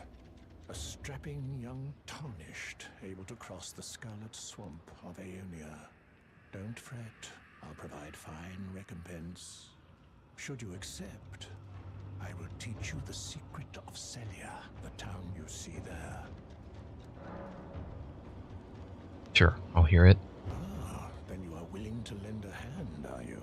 You want me to cure Millicent? Help to heal a certain young girl. Her name is Millicent. You will find her beyond Celia, resting at the church atop the cliff, stricken by the rotting sickness.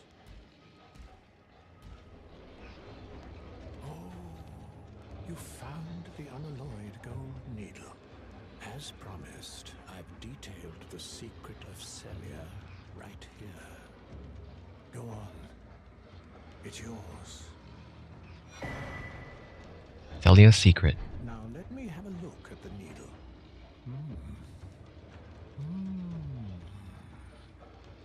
Well, this is a marvel indeed. The work of a true artisan, a meticulous, bold craftsman who grasps the essence of life.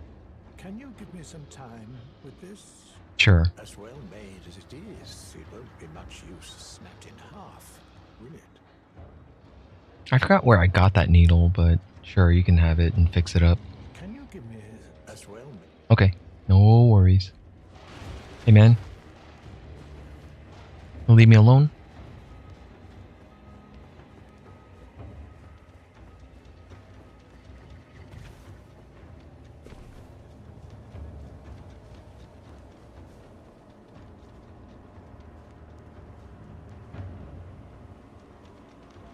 Okay, so from here, I need to go...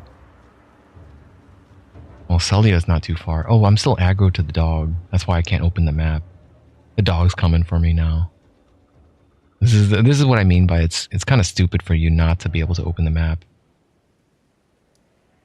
That is Celia. Oh, okay. It leads right over here.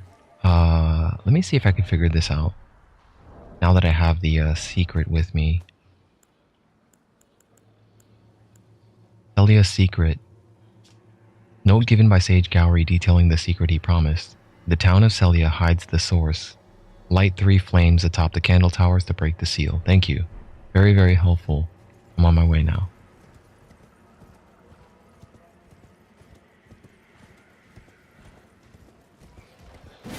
Like, I really needed your help for that one.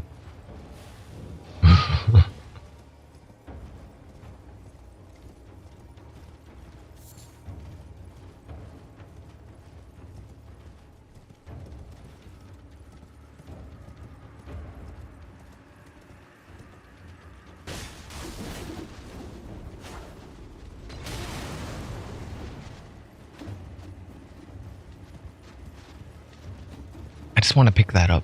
Can I pick that up, please?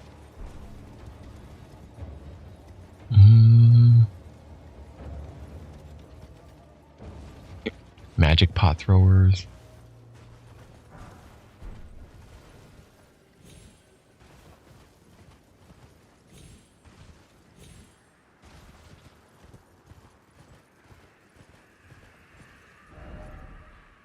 Okay, I need to find... There is a Grace here somewhere.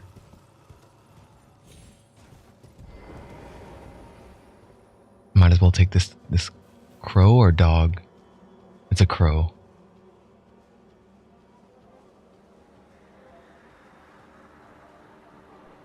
What are you looking at? Oh, I already got the thing down there. There was a little item down there. I don't remember what it was. It might have been like a talisman or something.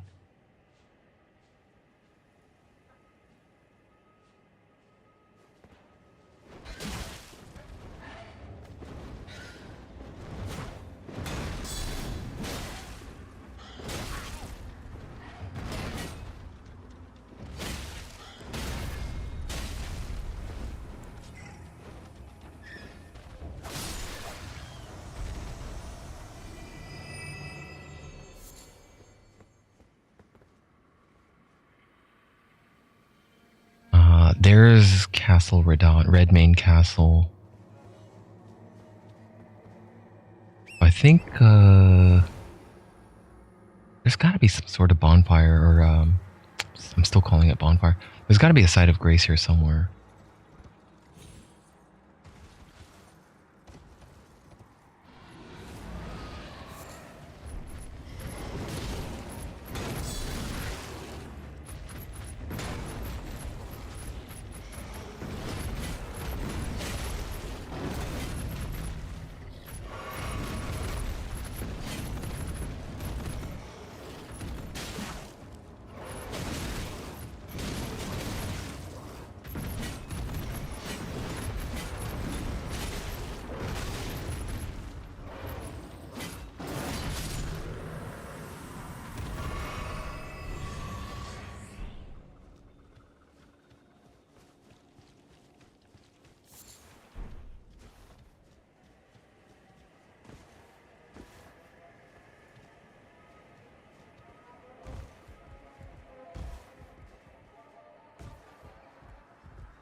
Somber stones farmable, or there's a fixed quantity per playthrough? I believe they're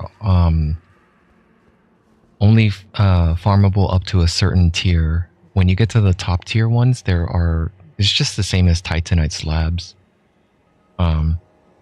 You get like a fixed number per playthrough for the Titanite to get the top tier. So you'll see like a lot of items I have. I only cranked it up to 24 because I think you can get it all the way up to 24. The 24 one is the non-somber ones. The special items that you get from bosses need somber stones. And somber stones only go up to 10. So in terms of crafting material, I think it's 1, 2, 3, 4, 5, 6, 7, 8, and then 9. 9 are the final ones. I don't think you can farm up Somber Stone tier 9. But I could be wrong about that. I'm not sure. I know for certain though, Smithing Stone tier 9 or tier 9 are limited per playthrough. I don't have any more because I used them all to upgrade a lot of things to plus 25. But the good thing is armor is not upgradable in this game, so you don't need that much. And what was it, Dark Souls 2 that made the armors upgradable? Which was fine, I wouldn't mind it, it's just, it means that it requires a lot more Titanite slabs and stuff like that. So there are the things that are called like smithing bells, or bells, or little balls that you give to the merchant. And the merchant, in turn, after you give them the vendor bell, they start selling you new wares.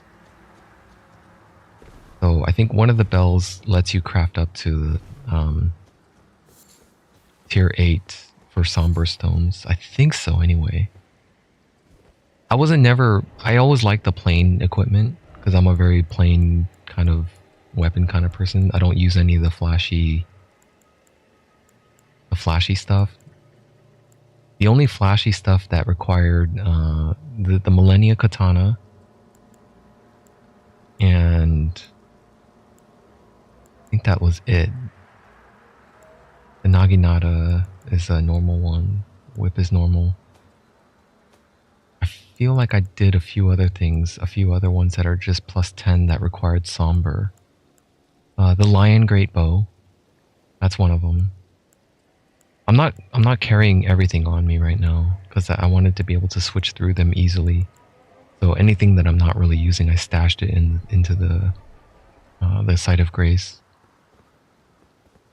However, I do carry all the armor equipments on me, so I try to keep one of everything that I currently have on me. Anything that I have, try to keep it on me. I don't have all of them though. I didn't do a very thorough playthrough for armor farming, so I missed the highest defense armor, which is the Bull Goat, which is I think equivalent to the Havel's armor in this game. I missed that one, so I'm interested in picking it up on this playthrough. Although I really like the way I balance my weight in this current setup. This current setup of armor, it's pretty good defense, and it allows me to carry a heavy shield without putting myself over 70% weight encumbrance. Oh, I gotta go soon. Let me get that side of grace, and then I probably gotta call it. But I will be live again once I finish my appointment, and that only takes about 30 minutes. 30 minutes to an hour. I'll probably get some food right after my appointment, so I'll be gone off stream for like an hour or so. And then I'll come back, and I'll probably come back with Final Fantasy though. I don't know if you care to watch that or not. You feel the food coma as well? Gonna take a nap? Alright, dude. Let me see if I got any levels here. Oh, whoops. Yeah, thanks for coming and visiting and tuning in. Appreciate the company and the conversation. So it looks like I need close to 500,000 for runes for each level from here on out at level 241. That's a lot of farming, especially at New Game Plus. Yeah, I feel like I'm supposed to be at NG++ by now for level 241. Because in NG I farmed a lot. I farmed a lot to get to where I am now, but now it's like a lot of the runes that I get are just very paltry compared to what I should be getting for my level.